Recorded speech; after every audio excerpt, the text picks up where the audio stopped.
Welcome Home by Nic James. Chapter 1. Saturday, January 15th, 2005.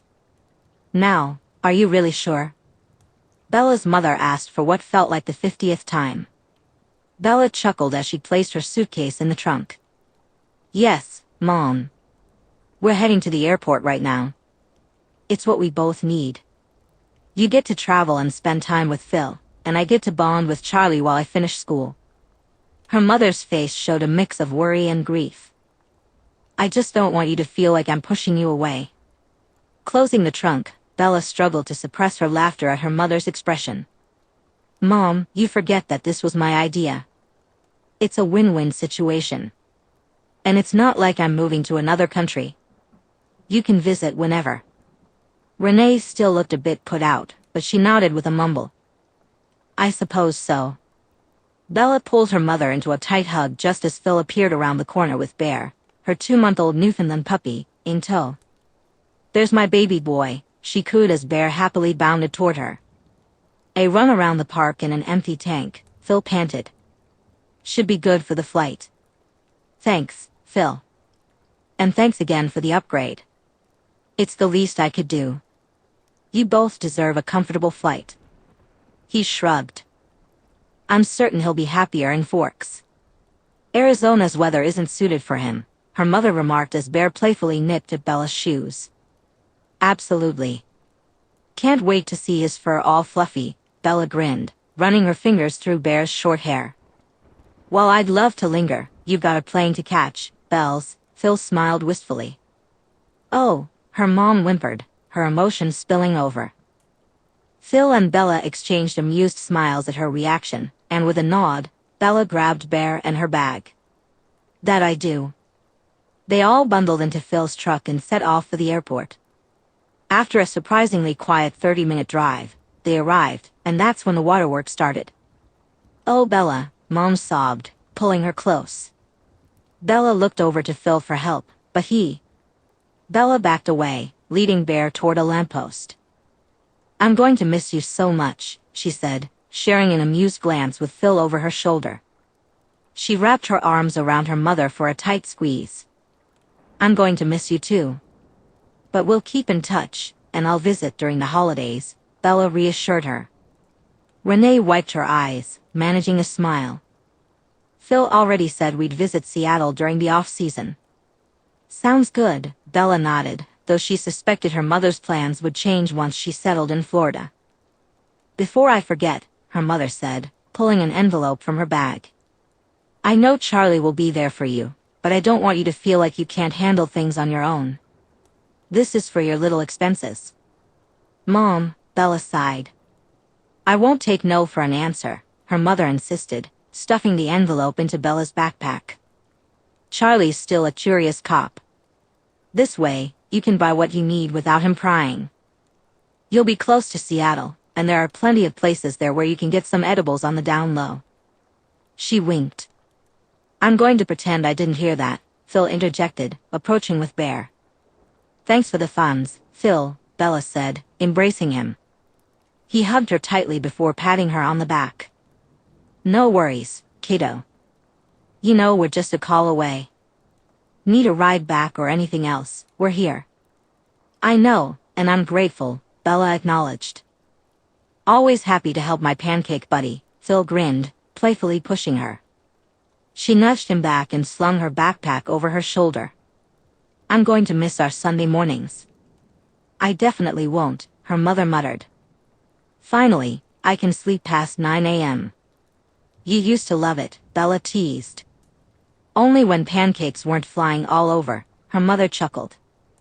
Well, you should get going, kiddo, Phil said, taking Bella's suitcase and setting down Bear's carrier. Bear leaped into the carrier, looking at Bella expectantly. Her mother sighed, watching him. Seems like he's ready. I am too, Bella replied.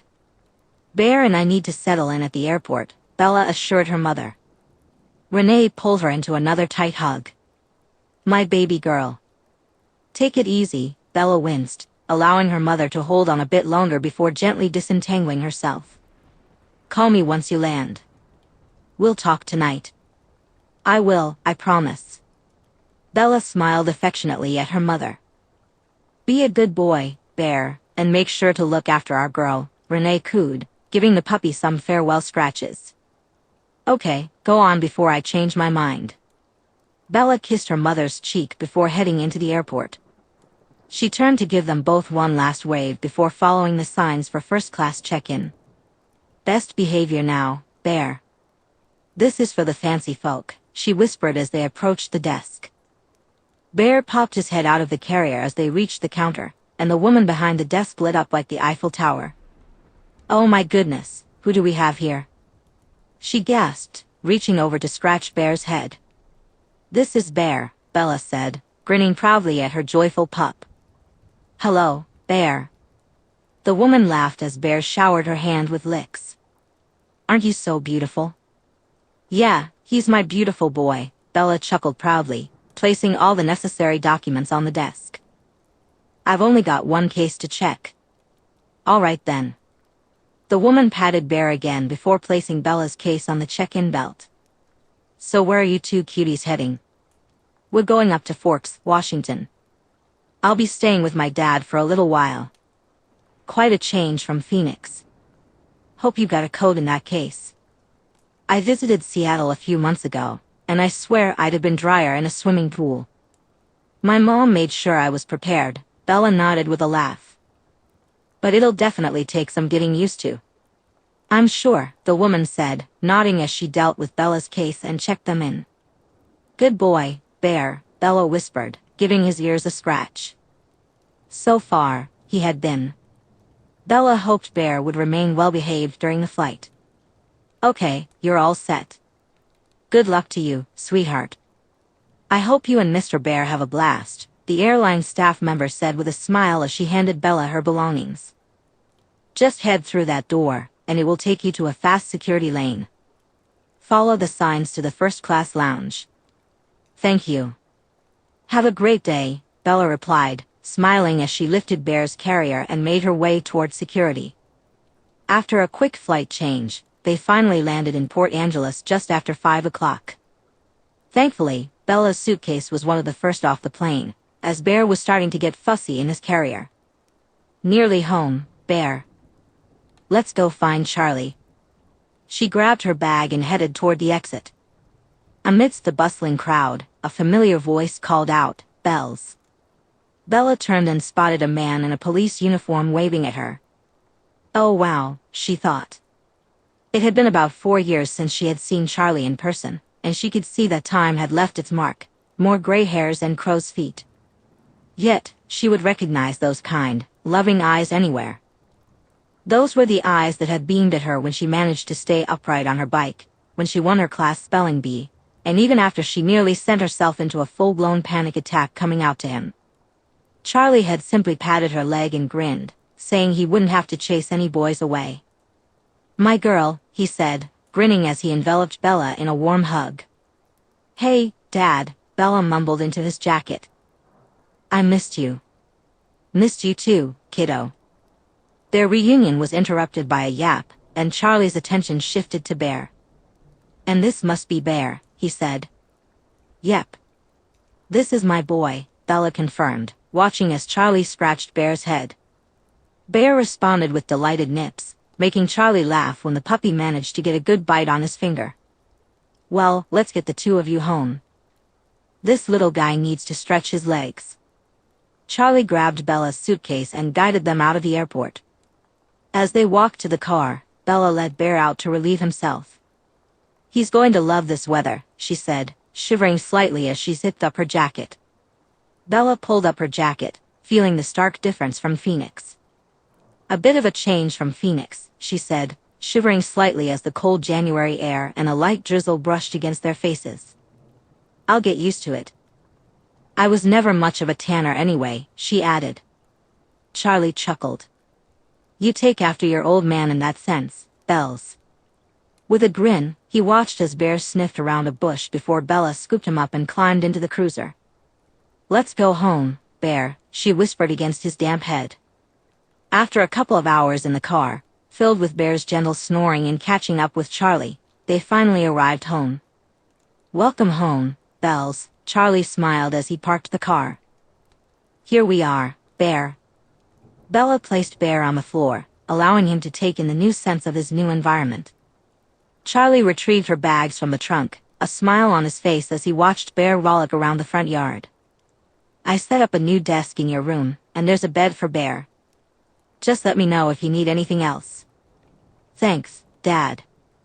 That sounds good. Bella grabbed her backpack and Bear's carrier. Come on, pup.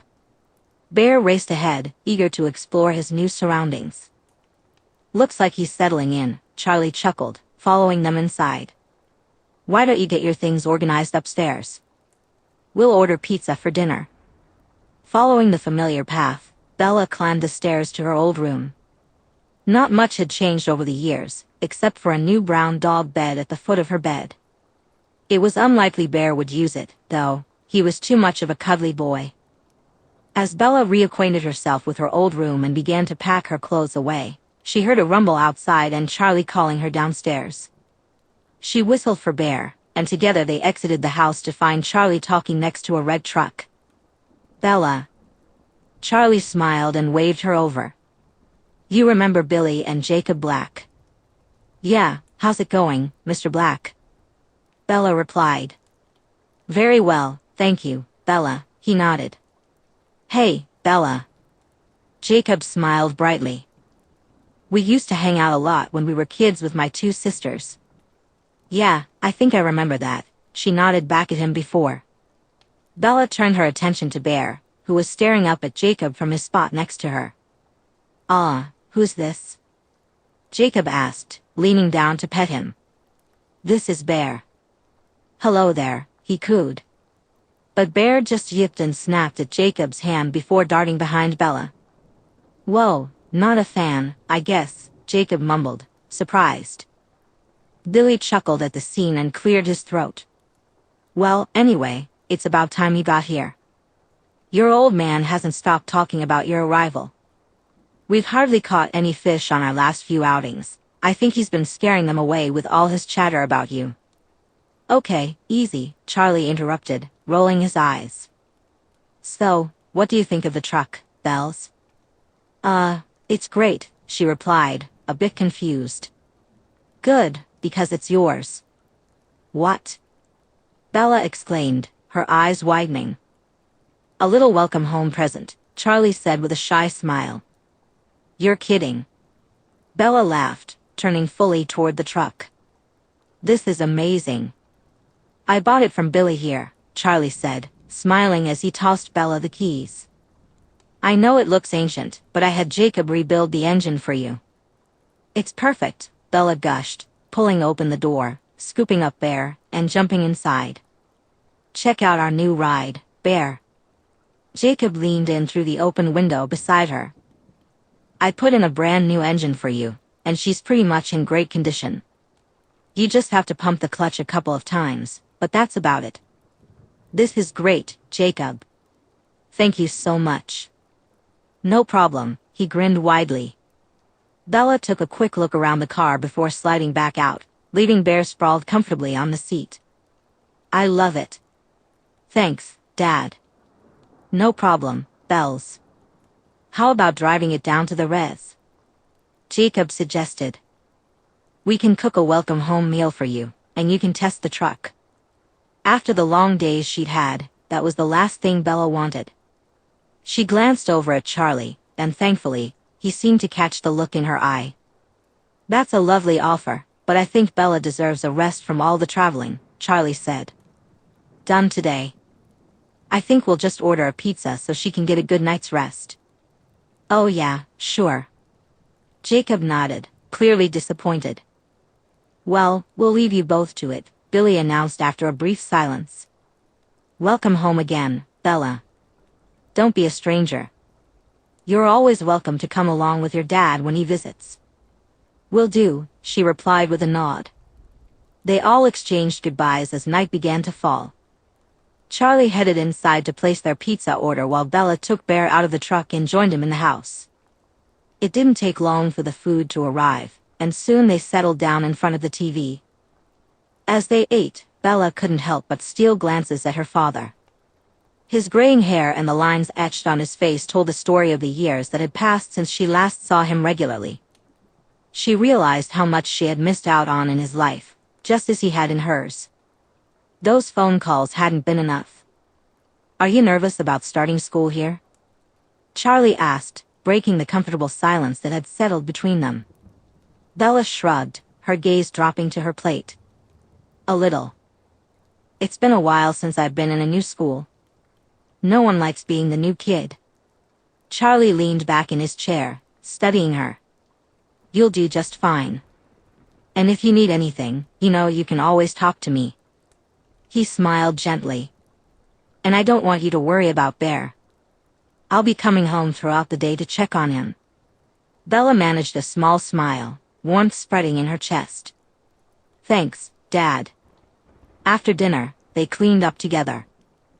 The awkwardness faded with every shared laugh and exchanged glance. Charlie offered to show Bella around the house, pointing out the changes he had made over the years. Bella listened with genuine interest as he talked about his life in Forks, his work at the police station, and the small fishing trips he took with his friends. As the evening wore on, Bella's exhaustion began to catch up with her from the day's travel. After a quick run outside for Bear, the three of them headed upstairs. "Do you both have everything you need?" Charlie asked. "All good," Bella replied, lifting Bear onto the bed. "Well, I've got some work I need to go over, so I'll let you get settled in." "Thanks, Dad," she said softly. Charlie offered her a small, sincere smile. "Good night, Bella." "Good night," she replied, as he closed the door behind him. Alone in the quiet room, Bella took a deep breath and prepared for bed. She moved to the window and gazed out at the rain-soaked world beyond. The familiar sound of raindrops hitting the roof brought her a strange sense of comfort.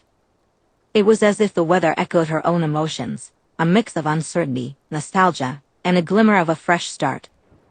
As she slipped into bed and pulled Bear closer, Bella's thoughts swirled with the events of the day. The awkwardness she had feared had been replaced by moments of connection and understanding with her father. Despite the years that had passed, they were finding their way back, step by tentative step. With a contented sigh, Bella closed her eyes, ready to embrace her first full day tomorrow. The rain continued to fall outside, a soothing lullaby that carried her into a peaceful first night's sleep in Forks. Chapter 2. Sunday, January 16, 2005. "And if my memory serves me right, the lodge should be just around this bend," Bella said, turning the wheel of her new truck. As the lodge restaurant came into view, she exclaimed, "Aha! Told you. And to think you doubted me." She shot a smug grin at Bear, who simply stared back at her, tilting his head and letting his tongue loll out. Bella drove Bear around the town of Forks for a little while longer before pulling into the police station. "Let's go give Charlie a little visit," she suggested. As she entered the station, she smiled at the desk officer, Judy, who had been there since Bella was a kid. "Bella Swan," Judy said, her face lighting up with a bright smile. "Look at you." "Hey, Judy."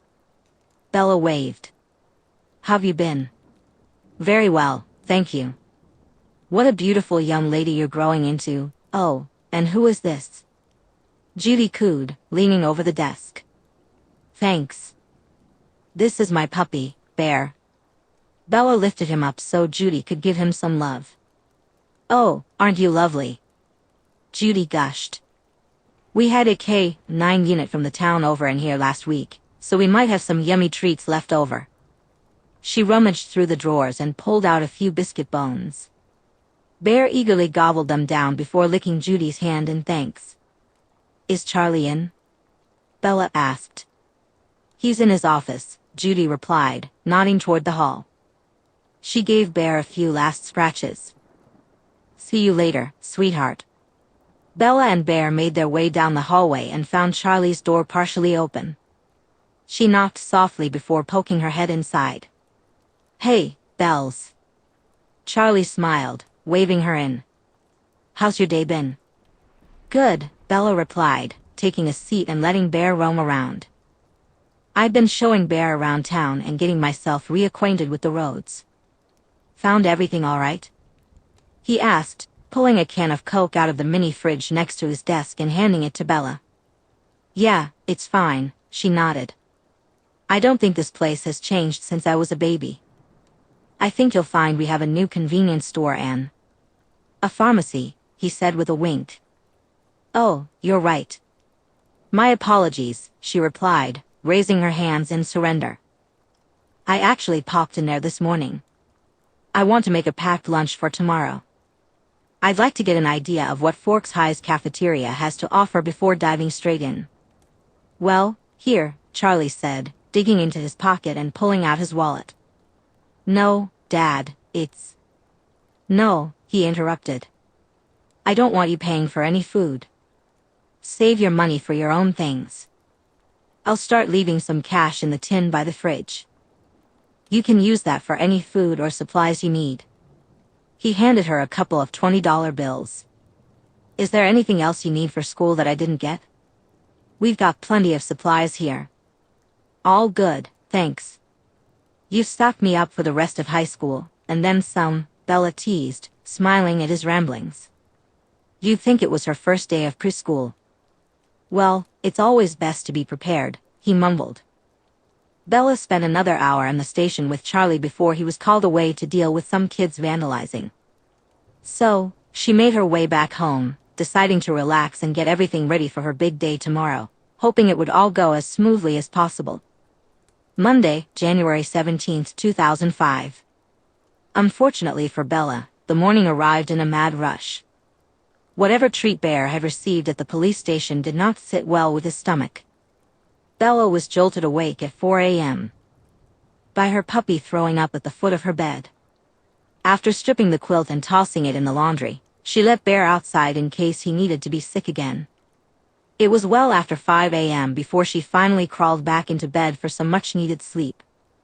As a result, Bella slept through Charlie leaving and her first alarm. The continuous blaring of the alarm clock finally jolted her awake from a restless sleep. She groaned, rubbing her eyes and struggling to shake off the lingering remnants of a dream. Then it hit her like a bucket of cold water. It was her first day at Forks High School. Jumping out of bed, Bella stumbled through the dark room, her fingers fumbling to silence the blaring alarm.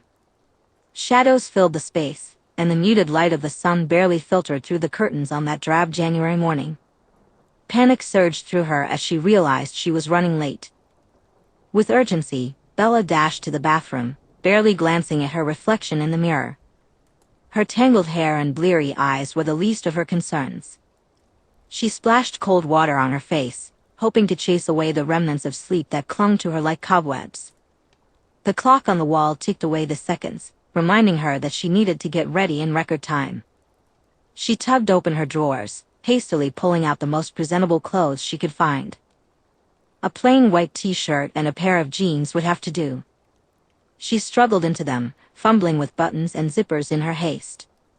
Come on, pup, she said, scooping up a sleepy Bear from the bed along with her backpack before racing downstairs. As Bear did his business outside, Bella set out a light breakfast for him and left a note for Charlie, explaining how Bear hadn't been well in the middle of the night and asking him not to overfeed him at lunchtime. Okay, Bella said, taking a deep breath as she grabbed her keys. Be a good boy, Bear. Charlie will be here in a few hours to check on you, and then I'll be home after that. Your toys and blanket are in the living room. She kissed his head before racing out of the house and into her truck. The engine roared to life just as the drizzle picked up into a heavy rainfall. The roads were slick, and Bella clenched the steering wheel, navigating the familiar route to Forks High School.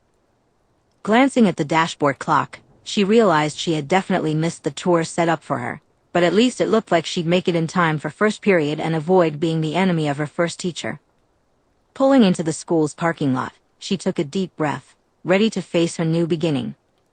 As Bella entered the parking lot, her heart sank at the sight of the already filled spaces. She had no choice but to park on the outskirts, farther from the entrance than she would have liked. Quickly grabbing her backpack, she made a mad dash toward the school building, her sneakers splashing through puddles along the way. Once inside the hallway, she was relieved to see it bustling with students making their way to their classes. Bella found the office pretty quickly and collected her schedule. As she read it over, she felt a wave of embarrassment wash over her for missing the tour. Just then, a friendly voice broke through her panic. "Hey, are you Isabella Swan? I'm Jessica Stanley. I'm here to show you around. Sorry I'm late." Bella let out a breath she didn't realize she was holding and managed a small smile. "Yeah, that's me, but it's just Bella," she said, brushing her hair out of her face. "Sorry, I'm a bit of a mess right now. Don't worry about it." "First days are always chaotic," Jessica reassured her as she plucked Bella's schedule and read it over. "My friend Eric was supposed to show you around, but something came up. Don't worry, I'm a much better guide." She winked, and Bella felt herself relaxing already. "Ooh, we have most classes together."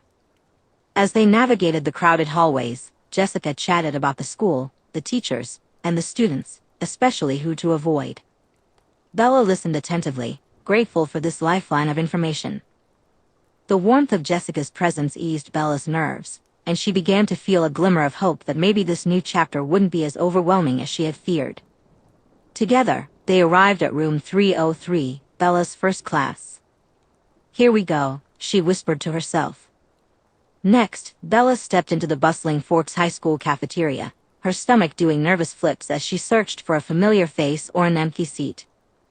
The cacophony of voices and the clattering of trays echoed around her, making her feel like an outsider in a sea of students. Bella felt like an outsider in a sea of students. Thankfully, her new savior, Jessica, waved her over from a table near the window. As Bella made her way toward her newfound friend, her shoulders relaxed. She smiled gratefully at Jessica as she settled into a seat, relieved to have someone to share her first day with. Bella began picking at the sandwich she had brought from home while Jessica introduced her to the rest of the group.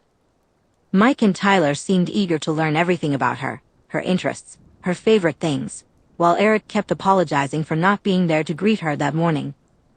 Luckily, the other girl in the group, Angela, was calm and kind, which Bella appreciated. As she chatted with Jessica and Angela about Bear, Bella's gaze was drawn to a group of students entering the cafeteria. They moved with an air of confidence and grace that captivated everyone around them. "I see you've spotted the Cullens," Jessica said, noticing Bella's attention. "The Cullens?" Bella asked, intrigued. Jessica leaned in, her voice dropping to a whisper. "That's the Cullen family. Dr. and Mrs. Cullen adopted them. The big one is Emmett, then you have Edward behind him with the messy hair. The two holding hands are Jasper and Alice, and the last blonde at the back is Rosalie." "They're all adopted?"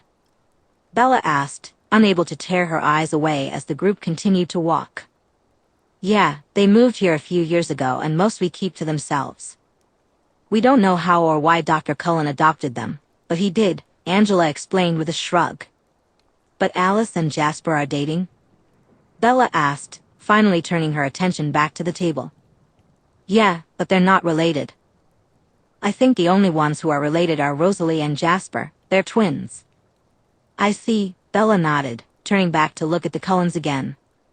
"Holy shit," she gasped when she got a good look at the faces of the Cullens sitting at the table together. "How is that even possible?" "Right?" Angela nodded. "The whole school lost their minds when they first arrived." "They started here," Jessica said. "I still can't believe what I'm looking at," Bella whispered in shock, her gaze fixed on the blonde goddess engrossed in a car magazine. "I think Bella might be in love," Jessica teased, giggling. Mike scoffed and gave Jessica a gentle shove. "I wouldn't bother.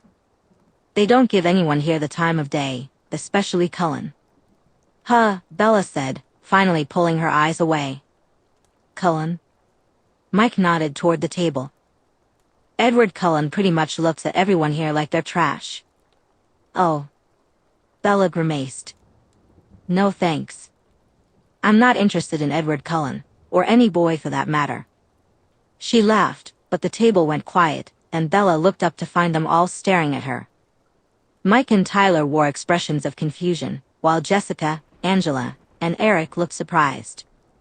Are you gay, Bella? Jessica whispered, leaning closer.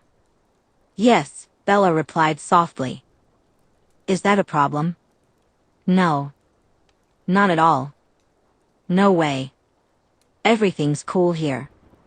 Nope. Bella laughed as they all spoke at once. Good to know. I don't think we've ever had a lesbian in Forks before, Jessica said, grinning as she flipped her hair over her shoulder. Bella could have sworn she pushed her chest out a bit further. Well, I'm honored to be your first, Bella winked, causing Jessica to giggle. Well, my point still stands, Mike shrugged. Alice is taken, and there's no way on this earth that any of us have a chance with Rosalie. Yeah, thanks for that, Mike. I do have eyes and can clearly see that I have no chance with the freaking supermodel, Bella sighed, stealing another glance at Rosalie. Fair, Mike laughed, holding his hands up.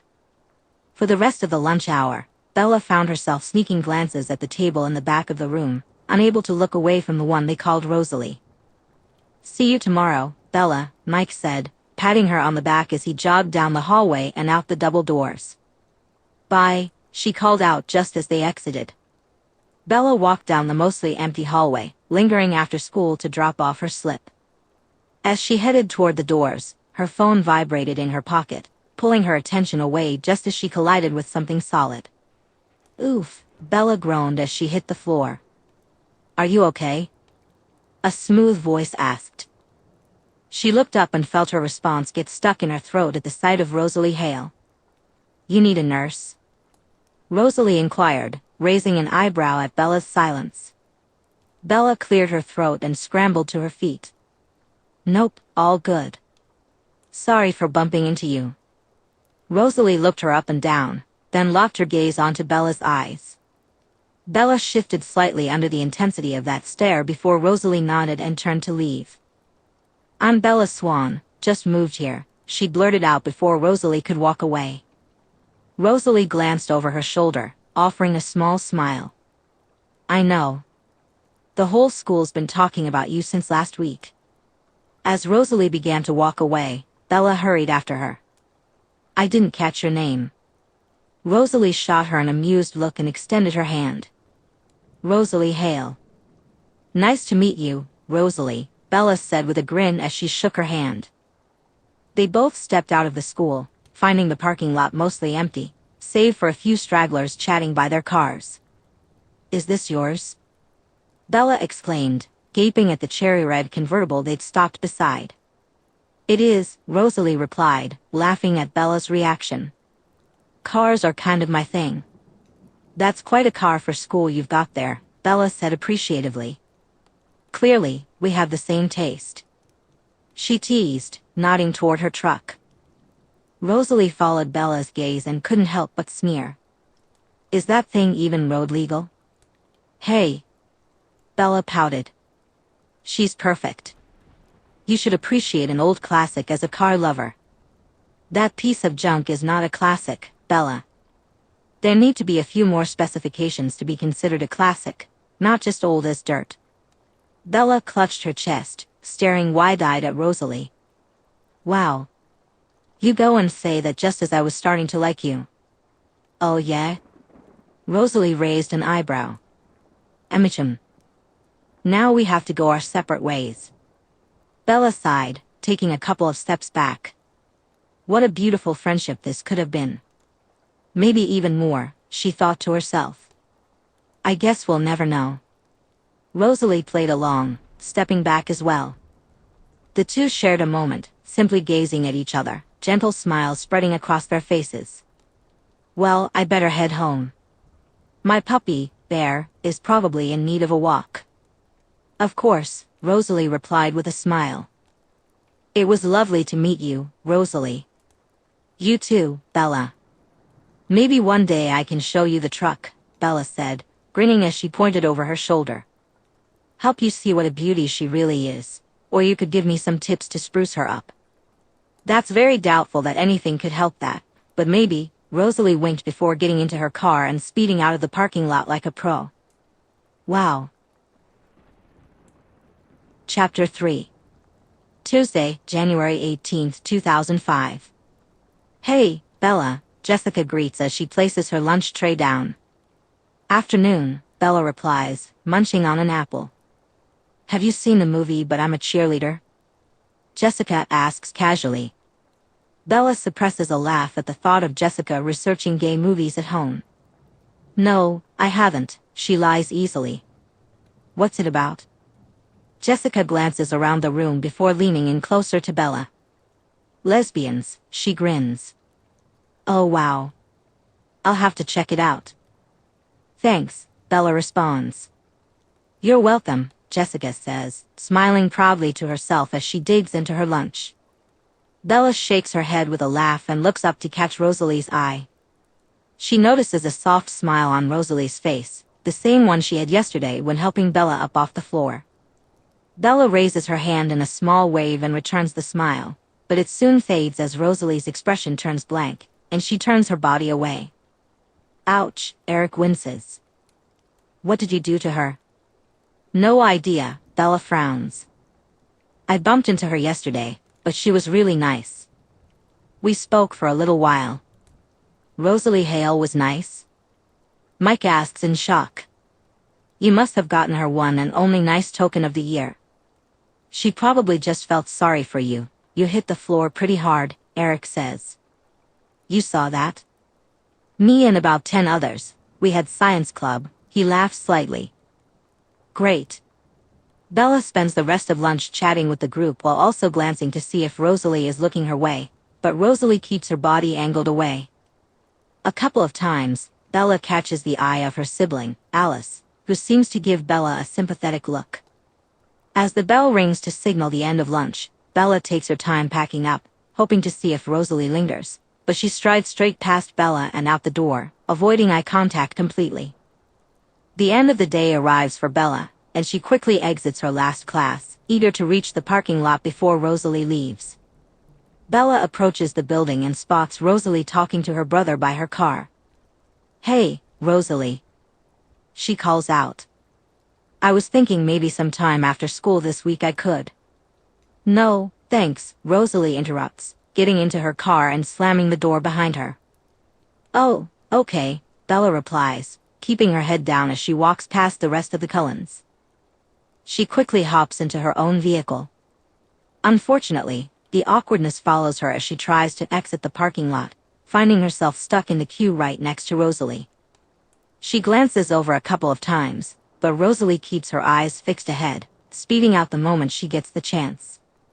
Get the hint, Bella, she mutters to herself, starting her drive home. As soon as Bella opens the door to her house, she's greeted by a joyful yapping. Bear is jumping up at her legs. Well, at least someone is happy to see me, she laughs, scooping him up and showering him with kisses. Bella heads up to her room, relaxes on her bed with Bear, and begins to recount her day at school, focusing on everything that happened with Rosalie. I just don't get it, she sighs, scratching Bear's head. She was so nice yesterday, and today it was like I was talking to a completely different person. Bear nibbles on the sleeve of Bella's denim shirt, watching her intently. Yeah, maybe you're right, and I'm just remembering it wrong. She might have just felt bad for me, like Eric says, she huffs. Okay, enough of this pity party. If she can't see what's right in front of her, then that's her own fault. Bella forces a smile through the pain. I promised you yesterday that we'd go on an adventure, and that's exactly what you're going to get. For the next hour, Bella explores the woods behind her house with Bear, showing him her old climbing trees and the secret spots where she used to sneak off to spend a night under the stars, only to get cold or scared and rush back home. What you got? Bella coos, pulling a piece of moss out of Bear's mouth. Give me that, you silly boy. Bella exclaimed as Bear leaped to snatch the toy back from her. Suddenly, he stopped, tilting his head and barking into the distance. What's wrong? Bella asked, following his gaze. Do you see something? Then, she heard the crack of a branch and could have sworn she saw something dart behind a tree. Bear barked again and hopped in that direction, prompting Bella to quickly scoop him up. Let's go, Bear.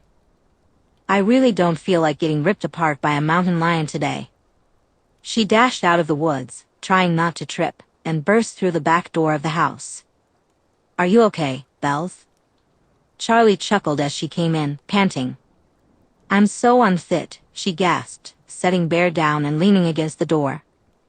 "I took Bear to my old climbing tree, and I think something was out there." "Probably just a deer," he reassured her. "Or a mountain lion," she countered. "Doubtful. Mountain lions wouldn't come this far into civilization. They avoid people, Bella. These predators are very smart." "Oh," Bella pouted, standing up straight. "I knew that." "Sure, Bells," he laughed again. "Listen," Billy called, "and we've been invited to the res for dinner. So get your stuff together, we're leaving in 10 minutes. Later, as they sat around the table at Billy's house enjoying stew and catching up on everything Bella had missed in Forks over the years, Jacob suggested, "Want a tour, Bella? I can show you our old hangout spots before you leave." After dinner, Bella and Jacob took a quick tour of the res, reminiscing about their childhood adventures. "Come on. I want to show you something else." They stepped into Jacob's cluttered garage, where tools and car parts lay scattered, mingling with a faint scent of grease and engine oil. Bella perched on the workbench while Jacob explained his plans to build a motorbike. "So, how's your first week at Forks High been so far?" he asked, leaning against the opposite wall and wiping down a tool. "Not too bad. I found a good group to settle in with. They're all really nice," Bella said. "Good," Jacob nodded. "It's a shame you couldn't go to school on the res. We could see each other every day." He sighed. "Well, we wouldn't be in the same grade anyway." Bella shrugged, taking a sip of her drink. "True." Jacob put the tool down and crossed his arms over his chest. "We still could have hung out." "We're hanging out now," Bella replied. "I guess," he nodded. "So, any of the boys at your school caught your eye?" "Oh no," she laughed. "That can't be true. You're the shiny new toy, they must be throwing themselves at your feet." Bella chuckled to herself. "Trust me, no boy here is catching my eye." "Oh, come on. I know it's not Arizona, but some of us must have something to offer." He looked at her hopefully. Bella's smile remained, but there was a finality to her tone. "Not like that, Jacob. I'm gay." The grin on Jacob's face faltered for a moment, replaced by a mixture of surprise and uncertainty. "Since when?" "Since birth." He blinked a few times, processing her words. "Wait, you're, really, that?" Bella's amusement gave way to mild annoyance. "Yes, Jacob. I'm gay." Jacob scratched his head, confusion giving way to a hint of discomfort. "Have you ever dated a guy before? Like, do you know for sure?" Bella's patience seemed to waver. "When I was younger, sure, but it didn't take long to figure out that I was much more interested in their older sisters when I was at their house." She teased, trying to lighten the mood. Jacob shifted, his grumpy demeanor returning. "Yeah, well, does Charlie know about this?" "Yeah, everyone in my life knows. It's really not a big deal. It's just surprising. You were so normal when we were younger, the quiet girl next door who liked books." He threw the dirty rag to the ground, avoiding eye contact with Bella. An awkward silence fell between them, and she felt the weight of the moment settle in the air. Bella could see the gears turning in Jacob's head. Thankfully, she was soon rescued from the tension when the garage door swung open, and Charlie peeked his head in. "Hey, Bells," he greeted, instantly noticing the atmosphere in the room. "Ready to go?" "Yep." Bella nodded, hopping off the workbench. "See you later, Jacob." She heard him mumble something in response but continued toward Charlie's cruiser. After about 10 minutes of silence, with Bella watching the trees pass by, Charlie cleared his throat and spoke up. "Was everything okay back there, Bells?" "Yeah," she shrugged. "Jacob was asking about boys at school, so I told him I was gay, and he didn't take it too well." She caught a glimpse of Charlie's head whipping toward her from the corner of her eye. "Did he upset you?" "What did he say?" Just the usual bro stuff. Oh, are you sure? Maybe you haven't met the right guy. She shrugged again. It doesn't matter, Dad. It's not the first time I've heard it, and it won't be the last. That doesn't make it right, Charlie frowned, gripping the steering wheel tighter. I'm sorry I made you come tonight. You don't have to anymore if he makes you uncomfortable. Bella turned to her dad, unable to suppress a gentle smile at his protectiveness. Thanks, Dad. Charlie nodded, calming himself slightly, but she could still see the tension in his clenched jaw. She looked back out the window, deciding to take Charlie up on his offer. Maybe staying off the res was for the best right now. As they drove home, Bella couldn't help but wonder if coming to Forks had been the right choice. Getting shunned by the one girl she felt a connection with and losing a childhood friend all in one day was a lot to handle. So I guess Bear's a good judge of character, Charlie said after a while. We'll just sick him on Jacob next time we see him. Bella turned toward Charlie, finding a playful smile on his face. A small laugh escaped her lips at his attempt to lighten the mood. Her dad tries to cheer her up, and she starts to feel a little more at ease. Maybe it's not all that bad after all. Chapter 4. Tuesday, January 25th, 2005. So, how's your first week been, Swan? Mike asked as he placed his lunch tray down next to mine. Sick of us yet? Only some of you, Bella grinned, digging into her fries. I see how it is, he replied with a grin of his own. No, it's been great. I honestly thought I'd be sitting alone most days. Are you crazy? Jessica interjected with a tut. You've been the talk of the town for weeks. Everyone wanted a piece of the chief's daughter, Bella Swan. Not everyone, Bella muttered, casting a glance toward the Cullen table. She's still ignoring you? Angela asked, noticing Bella's gaze. Oh yeah, Bella laughed. I'm completely invisible. Don't worry, Bella.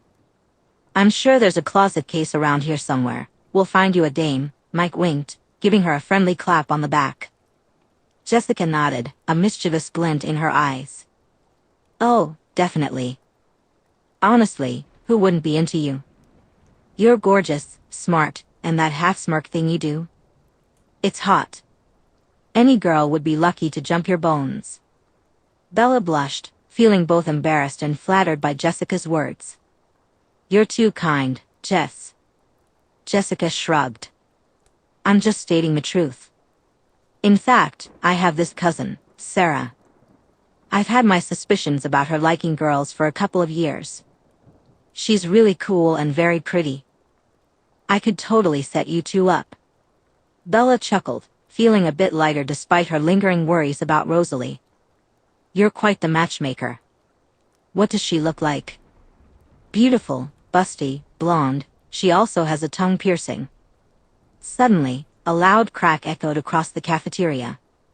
Heads turned in unison to see Rosalie, her usually composed demeanor faltering as she quickly rose from her seat and stormed out through the side door. Bella's heart sank at the sight, a mix of confusion and concern washing over her. Yikes, someone's not happy, Tyler laughed. She's not been happy for. People have been avoiding her like the plague in the halls, Eric said, wincing. As the group continued discussing Rosalie, Bella tuned them out, her gaze drifting back to the Cullen table. She spotted Alice and Edward engaged in what looked like a heated discussion. Not my problem, Bella reminded herself, returning her focus to her friends. By the end of the school day, Bella trudged through the wet, slushy ice that had accumulated from the rain. She made a mental note to find her boots for tomorrow when everything would freeze overnight. When she reached her truck, she set her backpack on the hood, stowing away the books she had been too lazy to put in her locker earlier. As she began to lose herself in the soft notes of Radiohead playing in her ears and thought about the route she would take Bear on that evening, a high-pitched scream jolted her from her daydream. Bella. Bella, move. Bella heard the panicked shouts over her music and whipped her head around. She saw Tyler's van spinning out on the black ice, heading straight toward her. The screeching tires and her friend's frantic cries faded into the background, muffled by the rush of adrenaline surging through her veins. Despite the terror gripping her, there was an inexplicable sense of calm. Time seemed to slow as her gaze swept across the parking lot and landed on Rosalie Hale, her face filled with horror as two of her brothers struggled to hold her back. Then, time sped back up, and the fear etched on Rosalie's face ignited Bella's instincts. She tried to move away from her truck, but the impact was unavoidable. Tyler's truck collided with her, striking her with a force she had never experienced before. Bella's body was thrown backward, limbs flailing like a rag doll in the grip of an unseen force. The impact was so intense that the world around her faded into chaos. Around her spun in a disorienting whirlwind. After feeling like she was flying for what seemed like an eternity, her body finally hit the ground with a thud, the impact sending a shockwave of pain radiating through her. The cold, unforgiving pavement scraped against her skin, and a chilling numbness began to spread. As Bella skidded across the icy ground, her head collided with the curb. The jolt reverberated through her skull, causing a sharp burst of pain to explode behind her eyes. The world tilted and blurred, and for a moment, her consciousness teetered on the edge of darkness. Panic and confusion gripped her as her mind struggled to make sense of the chaos around her. As the ringing in her ears finally subsided, Bella heard hurried footsteps and her friends rushing to her aid. "Oh my God, Bella," Angela exclaimed. Bella opened her eyes to see the worried faces of Angela, Jessica, and Eric leaning over her. "Don't move. They're calling an ambulance," Angela urged. "My head," Bella groaned. "Stay still, you'll be fine," Angela reassured her, gently moving hair out of Bella's face. "Tell it shish." Bella slurred, struggling to articulate her thoughts. "What, Bella?" Jessica whispered, leaning closer. "Row," was all she managed before slipping into unconsciousness. A continuous, annoying beeping sound gradually pulled Bella out of her slumber. "Ugh," she groaned, trying to turn her head away from the sound. "Bells?" a gentle voice whispered. "Dad," she murmured, opening her eyes to find her concerned father looking at her, tears shining in his eyes. "Hey, kiddo," he smiled gently, taking her hand. "You gave me quite the scare." "What happened?" Bella asked, her voice barely above a whisper.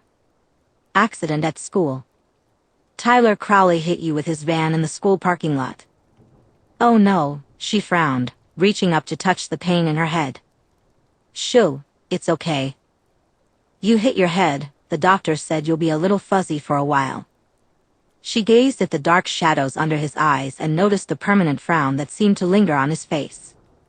Bella felt the warmth of her father's hand on her face. "I'm sorry," she murmured. "It's okay," he replied, gently running his thumb over the back of her hand. "You have nothing to apologize for, that boy, on the other hand. Dad, it wasn't his fault. It's been super icy this week," she defended. "He wouldn't have skidded into you like that if he had been going the correct speed limit," Charlie grumbled. Bella rolled her eyes and shook her hand to get his attention. "It was an accident. It could have easily been me crashing into someone else. Please don't make this a big deal." Charlie sighed heavily and nodded. "I won't go overboard, but I will have a talk with him about driving safely on icy roads." "That's fair," she conceded, knowing she had no chance against her protective father. "How long was I out?" she asked. Charlie glanced at his watch. "It's after midnight, so around 10 hours. Jesus. Is Bear okay? He definitely misses you. He was so confused when I came home alone. I've been going back and forth since this afternoon. My poor boy." She pouted, shifting slightly before wincing. "Ugh, am I dying?" "I'm sure it's painful, but the doctors checked you over and said you're fine overall." "I don't feel fine," she groaned. "That's probably the bruised ribs," he said with a sympathetic smile. "You've got 6 stitches in the back of your head and most likely a concussion, but other than that, nothing serious." Dr. Cullen was very thorough. "Somebody call," a voice piped up. Charlie stood as a man entered the room. "Dr. Cullen, I thought you'd left." She's awake but really sore. I can see that. The tall, pale blonde man walked further into the room. Welcome back, Isabella. You had everyone very worried. It's Bella, she corrected. Charlie leaned forward and whispered, my apologies. No worries, Bella said with a smile, giving him a thumbs up. Dr. Cullen smiled back at her as he grabbed the controller and raised her up slightly. Let's have a look at you. He shined his light, examining her carefully. Dr. Cullen held a light in Bella's eye, guiding her to follow his finger. How's your head feeling? He asked. Terrible, she groaned, wincing against the light. And every now and then, the room starts spinning. I'll bet, he nodded. Any nausea? A little. And what do you remember from this afternoon? Just Tyler's van coming towards me and Rose, and then not much. She paused, cutting herself off and avoiding his gaze. Is that bad? Charlie asked, chewing on his thumbnail. Dr. Cullen stifled a grin as he moved away from the bed. Well, our guess was correct. She has a mild concussion, nothing to worry too much about. She'll be here tonight, so we'll keep an eye on her. See? Bella grinned at Charlie. I'm fine. You should go home and get some rest, Dr. Cullen advised Charlie. We should be able to discharge her tomorrow if tonight goes okay. No, I'm staying, Charlie insisted. Dad. Bella sighed. I'm staying, he repeated firmly. We can't leave Bear on his own. He'll be so scared, she pouted. I'm minutes away from passing out, so there's nothing for you to do here except wear yourself out in that chair, and I need you fit and able to run around after me in the house. She smirked. Charlie let out a laugh and gave her a small nod. Okay, he conceded, pulling on his jacket. I'll be back first thing. He placed a gentle kiss on her head before leaving the room. Let's get you something for that pain, Dr. Cullen said with a smile as he injected morphine into her fore. Bella felt the coldness spreading up her arm and the lightness returning to her head. You have her eyes, Bella whispered, fighting against sleep. A gentle smile appeared on Dr. Cullen's face as he patted her arm. Get some sleep, Bella. We'll be here. He quietly closed the door behind him, and Bella allowed herself to drift into a sleep filled with loving hazel eyes, cold touches, and whispered promises. Friday, January 28, 2005. Are you sure you'll be okay? Charlie hands Bella her afternoon pain medication once again. She nods, taking the pill before returning to scratch Bear's belly as they both lounge on the couch. I'm good, Dad. My head is much better, she assures him. But what about your ribs, he asks, concern etched on his face. My ribs are going to be sore for weeks, Bella replies. We just need to get back to normal. You've already missed most of this week. Well, what if that Crowley tries to come around again? Charlie presses. Dad.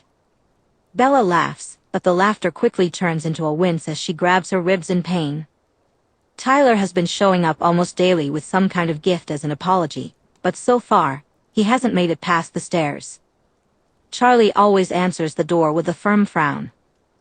After the way you yelled at him yesterday, I'm pretty sure he won't even look at me when I go back to school, she continues. But. Bella holds up her hand, cutting him off. I'll be fine, I promise. She grins and holds out her pinky.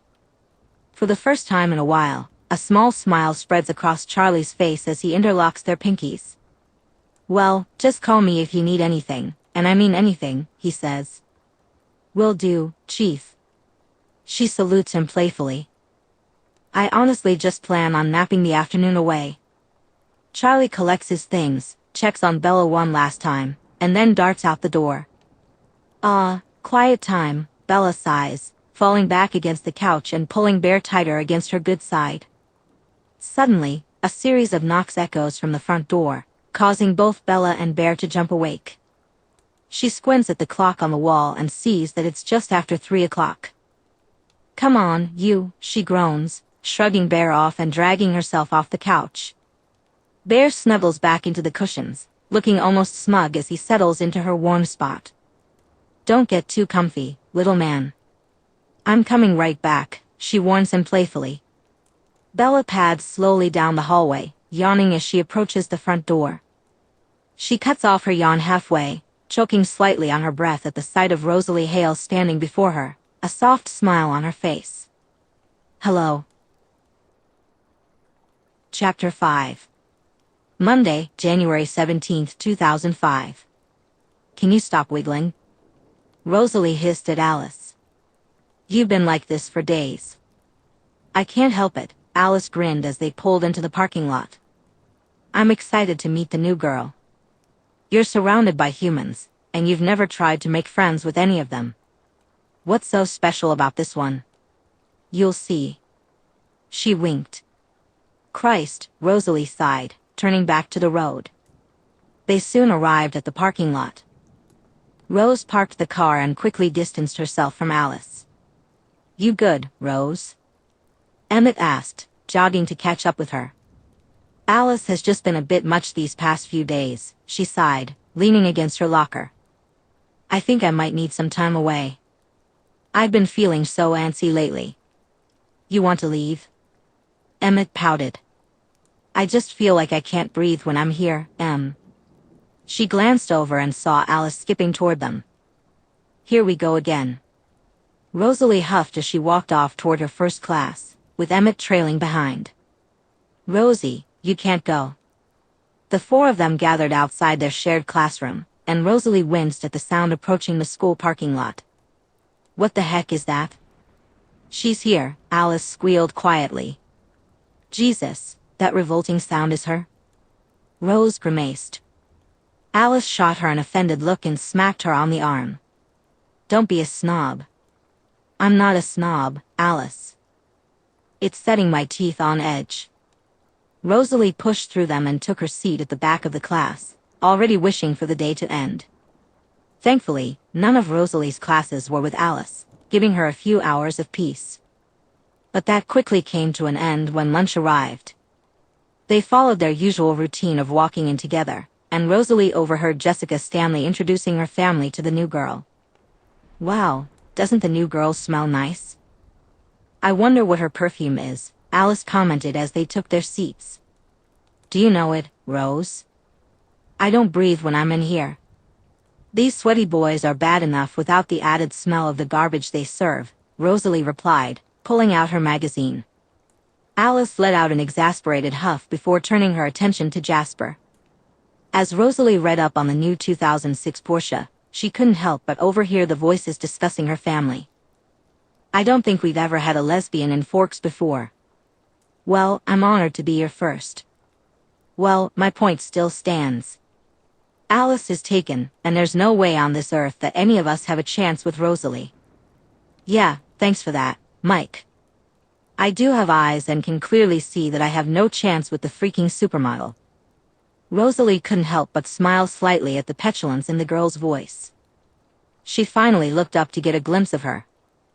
She watched as the girl threw her head back with laughter, and in that moment, time seemed to slow down. A rush of emotions cascaded over Rosalie like a tidal wave, as if a dam had burst open within her, releasing a flood of feelings she had never experienced before. A sense of longing mingled with warmth, and it felt like Rosalie's heart swelled, as if trying to burst through her chest. Bella's laughter echoed in the air, a sweet melody that filled every corner of the cafeteria. Rosalie's heightened senses allowed her to perceive every nuance of that sound, the softness of Bella's voice, the hint of vulnerability beneath its carefree facade. It was a laugh that seemed to come from the depths of Bella's soul, a laugh that spoke of hidden stories and untold dreams. As the rest of the Cullens continued their discussions around her, Rosalie finally tore her eyes away from Bella, panic rising within her. This wasn't supposed to happen. Rosalie Hale had never been one to lose control of her emotions, yet here she was, caught in the web of connection. She had always prided herself on her composure. Rosalie felt a sense of strength in her ability to remain composed, even in the face of adversity, but this was an entirely foreign sensation. She gripped the table slightly, causing a small crack to appear. "Are you okay, Rose? This isn't real," she breathed. Oh yes, it is, Alice replied with a happy laugh. Rosalie whipped her head toward her sister. You knew about this, she hissed. This is why you've been on my case about the new girl arriving. Yep, and before you start, I kept it a secret for your own good. How the hell is this for my own good? Because you would have run, Alice shrugged. And I believe you deserve happiness. They stared at each other for a few moments before Rosalie felt the urge to glance at Bella again. My God, she's beautiful. Congrats, Rosie, she heard Emmett whisper, but other than that, the whole table left her alone. As the lunch period continued, Rosalie struggled to focus on the conversations around her. Her gaze kept drifting back to Bella, her thoughts consumed by the enigma that was her mate. When the bell rang, she watched as Bella got up from her seat and walked out of the cafeteria, her heartache growing with each step Bella took away from her. Alice leaned closer as their group got up, her voice soft but resolute. You know, Rose, sometimes the most unexpected connections are the ones that end up meaning the most. Rosalie spent the next couple of hours at school with her mind racing. Thoughts of Bella Swan ran through her head, her vampire mind had already memorized every inch of her perfect face. As she left her last class, she found Alice already waiting for her. Hello, dear sister, Alice grinned. Hi, Alice, Rosalie replied, nodding as she pushed past her and headed for the exit. But Alice quickly grabbed her arm. Not so fast. She spun Rosalie around and held her tightly. Bella is currently on her way to the office to drop off her slip. If you hang around for about 15 minutes, you might get a moment with her. And why would I want that? Alice shot her a sly grin before releasing her and skipping away. By the way, Rose, she's pretty clumsy, she called over her shoulder. Rosalie contemplated her options for a moment before leaning back against the row of lockers. God damn it, Alice. For the next 20 minutes, she watched as students rushed past her, eager to escape another tedious day of school. As the last few students trickled out the double doors, a delicious scent wafted through the air, and Bella Swan rounded the corner, her nose buried in her phone. Just as Bella approached, Rosalie pushed off the lockers and stepped into her path. Oof, Bella groaned as she bounced off Rosalie's solid frame and landed on the floor. Rosalie looked down at her and couldn't help but smile softly. Are you okay? She asked, but Bella continued to stare up at her in shock. Do you need a nurse? Bella cleared her throat and scrambled to her feet. Nope, all good. Sorry for knocking into you. Rosalie nodded and turned to leave, but she heard Bella scrambling after her. I'm Bella Swan, just moved here, she said, rushing to catch up. Rosalie glanced over her shoulder and offered a small smile. I know. The whole school's been talking about you since last week. As she began to walk away, Bella called after her, I didn't catch your name. Rosalie smiled at the little lie, appreciating the effort. Rosalie Hale. Nice to meet you, Rosalie, Bella said with a grin, extending her hand for a shake. Rosalie exited the school, Bella following closely behind. Is this yours? Bella exclaimed as they stopped by Rosalie's prized possession. It is, Rosalie replied, laughing at Bella's expression. Cars are kind of my thing. That is some car for school you've got there. Clearly, we have the same taste, Bella remarked, nodding toward her truck. Rosalie followed Bella's gaze and couldn't help but sneer, remembering. Rosalie winced at the memory of the horrific sound from that morning. Is that thing even road legal? Hey. Bella pouted. She's perfect. You should appreciate an old classic as a car lover. That piece of junk is not a classic, Bella. There needs to be a few more specifications for it to be classified as a classic, not just old. Wow. You act like this just as I was starting to like you. Oh, really? Rosalie raised an eyebrow. Emicham, now we've got to go our separate ways. Bella sighed, taking a step back. What a beautiful friendship this could have been. I guess we'll never know.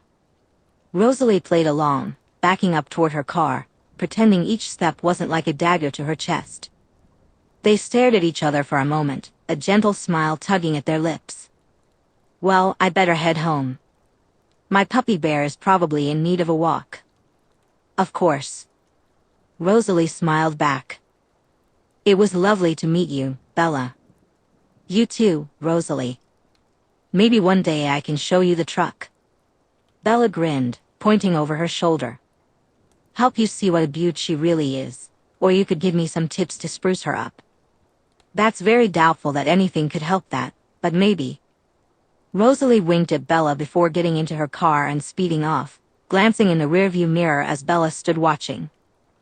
Congratulations. Alice screamed the moment Rosalie walked through the door. Rosalie barely took 2 steps inside before Alice leaped into her arms, holding on tight. Easy, Rosalie huffed, pulling Alice off her. Alice stepped aside, and Esme instantly pulled her in for a hug. Alice informed us of the good news.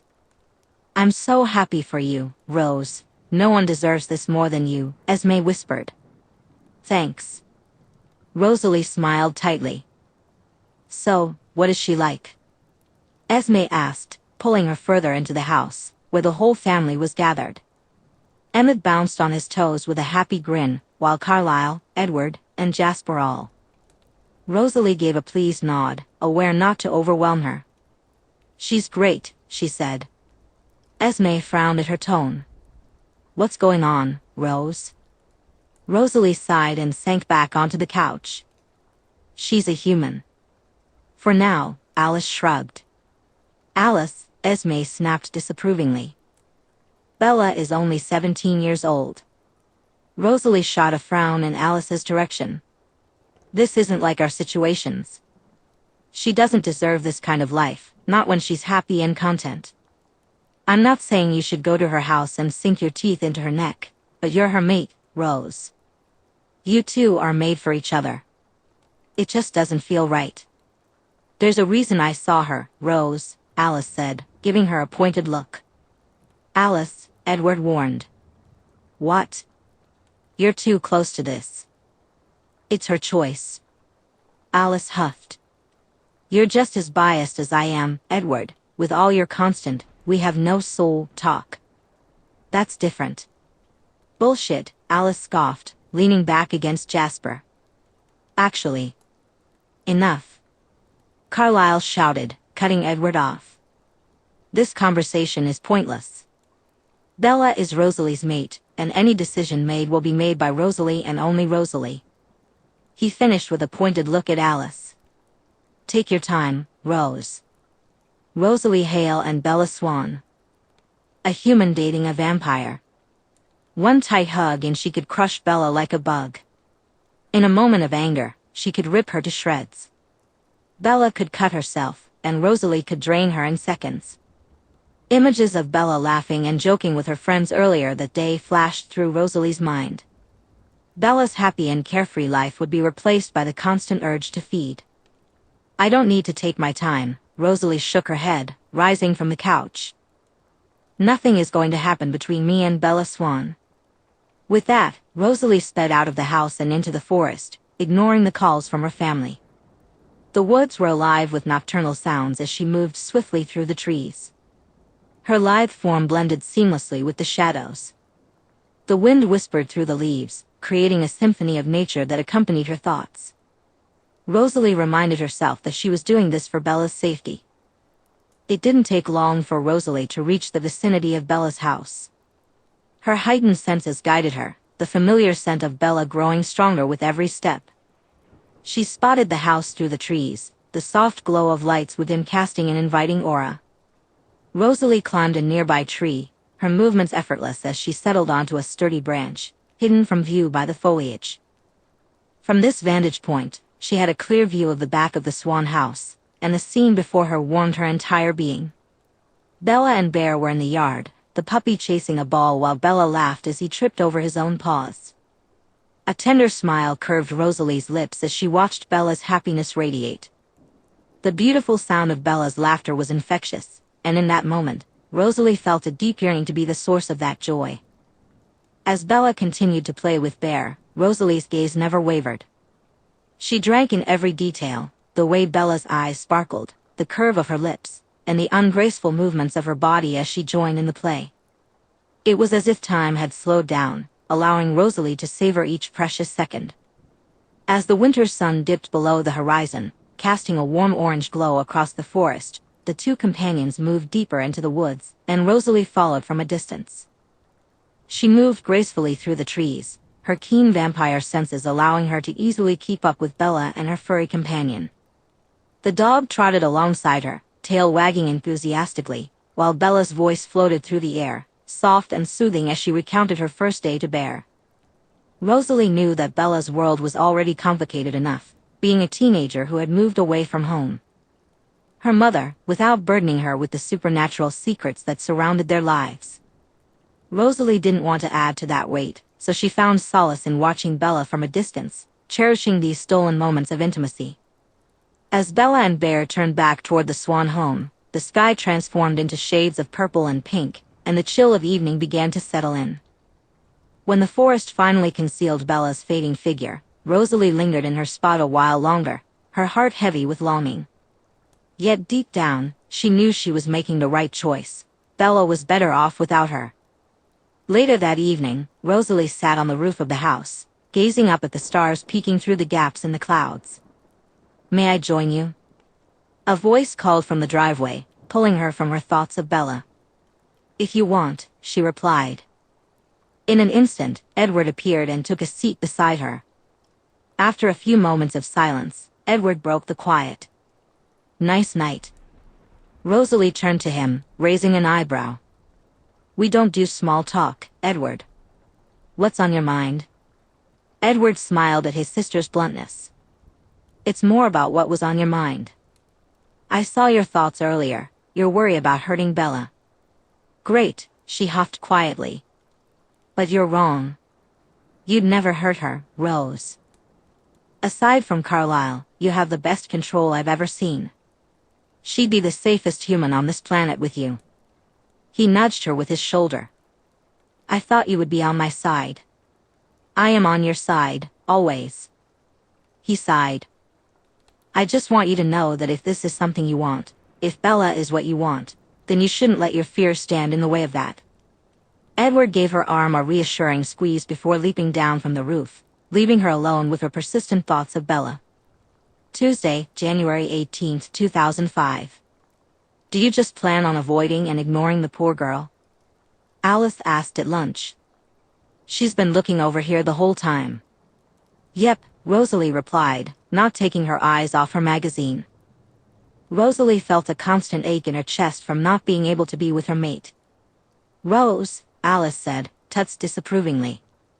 "Don't start, Alice," Edward chimed in. "Don't start," Alice echoed back. "Maybe if." "Enough," Rosalie growled, slapping her magazine down. "We had this conversation last night. I've made my decision, so respect it and move on. But is there really any need for the attitude?" "Yes," Rosalie replied, nodding as she picked her magazine back up. It broke her heart to act this way towards Bella, but experience had taught her that this icy demeanor kept people at a distance. That's how it had to be. Bella deserved someone much better than her. Tuesday, January 25, 2005. "But she still looks so sad, Rosie," Emmett pouted, following Rosalie out of the school. "I don't think this is a good idea anymore." "Emmett, not you too," Rosalie begged. "But what if she's feeling the pull as well?" "Please, Emmett." He looked down at his feet sadly before finally looking up and giving her a small nod. "Thank you," she whispered, patting his arm as they made their way over to their siblings. "Here comes your girl," Alice whispered, leaning against the car and pulling Jasper closer. "Stop it," Rosalie quietly growled back. "Fight, fight, fight," Emmett whispered from his spot next to Rosalie, earning himself a rough elbow to the ribs. Rosalie watched as Bella made her way out of the school and toward the Godawful truck. Karma Police by Radiohead was playing, and she could see Bella slightly bobbing her head while she adjusted her bag on the hood of her car. She heard her family discussing a trip further up north for a weekend hunting session. Suddenly, Rosalie felt a chill against her neck just as she turned to see Tyler Crawley's van speeding through the parking lot, sliding on a patch of ice. "Bella," Rosalie whispered, adrenaline surging as she prepared to dart across the parking lot. "Grab her." Before she could move a single step, she found herself immobilized as Jasper and Edward wrapped their arms around her. "You can't," Edward growled, holding her back. "Let me go," Bella cried out, struggling to escape their tight grip. As the van inched closer, she glanced up and locked eyes with Rosalie. For a brief moment, they shared a terrified gaze, but Bella broke it, stepping out of the way just in time. Rosalie heard the sickening thud of Bella's body colliding with the car, followed by the horrifying sound of her fragile form crashing to the ground. "Bella." "Oh God, someone call for help." Rosalie could hear Bella's heartbeat and fought desperately to reach her mate. But as she struggled, her resolve faltered when she saw Tyler Crawley stumbling out of the van. A wave of rage surged through her, and she began clawing at her brothers to get to him. "We need to leave now," Alice demanded. Emmett took charge, scooping Rosalie up and bundling her into the back of the car while she continued to fight against him. "I need to help her." "An ambulance is on the way, Rose." "She'll be fine." "We need to get home first," Emmett reassured her. "Alice, what do you see?" Rosalie whimpered, going limp against Emmett as Jasper sped down the road. Alice fell silent for a moment before turning in her seat to offer Rosalie a small smile. "The same thing I've always seen. The two of you together." Rosalie leaned against Emmett for the rest of the ride, as Jasper got them home in record time. "I should be with her," Rosalie said, her voice filled with anguish. "You will," Emmett promised, helping her out of the car and guiding her into the house. "Let Carlisle handle it first." Esme swung the front door open and rushed toward Rosalie, pulling her into a bone-crushing hug. Edward called. "I've spoken to Carlisle, and he'll give us an update as soon as possible." She led Rosalie into the house and toward the living room. "Are you okay, sweetheart?" "No," Rosalie whimpered, burying her face in Esme's shoulder. "I can't get the sound of her being hit out of my head." "She'll be fine," Esme whispered soothingly. "You know Carlisle won't let you lose her." As Esme comforted her, the next half hour felt like an eternity. Rosalie was on the verge of breaking through Forks, desperate to reach Bella. Just as Edward was beginning to get through to her, he burst through the door. "She's alive," he announced. "You," Rosalie growled, her eyes darkening. "Easy, Rose," Edward said, trying to soothe her. "She's going to be okay. I just ran back from the hospital to check on her for you." "For me?" "You left her to die, Edward." "So did Jasper." "Jasper is a doormat. He'll do whatever anyone asks." "Hey!" Alice protested loudly, but Jasper quickly shushed her, nodding in apology to Rosalie. "We couldn't risk people finding out. The parking lot was full of people. There was no way you could have gotten over there to stop Bella from being hit without someone seeing," Edward explained weakly, raising his hands and slowly backing away. He had been uneasy ever since witnessing the horror of Bella being crushed in Rosalie's mind. "She could have died." Rosalie snarled, lunging forward and pinning him against the wall by his throat. A gentle hand rested on her shoulder. "Rose," Esme whispered, "let him go." Rosalie tightened her grip around Edward's neck, and he didn't resist, even as cracks began to form on his skin. "She could have died," Rosalie whimpered. "I'm sorry," Edward croaked, meeting her gaze. "I'm sorry, Rose." Gradually, Rosalie's arm went limp, and she fell back into Esme's embrace. "I can't lose her," she said, her voice trembling. "And you won't," Esme reassured her, gently stroking her head. "Edward said she was alive, Alice believes she'll be fine, and you know Carlisle won't let anything happen to her." Esme guided Rosalie to the couch and sat down with her. "I need to see her," Rosalie protested. "Just stay here for now, Rose," Esme replied, continuing to rub her back.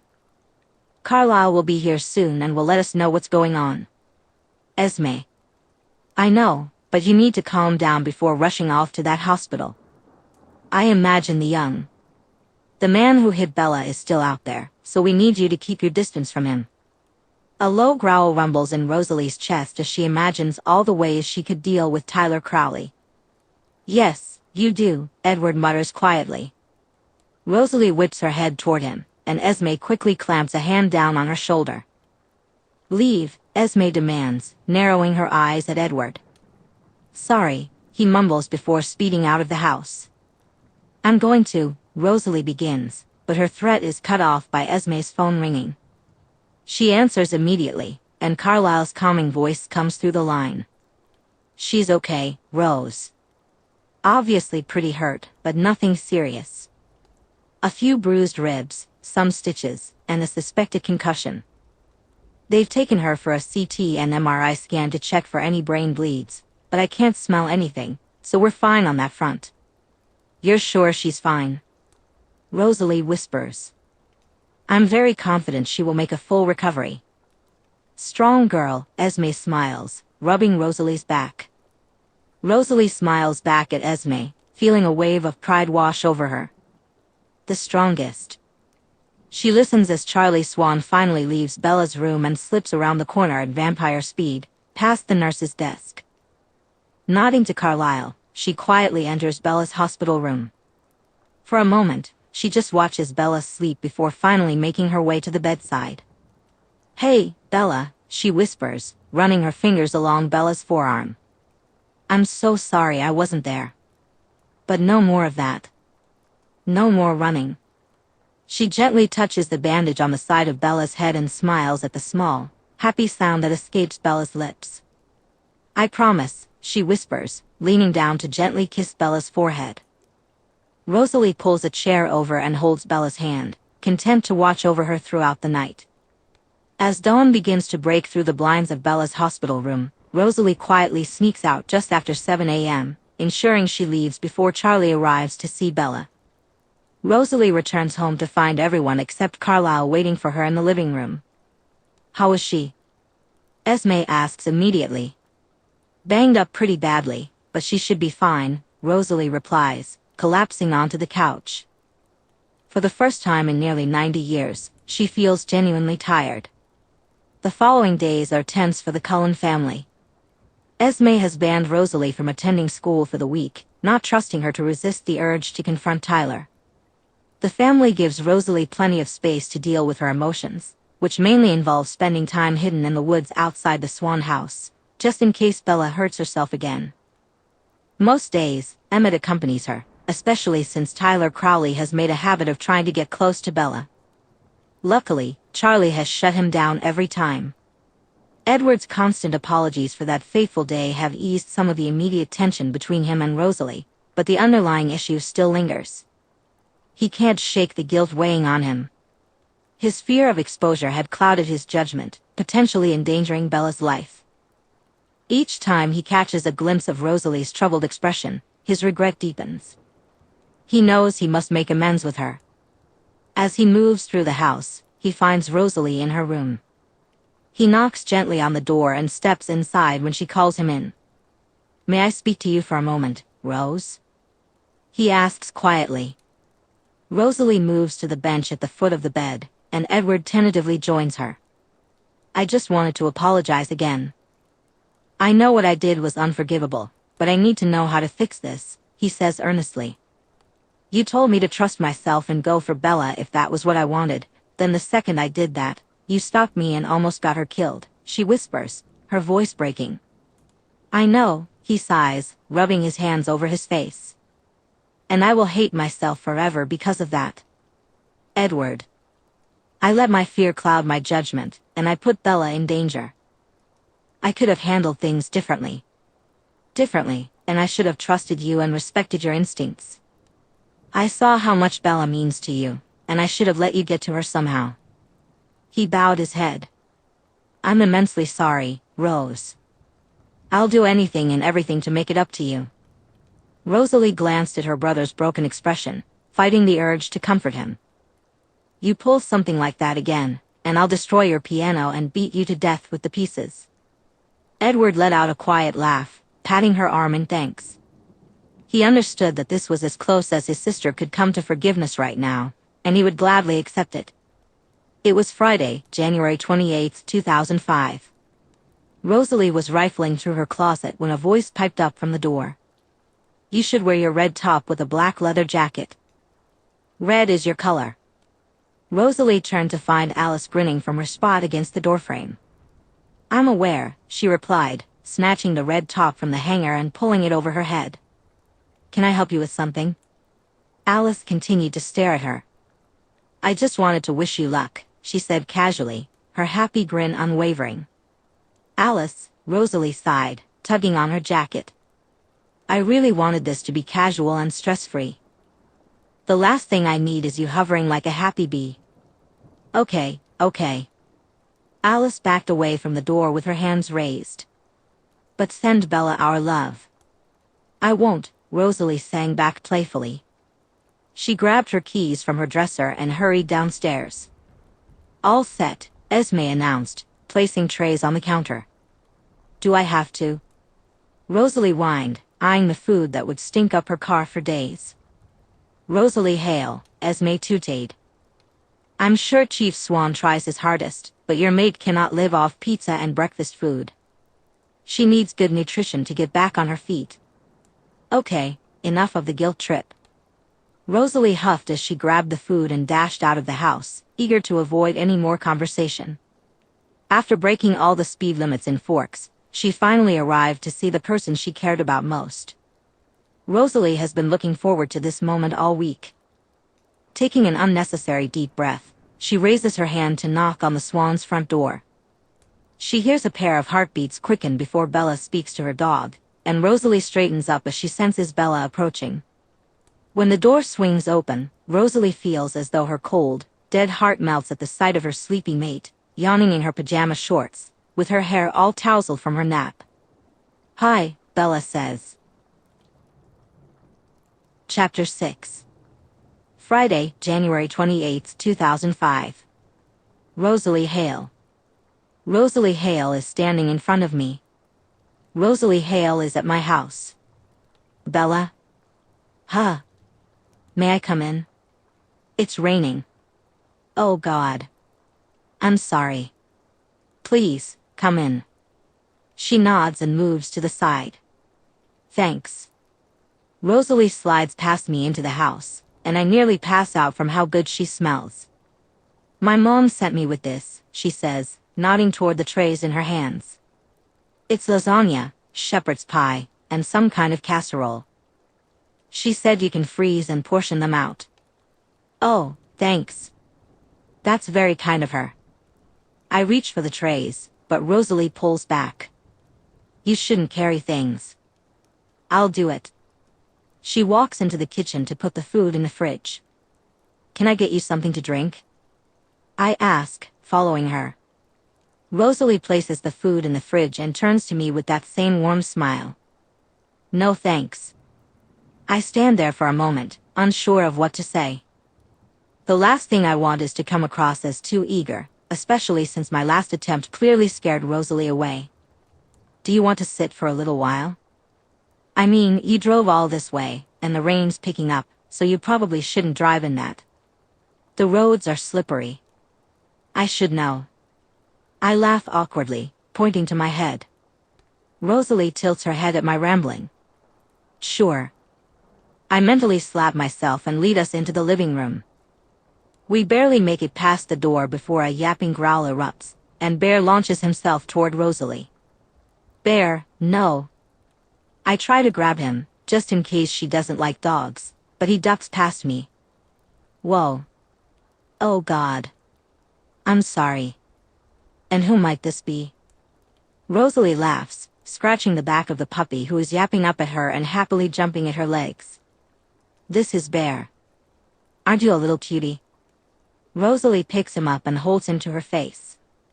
Bear licks at her chin before trying to nibble at her nose. "He likes you," Bella said, grinning at the matching happy expressions on their faces. "Well, I'm very likable," Rosalie replied with a grin as she placed Bear down on the floor. "Yes, you are. Please, Have a seat, Bella offered. She grabbed her blanket and pillow from the couch and tossed them onto Charlie's recliner. The two settled on the couches, and Bear instantly jumped up to curl into Rosalie's lap. You can push him off if he gets to be too much, Bella said, wincing as Bear tried to chew on her thumb. He's teething right now, she explained. Rosalie smiled at Bella's concern but didn't pull her thumb away from the puppy's jaw. He's fine. I can't even feel it. You're tough. Those puppy teeth are deadly for me, Bella remarked, watching as Bear took a good bite, and Rosalie didn't even flinch. She observed Bear finally settle down in Rosalie's lap, and a silence hung between them.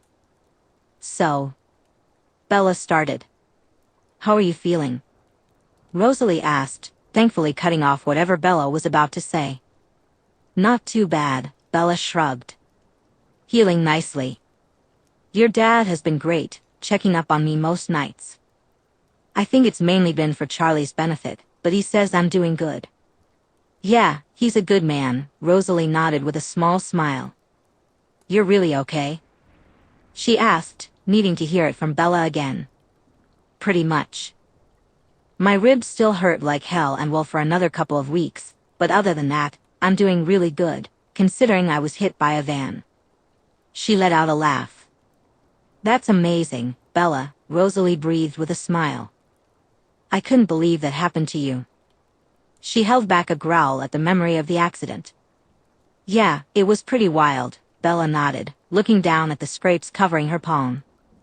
They both fell into a quiet moment, replaying that day in their minds. Rosalie cleared her throat, snapping out of it before she got lost in the memory again. Listen, Bella, I didn't just come here. I'm here to drop off the food from my mom, Rosalie said, glancing at Bella. I wanted to check on you, but I also came to apologize for my behavior recently. I've been going through some things, and it's been messing with my head. I ended up taking some of it out on you. So, I just wanted to say I'm really sorry for that. It was unfair of me. Oh, that's fine, Bella replied, trying to brush it off. No, it's not, Rosalie insisted, smiling at her friend's kind heart. I was rude and ignorant toward your kindness, and I deeply apologize. Rosalie.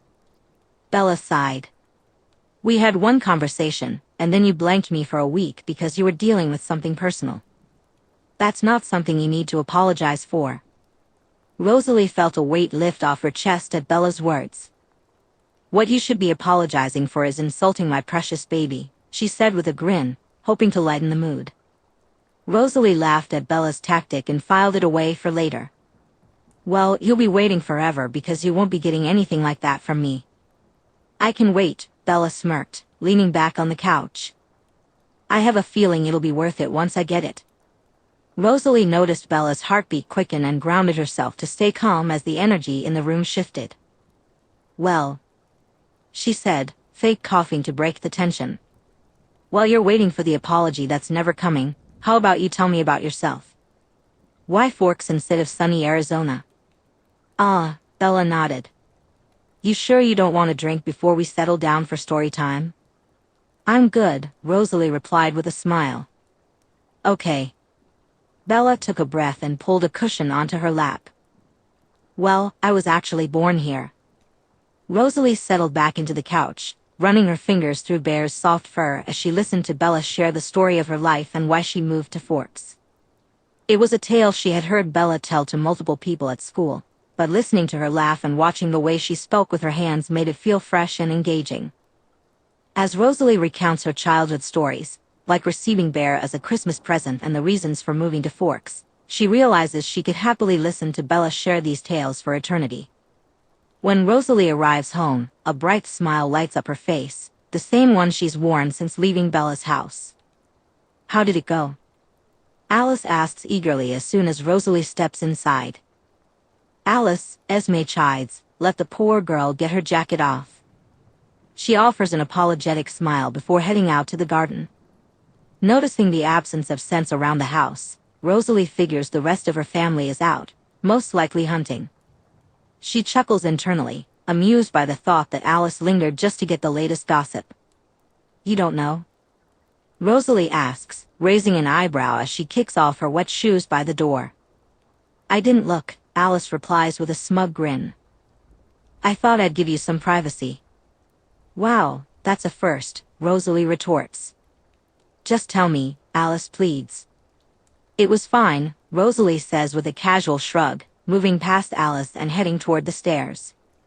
Alice follows her up the stairs like an eager puppy, tugging at her shirt. Oh, come on, you just spent hours alone with your mate. It must have been more than fine. Are you two dating? Did you have your first kiss? When is she moving in? No, and never while you're still here, Rosalie scoffs. We just talked. I'm not going to pressure her into anything. We'll take it one day at a time. Okay, a bit of foreplay, nice, Alice winks. Friends, Rosalie emphasizes, ignoring the glint in her sister's eye. If I stay close to her as a friend, at least I can make sure no more vans knock her down. And then, Alice encourages. And then whatever happens, Rosalie shrugs, opening the door to her room and turning to face Alice. I won't push myself onto her. If anything does happen, and that's a big if, then I'll let Bella take charge of that. I doubt that will be a problem, Alice replies. Rosalie laughed as she backed away from her bedroom door.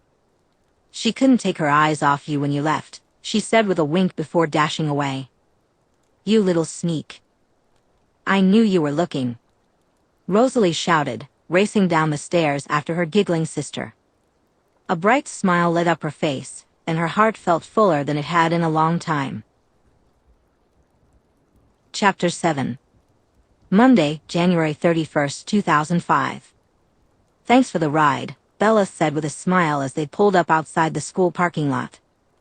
No problem, Bells. Just a few more days on your medication, and then you can start driving again, Charlie replied, looking at her sympathetically. She knew he secretly enjoyed the role of getting her safely to school. See you at lunch, she said, nodding as she stepped out of the car and made her way toward the school. Bella walked along the edge of the parking lot, wary of the wet floor and the drivers around her. She had made it about halfway when a loud scream caught her attention. She's alive. A grin spread across Bella's face as her small group of friends jogged toward her, their excitement palpable. Easy, dude. I'm still a bit tender, Bella cautioned, backing away from Mike, who was coming in fast. I just got my stitches out, and my ribs still hurt like crazy. I'll be gentle, Mike assured her as he pulled her into a soft embrace. Welcome back. Thanks, Bella replied, feeling the warmth of her friends as they passed her around in a joyful reunion. I'm so happy you're back. Jessica squealed in her ear before pulling back to gently pat her cheeks. We tried to visit you, but the first time you were sleeping, and the second time your dad wouldn't let us in. I think we're guilty by association because of Tyler, she pouted. Yeah, sorry about that. My dad's been a bit of a guard dog, Bella admitted. Tell me about it, Eric winced, recalling the fierce glare he received from Chief Swan. The group grilled Bella for about 10 minutes, asking all sorts of questions about the accident while sharing how Tyler had been moping around all week, upset that he couldn't see her. I'm surprised he hasn't ambushed me yet, she said, scanning the area for any sign of him. Oh, he'll be keeping his distance, Mike snickered. Apparently, he was warned to stay well away from you. I've never seen the guy so terrified. Who warned him away? Bella asked, curious if her dad had gone to see him. No idea. He wouldn't say. Tell me something, he said. He had been keeping close with his basketball buddies. Do you need any help getting to class? Angela asked, already reaching for Bella's backpack. Bella gently swatted her hand away and took a step back. No, you guys go ahead. I need to stop by the office first. Are you sure? We can wait and give you a hand, Mike offered. Guys, I'm fine, Bella laughed. I've been lying down for 5 days straight. Charlie just let me feed myself. For once in my life, I'm actually looking forward to school. Well, I'm carrying your lunch tray for you, Mike declared, puffing out his chest. No need. I'm on half days this week until I finish my meds and the concussion doesn't come back. Ugh, lucky, Jess groaned. Angela, she tuts, smacking Jess's arm. She was hit by a van. Bella chuckled at the guilty expression that crossed Jessica's face. Oh yeah. Sorry, Bella. It's fine, Bella said, giving her a gentle shove. Come on, I need to get to the office before English. The group made their way through the rest of the parking lot, but just before Bella could ascend the stairs, she felt herself being pulled back by her backpack. She turned around, thinking Tyler had accosted her, but instead, she found a smiling Rosalie Hale. Oh, hey, Bella greeted. Good morning. I'm glad to see you back, Rosalie said, letting go of her backpack. I didn't see your hideous truck this morning. I wasn't sure if you'd be here, Rosalie added. I can't drive, Bella pouted. I'm still on pain meds right now, so my beautiful baby has to stay home for a few days. What a shame, Rosalie smirked. Bella playfully shoved her, but Rosalie didn't even budge. You're lucky I'm still injured, Bella huffed. Yeah, I'm sure you could take me, Rosalie teased. Can't wait, she winked. So, do you need a lift home after school? If you can't drive, I'd be happy to take you. I'm not doing full school days right now. Your dad said I need to go home at lunch for the rest of the week. Rosalie brought the car to a stop and looked Bella over. Why? Are you okay? I'm fine, Bella replied with a smile. It's just a precaution because of how hard I hit my head. Apparently, concussions can come back, so my doctor wants me to take it easy during my first week back. Well, how about a ride at lunch? Rosalie suggested as she walked alongside Bella. It's supposed to rain this afternoon. Oh no, that's fine. My dad said he would come and take me home. It's no problem. This way, your dad can stay at work where he's needed, and I don't have to listen to Mrs. Goff's terrible Spanish pronunciations, Rosalie said with a smile. Come on, do me a favor. Fine. I'll text Charlie that he's off the hook. Great. I'll meet you out here at 12:30. Great. They exchanged matching smiles before heading their separate ways.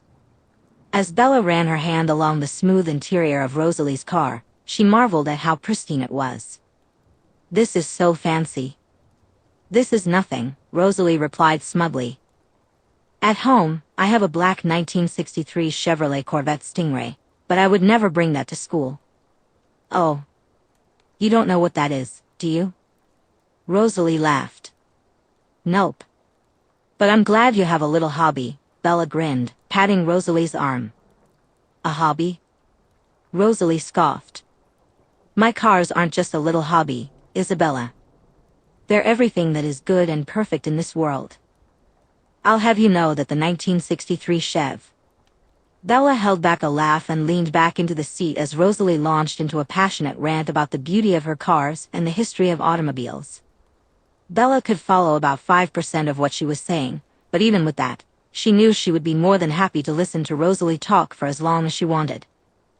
The car soon pulled up outside the Swan residence, and Bear clearly sensed their arrival, barking excitedly from inside the house. Rosalie chuckled at the sound as she stepped out of the car. Bella reached the top of the stairs. Rosalie opened the door, letting the puppy out. Bear was a bundle of enthusiasm, his tail wagging and joyful leaps directed at Rosalie. He remembers you, Bella said, smiling softly at the pair. I can see that. Clearly, he's desperate for some mature company. Well, would Miss Mature like to join us on his afternoon walk? Rosalie scooped Bear up, allowing him to chew on her thumb again. I think we'd both love that, Bella grinned, walking into the house with Bear snuggled in her arms. As they ventured into the serene beauty of the wintry forest, Bella and Rosalie were bundled up in warm coats. The frost-laden trees created a picturesque landscape, the world hushed beneath a blanket of winter. Bella watched as Bear bounded through the mossy floor, her breath forming frosty puffs in the frigid air. Her cheeks were flushed a rosy pink, and she tucked a loose strand of hair behind her ear. You know, she began, her voice filled with wonder, I've always loved coming to Forks in winter. Being in California and Arizona around Christmas time just didn't feel right. There's something so peaceful about the cold. Everything feels so still. In what way? Rosalie asked. Like in summer, something is always happening. Everyone's out, birds are chirping early, and there are flies and bugs everywhere. But in winter, the streets are dead, and so many creatures are hiding to escape the cold. It's all so still and quiet. She smiled softly. I love it. Do you think you would want to live in a cold climate? Rosalie asked, keeping her voice casual. Oh, definitely. I'm not made for constant hot weather, and neither is Bear. She grinned, nodding to the puppy, who was currently growling at a log. You like the cold? You seem more like a beach babe. A beach babe? Bella replied, trying to subtly give Rosalie the once-over. Yeah. You look like you should be on the beach getting your picture taken. Rosalie raised an eyebrow. Oh, I do? You own a mirror. Right, Bella laughed, feeling a blush creep to her cheeks at the smirk Rosalie was giving her. Well, I'm afraid you won't find me on a sunny beach too often. She shook her head with a snort. I prefer my vacation destinations to be overcast. You don't tan either? Bella asked, tossing a small stick for Bear. Something like that, Rosalie replied with a chuckle. The two of them ventured deeper into the forest, further than Bella had ever gone on her own as a child. She considered suggesting they turn back before they got lost when Rosalie suddenly grabbed her hand and pulled her to the right. I think I hear something, Rosalie said, excitement in her voice. Bella let herself be pulled along, watching as Rosalie pushed some branches aside to reveal a breathtaking sight. Within a circle of boulders lay a serene, untouched oasis. A miniature stream flowed through the middle of the glade, its waters partially frozen in the cold. The stream descended gracefully, forming a delicate waterfall that sparkled like diamonds in the faint sunlight. Bella's heart swelled with wonder as she took in the beauty of the place. She turned to Rosalie, whose golden eyes were bright as she watched Bella's reaction. It's like something out of a dream, Bella whispered. How did I not know this was here? She moved closer for a better look and instantly stepped on a frosty moss-covered rock. Bella braced herself for a fall and the familiar fiery pain in her ribs, but instead, she felt a cool pair of hands catch her from behind. Whoa, careful, Rosalie whispered against her ear. Bella shivered at the cool breath and fought the urge to lean back into Rosalie's body. Nice reflexes, Bella grinned as Rosalie steadied her. I'm always falling over something. I might just have to keep you around. Deal, Rosalie smiled, keeping a firm hold on Bella. Let's sit over there. Bella allowed Rosalie to guide her over to a nearby spot, feeling grateful for her friend's steady presence. The rocks were slippery, but the two of them settled comfortably on a large boulder next to the small waterfall, watching Bear explore. Are you okay here? Rosalie asked after a few minutes of comfortable silence. You're not uncomfortable sitting with your ribs, are you? I'm fine, Bella replied, a gentle smile on her face. She knew she would happily ignore all the pain in the world to stay in this moment. It's nice to get out of the house. I bet, Rosalie nodded. I hear your dad was a bit strict with your healing. That's an understatement, Bella laughed, leaning back on her palms. He's always been very protective of me, but it's like 100 times worse now that he's a cop. He already has those instincts in him. It's nice how close you both are. Are you close with your family? I feel like I only talked about myself on Friday, Bella said, joining Rosalie in leaning back. Yeah, I guess so. We were all pretty much pushed into this life together in some way, and it's lucky that we all get along well. Don't get me wrong, sometimes I want to rip my hair out when there's no peace in the house, but I really love them all so much. That's amazing. I'm not sure how many foster siblings could bond so well, Bella said with a smile. Not all of you are graduating this year, right? I bet it'll be strange to be separate. Yeah, 4 of us. Emmett will still be here for one more year. Bella huffed and nudged her shoulder against Rosalie's. Wow. I just met you, and now you're leaving me. Who's going to catch me when I slip and fall? Maybe I can fail this year and repeat, Rosalie said playfully, grinning. No, Bella scoffed. I couldn't possibly be seen hanging around with a failing loser. Well, screw you, Swan, Rosalie shot back, mockingly. I suppose I'll just get straight A's and catch the first bus out of Forks. They exchanged grins before Bella had to look away, breaking the eye contact. So, what are your plans after Forks High? Do you have any ideas about what you want to do? Bella asked just as Bear came bounding over with a leaf in his mouth. Rosalie takes the leaf from Bear and tosses a stick for him to chase instead. I've got a couple of options, she says.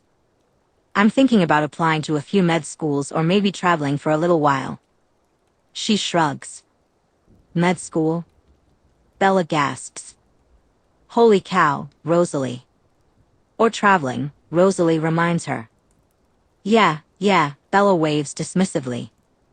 Wow. Dr. Hale, that's impressive.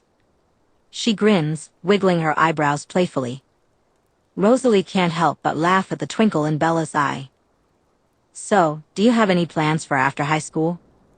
She asks, hoping to shift the subject before Bella gets too flirtatious and really tests her patience. Bella shrugs. I definitely want to travel before starting a career. Then maybe university for English literature. I enjoy writing and could see a future in that. That's great. Where would you want to travel? Everywhere. Europe seems like a good place to start since so many countries are close together. I've always wanted to see the Northern Lights in Iceland. What about your travel plans? Oh, I don't know, just here and there. I suppose Iceland has always looked nice. Rosalie winks, grinning at the blush that spreads across Bella's cheeks. Chapter 8. Monday, February 14th, 2005. You smell that, Bella? Jessica asked, sniffing the air as Bella approached the table. No, Bella replied, pulling the sandwich she was about to bite into away from her mouth and eyeing it warily. When would she learn not to trust the food in this place? Jessica leaned in closer, taking another whiff. It smells like love in the air. She grinned and planted a kiss on Bella's cheek. You idiot, Bella huffed, taking a bite of her sandwich. This better not be all that Valentine's nonsense again. Of course it is. Valentine's is the best day of the year. For couples, Bella said, nodding toward the empty seat beside her. But as you can see, I'm alone. You don't have to be. Bella raised her eyebrows and shot Jessica a playful grin.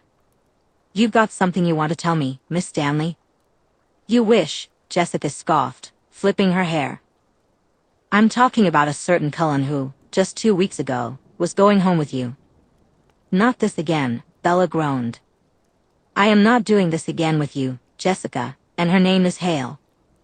She pushed her lunch tray away and headed toward the fruit counter.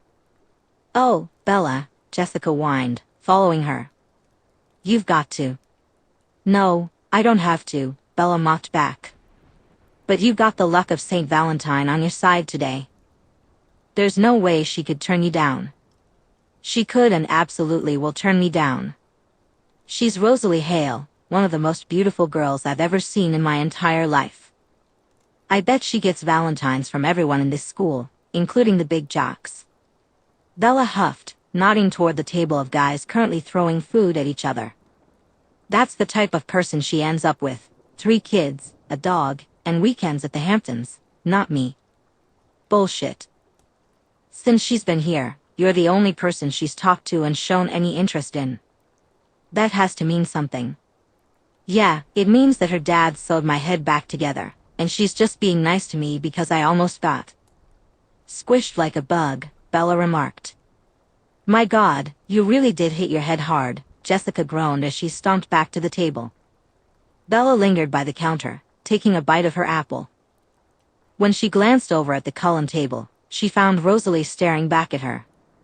God, this tension is killing me, Alice sighed, falling face first onto the table as she watched Rosalie continue to gaze at Bella without stopping. Just kiss her already. Shut it, Rosalie hissed, her eyes still on Bella and Jessica as they chatted at the food counter. I already said I'm letting Bella set the pace. But Bella is too scared to make the first move, Alice pouted, lifting her head. You just heard her. She thinks she's not good enough for you. It's so obvious she's into you, her heart sounds like it's about to beat out of her chest every time she looks at you. Alice, Rosalie sighed, trying to find the right words. I agree with Alice, Rose, Edward interjected before she could finish. You do? Both Alice and Rosalie asked in shock. I know I was on team ignore Bella, but it's clear you both can't stay away from each other, and she's definitely interested in you romantically. Maybe it's time to court her. Finally, we're all Team Bella, Emmett cheered quietly. Go get your girl. He grinned and gave Rosalie a gentle shove. Rosalie watched as Jessica stormed away from Bella, and their eyes met. Okay, she whispered to herself before getting up and making her way over to Bella. She couldn't help but smile as she noticed Bella's heart speed up at her approach. Bella, Rosalie nodded when she reached her side. Rosalie, Bella replied, returning the nod. Happy Valentine's Day. Happy Valentine's Day to you, Bella said with a smirk.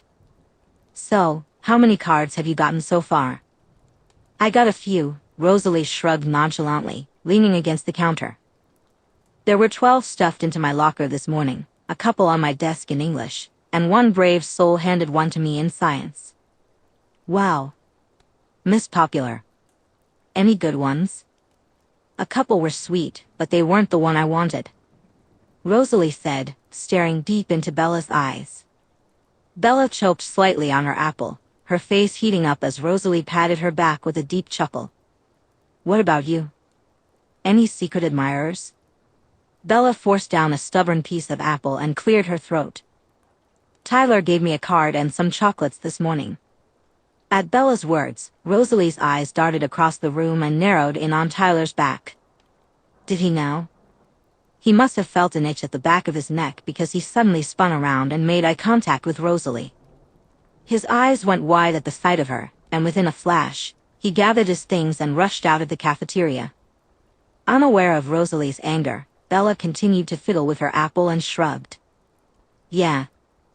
All my friends booed him, but he promised it was just an apology gift. I think it was because my dad wouldn't let him near me, and apparently, he's been warned to keep away from me at school. Good. Rosalie huffed, her eyes locked on the now closed door. How was your weekend? She tore her gaze away, knowing Tyler was definitely gone. Fine for me, but Bear misses you. Oh, he does? Rosalie smirked. Yep. He wouldn't shut up about you all weekend. Bella grinned back. I hardly had any peace. Well, I can't have that. I'm pretty busy most of this week, but maybe this weekend we could take him out. We could walk around town, and you could show me all your old hangout spots. Sounds good. Bella nodded, smiling. We can meet at my place on Saturday. Is 12:30 good for you? Sounds perfect. Saturday, February 19th, 2005. Are you nearly done? Rosalie will be here soon. Bella said, skiing as she cleaned up the breadcrumbs Charlie left behind from making his sandwich. Almost, he replied with a slow grin, sipping his Coke. You ashamed of me or something? No, I just could do without the mess when someone is coming over. Charlie smiled at her panic, enjoying the moment. Decided to clean up the mess on the table. You know, Jacob has been asking about you a lot. He's been acting like a kicked puppy around me, asking how you're doing, if you've mentioned him, and if he can have your number to apologize. Maybe you should talk to him, Charlie said. Jesus. I hardly know the kid. Why the hell do I have to baby him? Bella huffed. You don't, Charlie replied, holding up his hands as he moved to the sink with his plate.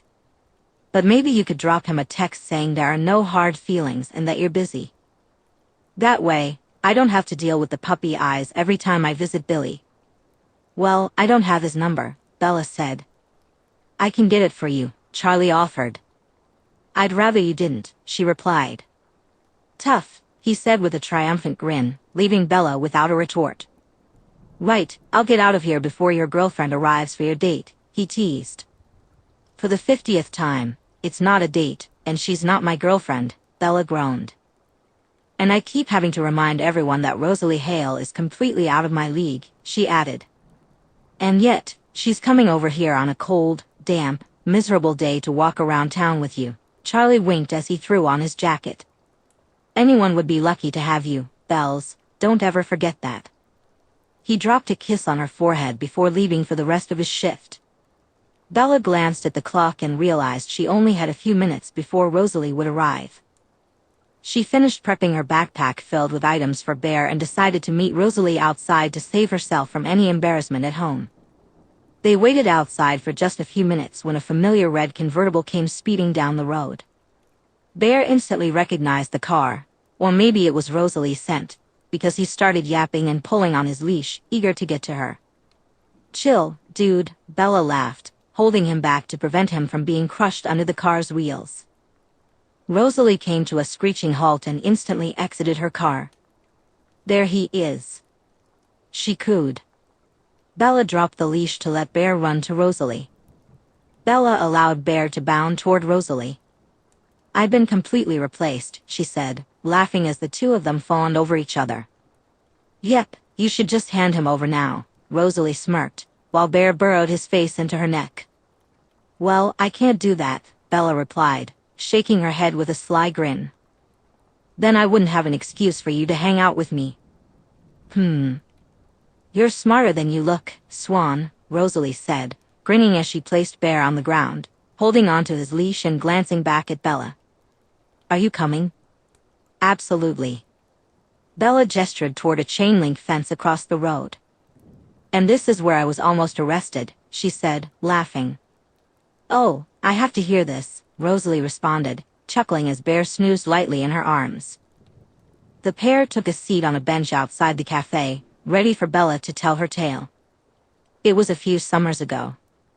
I was around 12 or 13, I think. It was nearing the end of my visit, and for some reason, I wasn't allowed to go to the res and play with the kids I usually hung out with. There was this family camping not too far from town for the summer, and they had 3 kids, all around my age. You could say they were troublemakers. They sound wonderful, Rosalie chimed in with a frown. I know. I didn't really like them. They were all so aggressive and over the top, but I didn't have anyone else to hang out with, and my dad was working a lot. So anyway, one day they decided to steal some alcohol from the convenience store and go drinking in the woods. The oldest, Daniel, was supposed to distract the shopkeeper while the other 2, Amy and Jill, stashed it in a backpack. I was absolutely terrified, so I stayed outside to keep watch. I had my hood pulled way over my head and was shaking like a leaf. As I was pacing and panicking, I suddenly heard a huge crash and shouting coming from inside the store. Suddenly, the 3 of them come sprinting out, with the shop owner hot on their heels, shouting at them. Daniel rushes past me, giving me a rough shoulder check that sends me tumbling to the ground, just as a police cruiser rounds the corner on patrol. How's that for timing? Rosalie laughs. Oh, I know, Bella huffs. I pull myself up and join the 3 of them in a sprint just as the cruiser blares its siren and shouts at us to stop. Obviously, I'm terrified, so I ignore the warning and keep running that way. She points to the sidewalk across the street. I round the corner of the building and see the 3 of them climbing over a fence, disappearing into the woods. Now, I'm not sure if you've noticed this about me, Rosalie, but I'm not the most athletic person.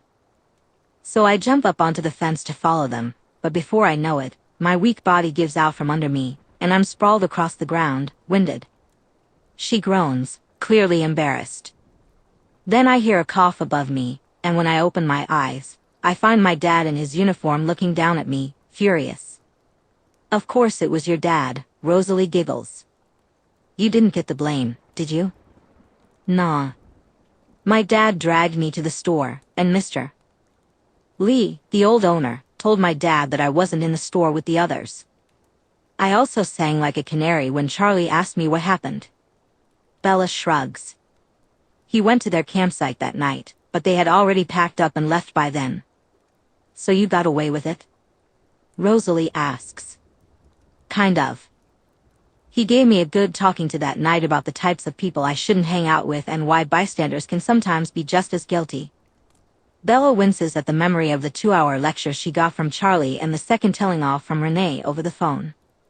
What a little rebel you were, Rosalie teases. Yep. Bella smirks, leaning back on the bench and spreading her arms out. You're in the presence of quite the badass. But those words are quickly overshadowed by a rumble that interrupts their conversation. Are you hungry?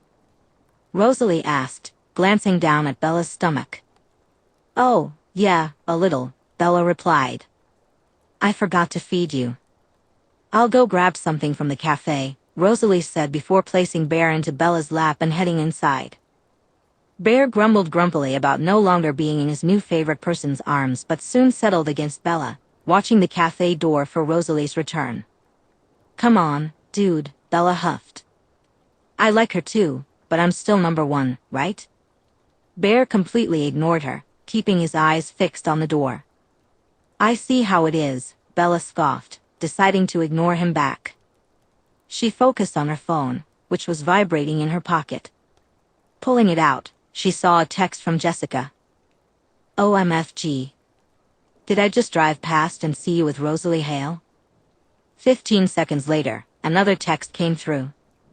You are on a date with Rosalie Hale and you didn't tell me.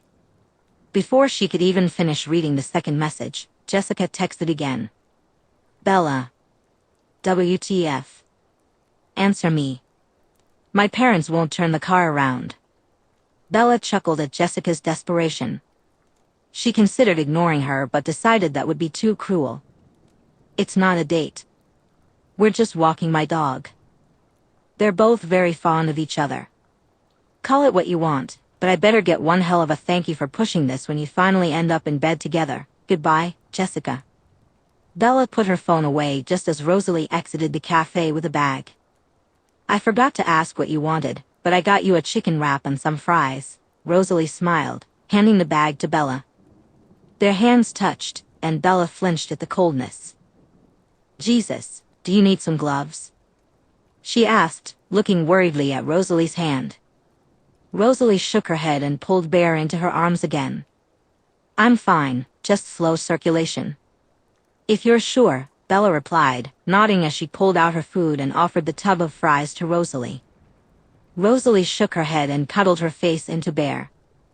No, thank you. Thanks, but I had a big lunch, Bella said. Your loss, Rosalie replied with a smirk.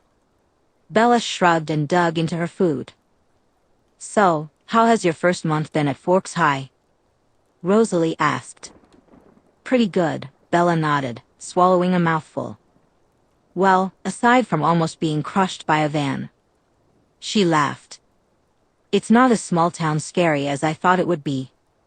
It's surprisingly normal. Very normal indeed. Is it different from your old school? A little. My school in Phoenix wasn't as hung up on traditions. This week, Jessica has been talking nonstop about some spring dance happening next month. At my old school, we only had prom, but it looks like there's more here. Bella huffed and shook her head. Not a fan of dances? Not at all, she laughed. Are you into them? Bella asked. God, no, Rosalie scowled. I do not like spending any more time with high school students than I have to. Bella gave Rosalie a sly once-over. It's probably for the best that you don't attend. I can see it now, you walking into that hall dressed to the nines. It would drive everyone there wild. She laughed, imagining the chaos that would ensue if Rosalie Hale showed up in a stunning red dress. It would definitely drive me mad, Rosalie whispered to herself. You think so? She asked, a soft smile on her face. I know so, Bella replied. The two of them locked eyes, and Bella was certain she saw Rosalie leaning in closer. Bella took a small breath and leaned forward as well. Her heart raced as she felt Rosalie's cool breath against her lips. Just as Bella anticipated the moment she had been thinking about for weeks, a droplet of water hit her cheek, and suddenly the skies opened up, releasing a torrential downpour. "For Pete's sake," Bella groaned. "Come on," Rosalie said, scooping Bear under one arm and grabbing Bella's hand. "Let's go." She called out over the sound of the heavy rain, and together, they started running back to the Swan residence, laughing all the way. "I'm sorry, Rosalie. I didn't even think to bring an umbrella," Bella said, still chuckling. "Umbrella?" Bella exclaimed, digging her keys out of her pocket as she dashed up the stairs. "It's not your fault. I didn't bring one either. My sister told me it wasn't going to rain." She huffed, glancing down at her white t-shirt, now completely see-through. Rosalie couldn't help but imagine her plans to ruin Alice's favorite shoes and dresses, knowing it would terrify her sister since Alice would inevitably sneak peeks. "Do you want to come in?" Bella laughed, opening the front door for Bear. "We can dry off, and I can make us some hot chocolate while we wait for the rain to stop." She turned around, trying to keep her gaze above chest level. Rosalie looked down at her soaked clothes and scrunched her face. "I think I'll take you up on that another day. I'm not sure this rain is letting up." "Oh, yeah, of course. That makes sense." "Sorry," Bella stammered. Rosalie smiled at how flustered Bella had become and stepped closer into her space. "Thank you for today. I had a lot of fun," she said, leaning in to place a gentle kiss on Bella's cheek. Bella froze, feeling warmth rush to her cheeks. "See you Monday," Rosalie winked before running down to her car and speeding away. A gust of wind blew rain into Bella's face, finally shaking her from her stupor. She raised her hand to the cheek Rosalie had kissed and felt something in her palm. Looking down, she discovered a small folded napkin. Opening it, she found a phone number along with a note, thought it would be nice to be able to talk some way other than the lunch counter. "I loved spending time with you today, let's do it again soon. Give Bear a goodnight kiss from me, R." Even just reading Rosalie's words sent Bella's heart racing, and in that moment, she realized she was beginning to fall for Rosalie Hale. "Well, damn," she whispered to herself. Chapter 9. Wednesday, March 2nd, 2005. "So, have you picked a date yet, Swan? Maybe a little blonde-haired, hazel-eyed dame has caught your eye?" Jessica winks. "Huh?" Bella asks, dragging her eyes away from the book she was reading. Jessica rolls her eyes. "For the spring dance in a couple of weeks. It's ladies' choice, but I guess that wouldn't matter to you." "I'm not going to a dance, Jess," Bella laughs. "Why not?" "Maybe because I have 2 left feet, and I can't imagine anything worse than dancing and socializing in a sweaty, smelly school gym. I don't like being forced to come to this place, so I'm definitely not going to volunteer to be here." Jessica stares at her, wide-eyed, unable to comprehend why someone wouldn't want to go to a school dance. "What will you do instead?" "Just sit at home." "I might head up to Seattle that day," Bella shrugs.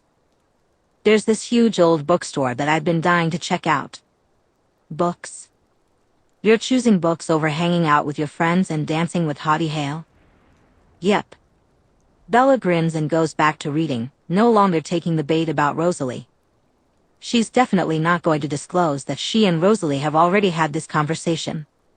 "Unbelievable," Jessica scoffs, then turns her attention to Mike to discuss coordinating their outfits. "You're really not going?" Angela asks quietly. "I promise it won't be as bad as you think. We'll all have a good time together." "I know," Bella replies with a grateful smile. "It's just not my scene."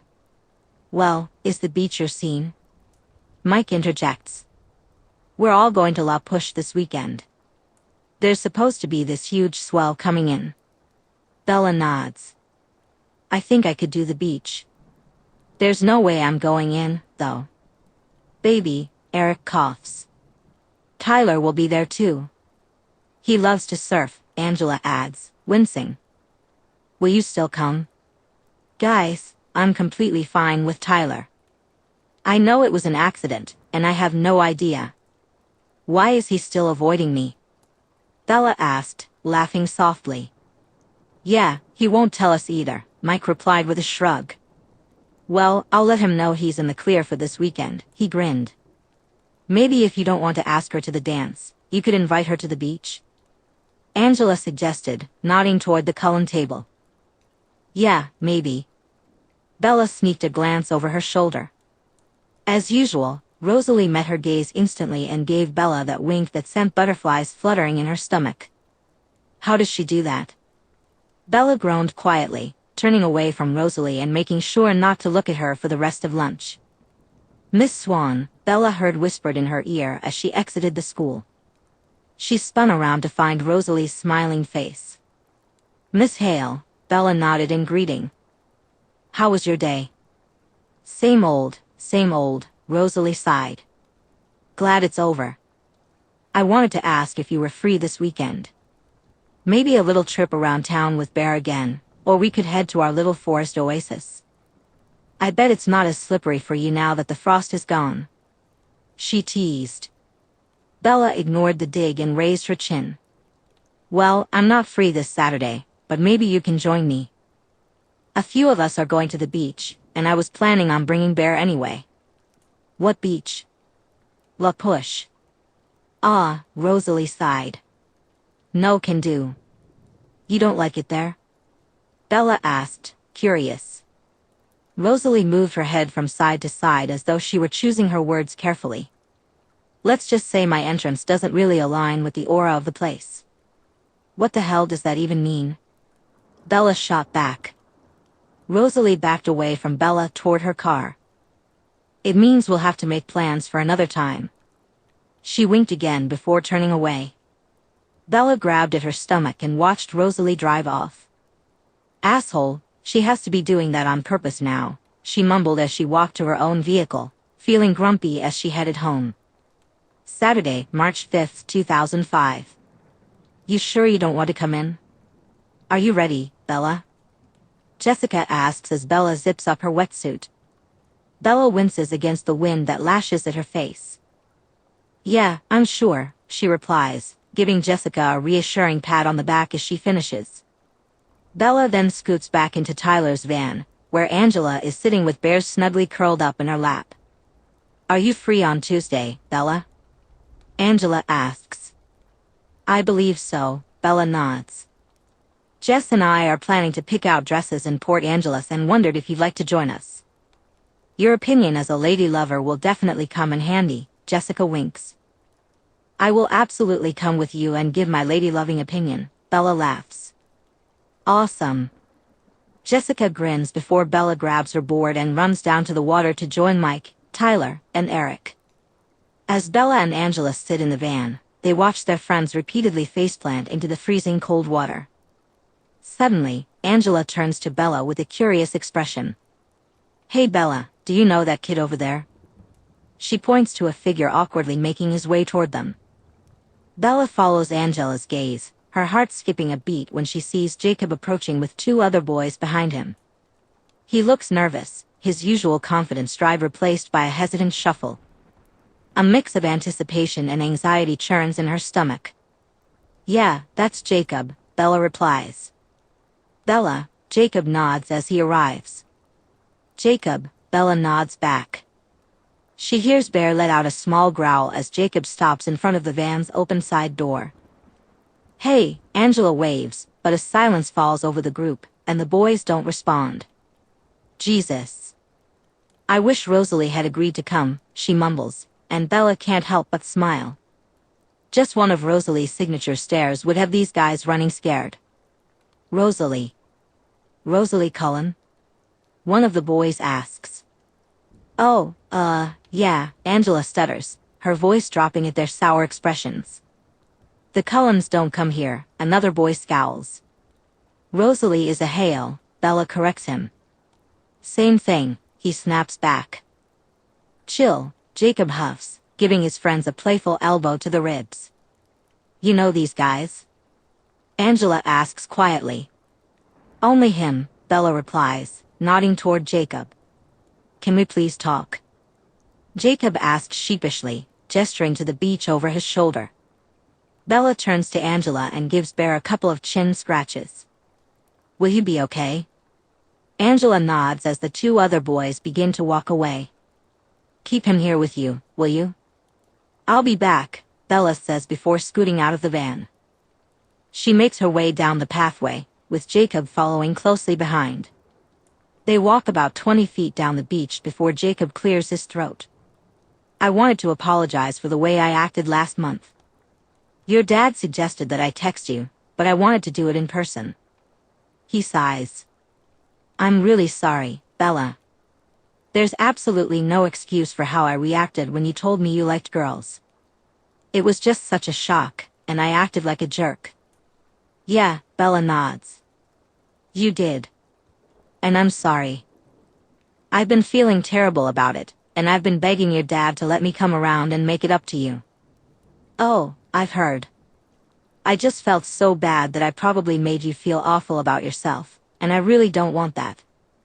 Well, thank you for apologizing. Are we cool? He asks awkwardly. We're cool, Bella replies, knowing he probably didn't mean any harm, and if he did, she didn't see him enough to care. Jacob lets out a breath and gives Bella a bright smile. Good. I really didn't want to lose what we have. Bella smiles tightly at his attachment to her again but quickly changes the subject. So, what was up with your friend back there? Does he not like the Cullens or something? Something like that. It's mainly just an old story our elders tell us, Jacob shrugs. Bella gives him a light shove when he doesn't continue. Don't leave me hanging. What's the story? Okay, Jacob begins. Our tribe has a rich history of storytelling. One of the most. Jacob began, one of the legends I heard growing up was about the Cold Ones. Bella's curiosity was instantly piqued, and she focused intently on him. What are they? According to Quileute legend, the Cold Ones are bloodthirsty immortal creatures with pale, ice-cold skin and superhuman abilities. The story goes that my great-grandfather, the chief, found them hunting on our land. They claimed to be different from others, so they struck up a treaty. The Cold Ones would stay off our land, and we wouldn't expose what they truly are to the humans. He nodded towards Bella as he spoke. The legends say that the Cold Ones have an insatiable thirst for human blood. If they were to hunt humans, it could lead to chaos and destruction. So, the treaty was a way to build some trust and keep the peace. Bloodthirsty and immortal, vampires. Your tribe believes that the Cullens are vampires? Bella asked, intrigued. It's just a scary story, he defended. Okay, even if that were true, why is there still hostility between your tribe and them? That treaty must have been made ages ago. Well, supposedly the Quileutes are descended from wolves. Wolves, like Howlett the Moon wolves? Bella laughed. Oh, this keeps getting better. Apparently, he chuckled back. That's why we don't get along. Wolves and vampires, mortal enemies. We protect the people from the Cold Ones. So, the people on the reservation don't like the Cullens because they think they're vampires or descended from vampires? Bella huffed, a laugh escaping her lips as her face scrunched up in confusion.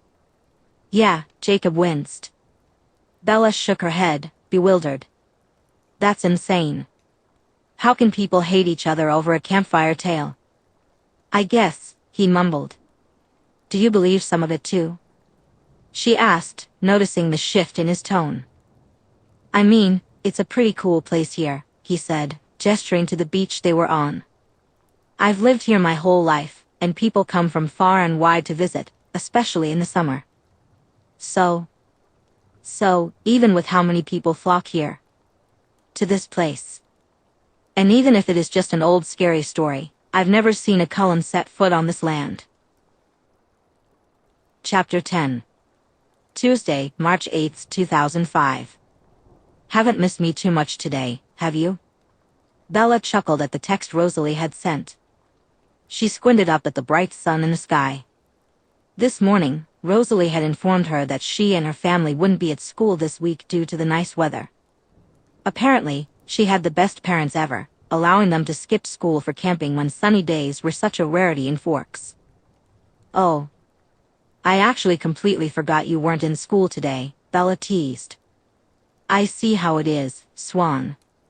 So when I'm back on Monday, you won't bound over to me like an overexcited puppy?" "You wish, Hale." Jessica waddled out of the changing room in an extremely tight dress. "What do you think of the blue?" Bella put her phone away and focused on her friend. "I think if you want to dance and not struggle to move, then no. But if you want everyone drooling over your chest all night, then absolutely." Jessica hummed as she turned towards the mirror. Decisions, decisions. Angela then emerged from the dressing room in a lilac dress. "Well?" she asked, smiling shyly. "That's the one," Bella nodded. "You look beautiful." "Really?" "Absolutely." Angela smiled happily and turned to admire herself in the mirror. "You're right, I'll look ridiculous in this thing. I'm going to go with the pink." Jessica nodded before heading back behind the curtain. After Bella was certain that both of her friends were happy with their dress choices and she was no longer needed, she pulled herself up from the window bench. "Hey, guys, do you mind if I skip dinner and head to the bookstore up the road? I want to see if they have a couple of books I need," she said while gathering her coat and bag. "We can wait for you if you want," Angela asked, still gazing at herself in the dress. "You guys go ahead. I'll see you tomorrow." "Bye, nerd," Jessica shouted from behind the curtain as Bella left the store. Bella walked up the road, rounding a couple of corners until she reached the bookstore she had spotted on the drive over. The familiar scent of well-worn pages and the gentle chime of the doorbell welcomed Bella as she stepped inside. The dimly lit store was a haven for her, with shelves upon shelves of books lining the walls. "Excuse me," she said, smiling at the shopkeeper. "Do you have any books on the legend of the Cold Ones?" The older woman, with a warm smile, paused for a moment, her brow furrowing as she seemed to sift through a mental catalog. "I don't think so, dear. Maybe check the back." Bella made her way to the section dedicated to the supernatural and mysterious, hoping to uncover something that might illuminate the story Jacob had shared with her the previous weekend, one that had lingered in her mind. She combed through the titles, her fingers lightly tracing the spines of the books, but none offered the insights she craved. After about 10 minutes of searching, frustration began to gnaw at her. It became clear that the information she sought wasn't available in the store. Sighing, she decided not to let this trip go to waste. While she couldn't find anything on the elusive Cold Ones, she could still lose herself in a good book and escape the events of the night. Bella made her way to the fiction section and began to browse.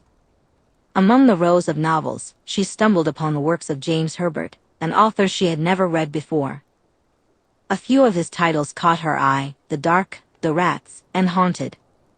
Intrigued, Bella selected a couple of his books, feeling drawn to the promise of spine-tingling adventures. With her chosen books in hand, Bella approached the counter, where the friendly older woman stood, ready to ring up her purchase. They exchanged a few pleasantries before Bella grabbed her bag and headed out of the store. As she stepped outside, a shiver ran down her spine. The night air was cool and misty, the sun had fully set, and a light drizzle had begun to fall during her time inside. She pulled her jacket tighter around her, clutching the bag of novels she had purchased as she walked into the night. As Bella walked through the quiet, rain-slicked streets, an unsettling feeling washed over her. Her senses were heightened, and she couldn't shake the impression that someone was watching her. The hairs on the back of her neck stood on end, prompting her to cast furtive glances over her shoulder, searching for any sign of a follower. Then she heard it, a faint sound of whistling and jeering. Turning her head slightly, she spotted 3 men stumbling after her, pointing and laughing. Panic surged through her, and she decided to cut down a hill and into a side road, hoping it would lead her to her truck more quickly. But as she hurried forward, Bella quickly realized her mistake. The path led her to a large, abandoned car park behind some buildings, with the exit to the road still about 50 yards away. She quickened her pace, but soon came to an abrupt stop when one of the men appeared in front of her. She spun around, only to find the other two spreading out behind her. As they closed in, one of them, a tall, imposing figure with a sinister grin, called out, "Hey there, sweetheart. Why don't you come over here and talk to us for a bit?" Surrounded, Bella could instantly smell the cheap beer wafting from them. "I'm good, thanks," she replied, trying to push past them. But the two who hadn't spoken shoved her back into the circle they had formed. The tall man let out a low laugh and took a step closer to her. In that moment, fear ignited a spark of strength within Bella. With adrenaline coursing through her veins, she swung her bag of books like a weapon, striking the man squarely in the face. He stumbled backward, crashing to the ground while clutching his bleeding nose and cursing furiously. "You little bitch." The other two men laughed drunkenly at their friend's misfortune, mocking him for being taken down by a girl. Bella knew she couldn't depend on the flimsy bag of books for protection much longer. Desperation and fear drove Bella's actions as she scanned her surroundings for anything she could use to defend herself. Her eyes fell on a discarded piece of metal piping lying near a dumpster, likely left behind from a construction project. She lunged for it, gripping it tightly with both hands. With the makeshift weapon in hand, Bella faced her attackers. Her heart raced, but her determination remained unshaken. The two men hesitated, clearly thrown off by her sudden transformation from prey to fighter. Seizing the moment, she jumped at the smaller man, swinging the pipe with all her strength. It connected with his knee, causing him to crumple to the ground in pain. The third man glanced at his fallen friends and scoffed before yanking the pipe from Bella's hands. A jagged edge sliced through her palm, and blood dripped onto the concrete. He tossed the metal aside and gripped Bella's wrists. "I like a woman who fights back, but enough of that now," he huffed. "Fuck you," she spat, bringing her knee up and slamming it into his groin. He doubled over in pain, one hand still clutching her while the other protected himself. Bella seized the opportunity to pull away, but his grip tightened in response to the blow. "You little bitch," he groaned, standing back up and backhanding Bella across the face before shoving her down to the ground. "I'm going to enjoy this," he hissed, looming over her as he reached down. Bella flinched away from his grasp just as the sound of a fast-approaching car reached her ears. She turned to see a vehicle peeling around the corner, heading straight for them. Shielding her eyes from the blinding headlights, she caught a glimpse of the car as it skidded to a stop, a bright red Mercedes. The door swung open, and out stormed Rosalie Hale, her face a mask of determination. The air crackled with tension as Rosalie's eyes locked onto the man towering over Bella. "Rose?" Bella called out, desperation lacing her voice. But Rosalie ignored her, focusing intently on the creep. "You want some too, bitch?" He sneered, attempting to sound confident as he stumbled back from her. With a furious growl, Rosalie closed the distance between them, effortlessly lifting the man off the ground. Her supernatural strength left him no chance to react. She glared into his eyes with an intensity that sent shivers down his spine. "You thought you could harm her?" She snarled, her voice dripping with venom. The man trembled in her grasp, his face turning pale as he struggled to find words. The other two men stood frozen in shock, unable to comprehend what they were witnessing. With a fierce growl, Rosalie flung the man away like a rag doll. He crashed into the nearby wall with a sickening thud before collapsing to the ground, moaning in pain. The remaining two men stumbled backward in fear, their eyes wide with terror as they exchanged panicked glances, realizing they were utterly outmatched. Rosalie took a menacing step toward them, her golden eyes now replaced with endless black pools. "Leave," she growled. The pair quickly grabbed their crumpled friend and dragged him up the alley. Rosalie watched their retreating figures for a few moments until their disgusting scents began to fade into the air. She took a moment to compose herself before turning back to Bella, who was still on the ground, shock written all over her face. "How?" Bella mumbled, her voice barely above a whisper. Rosalie rushed to her side at human speed. "Are you okay?" she asked, crouching down in front of Bella and gently pulling her bleeding hand up to inspect the damage. She tore off a piece of her shirt and tied it around the gash on Bella's palm. "Did they hurt you?" "How?" "Bella." Rosalie gently cupped her delicate cheek, searching her eyes for answers. "Are you hurt?" "I'm fine," Bella breathed, still in disbelief. Shaking her head. "It's just my hand that hurts." "Okay." Rosalie pulled Bella up off the floor and guided her to her car. "Let's get you home." "What about my truck?" Bella asked as Rosalie got into the car.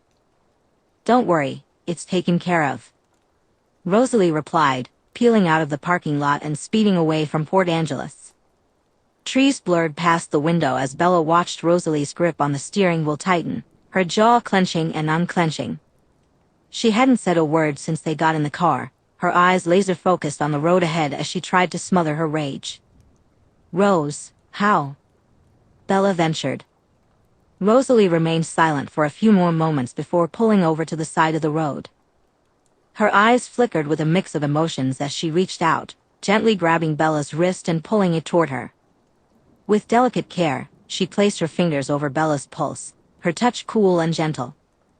A shiver ran down Bella's spine at the intimate contact, but she couldn't deny the genuine concern in Rosalie's eyes. Rosalie closed her eyes, focusing on the steady rhythm of Bella's heartbeat. Relief flowed through her as she confirmed that Bella was still here and alive. "I'm sorry I wasn't there," she mumbled, opening her now golden brown eyes. "But you were there," Bella said, trying to catch her gaze. "How the hell were you there, Rose?" "I thought you were away camping with your family." "No," Rosalie whispered. "No what? What the hell was that back there?" "You lifted that guy off his feet." "I grabbed him by his collar and pushed him into the wall," Rosalie shrugged. "You threw him about 20 feet, Rose."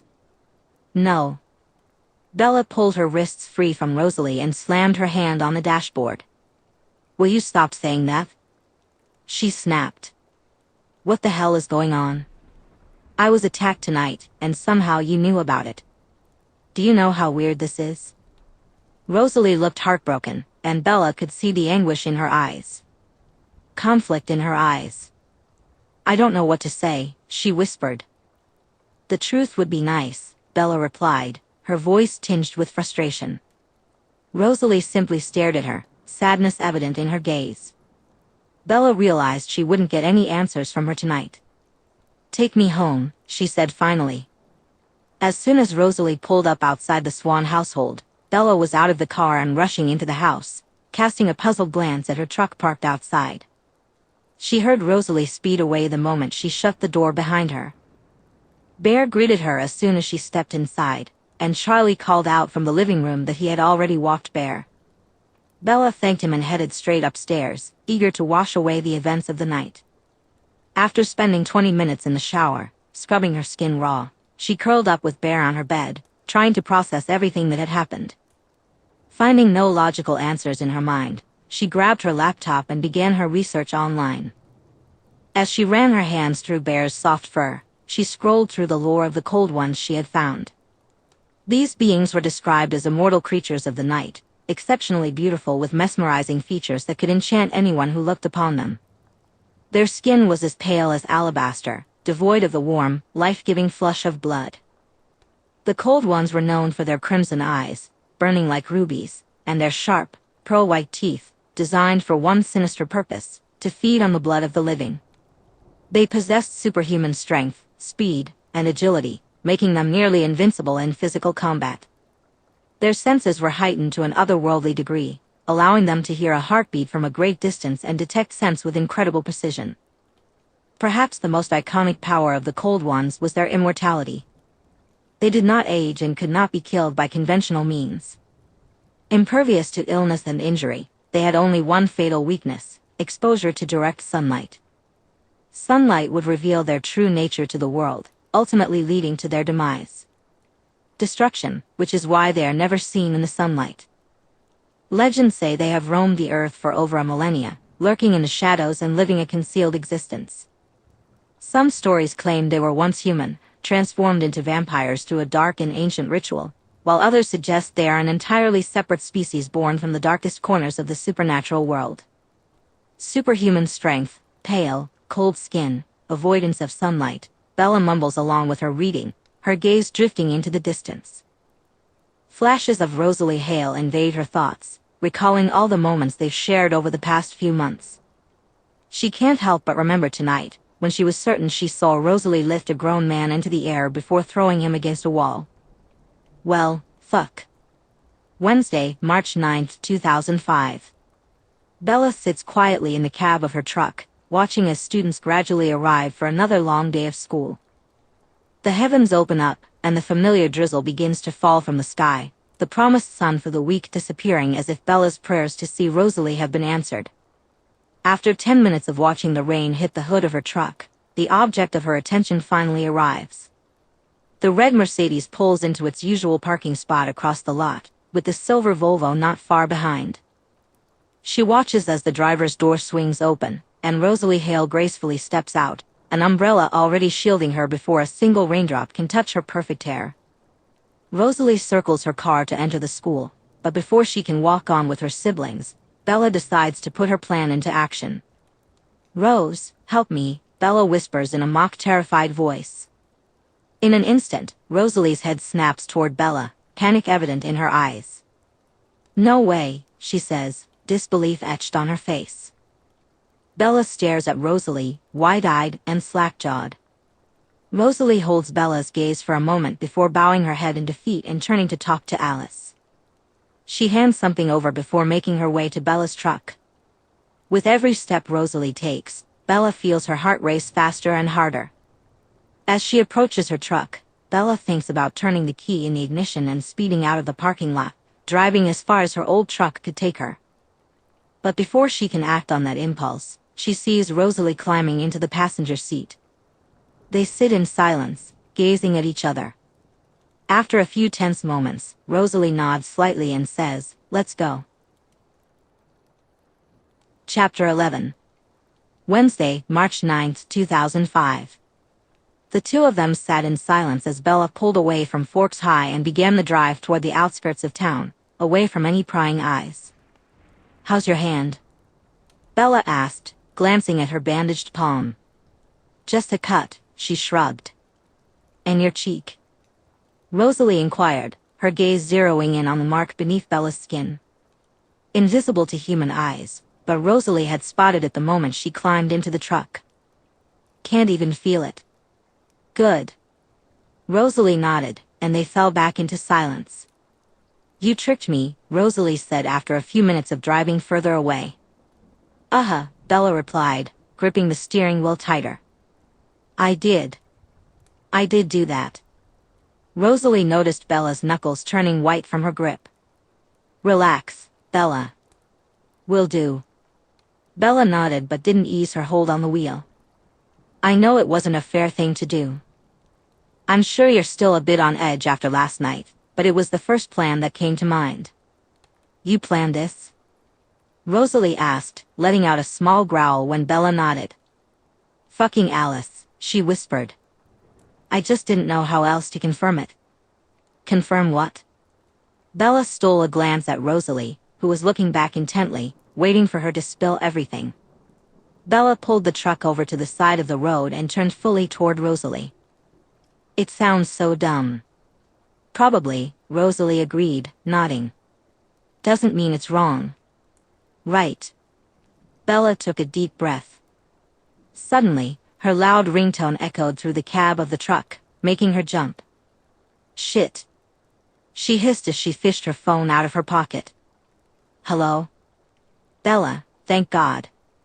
"Where the hell are you?" A panicked voice whispered on the other end. "Hey, Jess. I woke up feeling like crap, so I don't think I'll be in today." "Oh good. I thought something had happened to you." "What?" "Why? There was a huge fire in Port Angeles last night, some kind of. Angela told me this morning about a car wreck or something. Then, when you weren't here for first period, I panicked." "Shit, I'm sorry, Jess. I should have texted you that I got home okay." I had no idea that happened last night. Was anyone hurt? It's fine, you didn't know, Jessica replied with a sigh. Apparently, they found 3 bodies. It's crazy that we were just there. Well, at least we're all okay. Sorry again. That's okay. Just get some rest, and we'll talk later, Jessica said before hanging up. Did you know about the fire? Bella asked as she turned off her phone and slipped it into her backpack. I didn't see anything. It must have happened after I took you home. Rosalie shrugged casually, gazing out the window. So, Bella cleared her throat, the moment kind of feels like it's gone. Rosalie turned back to her, sliding a little closer. Does it? Her voice was low, sending a shiver down Bella's spine. You're a vampire, Bella blurted out. Rosalie recoiled slightly at the suddenness of Bella's statement but quickly regained her composure. A vampire? Imogen. Bella nodded, wringing her hands together.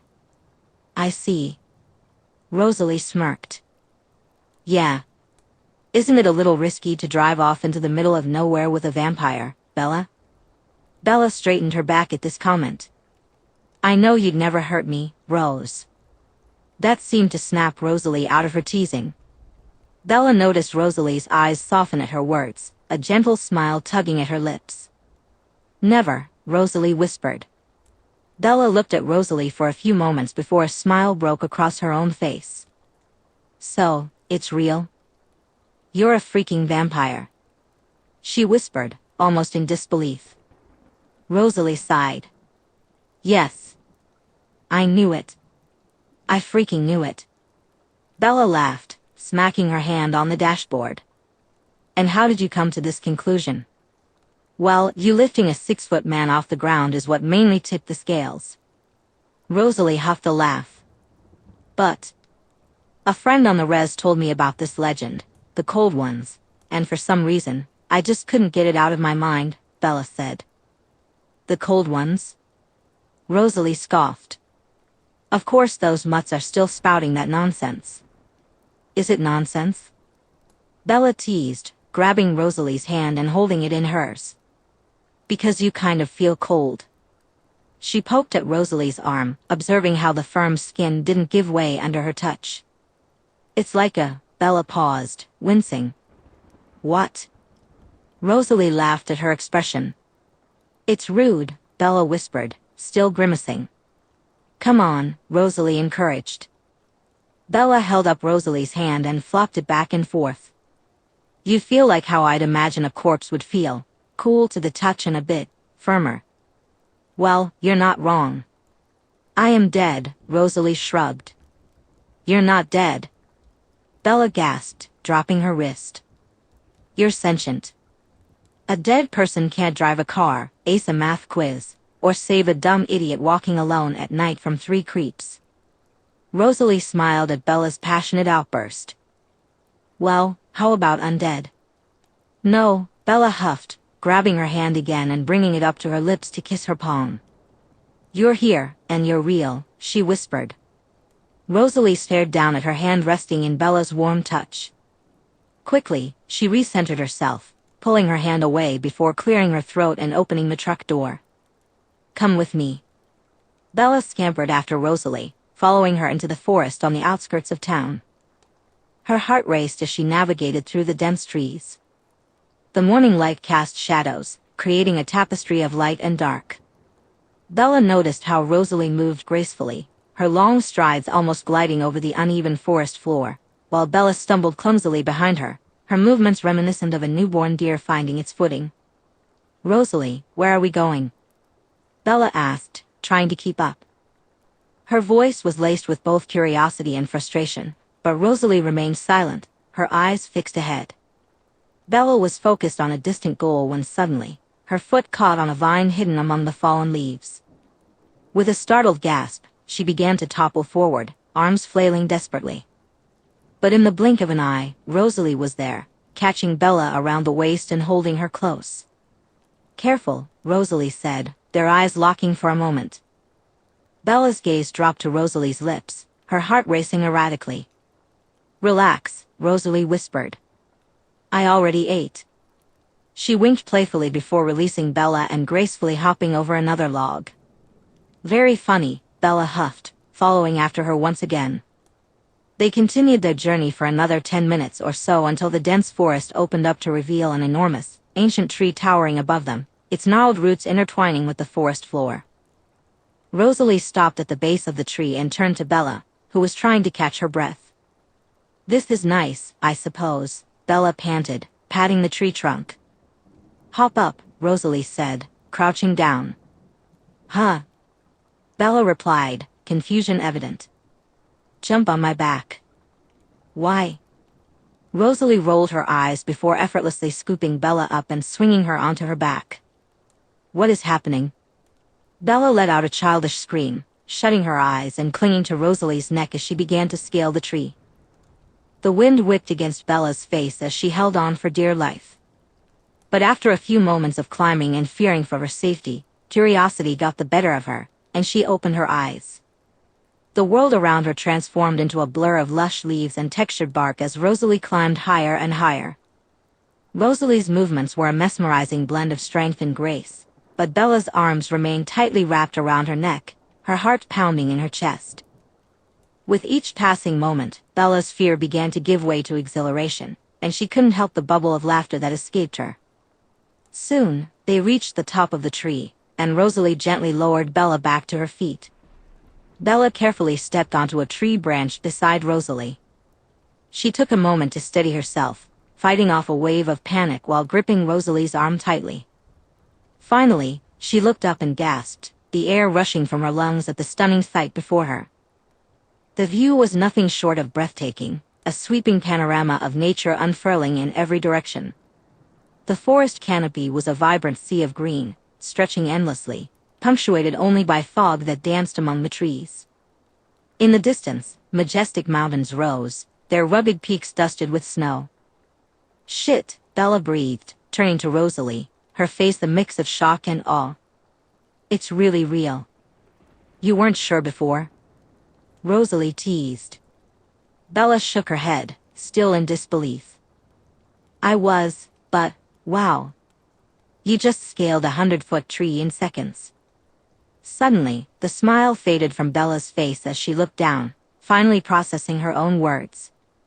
Oh, fuck, we're so high. She pressed her back against the trunk. You're okay, Rosalie laughed, noticing how pale Bella had become. No, this is very high. Bella pulled Rosalie closer, and they ended up pressed against the tree trunk together. Bella, Rosalie whispered, holding her hand gently. You're fine.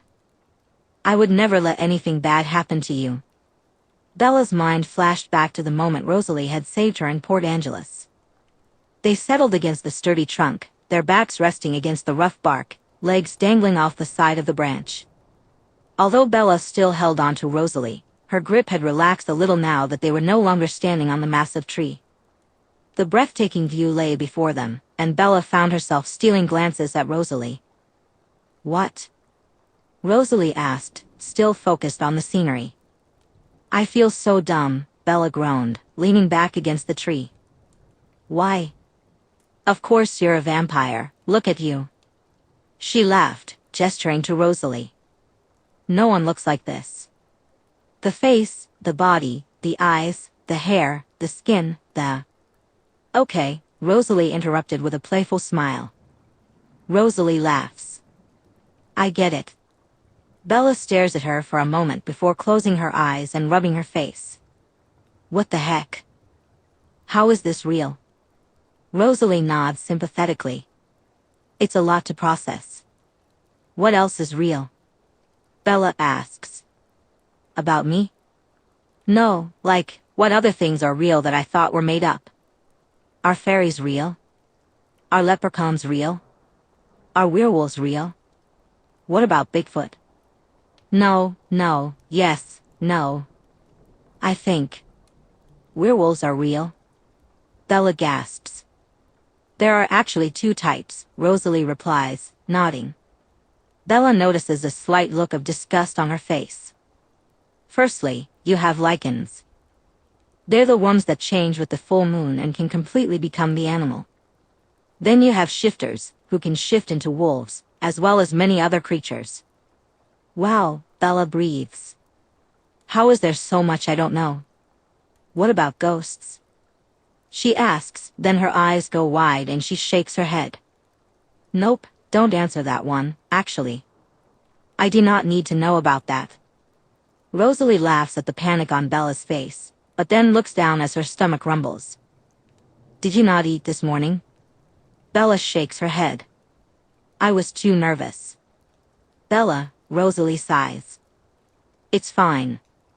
I was up really early, and for some reason, I packed myself a lunch. I'll grab that if I get too hungry. She shrugs, not wanting to leave the tree. Well, let me know. I don't want you passing out. Yes, boss, Bella replies, saluting before looking back over the view. Wait, what do you eat? And just where have you been? Charlie calls from the living room as Bella enters the house. Ugh, she whispers. She completely forgot to call in sick to school. Bella shrugs off her backpack and makes her way into the room. Sorry, Dad. I got a call from your school this afternoon saying you decided not to attend today, and then I couldn't get through to you all day. Why didn't you go to school? I did, Bella defends weakly as Bear begins to bark. Bella bent down to greet her growing pup. Hey, buddy, she whispered, scooping him up and showering him with kisses. I'm so sorry for not seeing you all day. Bella. Charlie sighed, concern etched on his face.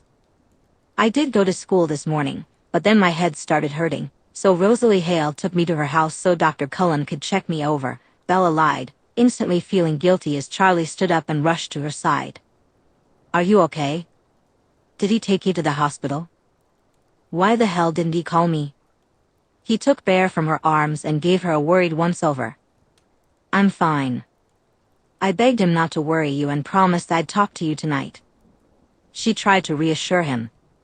He said it's really common for concussion symptoms to return weeks or even months after a head injury. So he asked me to stay there for the day so his wife could keep an eye on me. She used to be a nurse. I must have been asleep when you called. Bella shrugged, giving him her best sad eyes. I'm sorry, Dad. I didn't think to check in with the school. Don't worry about that. You did the right thing going to Dr. Cullen. Are you sure everything is fine? Perfect health, Chief, she grinned. Okay, then. Charlie exhaled and scratched the back of his neck. I'd better get Mrs. Cullen some nice chocolates as a thank you for taking care of you. He grumbled as he headed into the kitchen to grab a beer. I think she'd prefer flowers. Bella called after him, then pulled out her phone to text Rosalie their cover story for the day. Less than a minute later, her phone vibrated in her hand with a reply from Rosalie. A tad excessive, couldn't you just tell him you were sick and stayed home? No, for 3 reasons. 1, he would have rushed home to check on me.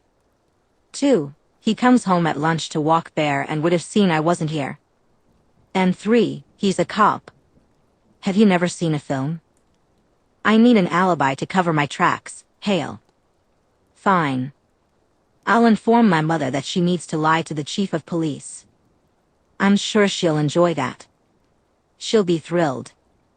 Aren't you all lying to him anyway? Shut it, Swan, Bella said, shoving her phone into her back pocket. She leaned back against the wall in the hallway, finally allowing herself a moment to breathe and process everything that had happened that day. 1,000 questions swirled in her mind. She knew she could have stayed up in that tree all night, asking Rosalie everything and anything. But there was one thing she was certain of. She was falling deeply in love with a vampire. Chapter 12. Thursday, March 10, 2005. Bella arrived home from school in a less than stellar mood. The sun had decided to make its presence known during second period, which meant the Cullens were absent from school once again. To make matters worse, Rosalie had been ignoring her texts all day. Baby Bear. Bella called out as she opened the door. She took off her jacket and tossed her bag aside. Bear? She called again when her dog didn't rush to greet her. Bella headed into the living room, searching for him, but she heard a yap coming from upstairs. Opening her bedroom door, she found Bear sitting in the middle of her bed, tongue lolling out. "How did you get stuck in here, silly?" She laughed as she moved toward him. Suddenly, a cool pair of arms wrapped around her waist, pulling her against a firm body. "Hey there." "Whoa." Bella gasped, gripping her chest. "You scared the life out of me." She turned around and playfully shoved Rosalie. "Sorry," Rosalie smirked, though she didn't look sorry at all. "How the hell did you get in?" Bella asked, her curiosity piqued. "You left your window unlocked," Rosalie shrugged.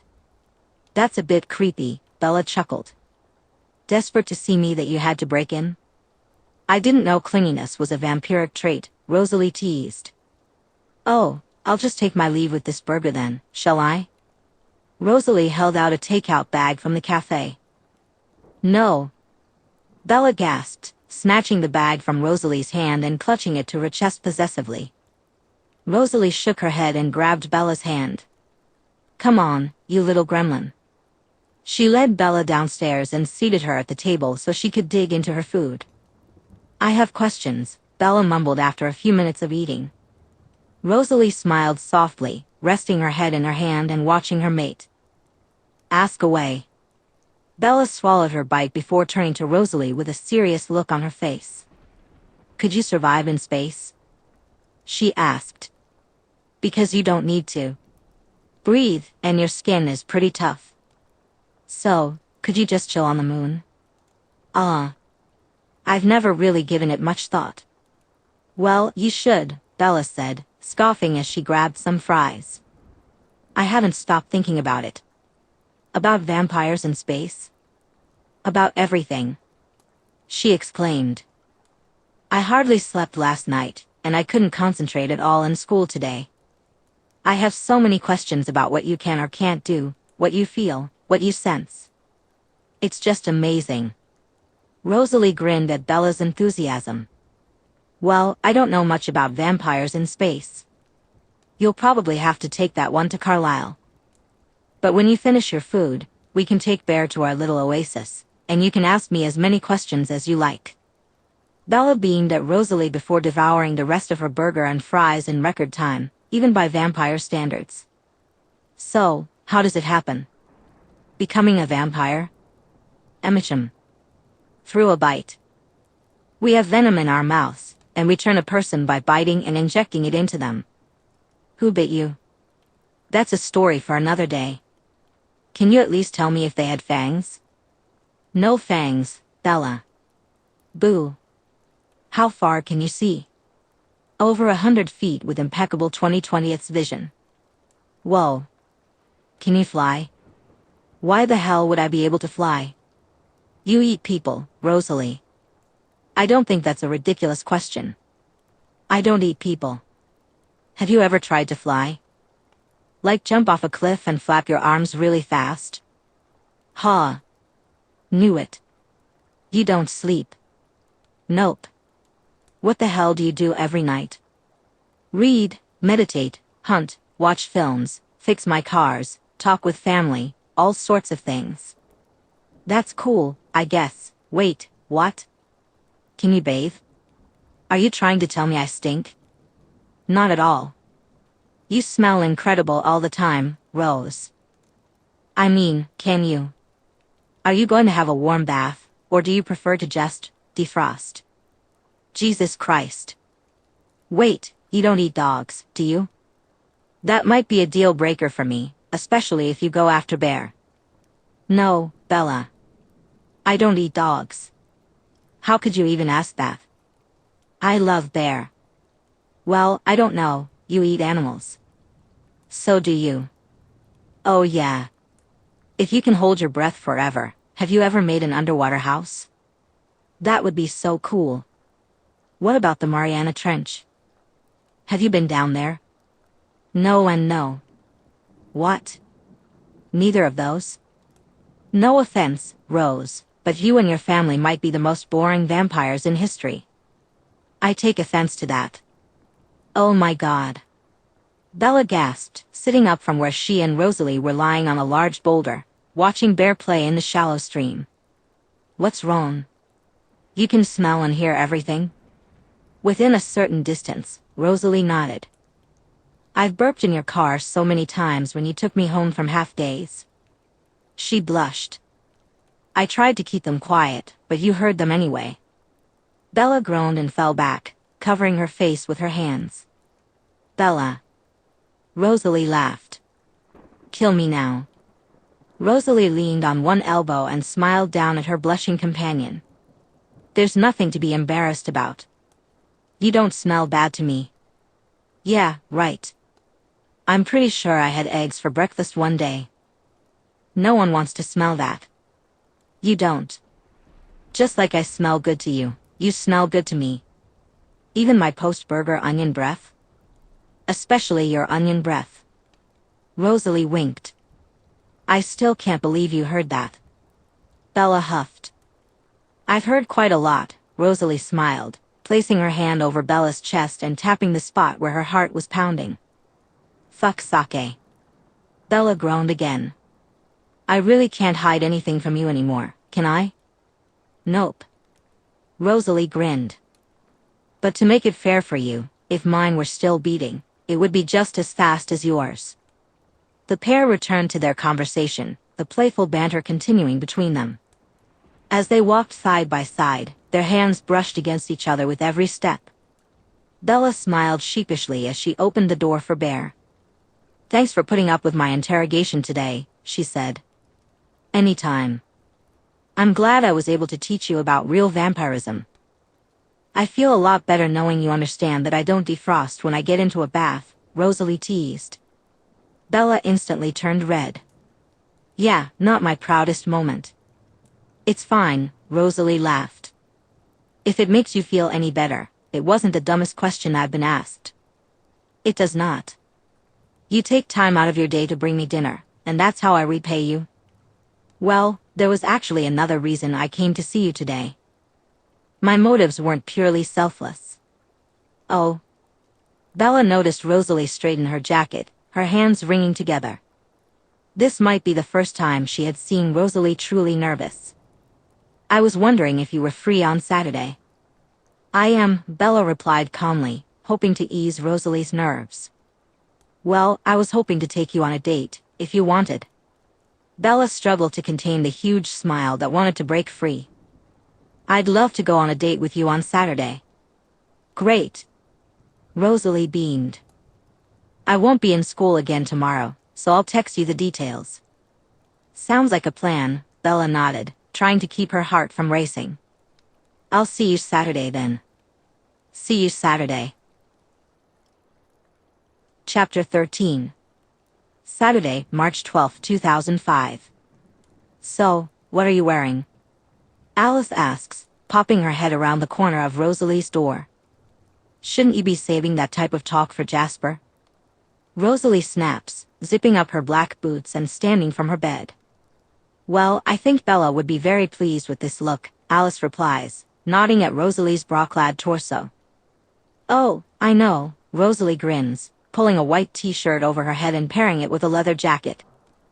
Very nice, Alice nods as Rosalie fixes her hair in the mirror. I'm aware. So when are you going to stop keeping Bella to yourself? Alice huffs, moving toward Rosalie's bed. Alice, Rosalie sighs. Today is our first date. Let me at least have this time with her before you all snatch her away from me. And then we can meet her, Alice pouts. And then you can meet her, Rosalie agrees. I want to make sure she's completely comfortable before I throw her into our circus.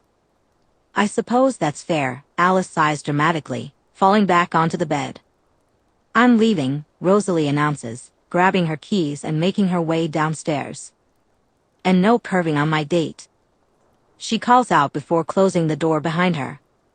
As Rosalie pulls up to the front of the Swan house, she instantly hears Bella's heart rate increase.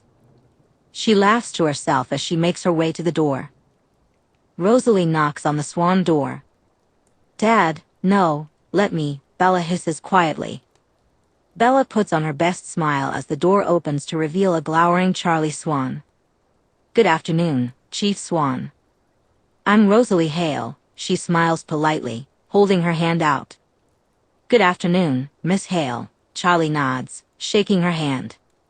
Please, come in. Oh no, we should get going. Long drive ahead, Bella rushes out, holding Bear back from jumping on Rosalie. We have time, Rosalie waves off, stepping into the house and closing the door behind her. Fine, Bella huffs and lets Bear go. Bear immediately bounds over to Rosalie and attacks her with enthusiasm. Hey there. Bella exclaimed, playfully dodging the enthusiastic licks from her dog, Bear. Oh, hello. I missed you too. She laughed, trying to escape his love attack. So, I hear you plan on driving to Seattle? Charlie asked, crossing his arms. Yes, sir, Rosalie replied, nodding as she lowered Bear to the floor. I know it's a long drive, but I'm an extremely safe driver. I promise to be careful with your daughter in the car. She's the last person I'd ever put in harm's way. Good to know, Charlie nodded, though a hint of uncertainty lingered in his expression. Just make sure you're careful. There are a lot of idiots on the road nowadays. Just look at what happened the other night when you were in Port Angeles. Bella sighed, frowning at her father. Dad, I wasn't even there when it happened. But you could have been. It's not like you've had the best luck with vehicles so far, he grumbled. Okay, Bella clapped her hands. We're leaving. I'll see you tonight. She threw on her jacket and led Rosalie out of the house. Nice to meet you, Chief Swan. Rosalie called over her shoulder as Bella pushed her down the stairs. You too, Charlie replied. Call me if you need anything, Bella, and remember what I put in your bag. Goodbye, Dad, Bella said, rolling her eyes. What did he put in your bag? Rosalie asked, laughing as they pulled away. Pepper spray, Bella sighed, pulling the bottle out to show Rosalie. Would this even do any damage to you? The only thing it would do is annoy me because my hair would stink for weeks. But it's sweet how much he cares for you.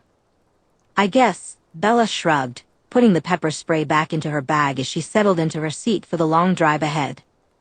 So, do you know anything about what happened in Port Angeles? She asked as they left Forks. What do you mean? Rosalie replied. I mean the crash that Jessica told me about, the one that's been all over the news all week. The 3 men who were found dead in a car crash not far from where I was attacked. A crash that was so bad that the cars were mangled, and flames engulfed the wreckage. It was a crash that no one seems to understand how it happened. That's what I'm talking about. Rosalie let out a sigh and glanced at Bella briefly. I don't want to lie to you. So don't. But I also don't want to ruin today. If I tell you the truth, will you want me to turn this car around, or can we at least enjoy today and I tell you later? You can tell me the truth. I'm not going to run from you, Rosalie. I want to be with you, and that means accepting you for who you are. Rosalie took a breath and nodded. I know all about what happened in Port Angeles. After I dropped you off, I parked my car in the woods and ran straight back to Port Angeles. My sister Alice saw what I was doing and met me there with my brothers, Emmett and Jasper. That would be your future seeing sister. Yep. Alice had already filled my brothers in on what happened, so they were more than happy to help me. Does your family do this often? No. Carlisle prefers for us to act and be as human as possible. He and Edward don't think we have the right to act as judge and jury, so we try to keep out of human issues. But in this case, my family and I have a particular disdain for those kinds of men. I see. Bella nodded thoughtfully. Rosalie considered stopping where she was but found Bella waiting, open and receptive. I thought they would be halfway home with their tails between their legs, but instead we found them stumbling around a different parking lot, trying to break into people's cars. Assholes. Indeed. Just the mere sight of them sent me back into a rage. I snapped. I was just so furious seeing them laugh and joke after what they tried to do to you. Before I knew it, they were a pile at my feet, all of their necks snapped. She confessed quickly, letting her words sink in with Bella. Silence lingered in the air longer than Rosalie was comfortable with, so she pulled the car over to the side of the road. Rosalie turns to Bella, who is staring ahead with a blank expression. Wow. Do you want me to take you home? I don't feel bad, Bella whispers, then glances at Rosalie. Am I horrible? Rosalie reaches over, smoothing her thumb over the frown lines on Bella's forehead. She runs her hand down the side of Bella's face and takes her hand. No, you're not horrible. Those men hurt you, and you don't owe them anything. But. No buts. I did this, and you have nothing to feel bad about. She strokes her thumb along Bella's hand. I know it's a lot to wrap your head around. Shall I take you home? No, Bella huffs. I won't let those jerks ruin another day for me. I'm sorry, Bella, Rosalie whispers as she starts to move away. But Bella grabs Rosalie's hand before she can fully pull away and brings it to her lips, placing gentle kisses on each of her knuckles. Don't apologize. Don't you ever apologize for protecting me. I know without a doubt that I'd do the same thing in your position. I'd rip someone apart limb from limb if they tried to hurt you. Rosalie smiles, feeling a sense of relief. So how about we get on the road so we can continue our date? Deal. Rosalie leads Bella around the corner of the street, but then Bella stops, taking a shocked breath. What? How? I've been wanting to come here for months. How did you know? Rosalie taps her ear with a smug grin. Spying, were you? Despicable. Bella tuts, feigning disapproval. Rosalie gasps and places a hand on her chest. I'm a vampire, Bella. You're being very judgmental about something I can't help. Oh, shush, Bella laughs, grabbing Rosalie's hand and pulling her across the road toward the bookstore. As soon as they enter, Bella drops Rosalie's hand and stares in awe at her surroundings, taking in the scent of paper and leather-bound books. As they stepped inside, the warmth of the bookstore enveloped them. Bella's eyes sparkled with excitement, and Rosalie watched her, utterly captivated by the sight of her love and her happy place. The shelves, crafted from aged wood, stretched toward the ceiling, brimming with books of every shape and size. Bella twirled around, gazing up at the lofty ceilings, her expression filled with childlike delight. This is amazing, she exclaimed, grinning widely. The store felt like a labyrinth of stories, secrets, and forgotten tales, and Bella was determined to explore every inch of it. As they began their adventure, their fingers brushed occasionally while reaching for old books on dusty shelves. Rosalie ran her hand over a vintage copy of Pride and Prejudice. This reminds me of a different era, a time when people appreciated the beauty of words and stories, she said. Bella nodded in agreement. Exactly. It's like holding a piece of history in your hands, a bit like when I hold your hand. She let out a laugh that quickly turned into a squeak as Rosalie pinched her side playfully. They wandered deeper into the store, occasionally stopping to examine intriguing titles. Rosalie couldn't help but notice the way Bella's eyes sparkled with excitement as they perused the shelves. The combination of her intellectual curiosity and elegance was utterly irresistible to Rosalie, who found herself wanting to stay close to Bella. As they explored further, Bella spotted an old leather-bound book with an ornate cover. She picked it up and read the title aloud. The Chronicles of Forbidden Love. Rosalie stepped closer, her lips brushing against Bella's ear. Forbidden love, huh? Sounds intriguing, she whispered. Bella felt her heart race as Rosalie's cool breath sent shivers down her spine. It does, Bella replied, her voice quivering slightly. Would you like it? She placed the book down and spun to face Rosalie, ensuring their faces were close. I think I'd rather write my own tale, she smirked, pressing the front of her body firmly against Rosalie's before slowly. Bella slid past Rosalie and down the book aisle, grinning at the soft rumble of laughter she heard from her friend. Hours in the bookstore flew by in a blur, and Rosalie found herself enveloped in a state of pure contentment, simply watching Bella revel in her element. Bella's eyes sparkled with each new discovery, and her laughter filled the air like a joyful symphony, a sweet serenade to Rosalie's heart. Rosalie admired Bella's curiosity and the way she let the books transport her to distant worlds and uncharted adventures. Bella's fingers caressed the pages, and her lips occasionally formed silent words as she immersed herself in the tales woven on paper. Meanwhile, Rosalie slowly gathered a pile of books that seemed to entice Bella the most. "This is amazing, Rose," Bella whispered, closing the book she had been skimming through. "I'm glad you're enjoying yourself," Rosalie replied with a happy smile. "I feel like I've taken up all our time. Is there anything else you want to do while we're here?" Bella shook her head. "This is all I want." She tried to smother her blush and cleared her throat. "Do you want all those?" she asked, nodding toward the stack of books in Rosalie's arms. "These are for you," Rosalie said. Bella's eyes went wide. "What?" "No, Rose. Those will all cost a fortune." "My date, my treat," Rosalie shrugged. "Rose. My date, my treat," she repeated firmly. "I'm on a date with the girl of my dreams. The least I can do is buy her a couple of books as a thank you." She winked. Bella scoffed out a laugh and shuffled closer to Rosalie. "You don't need to thank me for anything, Rose. I've wanted you since I saw you across the cafeteria on my first day. I was yours the second I saw you. I was yours forever," Rosalie smiled, leaning her forehead against Bella's. "Now come on. Let's go pay for these so I can feed my human," Rosalie winked, walking away with a laugh. Bella grumbled, "I'm not a donkey. We don't have to sit down. I can just grab something from a food truck." Rosalie nudged her through the door, insisting, "Well, I would like to treat my date to a nice sit-down lunch." They were quickly seated at a table near the window, and after ordering their drinks, Rosalie asked, "Is this okay?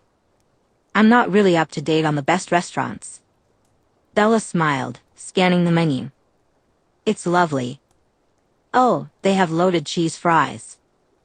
But maybe I should get a salad." She pouted, patting her stomach. "I've had a lot of burgers and pizza this week." Just then, the waitress approached with their cokes. "So, what can I get you ladies?" "I'll just have the chicken salad, please," Bella said. "And for you?" the waitress asked Rosalie. "The loaded cheese fries, please." Rosalie smiled as she handed over her menu. Bella looked at Rosalie, her expression surprised. "You're perfect," Rosalie whispered, reaching over to hold Bella's hand. Bella nodded shyly, then cleared her throat and took a sip of her Coke. "So, I have more questions," Bella whispered, her eyes darting around the room to ensure no one was listening. "Of course you do," Rosalie replied with a playful smirk. "How many are there? Are they normal like you guys? Have I met loads before and just not known?" "It's a possibility. A tad doubtful, though, because we prefer darker areas to live, but you might have passed by one on an evening stroll." "So cool. So, there aren't many like your family?" "Like I said earlier, we believe in fitting in and acting as human as possible." "Well, shouldn't that include relationships? Why were you such a baby about spending time with me?" Bella teased. Rosalie narrowed her eyes but continued to explain. "Aside from the obvious issues that come with vampirism and my personal feelings on that, we also have rules set by the Volturi that we must follow when it comes to humans." "The Volturi?" Bella asked, intrigued.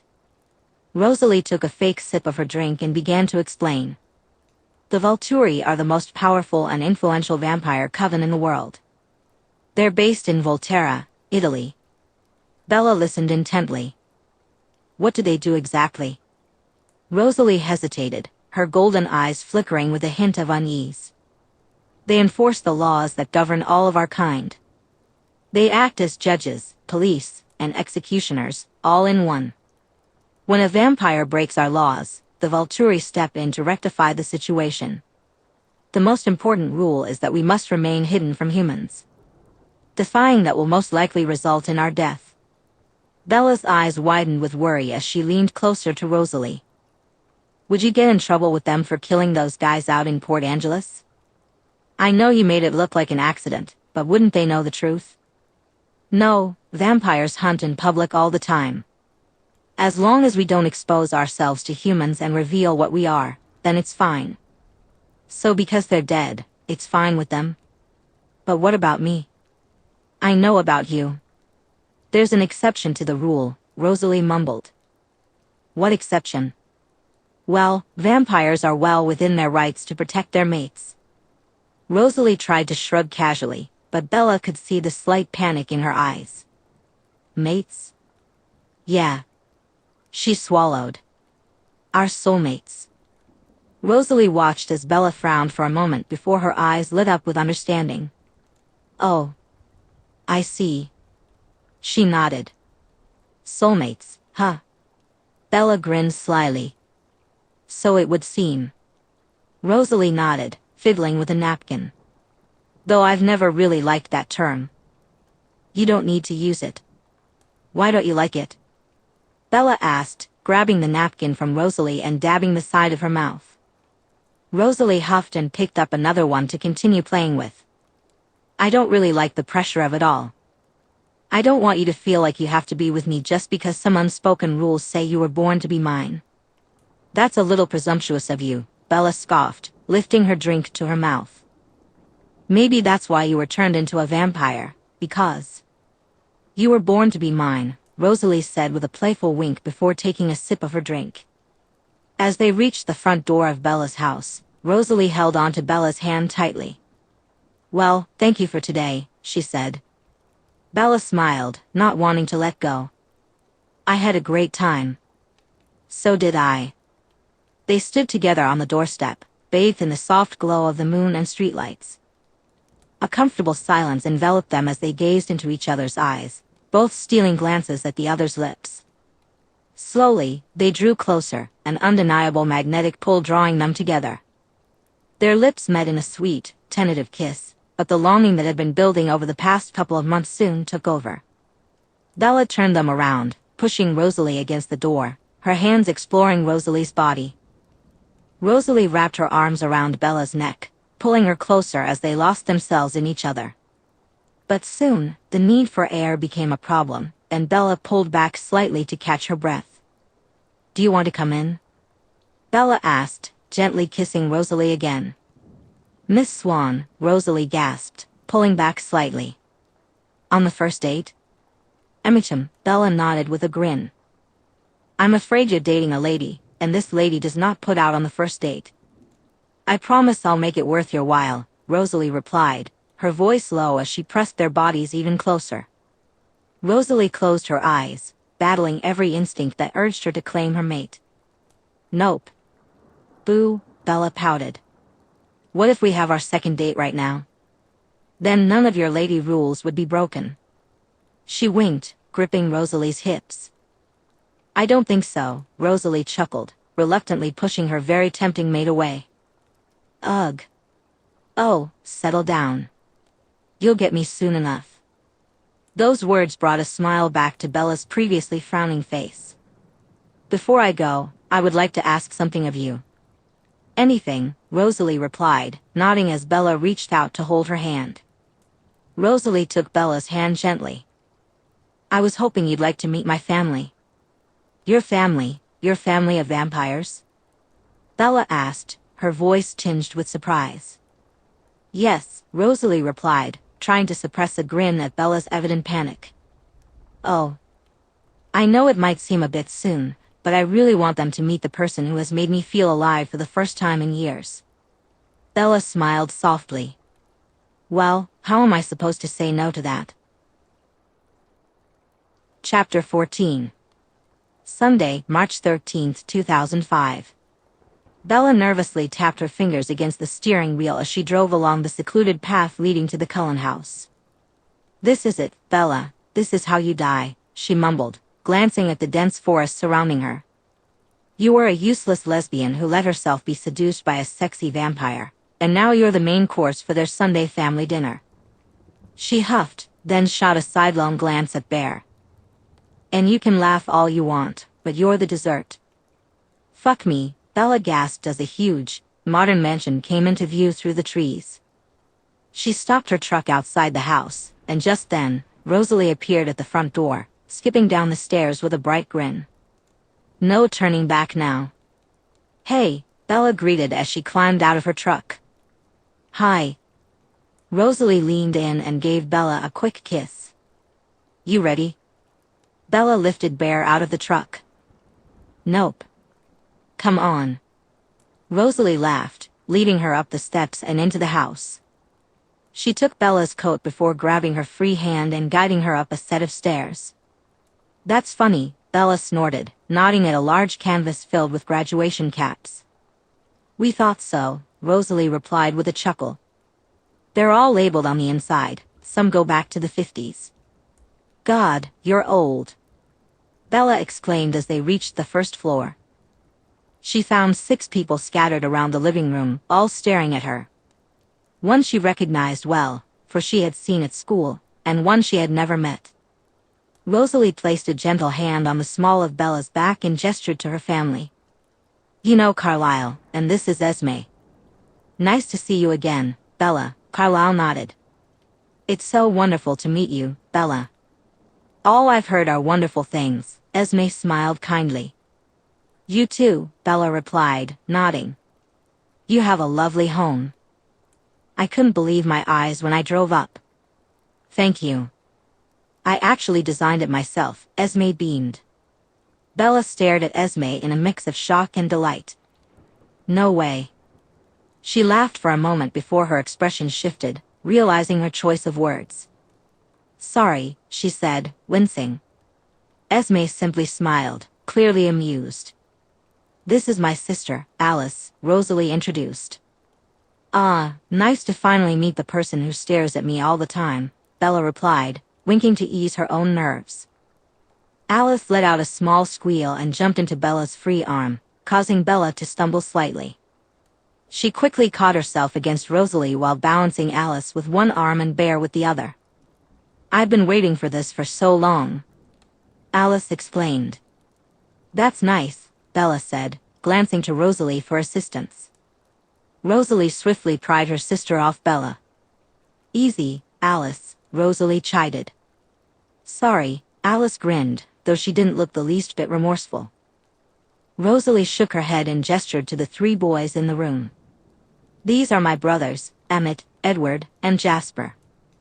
"Hi, Bella," Emmett waved enthusiastically. "Nice to meet you, Bella," Edward said with a polite smile, while Jasper offered a small smile and nod from the back of the room. "Well, it's nice to meet all of you," Bella replied, nodding. "Thank you for having me. This is Bear." She adjusted the dog in her arms, giving him a little shake.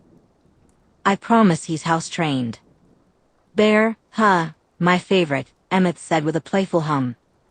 "It's been a long time since I've had a hot dog," he continued, looking at Bear with mischief in his eyes. "You dare," Bella growled, holding Bear close to her chest and backing away slightly. She shot Rosalie an offended look. She had only brought Bear because Rosalie assured her he would be safe. "Emmett," Rosalie snapped. "I will rip your arms off and use them to destroy every console and game you own, plus everything you buy for the next 500 years. "She will," Alice and Edward both confirmed in unison. "I was just kidding," Emmett promised, raising his hands in surrender. "I would never hurt that sweet little baby." He glanced around the room for support, but Esme and Carlisle were giving him disapproving looks. Bella narrowed her eyes at the large Cullen, feeling her arms tighten around Bear. Bella was tired from holding her large puppy. "He was just being playful," Jasper chimed in from the corner of the room. He pouted, giving Bella his best puppy eyes. "I'm sorry, Bella." Emmett shuffled forward, sheepishly extending his hand toward Bear. Bella narrowed her eyes at him but allowed him to pet her pup. "She hardly knows you, and this is probably already nerve-wracking enough, so cut that out right now," Rosalie hissed quietly. Emmett flinched but continued to scratch Bear, his frown fading as Bear began to nip at his fingers. He likes me, Emmett grinned. At least that makes one of us, Bella mumbled, still eyeing Emmett with suspicion. Bear started to wiggle in Bella's arms, eager to explore his new surroundings and the new people around him. Bella felt torn between trusting Rosalie's family and putting Bear back in her truck. Maybe bringing him today had been a bad idea. He's completely safe here, Bella, Jasper reassured her. My idiot of a brother was just making a dumb joke. Somehow, he still hasn't matured in his 90 years on Earth. Bella glanced at Emmett, who was looking at her like a chastised little boy. The sight of the giant man appearing so childlike and sorrowful was almost enough to make her burst out laughing. I bought him a toy and some treats, he whispered, pointing to the table in the living room, where a fluffy panda toy sat alongside a couple of bags of puppy treats. Be very gentle with him, Bella warned. He's just a baby. Emmett's eyes lit up, and he nodded eagerly. Bella set Bear down, and he instantly began to bounce around, exploring everything in the Cullen house, with an equally excited Emmett bounding after him. Please, come and sit down, Esme said kindly, gesturing to the living room. Bella grabbed onto Rosalie's hand and pulled her along, settling into an end seat with Rosalie next to her. So, how are you feeling after your accident, Bella? We were all so worried about you, Esme said, giving her a quick once-over. All good, Bella replied, nodding. Made a full recovery thanks to Dr. Cullen. Please, call me Carlisle, he smiled, crossing one leg over the other and wrapping his arm around his wife. And it was all you. You're one of the very few patients who actually listen when they're told to rest. That's thanks to my dad. He only let me get up to use the bathroom, she laughed. And thank you again for the food, Mrs. Cullen. My dad and I were extremely grateful to be spared from his cooking. My pleasure, and it's Esme, she corrected warmly. So, Bella, Alice cleared her throat and leaned over Rosalie towards Bella, who quickly pushed her back. What do you like to do for fun? This and that. I love to read, write short stories. My dad used to take me camping a lot when I was a kid, and I really enjoyed that. I also... What about shopping? Alice interrupted eagerly. Oh, if it's book shopping, then yes, Bella said. What about clothes? God, no. Bella scoffed, glancing down at her jeans, t-shirt, and Converse combo.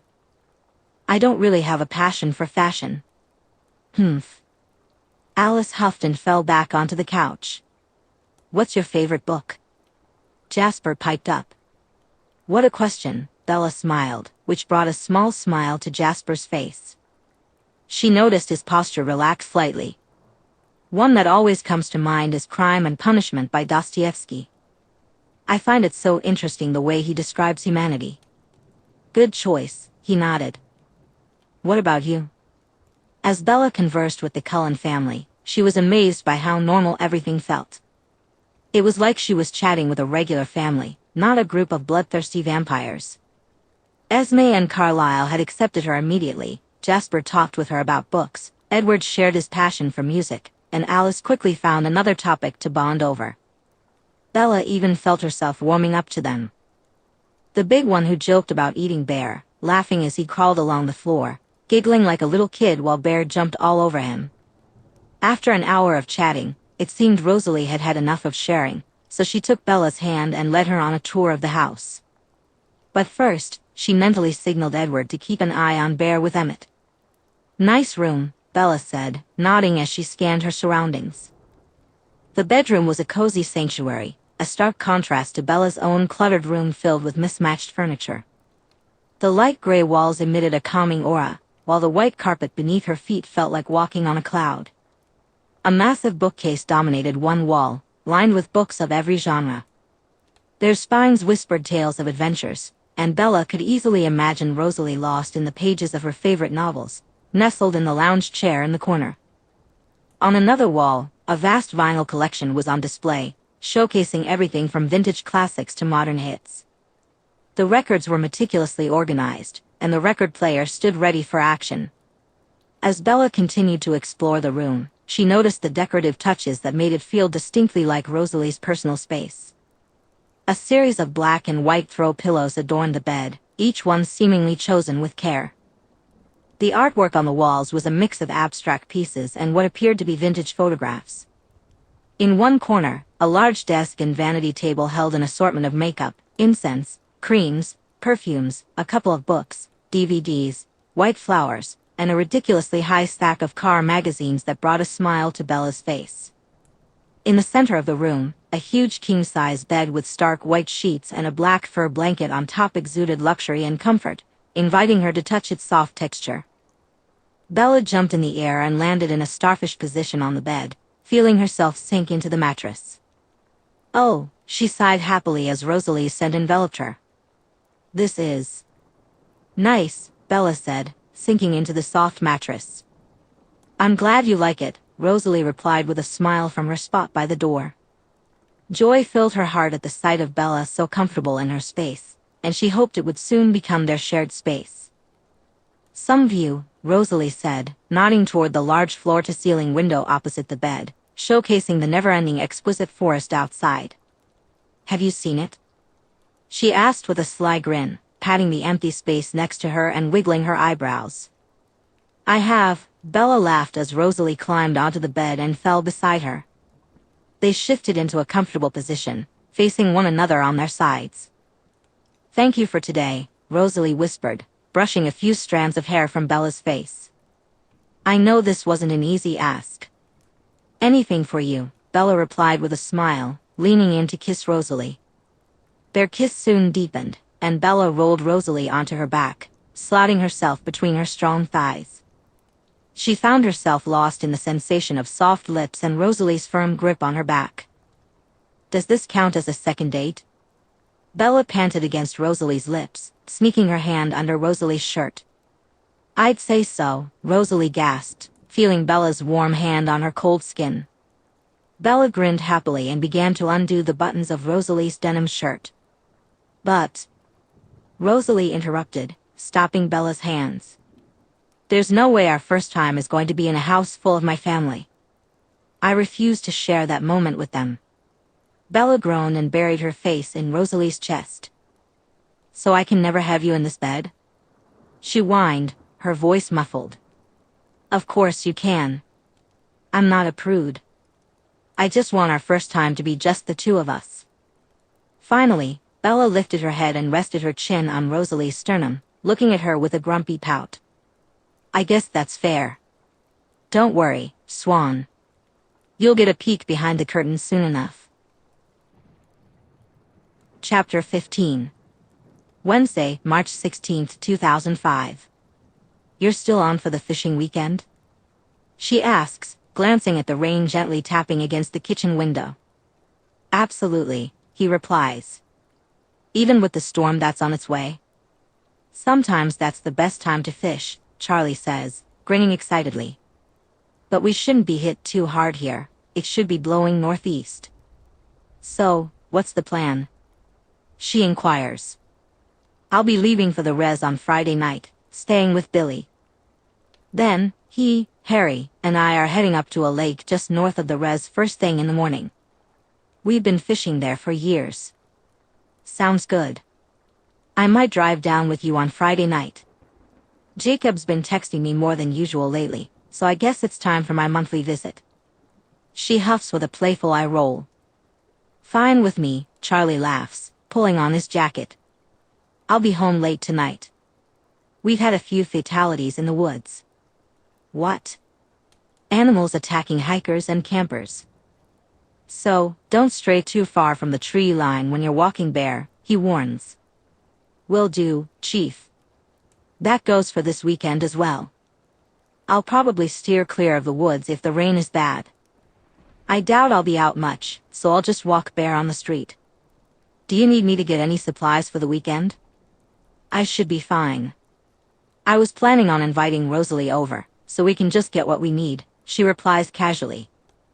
Well, I guess I'll leave some money for food in case you have any company, he mumbles at the end, the tips of his ears turning red. Bella holds in her laughter and decides not to tease her father any further. Thanks, Dad. He gives a hurried nod before grabbing his bag and heading out the door. Do you understand this English assignment, Bella? I know you're some kind of book nerd, and I do not understand Shakespeare at all, Jessica huffs, stabbing at some lettuce. When she receives no reply, she looks up and finds Bella not paying any attention to her or her dilemma.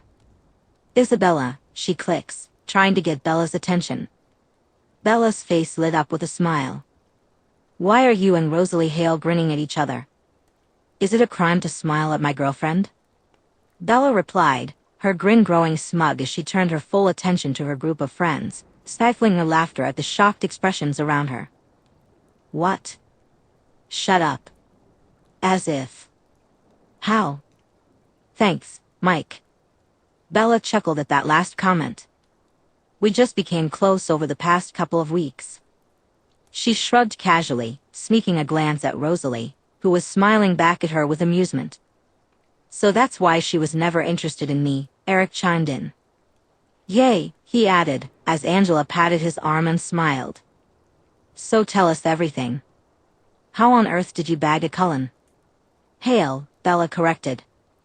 It actually happened after my accident. Dar. Cullen's wife, Esme, sent Rosalie over with some food, and we just started talking. That's it? What can I say? Bella leaned back in her chair, a smug smile on her face.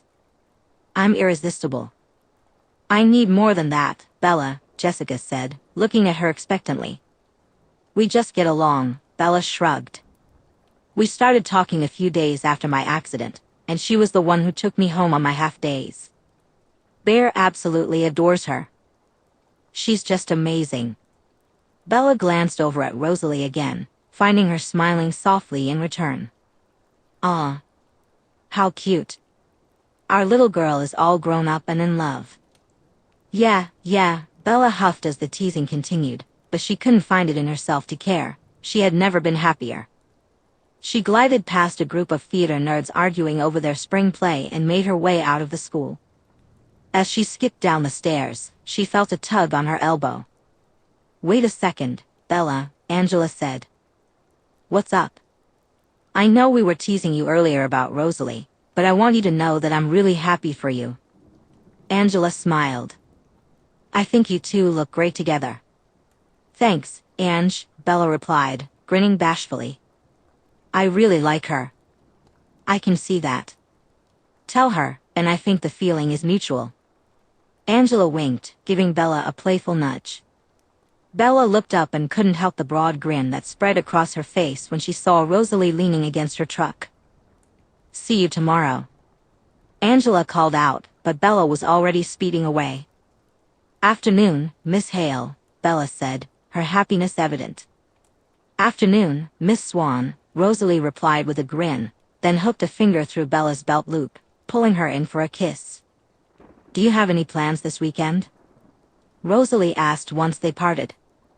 I was going to ask the same, Bella smiled, wrapping her arms around Rosalie's waist. Charlie is away on a fishing trip all weekend, so I've got the place to myself. She winked. Oh, I see, Rosalie laughed, resting her hands on Bella's shoulders. Well, I want to invite you somewhere on Saturday, but after that, I'm all yours. She smiled before leaning down to give Bella another kiss. You've got yourself a deal. Are you coming home with me? Bella asked, glancing around for her red car but not seeing it. If that's okay. Always. Bella grabbed Rosalie's hand and walked her around to the passenger side, opening the door for her. My lady. Thank you, Rosalie laughed. She had noticed that since Bella found out she was from the 1920s, she had been acting much more chivalrous, and Rosalie couldn't help but admit she loved it. Friday, March 18, 2005. Bella and Charlie both pulled up outside the Black household in their respective vehicles. She barely had her truck door closed before Jacob came jogging out of the house toward her. Bella. He grinned. Dude, look at you. What the hell are they feeding you on the res? She laughed, patting his bicep. Jacob grinned smugly and flexed. All this car work. That's crazy. You and your friends must be running the streets. Just me right now. His smile faded. My 2 friends that you met at the beach last month have gone AWOL. They claim to have the flu, but then I see them hanging out with Sam Yulee, the predatory golden boy of the res, Jacob huffed. So that's why I've been getting extra texts lately. Last choice, I see. She teased back, shut up. He scoffed, giving her a gentle shove. Bella winked at him and patted his back. People can act like real jerks when they get a bit of attention from someone they deem superior, but I'm sure in a couple of weeks, they'll come crawling back, wanting back into the fold. I hope so, he mumbled sadly as they walked up to the house. Dinner will take a little longer, I'm afraid, Billy called from inside. About another hour. Why don't you 2 go relax somewhere? I'll help the old man, Charlie suggested with a smile, taking his fishing gear inside. Do they often fish during stormy weather? Bella asked as they walked along the familiar trail toward the beach. They fish a lot when it rains, he nodded. It's not supposed to get too bad here, so they should be fine. Yeah, he said the wind should be blowing north. I feel like I should play my role as the concerned child, though. I get that, he laughed, nudging her shoulder with his. But they'll be fine, and if the storm does get too bad, at least they'll be here, safe from the elements. True. Here she comes, Jacob grinned as dark clouds approached. If you're that worried about our father's safety, you're more than welcome to come back tomorrow. We're all going to watch from the beach. A few years ago, the tide came in so fast that a couple of kids almost got pulled out. He laughed, and Bella replied, as fun as that sounds, I've got plans, I'm afraid. Hiding inside from the rain so you don't get your hair wet, he mocked. Bella punched him on the arm, wincing at the impact. She shook her hand out and said, actually, Jacob, I'm going to play baseball. Chapter 16. Saturday, March 19, 2005. I know that when people get into relationships, their partners can sometimes think they're more capable than they really are. I appreciate that, but I just don't think I can keep up with vampires playing baseball, Bella said as Rosalie adjusted the baseball cap on her head. Rosalie smiled amusedly at her and leaned in to kiss her softly. Come on. She let Bear out of the back of her 4x4 before grabbing Bella's hand and pulling her over to where the rest of the Cullen family was gathered in the field. Bella, Esme said, her smile warm as she pulled Bella in for a hug. We're so glad you came. Thanks for inviting me, although I'm still not too sure why I'm here. We need an umpire for today's game. My lovely children like to cheat. Lies. We do not. Rude. Esme playfully glared at the Cullen children before leading Bella over to the temporary bases they had set up. As they walked, Bear sped past Bella, racing straight toward Emmett. Noticing him, Emmett dropped to the ground, arms open wide and a big grin on his face. He loves me, Emmett giggled happily as Bear jumped all over him, showering him with licks and playful nibbles. You okay with this?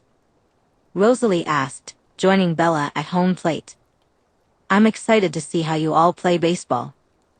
I hope you got a tracker inside the ball, Bella laughed. Super sight. Ah, of course, silly me. Not sure why it had to be in this weather, though. Bella frowned, looking up at the drizzling sky. You'll see. Rosalie winked before giving Bella another kiss and heading onto the field. What are the teams? Bella asked, positioning herself behind Esme, who was putting on her catcher's gear. No teams, Esme replied, slipping on some gloves. They're far too competitive for that. We tried it one year, and it ended with Edward missing an arm. Instead, everyone gets 10 turns to bat, and the person with the most runs wins. Just then, thunder began to rumble in the distance. It's time. Alice announced from the center of the field, ball in hand. Bella whistled for Bear to come to her side as Carlisle stepped up with the bat. She watched intently, her gaze shifting between Carlisle and Alice as they stared each other down, both wearing matching smirks. The thunder rumbled in the distance as Alice wound up for the pitch. Her flexibility and seamless movement were evident even in the midst of the game. Bella's human eyes lost sight of the ball as it left Alice's hand, but she quickly realized its path when a crack echoed through the air, sending the ball soaring into the distance, disappearing into the lush backdrop of the forest. Okay. I get the storm now, she laughed as Edward vanished from her sight, racing into the woods after the ball. In the midst of the action, a blur of fur streaked across the meadow as Bear joined the game, his tail wagging joyfully as he barked and bounded after Edward. Bella began to call him back, but Esme placed a hand on her arm. They'll be careful around him, she reassured. Bella let her boy enjoy the fun and tried to focus her eyes on Carlisle's blurred form speeding around the bases. Just as she bent down behind Esme, Carlisle rounded third base and headed for home. Just as she was about to call him in, a loud thumping sound reached her ears. Esme held the ball out, tapping Carlisle's leg before he could touch home plate. Holy shit! Bella laughed as Edward jogged out of the forest, grinning at Carlisle. This is going to be fun. As the game progressed, Bella found herself completely wrapped up in the action. She marveled at the supernatural athleticism on display. Every movement was executed flawlessly. Alice's nimble footwork, Edward's lightning-fast reflexes, and Emmett's brute strength, each family member brought a unique skill to the game. However, it was Rosalie who truly stole Bella's attention. Her every move exuded confidence and power, making her a formidable force on the field. Bella felt a flutter in her chest each time Rosalie effortlessly caught a ball or gracefully rounded a base, flashing a wink at Bella every time she glided through home. They even hit a couple of balls softly for Bear to chase, the pup wagging his tail as he delivered the ball back to Esme. The distant thunder grew louder, mirroring the increasing intensity of the game. The meadow transformed into a battlefield, with the players pushing their supernatural abilities to the limit. The crackling energy in the air fueled their competitive spirits, making the game even more exhilarating with each passing moment. As Rosalie stepped up to bat, the tension reached its peak. So far, 3 of the Cullen children were tied at 7 runs, and Rosalie was the last to go. She held the bat with a grace that bordered on artistry, her eyes locked on Jasper, who was preparing to pitch. The pitch soared toward her, and Rosalie swung the bat, connecting with the ball so forcefully that it created a sonic boom. The ball whizzed off into the distance, disappearing into the dense forest surrounding the meadow. Rosalie sprinted toward first base, her movements so fluid they seemed almost unreal. The other players, momentarily stunned by the sheer force of her hit, quickly sprang into action. Edward and Bear raced to retrieve the ball while Emmett and Alice hurried to cover the bases. Rosalie rounded first and second base with unparalleled speed, her eyes locked on home plate. The tension in the air was palpable as the players scrambled to secure the ball. Bella waited with bated breath, her eyes following Rosalie as she ran. She noticed Esme positioning herself, knowing that meant the fielder had collected the ball. Bella's gaze followed Rosalie rounding third, mere seconds away from winning the game. Just as Rosalie jumped into a slide, she heard the sound of an object whipping through the air toward her. Rosalie's foot hit the pad half a second before Esme caught the ball and slammed her hands down. Out, Esme declared. Rosalie's head snapped up, and she was on her feet in an instant. What? She growled, slowly walking toward Bella. What was that, Isabella? Out, Bella replied with a grin. Rosalie's eyes widened as she scanned her family for backup. That was in. Our umpire says otherwise, Carlisle shrugged, amusement evident on his face. I don't care what the umpire says, she huffed. You lost, Rosie. Move on, Emmett chimed in. Rosalie narrowed her eyes at him, and he froze under her glare, quickly picking up Bear for protection. I didn't lose, you moron. Edward and Jasper are still tied with me at 7. Then you all won, Esme said, trying to placate her. No way, the 3 of them scoffed. I won, Rosalie insisted, turning her glare back to Bella. Don't look at me like that, Bella said, smiling innocently and holding her hands up in surrender. I'm just a simple human with poor eyesight. Rosalie narrowed her eyes at Bella's innocent act and began walking back toward her. Don't think that I don't see through tea. Stop. Alice called out, her eyes wide as she stood in the middle of the field. The entire Cullen family froze before rushing to her side. Rosalie pulled Bella close and sped over to join them. What is it? Jasper asked as he arrived at Alice's side. What did you see, Alice? Rosalie asked, concern lacing her voice as her eyes flicked to Edward every few seconds. Alice stared off into the distance for a few more moments before shaking her head. The storm is being pushed this way. It's going to get pretty bad. Charlie will be calling Bella soon, telling her to go home because the roads will flood, and he'll be stuck at the res. Rosalie let out a relieved breath, loosening her tight hold on Bella just as the heavens opened up and a downpour began. We'd better get going before the cars get stuck, Carlisle called over the sound of the heavy rainfall. I'd better get to the hospital too. Casualties always ramp up during storms, he added. Storms, he sighed. Rosalie grabbed Bella's hand. Come on, let's get you and Bear home before he looks like a drowned rat. Bella said her goodbyes to the Cullens before following Rosalie to her car. She let Rosalie put Bear in the back and dove into the passenger seat just before she got completely soaked through. Where the hell did that come from?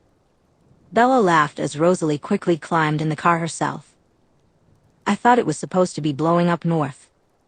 Welcome back to Forks, Rosalie grinned back at her, flicking her wet hair out of her face as she pulled onto the road.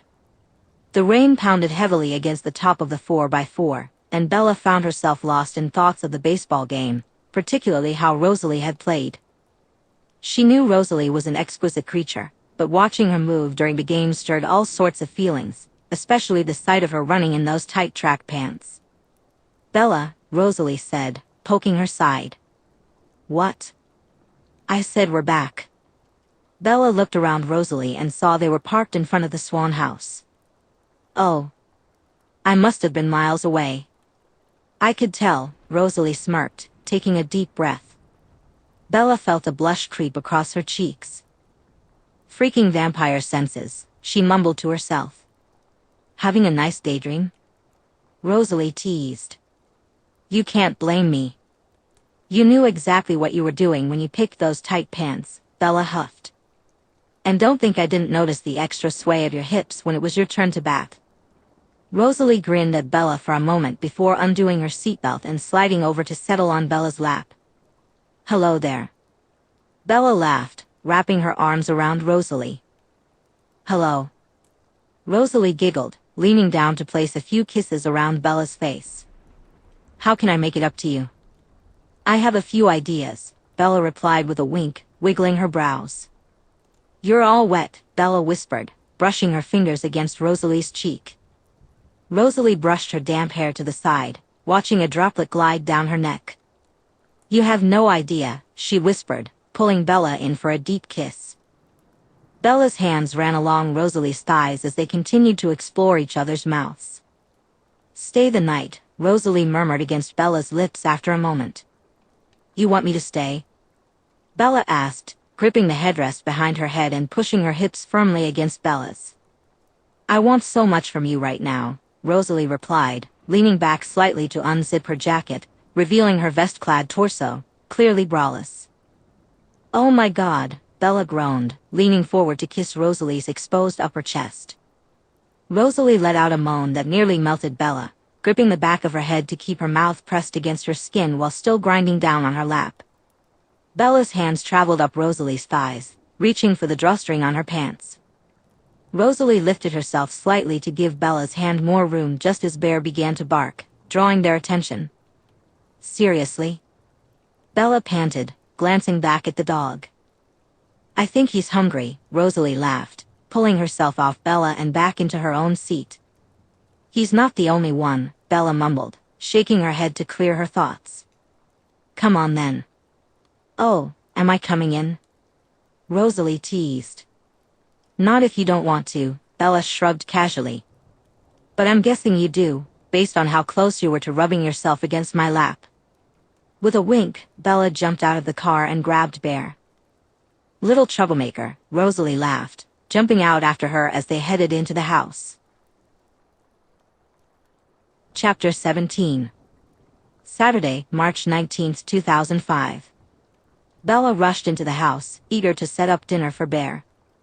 She laid out his favorite toys and treats in the living room, hoping to keep him occupied for a few hours. Turning to speak with Rosalie, she found the hallway empty, save for Rosalie's shoes and a dripping jacket. Soft music began to play from upstairs, prompting Bella to kick off her own shoes before hurrying up the stairs. As she entered her bedroom, Bella found Rosalie gazing out the window, swaying gently to the music. When Rosalie turned to face her, the reaction was instantaneous. They met in the middle of the room, mouths and hands exploring each other, both silently agreeing that they had waited long enough. Soon, they were pulling layers off one another, desperate to feel each other's bare skin. Bella backed them toward the bed, and they tumbled down together. Rosalie immediately opened her legs, and Bella settled comfortably between them. Rosalie gripped Bella's heated back, pulling her naked body tightly against her own. "You're so warm," Rosalie groaned against Bella's neck, feeling the rapid pulse beneath her tongue. "And you're so cool," Bella replied with a smile, pulling back slightly. "We're a perfect match." With a firm grip on the back of Bella's head, Rosalie drew her down for another kiss, keeping their bodies pressed together. Their hands began to explore, and soon Rosalie felt Bella's hips grinding against her own. She spread her legs wider to accommodate Bella's movements. "Oh, shit," Bella moaned as they made contact. Rosalie's eyes rolled back, her hips driving forward, a low moan escaping her throat as she felt Bella's warmth pressing against her. Bella began to thrust firmly against her again, moaning softly as she did. She opened her eyes, wanting to see Rosalie's face as her lover ground against her. Bella tipped her head back, her eyes fluttering closed briefly, lost in the soft sounds Rosalie was making. In that moment, she realized that even with the years ahead of them, she would never tire of this. Rosalie's soft moans filled the air as Bella leaned in closer, pressing her chest against Rosalie's. She buried her face in the crook of Rosalie's neck, her lips and teeth exploring the sensitive skin. Rosalie's hand wrapped around Bella, her strong fingers digging into her backside, silently urging Bella to push down harder against her, craving a more intense connection. "Give it to me," Rosalie begged softly. Bella responded immediately, her teeth grazing Rosalie's skin as she thrust her hips against her more forcefully. The sound of their bodies colliding echoed in the room, each movement drawing out moans from Rosalie. "You feel so good," Bella breathed. "Fuck," Rosalie moaned, her head pressing back against the pillows. Her hands moved to cup Bella's firm backside, moving in rhythm with her as Bella drove her deeper into the bed, pushing Rosalie to new heights of passion. Bella pulled her head back from Rosalie's neck, wanting to capture the perfect moment. The sight before her sent a rush of excitement through her. Rosalie's hair fanned out across the bed, her eyes dark and filled with desire. "I'm so in love with you," Bella panted. Rosalie's eyes widened in surprise before she pulled Bella in for a kiss. They lost themselves in each other, savoring the sound, taste, and feel of their bodies intertwined. "Oh God, fuck me," Rosalie begged loudly when Bella finally pulled back for air, rocking her hips against Bella as she neared her own climax. "Please, fuck me," she pleaded, igniting a wave of heat in Bella's stomach. Bella began to move harder against her, feeling herself getting closer to the edge as the headboard rhythmically hit the wall. "Come on, baby, come with me," Rosalie urged, her eyes closing tightly as her hips bucked upward. She grasped Bella's backside, holding her tightly as Bella quickened her movements, both of them reveling in the shared pleasure. The tension between them intensified as Bella pressed against Rosalie again and again, each movement causing her back to arch and colors to explode behind her eyes. Moments later, Bella collapsed against her, panting loudly in her ear as they both slowly moved together, riding out the last waves of their high. "Oh, wow," Bella whispered, planting a kiss on the side of Rosalie's neck. Rosalie wrapped her arms around Bella, holding her warm body close. "You love me, huh?" She grinned. Bella let out a low laugh, pulling back slightly to meet Rosalie's gaze. "I know there's some rule about not saying it for the first time during sex, but I couldn't help myself. I'd been holding it in for a while, and you just looked so good." Rosalie smiled at Bella, her heart swelling, and kissed her gently. "I love you too," she whispered against Bella's lips. "Yes." Bella cheered softly, a big grin lighting up her face. She broke free from Rosalie's embrace, propping herself up on her hands. "Let's celebrate that then." She winked, running a hand down Rosalie's torso and teasingly reaching toward her wet opening. "You can't," Rosalie groaned, gripping Bella's wrist tightly. "I could crush your fingers." Bella glanced down between Rosalie's legs and then looked back up at her with wide eyes. "That's so hot," she breathed, and Rosalie couldn't help but laugh at Bella's aroused expression. She pulled her in for a soft kiss. "I'm fine with just holding you." "No way," Bella scoffed. "We'll just get creative and take our time until you can control yourself around my sexiness." She winked. "How about this? Get on all fours." Bella smirked as she pulled back and sat up on her knees. Rosalie turned around in an instant, presenting herself to Bella. "Good girl," Bella husked, running her warm hands down Rosalie's back and thighs. "Bella," Rosalie moaned at the sensation, gripping the bed sheets tightly, trying not to rip them. "Can vampires use sex toys?" she asked, staring at the incredible sight of Rosalie from behind. "Durable ones," Bella replied with a playful smile. Bella nodded. "We'll take another trip to Seattle soon," she said softly, before placing 2 fingers in her mouth, warming them with her spit for a moment. "You ready?" "Please," Rosalie whimpered. "I'll take it slow," Bella promised as her hand moved down to Rosalie's center. "Fuck, Bella," Rosalie gasped, nearly pulling away from the overwhelming sensation of her mate's touch. Bella gently ran her fingers up and down Rosalie's folds, teasingly dipping her middle finger inside but withdrawing before anything could break. Instead, she focused on making tight circles around Rosalie's clit, gliding over it every now and then. "I need to taste you," Bella groaned, pulling her fingers away. She quickly gripped Rosalie's backside and dove in for the long-awaited taste. "Oh my God," Rosalie screamed in pleasure as Bella's hot tongue flicked across her clit.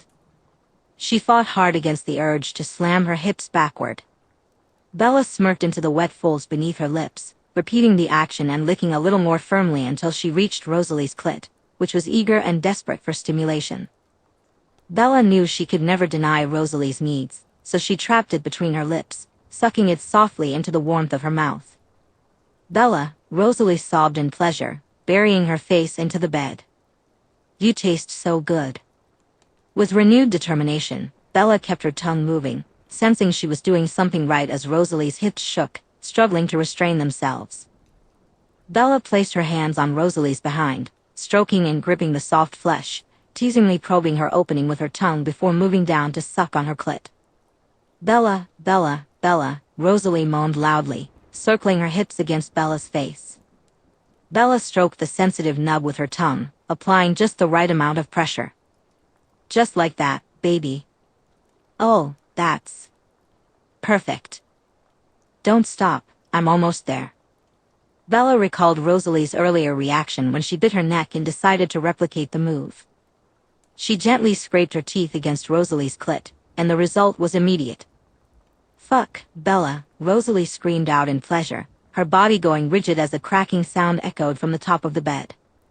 Bella pulled away, softly running her hands up and down Rosalie's back. A final shiver coursed through Rosalie, and she turned over on the bed, bringing Bella down on top of her. "Good." Bella smirked. "Amazing," Rosalie sighed, leaning up to kiss her. "Holy shit," Bella laughed against Rosalie's lips as she noticed the cracked headboard. "Sorry about that." She didn't look very sorry at all. "You can break my bed anytime," Bella winked. "I'll try not to." "So, was it worth the wait?" Rosalie grinned. "And then some," Bella smiled back, propping herself up on her elbows to gaze down at her girl. "You're so perfect," she breathed. "How the hell did I get so lucky? Let me know when you figure it out because I haven't found the answer for myself yet." Rosalie pulled Bella down for a kiss before flipping their positions, sitting atop Bella. "Oh, hello," Bella grinned, rubbing her hands along Rosalie's thighs. "My little human isn't too tired out, is she?" she asked, slowly grinding her core against Bella's stomach. Bella sat up and instantly attached her mouth to Rosalie's left breast, sucking and teasing the nipple. The sensation made Rosalie grind down harder on Bella's lap, the feeling of Bella's hot mouth sending her into overdrive again. "I'm ready for everything you've got to give," Rosalie grinned down at her before gently biting down. A low growl built in the back of Rosalie's throat, and Bella soon found herself pinned to the bed, pitch-black eyes staring down at her. "Let's see about that," Rosalie grinned before kissing her way down Bella's body. March 20th, 2005. A gentle hand running through Bella's hair pulls her from a dream-filled slumber. "Good morning," Rosalie whispers against the top of her head, planting a soft kiss on her hairline. Bella groans happily, rubbing her face against Rosalie's chest. "It's like always having the cool side of the pillow." Rosalie lets out a full-bodied laugh, jostling Bella slightly, but she stays nestled in close. This wasn't exactly the first thing she expected to hear from her mate after a night filled with pleasure. "Glad to be of service," Rosalie replies playfully. Bella stretches against her before dropping a kiss on her chest. "Sleep well?" she teases, propping herself up on her elbow to get a better look at Rosalie. "Great, thanks, and you?" Bella glances at her clock and sees it's 9:36. "I got a couple of good hours. Someone kept me up until sunrise." She winks. "I don't recall anyone complaining about that at the time." "And you never will." Bella grins and leans in to kiss Rosalie again. Rosalie pulls away after a moment when Bella's stomach growls. "Hungry?" "Emmichem," Bella nods, her mouth trailing down Rosalie's neck and toward her bare chest. "Starving." "For food, Swan," Rosalie laughs, gently nudging Bella away as she stands from the bed. Bella flops back with a huff, letting out a groan as Rosalie starts pulling on a pair of shorts and a t-shirt. "Come on. I've already fed Bear, so I'll walk him while you eat. Then we can spend a few more hours in bed before Charlie gets home." She winks. Bella's eyes widen for a moment before she jumps up and dashes around her room for clothes, following a laughing Rosalie down the stairs. "I think we should hold off for a few years," Bella says, examining her body in the full-length mirror. "Put on a bit of muscle, lose the last of my baby fat." "A few years for what?" Rosalie asks, lounging half-naked in Bella's bed, scratching the snoring dog beside her and laughing every now and then at the sight. Bella struck a few flexing poses in front of the mirror, frowning at the lack of muscle definition. She lifted her hair up, trying to envision how she'd look with short hair. "Before you change me, you can pass for a few years older, but I definitely can't. There's no way I'm going back to high school," she said, shuddering at the mere thought. "Maybe I could get some gym tips from Emmett," she added thoughtfully. "I'm not changing you, Bella," Rosalie replied, her tone firm. Bella gasped, glancing at Rose through the mirror before turning to face her fully. "You don't want forever with me?" "Of course I do," Rosalie sighed, rolling her eyes. "But you don't really want this life. Aging is a gift." "Oh sure. Arthritis, adult diapers, and saggy, everything." "What a gift that is," Bella retorted. "It is, Bella. Life is so beautiful, and getting to age with it is incredible." "I wish I could," Rosalie said earnestly. Bella stared at her blankly for a moment before nodding slowly. "I see." She walked toward the window, looking down at the dirt outside. Letting out a dramatic sigh, she rested her head against the cold glass, steaming it with her breath. "What are you doing?" Rosalie asked, amusement lacing her voice. "Just looking at my future," Bella sighed again. "Dead and buried in the dirt, nothing but worm food." "Tad dramatic," Rosalie replied with a smirk. "No, no. I understand." Bella opened her window and sat on the windowsill. "I wouldn't want forever with someone like me either." Leaning back slightly out of the window, she caught Rosalie's attention, causing her to sit up in bed. "Maybe I should just speed up the inevitable," Bella mused. "Bella." Rosalie warned, her tone turning serious. "Goodbye, my love," Bella whispered dramatically, letting herself fall backward out of the window. She barely made it past her hips before a hand grabbed her shirt and yanked her back into the room, bringing her face to face with a frowning Rosalie. "Oh, hello, Rose," Bella greeted with mock surprise. "You're such an idiot," Rosalie growled, gripping Bella's upper arms. "That was stupid, Bella." "It's that easy, Rose, and soon there'll be nothing." "You can do it," Rosalie said, shaking her head as she pulled Bella into her arms. "I'll always be there," she mumbled, pressing her face against Bella's neck and taking a deep breath. "You won't be able to save me one day," Bella replied. "I'll fall and hit my head, maybe I'll get hit by another truck. Or if I'm lucky enough to grow old, it'll be some disease that takes me from you." "No," Rosalie whispered, but Bella ignored the denial and pulled back to look at her. "Heart failure actually runs in my family, so it could be that. Did I ever tell you about my mom's cousin who dropped dead at 37? She went out for the morning paper and then was face down on the floor outside the store. Very sad." Rosalie continued to shake her head, her eyes unfocused and clearly not absorbing what Bella was saying. "This isn't a choice most of us make. None of my family did. It was either life or death, and this was forced upon us. But isn't that what makes our situation so beautiful? There's no pain and no force, just the love we have for each other that makes us want to spend eternity together. Why would I want 60 years when I could have forever?" Bella smiled. "Bella," Rosalie sighed. What are you so scared of?"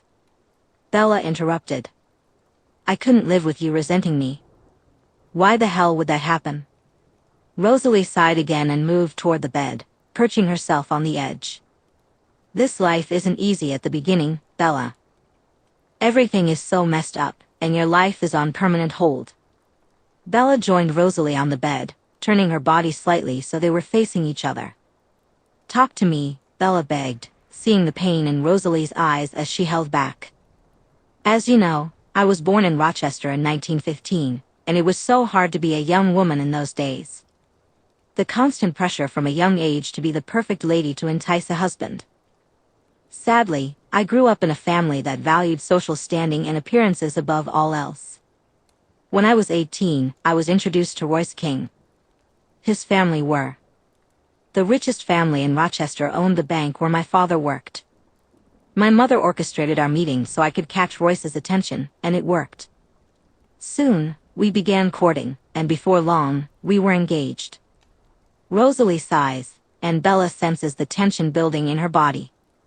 She gently runs her thumb along Rosalie's knuckles.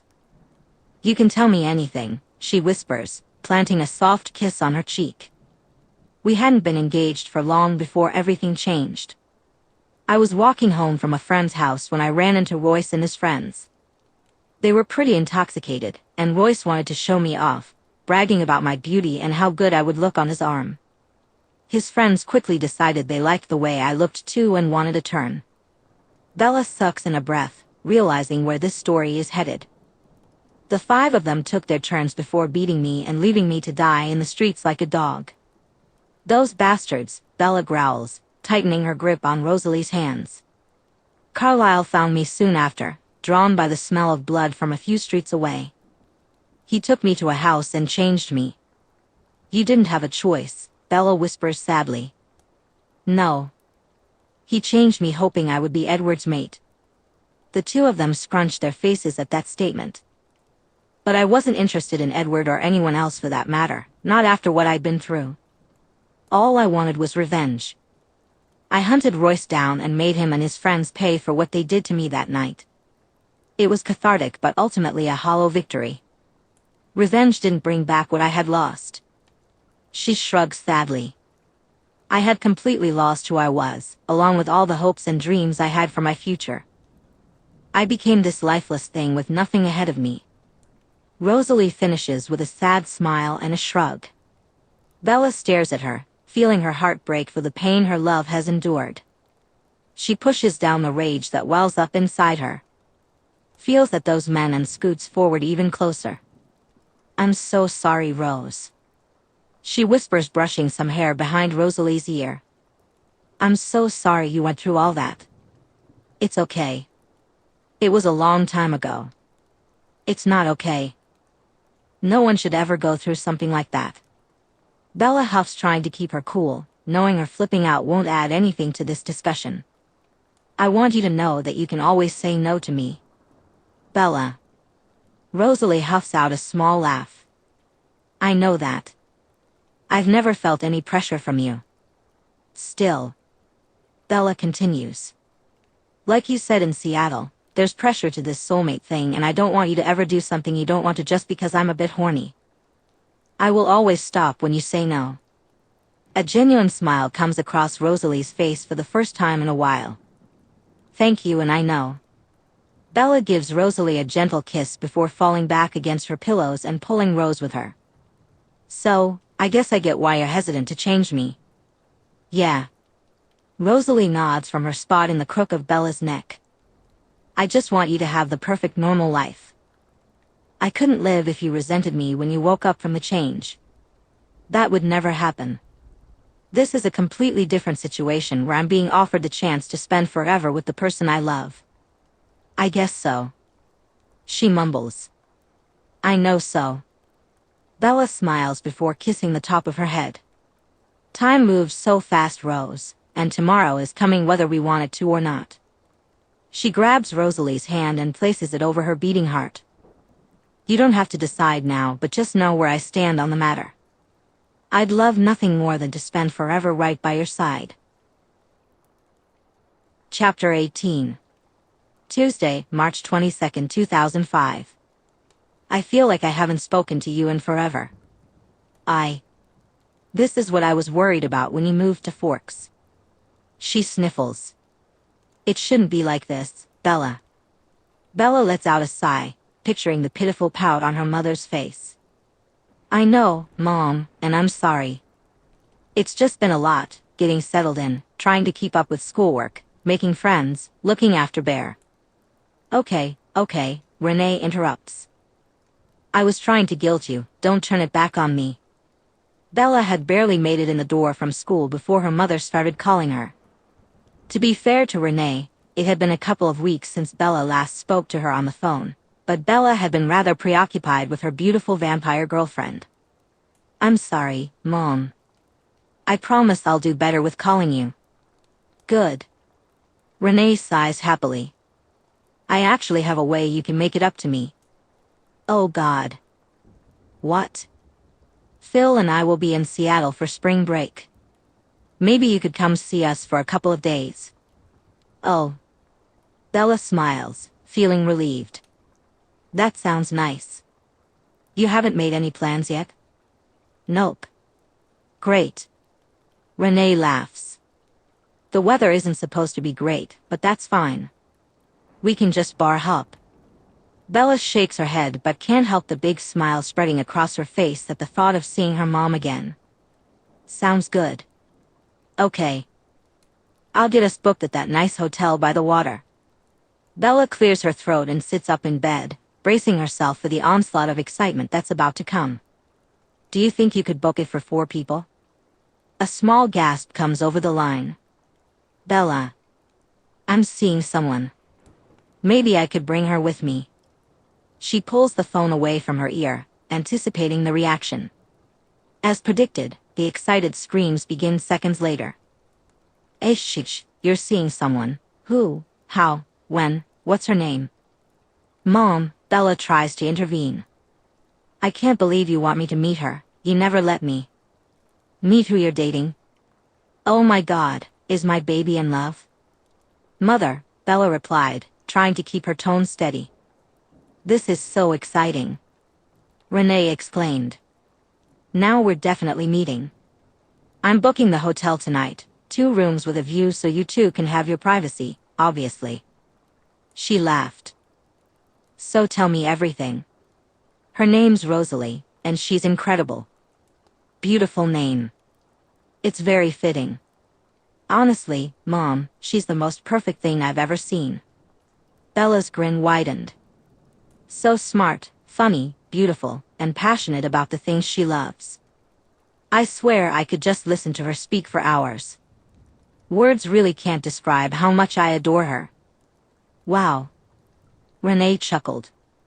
You really like this girl, huh? Yeah. Well, I can't wait to meet her. Now we're definitely planning this trip. No backing out. Bella could hear her mother scrambling around in the background, likely grabbing her laptop to book the hotel. You're going to love her. Bear is crazy about her too. You should see the two of them together. The other day I came into my room and... Hi. A familiar voice whispered in her ear. AH. Bella yelped, shifting sideways away from the intruder and falling backward off her bed. Bella? Bella, are you okay? Her mother's worried tone came through the phone next to her head. She groaned and blindly reached for the phone. I'm good. Just slid off the bed.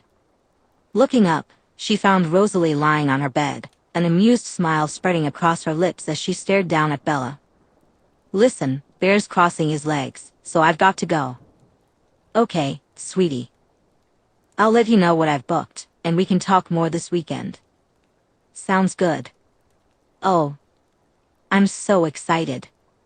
Her mom squealed before hanging up. Hi, Rosalie grinned. Hi, Bella replied, still in a heap on the floor. I did knock, but you didn't answer, and I heard you up here. Hope you don't mind. Never, Bella said with another smile. Bella groaned as she pulled herself off the floor and settled down next to Rosalie, leaning over her on one elbow. So, how much of my phone call with my dear mother did you hear? I heard you telling her how incredible I am, Rosalie replied with a smug grin. And on my way here, I caught wind of the spring break plans. Sorry, Bella winced. I should have checked with you first. No, it's fine. It feels so domestic, Rosalie said, her eyes sparkling. So you're okay with meeting my mom? Bella asked, a hint of concern in her voice. Rosalie laughed and leaned in to kiss Bella softly. It would be a bit harsh if I said no. You've met my entire family, who also happen to be vampires. Somehow, that feels easier. She can be a bit much, Bella admitted, cringing as she imagined the invasive, awkward questions her mom would undoubtedly ask Rosalie. I'm sure she's lovely, Rosalie reassured her. Well, don't say I didn't warn you, Bella replied, half smiling. Your dad will be home soon, Rosalie whispered against Bella's lips, reaching down to grip Bella's hand as it wandered. Do we have to talk about my dad right now? Bella huffed, holding on to Rosalie's belt buckle. Yes, because he's at the top of the street, Rosalie said, giving Bella another kiss before gently pushing her back onto the bed. Bella rubbed her hands over her face in frustration. How is this fair? I have a girlfriend with infinite stamina and no time to take advantage of it. Rosalie propped herself up on her elbow, smiling down at her frustrated partner. How about you come stay at mine this weekend? She suggested. Bella perked up, a happy grin spreading across her face. Really? Yeah. I'll drive home with you tomorrow, you can pack a bag, grab Bear, and then we can have the whole weekend together. Your family wouldn't mind? Bella asked, her excitement growing. Not at all. They'd love to see you, Rosalie replied. Bella climbed back on top of Rosalie and kissed her deeply. I'd absolutely love that, she sighed happily, sliding her hand beneath Rosalie's shirt. Stop it, Rosalie said, skiing as she swatted Bella's hand away. Just then, Bella heard the front door close, followed by Charlie greeting Bear. Fantastic, Bella muttered. Come on, Grumpy, Rosalie laughed, getting up from the bed. Let's go tell Charlie about our weekend plans, the PG version, of course. She winked over her shoulder. Chapter 19. Friday, March 25, 2005. Bella, Rosalie, and Bear entered the Cullen house just after 6 in the evening, as the sun began to set in the sky. Bella had hoped for an earlier start in Rosalie's room, but Charlie had come home early and persuaded them to have dinner with him first. This mainly involved Bella sneaking bites for herself and Bear off Rosalie's plate every time Charlie looked over at the TV. "There he is," Emmett cooed, dropping to the floor and opening his arms for Bear. "Look how big he's getting." Esme gasped as Bear leapt into Emmett's arms. "Yeah, he's really starting to take off now," Bella said, smiling at her growing boy. Thank goodness she had fallen in love with a vampire. Her back was beginning to protest at lifting him in and out of her truck. "He'll be entering his toddler stage soon. He's already started chewing and stealing, so I'd hide any of your valuables," Bella warned. Esme's eyes went wide, and Bella could barely keep up with how quickly she sped around the room, gathering items into her arms. "Can I keep him tonight, Bella?" Emmett asked, giving her his best puppy eyes. "I promise to look after him." He rocked Bear like a baby in his big arms. "He's all yours," Bella nodded, squealing with excitement on the inside. Rosalie had been teasing her all day, and she wanted nothing more than to focus on her for the rest of the night. Rosalie leaned over and dropped a kiss on Bella's cheek. "I'll take your bag upstairs. Join me when you're ready," she whispered before heading toward the stairs. Bella spent a few minutes talking to Emmett about Bear and how to look after him before heading to the kitchen to grab a couple of bottles of water for the night ahead. "Bella," Jasper greeted as he joined her in the kitchen. "Hey, Jasper," she smiled, turning to face him. "I thought you might like this," he said, sliding a book across the kitchen island. "It's a book by E.M. Forster. He wrote a lot about realism, symbolism, modernism, a man who was definitely born at the wrong time. I remembered you mentioning that you enjoyed some of Philip K. Dick's work, so I thought you might like this." "Thanks, Jasper." Bella grinned. "I'd been looking for something new to read. I'm sorry we haven't had much time together when you come over. I'm still getting used to all of this." "It's okay."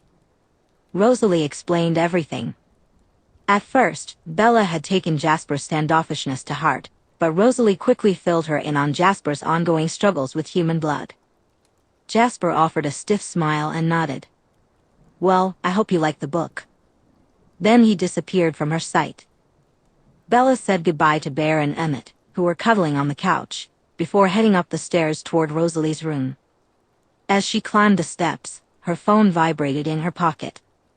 She saw it was Jacob calling her again.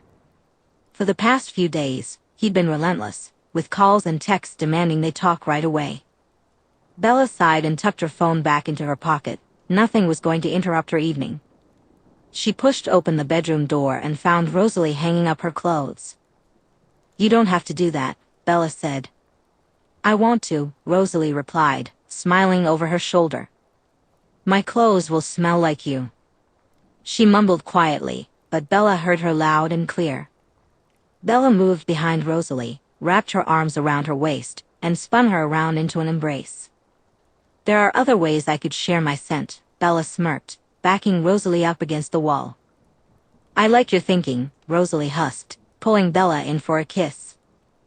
"Do we have to be quiet?" Bella asked against Rosalie's lips as she began to undo the buttons on her shirt. "The walls are pretty thick, but anyone still in the house will tune out anything else. We've gotten pretty good at it over the years." "Excellent." They quickly stripped each other, and Bella began to explore Rosalie's upper half with her mouth.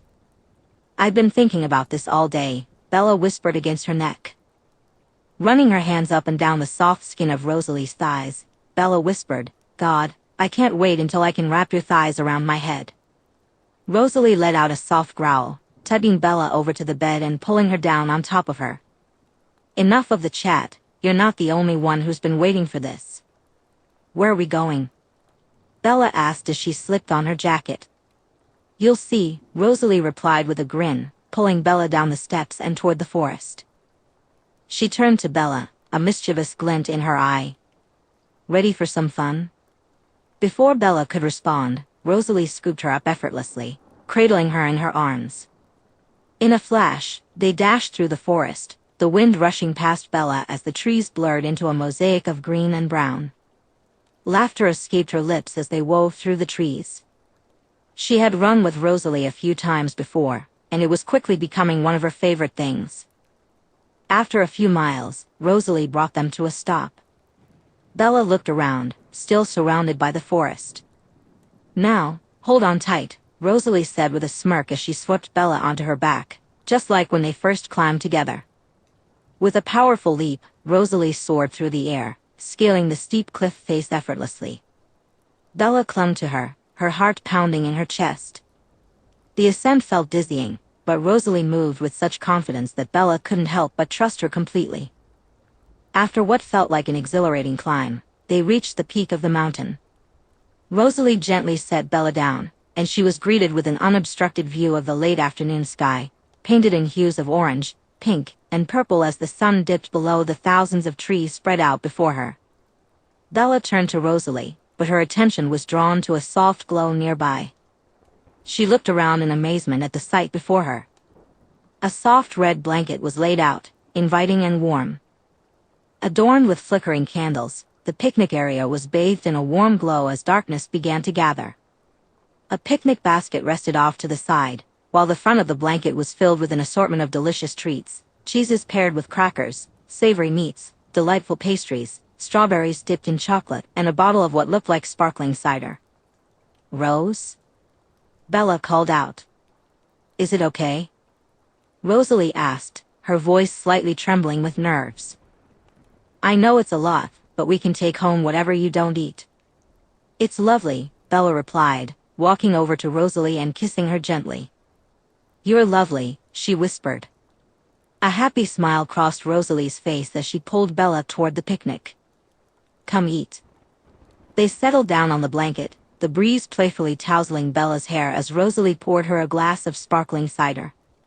Bella clinked her glass against Rosalie's finger in a silent toast. Quickly, she filled her plate with the delicious foods Rosalie had prepared and dug in. "Yummy," she mumbled, her mouth full of Gouda and prosciutto. "You like it?" Rosalie asked. "Love it," Bella replied. Rosalie let out a contented sigh. "Good. I asked Esme for some help, but I mainly did it all myself." "Is this where you were when I went for a shower?" "Usually, you're always waiting to get a peek." Rosalie winked. "Didn't want anything to go stale." Bella nodded while biting into a strawberry. "Nice play." She set down her empty plate and relaxed, taking in the view. "This is incredible, Rose," Bella said, her voice barely above a whisper as she gazed at the trees glowing in the fading sunlight. "Forks sure does have its moments." Rosalie smiled, the gentle breeze tousling her hair slightly. Bella rested her hand over Rosalie's, which was resting on her thigh. "Thank you for this weekend." "Anytime," Rosalie replied with a smile. "I'd happily spend every waking moment with you." "I'll hold you to that," Bella grinned. Leaning in, Rosalie kissed her girl softly. She pulled Bella closer, wrapping her arm around her waist and letting her hand glide up the back of Bella's shirt. Bella shivered at the cold touch but pressed herself closer to Rosalie. Just as their kiss deepened, a chilling breeze swept through the air, bringing with it an unsettling presence. Rosalie pulled away, her senses on high alert. She scanned the area, her eyes narrowing as she spotted 3 figures approaching. "Rosalie," Bella said, her voice trembling as she clung to Rosalie's arm. Fear was evident in her eyes as she took in the trio. The stranger's eyes glowed with an unnatural crimson hue, and their predatory grace sent a shiver down Rosalie's spine. Nomad vampires, dangerous and unpredictable. Rosalie's gaze never wavered from the approaching vampires. She had faced threats before, but Bella's safety was paramount. Stepping forward, she positioned herself between Bella and the nomads, her body tense and ready for a fight. "It's okay, Bella," Rosalie whispered, her protective instincts kicking in. The blonde with the ponytail took a predatory step forward, his gaze fixed on Bella, a wicked grin spreading across his face. Well, what do we have here?" "A tasty little treat." Rosalie let out a low growl, pulling Bella tighter against her. "This human is claimed. You never learned to share?" The redhead scoffed. "Maybe we need to teach her." The man with dreadlocks laughed softly. "Stay back." She's mine, the blonde warned the others, a low threatening growl escaping his lips, his eyes never leaving Bella. He clenched his fists, tilting his head slightly, a small smirk crossing his face as he lunged toward the pair, aiming to snatch Bella away from Rosalie. Time seemed to slow for Bella as the red-eyed beast snarled and charged toward her. Suddenly, Rosalie intercepted him, her movements fluid and deadly. She countered his attack with a ferocity that surprised even him. The two clashed with an almighty crack, grappling and clawing for dominance. With a feral snarl, Rosalie swept her right leg in a low arc, aiming to take James down. But he effortlessly leaped over her attack, landing gracefully on his feet. In retaliation, he lunged forward, delivering a series of rapid jabs aimed at Rosalie's midsection. She countered with her own moves, deflecting his blows and momentarily leaving him off balance. Adrenaline surged through Rosalie as she seized the advantage. With a powerful spin, she delivered a roundhouse kick that connected with James's jaw, sending him staggering backward. The impact reverberated through his body, but he quickly recovered, a malevolent grin spreading across his face. James retaliated with a flurry of quick strikes, searching for any opening in Rosalie's defenses. She dodged and weaved, her movements almost hypnotic in their fluidity. The fight reached a fever pitch as Rosalie unleashed a surge of raw strength. She propelled herself into a series of acrobatic flips, closing the distance between them in an instant. Caught off guard by her sudden assault, James found himself momentarily overwhelmed. But fueled by his relentless determination to claim Bella for himself, he countered with a powerful uppercut that lifted Rosalie off her feet, sending her crashing into the unforgiving rocks. Before she could recover, James quickly leaped behind her, pressing a knee into her back and gripping her hair to pull her head up. "Don't worry," he whispered in her ear. "A drop won't go to waste." He laughed, tightening his grip around Rosalie's neck and pulling. She struggled to fight him off, but Bella found her hands pinned beneath her body. "Rosalie!" She screamed, instinctively moving forward as she watched cracks begin to form on Rosalie's neck. "Stop." The man's grip faltered slightly as the enticing scent of Bella drew him closer. Seizing the opportunity, Rosalie swung her hips, flipping the pair over and straddling him. "She is mine," Rosalie growled, leaning down to bite a chunk from his neck. He howled in pain, thrashing to escape as she dug her fingers into the gaping wound and began to tear his head from his shoulders. "No!" The redhead roared, charging toward Rosalie. With all her strength, Rosalie finally pulled the screaming man's head from his body, silencing him. She tossed his head aside and spun around, landing a powerful fist on the approaching woman. Blinded by rage, the redhead didn't have time to dodge before the blow sent her flying off the cliff edge. With the redhead plummeting and the blonde dead at her feet, Rosalie turned her attention to the last vampire. The man with dreadlocks stared at her, a mix of admiration and hunger in his eyes as he eyed the panicked rush of Bella's blood. Rosalie let out a low growl, determined to eliminate this final threat to her mate. "Don't worry. I'm smart enough to see when I'm beat," he said with a wink, casting one last longing glance at Bella before vanishing into thin air. Rosalie growled in his direction but refrained from pursuing him. Bella's safety was her top priority, especially with that redhead still unaccounted for. She would ensure Bella got home safely before gathering her brothers and going on a hunt. Pulling the lighter she had used to ignite the candle from her pocket, Rosalie set the dead man ablaze. Then she sped back to where Bella stood frozen. "Are you okay?" she asked. "Your neck." Bella mumbles, running her fingers over Rosalie's now fully healed neck. "I'm fine." She smiles reassuringly. "Let's get you out of here." Just as Rosalie begins to offer Bella more comfort, a sudden gust of wind and a flicker of movement catch her attention. In an instant, Victoria materializes behind Rosalie, her eyes burning with murderous intent. With a swift and unexpected motion, Victoria grabs Rosalie and flings her off the cliff. "Bella!" Rosalie gasps as time seems to slow. She reaches out toward the wide-eyed girl, who is now in the clutches of the redhead.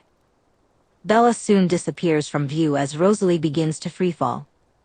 Desperately, She tries to reach for the cliff face to slow her descent, but she finds herself too far away.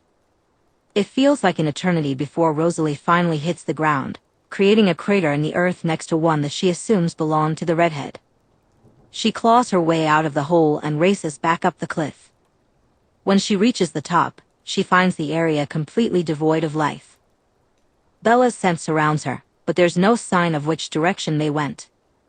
With no scent, sound, or sight to guide her toward Bella, Rosalie roars in anguish, slamming her fist into the mountain rock and shattering it instantly. Bella! She screams into the empty air, the pain of her absence threatening to consume her. Chapter 20.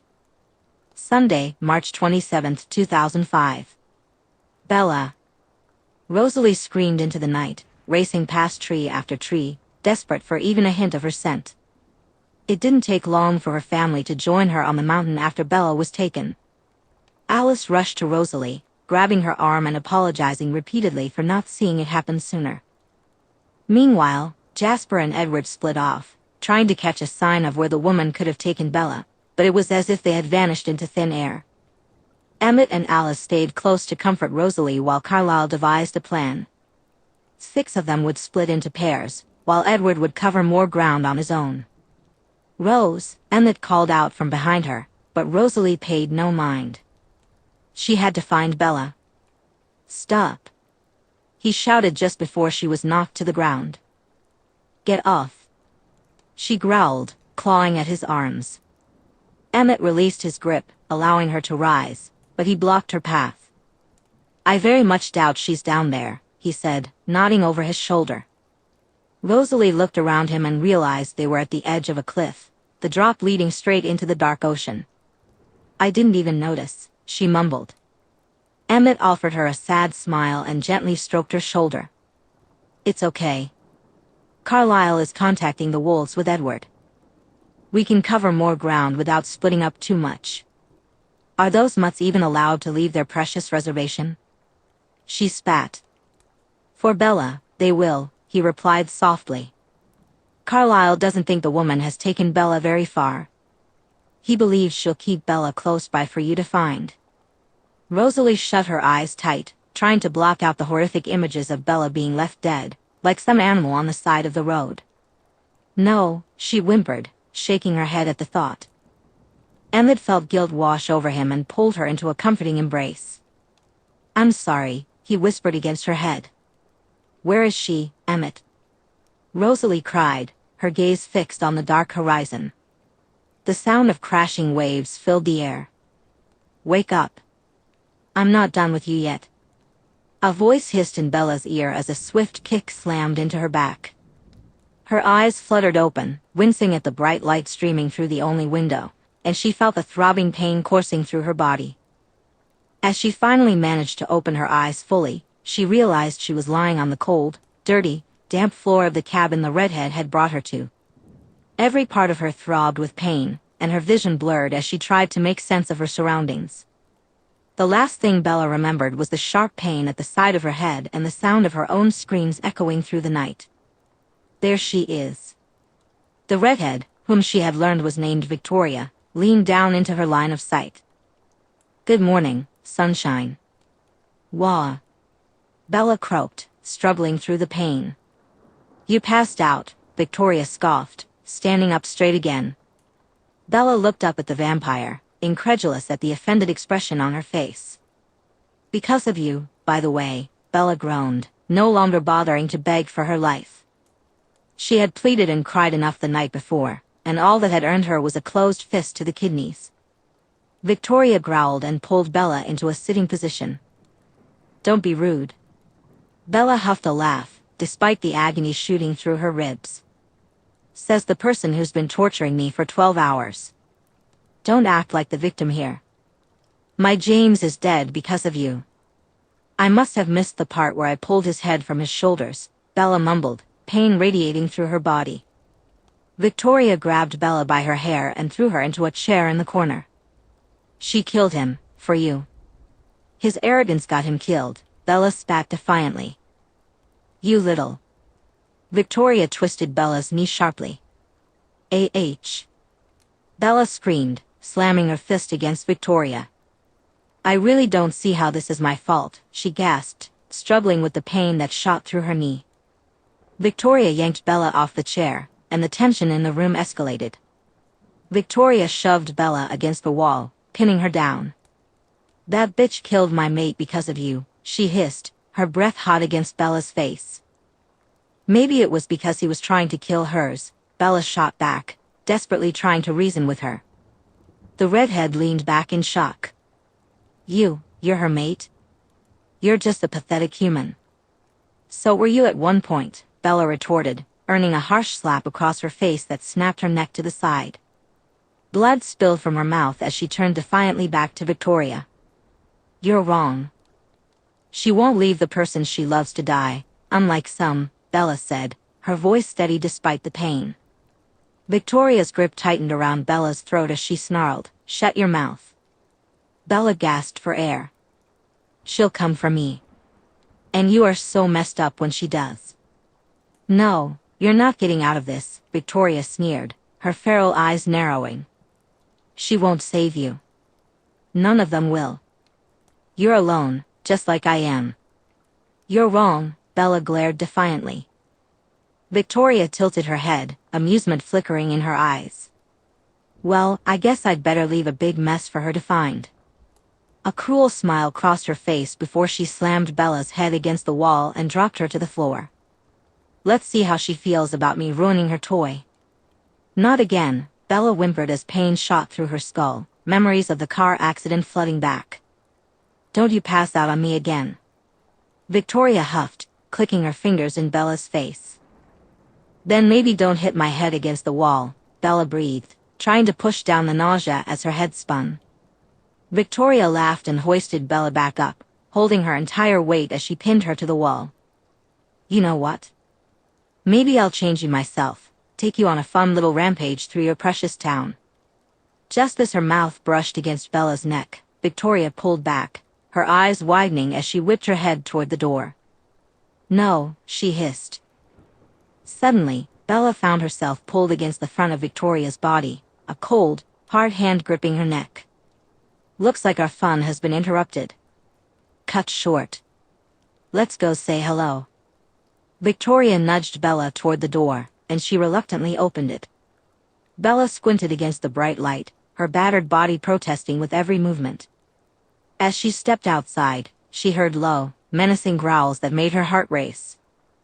Her eyes widened in terror as she spotted half a dozen massive figures emerging from the shadows of the surrounding trees. Their fur bristled, and their eyes glowed with an otherworldly intensity. Fear gripped her as she realized she had never encountered creatures like these before. Victoria, using Bella as a shield, glared defiantly at the approaching wolves. Stay back, or your precious human dies, she sneered, her red eyes flashing with malice. The wolves, however, showed no sign of fear. They circled the cabin, forming a united front against the vampire threat. The air crackled with tension as the Cullens soon arrived, their swift and silent movements a stark contrast to the snarling wolves. Bella's breath caught when she recognized the familiar faces of the vampire family, led by Rosalie. Relief flooded her, especially when she saw the fury etched on Rosalie's face. With her golden hair flowing like a fierce mane, Rosalie snarled at the sight of Bella's battered form. Her eyes blazed with a protective rage that sent shivers down Bella's spine. Rose! Bella cried out. Shut it, Victoria hissed in her ear. Rosalie's pitch-black eyes darted between Bella and Victoria. She began to creep forward, her gaze locked on the hand that gripped Bella's throat. If she could close the distance quickly enough, she might be able to free Bella with minimal harm. Don't, Edward warned Rosalie, sensing her plan. Her thoughts are all over the place. She's completely unstable right now, any wrong move could be fatal for Bella. Carlyle stepped forward slowly, hands raised in a gesture of peace. You can't escape this, he said calmly. No real damage has been done here. Let the girl go, and we can work this out. No one has to die, he pleaded. You're lying, she shot back. The last thing I want is for any more lives to be lost, he continued, trying to reason with her. Let her go, Emmett demanded, his patience wearing thin. His body itched to tear this woman apart after witnessing the pain she had inflicted on Rosalie and Bella. Or we do this the hard way.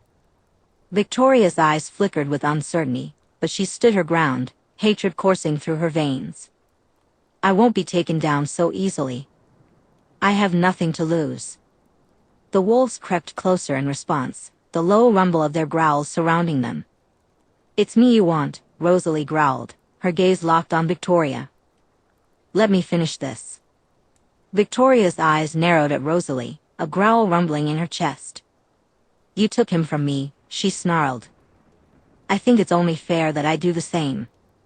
She was protecting her mate, Emmett interjected. He should have known better than to attack a claimed human. Don't you blame him, Victoria growled, tightening her grip on Bella's throat as her gaze shifted back to Rosalie. This pain, this emptiness, it'll never go away. And now you're going to understand it all too well. With that, Victoria tilted Bella's head back, baring her teeth as if to bite. Suddenly, chaos erupted. The brown wolf, who had been trembling with rage, lunged forward with a snarl and collided into Victoria and Bella. The impact was chaotic, and Bella felt a searing pain in her side as the massive wolf crashed into her, trying to stop Victoria. They tumbled together, and Bella rolled away from the snarling beasts, gasping in agony. A cool hand brushed against her face. Bella looked up to see Esme and Carlisle by her side.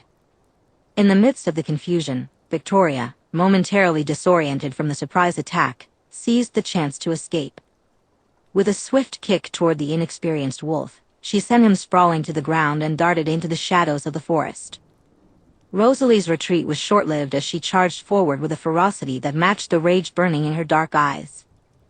In a blur of movement, she intercepted Victoria, pinning her effortlessly against a tree, cracking the massive trunk in the process. Rosalie's snarl echoed like a primal warning to anyone who dared to hurt her mate. You think you can harm her and just walk away? Rosalie's voice dripped with fury as she pressed Victoria harder against the rough bark. You'll pay for every scratch she's endured. In one swift motion, she tore one of Victoria's arms off. As she reached for the other, a voice from behind her stopped her in her tracks. Rose, Bella whimpered from Esme's arms, reaching out for her. The sound of her mate's pained cry snapped Rosalie out of her rage-fueled haze.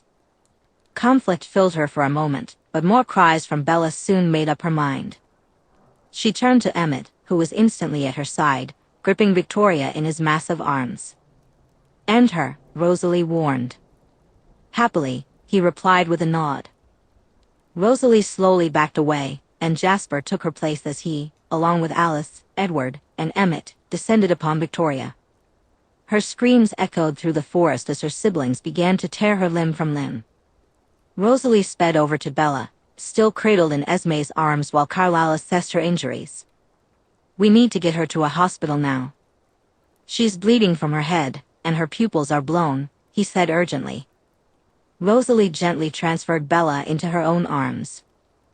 I'm here, she whispered against Bella's head. I'll get you some help. As she began to move forward, one of the brown wolves jumped in front of her, snarling, with a couple more backing him up. Back away, Esme demanded in a tone Bella had never heard before, stepping in front of Rosalie and Bella. She needs Carlisle's help. The wolves continued to growl lowly, but soon, the large black wolf that Rosalie recognized as the alpha, Sam, stepped forward. He stared them down, a rumbling growl building in his throat. She'll die if we don't get her to a hospital, Carlisle said, addressing the pack. The wolves blocking their path growled lowly but ultimately parted to let the Cullens through. Rosalie shot them a fleeting glare before pulling Bella close and racing towards Forks. I'm here, Bella, she whispered against her clammy forehead, running as fast and as carefully as possible through the forest toward the hospital. I'm right here. Chapter 21. Monday, March 28, 2005. For the second time in just a couple of months, Bella awakens to the rhythmic beeping of hospital machines and a hand clasped in her own. She slowly opens her eyes and finds her dad by her side, worry etched on his face. I'm sorry, she croaks. Charlie lets out a quiet laugh, bringing her hand up to drop a gentle kiss on her knuckles. You're going to send me to an early grave, kiddo.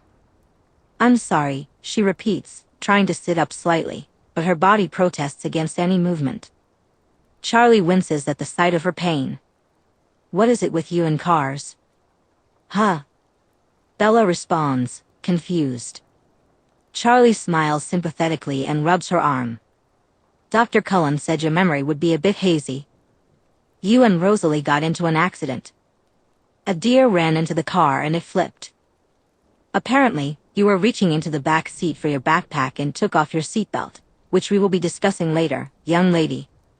Bella shuts her eyes, and the memories of the torturous hours spent with Victoria flood back. Rose? She mumbles. Rosalie is fine. Just a few cuts and bruises. She was sent home to rest, even though she tried to argue about it. Sadly, you weren't so lucky. He sighs. You're a bit of a mess, Bells. The doctor says you've got a grade 2 concussion, 6 broken ribs, a cracked cheekbone, a meniscal tear, and 30 stitches on your side. Charlie shakes his head and grips her hand tighter. Oh, man. Oh man indeed. That's why you should wear your seatbelt. I'm sorry, Dad. No, no. Charlie frowns, shaking his head apologetically. I'm just glad you're okay. We can talk about lessons learned another day. Today, I'm just relieved you're still breathing. I messed up, Bella admits, trying to stick to the story the Cullens had come up with. I'll do better. About that, Charlie hesitates, his gaze fixed on the patterned floor tiles. I can't help but wonder if Forks is the right place for you, Charlie said, his voice heavy with concern. I mean, after the accident not long ago and now this. Maybe you'd be better off with your mom in Florida. It's safer where the roads are less icy and wet. Dad. Bella started, but he interrupted her. And I don't want you to think that I want you to leave. I've loved having you home, but this is the second time you've been in the hospital. Your mother has been going off on me all day. She wants you back with her. Dad, I'm not leaving. Bella frowned. Please, Bella, he said, sighing as he rubbed his hand over his face. I don't want you to leave either. Good, because I'm not. She spoke firmly. These past few months in Forks have been the best of my life. I love it here. Bear loves it here. I've got a great group of friends, and I have a girlfriend that I'm crazy about. This is my home now. I know, Bells, but... Bella cut in, I want to stay here, please, Dad. She put on her most pitiful look, the same one he could never resist when she was little. Your mother. I'll talk to her, she quickly replied. You know how reactive she is. Just let me handle it, I'm used to talking her down. Okay then, he conceded. There's nothing I want more than for you to stay. Good. They talked for another hour or so before a nurse came in to check on Bella. Charlie said goodbye, promising to return tomorrow for a visit. As the nurse left, the door opened again, and Rosalie slipped inside. I thought you were at home resting, Bella smirked. Very funny, Rosalie sighed, going straight to Bella's side and leaning down to kiss her softly. How are you feeling? Fine, Bella shrugged, nodding at the 4 in her arm. The pain meds they've got me on are doing wonders. I'm glad, Rosalie smiled, her eyes lingering on Bella's glassy gaze. I'm so sorry, Bella. Don't do that, Bella replied softly. Bella frowned. This wasn't your fault, and she is dead, isn't she? Emmett, Alice, and Jasper took care of her, but that's not the point, Rosalie replied, shaking her head. I should have gotten you out of there sooner. It was you against 3 of them. The fact that I'm alive is a huge win in my book. But... No. Bella interrupted. You're not Superman, Rose. There was no way you could have fought them all off while keeping an eye on me. She took Rosalie's hand and looked into her eyes. I know you're worried about me and upset at how hurt I am. That's completely understandable. But I need you to listen when I say that I'm okay. I understand my own body and feelings. The only person to blame here is Victoria, and she's dead, so there's no point in wasting time and energy on her. I'm okay, and I will continue to be okay. Rosalie gave her a conflicted look but nodded in concession. I can't promise not to fuss over you, but I will limit my apologies to only 10 a day. That's all I ask. Bella grinned. Now come here. She opened her arms. Bella. Rosalie's scared. You're injured. Exactly. I need some TLC. Bella huffed, wiggling in the bed. You're a child. Rosalie smiled slightly and took off her shoes. You're going to have to deal with me being the big spoon for once. There's no way I can put my body weight on you. Fine. Bella groaned and allowed Rosalie to gently adjust her body until she was being held. Comfy? Rosalie whispered. Perfect. We finally get to finish our date. Bella winked over her shoulder. Rosalie held back a playful urge to tease her and instead let out a soft growl into Bella's neck. Get yourself better, and I'll show you how I truly end a date. Yes, ma'am. Bella grinned before settling back into Rosalie, relaxing into the bed. Just as she began to feel herself doze off, Rosalie kissed her cheek and whispered, "The nurses will be in and out of here." "I'm here all night, so I can't stay," Rosalie said softly. "Carlisle only has so much sway, but I'll be right outside. If you need anything, just shout and I'll be by your side." "Okay," Bella replied, pouting slightly as her eyes began to droop again. Rosalie leaned over and placed a gentle kiss on Bella's head. "Good night," she whispered before slipping out of the room. A nurse came in shortly after, performing her routine checks before leaving. Bella settled in for the night, drifting off to sleep once again when suddenly, a memory sparked in her mind. She reached for her phone to text Rosalie. "Is my head injury worse than I thought, or were there huge wolves in the forest that came to my rescue? And why was Esme talking to them?" Chapter 22. Thursday, March 31st, 2005. "Hey, Bells," Charlie called out, gently knocking on her door. Bella set her phone down beside her and invited him in. He peeked into her room with a warm smile. "Are you up for some visitors?" "Who's coming?" "Billy and Jacob. They're on their way over with some food, and apparently Jacob would like to see you." Bella stifled a groan but managed to smile at her dad. "Sounds good. I'll be down in a minute." "Okay." Charlie left, still smiling. Bella listened to him head back down the stairs before picking up her phone again. "You hear that?" "I did," Rosalie replied with a low hum. "I don't like him being alone with you." "I won't be alone. Charlie and Billy will be here." "That's not good enough." The line fell silent for a moment before Rosalie burst out laughing, followed by a huff. "Emmett and I are on our way. I'll be outside just in case while he comes in. Everything will be fine.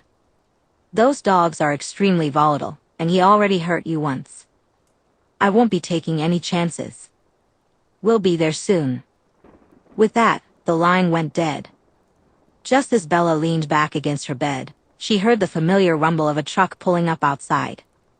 "Here we go," she muttered, grabbing her crutches to pull herself up.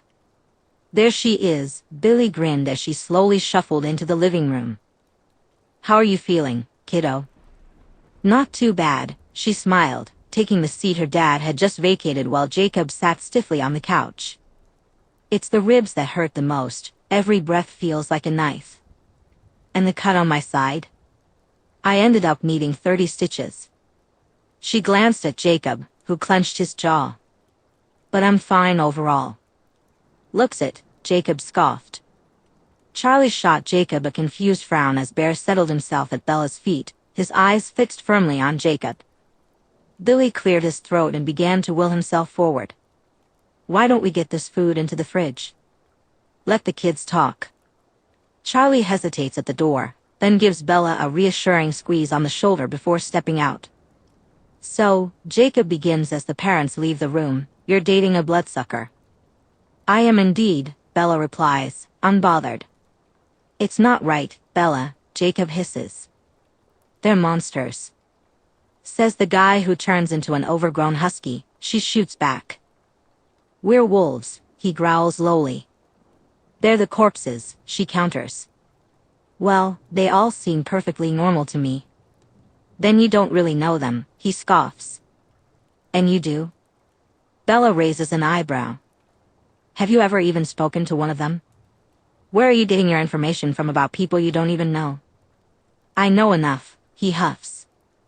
They're undead freaks, vicious beasts that will hurt anyone they want, says the guy who gave me 30 stitches. I don't recall Rosalie or any of the Cullens ever injuring me, she argues. You were in danger because of her, and I'm the one who saved your life. You seem to be conveniently forgetting that. Jacob slams his hand against the couch, causing Bear to growl at him. Oh, well that's okay then. As long as you feel like you're saving me, you can hurt me as much as you like. What would you have said if it was Rosalie who injured me? She asks, challenging him. You're lying to Charlie, he quickly deflects. So are you. Why don't you go out there and tell him that you turned into a giant wolf and slashed up his daughter? Jacob glares back at Bella, opening his mouth to spew more of his ignorant nonsense, but 3 loud knocks come from the front door. She hears Charlie clear his throat as he walks down the hallway and opens the front door. Chief Swan. A familiar, cheerful voice echoes through the house. Bear's happy yips soon follow as he bounds toward the front door. Hello? Charlie replies. Hello, sir, I'm Emmett Cullen. Jacob lets out a low growl. Check up on Bella, Jacob muttered. Oh, full house today. Come on in, Bella replied. Jacob's fist clenched, and his body began to tremble slightly as Emmett's enormous form filled the living room, Bear cuddled in his arms. Afternoon, everyone, Emmett greeted with a nod as he moved deeper into the room and settled down next to Jacob on the couch, just as Billy wheeled himself back in. Afternoon, Emmett, Bella said, feeling a wave of calm wash over her now that he was there, especially knowing Rose was outside. You know this guy, Charlie? Jacob glared at the vampire who had made himself at home. Bella's friend, I believe, Charlie replied, sitting down on the armrest next to Bella. I'm Emmett, he introduced himself with a bright smile, extending his hand toward Jacob for a shake. Jacob glanced at Emmett's hand with disgust and made no move to accept it. Okay then, he mumbled, awkwardly shifting his gaze toward Bella and Charlie. Bella and I have become really close since she started dating my sister. We all love her, Emmett said, that bright grin back on his face. Bella stifled a laugh at Emmett's performance. He wasn't letting Jacob's sour mood affect him at all. Well, I'm glad, Charlie said, seemingly completely charmed by Emmett's cheerful demeanor. I see, Jacob said, looking Emmett up and down with a look of distaste. Don't worry, Jacob. I'm a good guy, Emmett assured him, Bear happily snuggling in his arms. Look, Bear loves me, and you can always trust animal instincts, he teased with a wink. Jacob's nostrils flared as he puffed out his chest. Well, I think we should head off, Billy interjected, cutting Jacob off. Let Bella get some rest. He gripped Jacob's wrist and gently pulled him off the couch. Good idea, Emmett said smugly, leaning back comfortably on the couch. Jacob shot Emmett one final glare before allowing Billy to nudge him out of the house. Charlie followed them out, seeing them off before returning inside a few minutes later. Wow, that was strange, Jacob said, sighing as he sat next to Emmett. Puberty, I'm sure, Emmett shrugged. We've all been there. I suppose, Charlie mumbled, scratching his stubble before turning to Emmett. So, how's your sister doing? She's getting there. Her torso is pretty sore from the airbag, so she's not moving around much. She's absolutely heartbroken that she can't come and see Bella. Emmett sighed. At least your dad is there to keep an eye on her. As much as he can when he's not at the hospital. I bet you're pretty busy yourself, Chief, Emmett replied. My dad has been at work nonstop this past week with all the animal attacks. His phone hasn't stopped ringing because he's been ditching work this week. Bella chimed in just as Charlie's phone began to ring in his pocket. I'm not ditching, Charlie protested, ending the call. My daughter was in a car crash and needs my help. I'm fine, Bella groaned, crossing her arms. Oh really? Charlie scoffed, matching her gesture. I suppose that's why I had to pick you up off the bathroom floor this morning because you couldn't even brush your teeth without your crutches. I forgot them, she grumbled. And imagine what could have happened if I wasn't here, Charlie replied. Well, here's an idea, Emmett chimed in before Bella could retort. Why doesn't Bella come stay at our house for the week? That way, you can get on with work, and she can have round-the-clock care from my mom, Esme. She used to be a nurse, you know. That is such a good idea, Emmett, Bella grinned. Charlie hummed, narrowing his eyes at Bella. You sure this isn't just about seeing your girlfriend?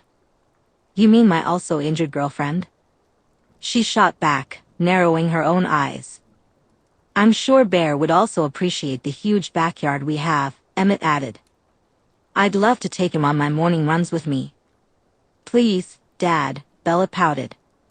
Please, Charlie, Emmett echoed, pouting as well. Charlie narrowed his eyes at the pair of them. Your parents won't mind? Charlie asked, eyeing Emmett with a hint of skepticism. Emmett shook his head, a grin spreading across his face. Not at all. They both adore Bella. Plus, this way, my dad can keep an eye on that head injury. Can't be too careful. Charlie paused for a moment, considering it, then let out a sigh. Fine, but I'm driving you over there. I want to talk to Mrs. Cullen myself. Great idea, Emmett replied, nodding enthusiastically. He jumped out of his chair, set Bear down, and scooped Bella up in his gigantic arms. Come on, Belly. I'll help you pack. He pretended to groan at her weight as he shuffled upstairs. Emmett gently set Bella down on her bed and opened her closet, pulling out a travel suitcase. Where is she? Bella asked, glancing over at the window, searching for any sign of Rosalie. On her way home to prepare for your dad, Emmett said. Oh. Bella huffed, deflating onto her pillows. Are you sure they won't mind me staying? Nope. We planned this earlier, Emmett winked. Rose wasn't too happy about Wolf Boy being here, but thankfully Esme talked her down. Jasper had the brilliant idea of inviting you to our place. Apparently, the paperwork is sky-high from those nomad attacks, so you'll be with us for a while, maybe even the whole spring break. He began tossing a load of t-shirts and shorts into the suitcase. Where are your undies? He asked, glancing around. Emmett. Bella squawked, her cheeks flushing. Don't worry, you're not my type. I prefer a little more chest hair, he winked, opening her drawers. Oh really? She smirked, eyeing the towering vampire. Uh-huh. He pulled out a handful of underwear and tossed them into the suitcase. Come on, give me more than that. What kind of fella are you into? Well, your dad's pretty hot, Bella teased. Emmett turned and grinned over his shoulder with a shrug. Emmett, E.W., she shrieked, grabbing a bottle of water from her bedside table and throwing it at him. Don't ever say those words again. Emmett effortlessly catches the bottle as it tumbles through the air and sets it down on her dresser. Sorry, he chuckles, clearly not feeling sorry at all. So, you don't have a man? Bella asks, raising an eyebrow. Not yet, he replies with a casual shrug. I'm just playing the field. It's not like I don't have time. Very true, she nods, sitting up and trying to put on a hoodie. Easy there, Emmett chides, rushing over to take the hoodie from her hands. You should probably avoid overhead clothing until your ribs heal. He pulls out a zipped hoodie and helps her into it. I've got a bunch of soft flannels you can borrow. You'll be nice and cozy in those, he adds with a warm smile as he leans down to put on her Converse for her. Thanks, Emmett, Bella says appreciatively. My pleasure, he replies, standing up and extending his hand to her. "Let's go. I know someone who's waiting for you." "Jesus," Charlie breathes as the Cullen home comes into view. "I know," Bella laughs. "Hang on to this one, Bella," Emmett winks as he pulls up behind his car. Before Charlie can even turn off the engine, the door to the Cullen house swings open, and Rosalie, Esme, Carlisle, and Alice come rushing down the steps to greet them. Rosalie opens the passenger side door and leans in. "Hey," she smiles gently. "You okay?" Bella runs her fingers along the dark marks on Rosalie's skin, noticing how Alice had done a fantastic job of making her look like she was covered in bruises from the accident. "I'm fine." Emmett got there just in time. "I was getting bored of Jacob's whining." "Well, you'll get all the peace and quiet you need here," Rosalie promises, planting a kiss on Bella's forehead as she helps her out of the car. Bear quickly jumps out of the back seat, excitedly running around and greeting all the Cullens with joyful leaps. "Thank you both for this," Charlie says, shaking hands with Carlisle and Esme. "Oh, it's our pleasure. We absolutely love having Bella here," Esme replies with a warm smile. Carlisle takes Bella's bags from Charlie, ready to help her settle in. Charlie said, "She's welcome to stay for as long as you both need." He nodded and added, "Let me give you some food money." He reached into his back pocket for his wallet, but Esme put her hand out to stop him. "Please don't worry about that. Look at Emmett, the house is always completely stocked." "Am I being fat-shamed?" Emmett gasped, looking down at his stomach. "Settle down," Carlisle laughed, patting Emmett on the back and handing over Bella's bags. "We've got it covered, Chief. Bella will be just fine here," he promised. "I know," Charlie sighed, glancing over at Bella, who was happily reclined against Rosalie. Just then, his phone began to ring again. "God damn it." "It's okay, Dad," Bella said with a smile. "I'm all good. I'll give you a call tonight, and I'll come see you when I can." He gently kissed her head before saying goodbye to the Cullens and reversing out of their long driveway. Just as Charlie's car turned the corner, Rosalie scooped Bella into her arms and brought her in for a kiss. "Welcome home." Chapter 23. Sunday, April 3, 2005. Bella let out a happy groan as she rested her sore body against Rosalie's cool one. Instantly, the chills soothed her. "This is a benefit I didn't consider when dating a vampire," she mused. It had been a few days since Bella started staying with the Cullens, and everything had been perfect. She enjoyed spending time with Rosalie, watching movies with Emmett and Alice, and savoring Esme's delicious cooking. Even Jasper and Edward had been making an effort to engage. Bella noticed that Bear seemed happier than ever, having made a new friend in Esme, who kept cooking him steak for dinner. "I'm glad to be of service," Rosalie laughed softly, brushing her lips against Bella's temple and wrapping her arms around her waist, her cold hands resting gently on Bella's ribs. "I do love your services," Bella replied playfully. "Gross," Emmett chimed in from his spot on the floor in front of them. "Shed it," Rosalie retorted, flicking her foot playfully at the back of his head. "Hey!" Emmett protested as the gentle kick tipped him over. "Unlucky," Bella laughed, stifling a yawn. Rosalie pulled a blanket from the back of the couch and draped it over Bella. "Sleep, love," she whispered, drawing Bella even closer. "Okay," Bella mumbled, her eyes already drooping as Rosalie began to hum softly. Bella was gently awakened by soft kisses on her cheek. She cracked one eye open to see Rosalie crouched beside her on the couch. "Hi," Rosalie whispered, a gentle smile lighting up her face. "What time is it?" Bella asked, still half asleep. "Just after 3. I need to go hunt with Alice and Jasper." "Why?" Bella pouted. "Because I don't get to stuff my face with pasta like you," Rosalie winked. "I need to go out and get my own food." "Fair enough," Bella laughed, pulling herself into a seated position with Rosalie's help. "We'll have her back soon, Bella," Alice said as she walked downstairs with Jasper. "Look after her," Rosalie instructed Emmett before. Kissing Bella goodbye, Rosalie followed Alice and Jasper out the door. Emmett, always the playful one, flashed a grin at Bella. "Don't worry, Bells. I'll be the best nurse while the Ice Queen is away," he said, winking as he settled onto the couch with his PS2 controller in hand. "If you say so," Bella replied, leaning back against the couch and closing her eyes. "Bella," Emmett whined, "I can't play my game and be your ice pack at the same time." Bella smirked, holding his cold hand against her head.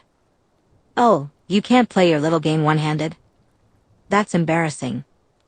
Who knew vampires were this weak?" Emmett gasped indignantly, turning back to the TV with determination etched on his face. Sucker, she thought, watching him struggle with Resident Evil for 10 minutes before feeling too guilty to keep his hand hostage. She finally gave it back. Emmett let out a happy laugh as he began to take down the crazy villagers. "Pill time," Esme announced as she entered the room, carrying a bottle of water and a sandwich, with Bear following closely behind. "Thank you, Esme," Bella said, propping herself up slightly. Esme smiled warmly and dropped a kiss on Bella's head. "My pleasure," she replied before leaving the room, with Bear bounding after her, while Emmett pouted at their retreating forms. "Yuck," Emmett gagged, looking down at the chicken and bacon sandwich. "Shut it, blood boy," Bella shot back, digging into her food. She quickly polished off the meal and took her beloved pain meds, waiting for the floaty, pain-free feeling to wash over her. Relaxing against the couch, she turned her attention back to Emmett as he struggled with the current gain level. Almost an hour later, the front door opened, signaling Rosalie's return. Emmett grinned at Bella. "Well, it's been fun, Bells. But your superior nurse is back," he said. Rosalie entered the room, a slight smile playing on her lips. "I hope you behaved yourself, Emmett." Emmett raised his hands in mock surrender. "Yes, ma'am. I only dropped. Just once," he winks. With a grateful nod to Emmett, Rosalie leans over the back of the couch and kisses Bella on the cheek. "I need to get cleaned up. Want to join me?" "Oh yes." Bella grins. Rosalie rounds the couch and lifts Bella into her arms, speeding the two of them upstairs and into her ensuite bathroom. As Rosalie begins to fill the tub, she adds some of the bath salts that Esme got for her.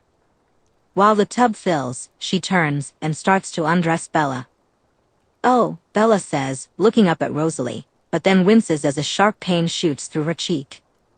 "Down, girl," Rosalie laughs, pulling off her own clothes. In we go. Rosalie settles into the tub and helps Bella down to rest against her. Bella slowly relaxes, sighing as the warm water and the coolness of Rosalie's body soothe her aches and pains. "Comfy?" "Extremely," Bella sighs happily.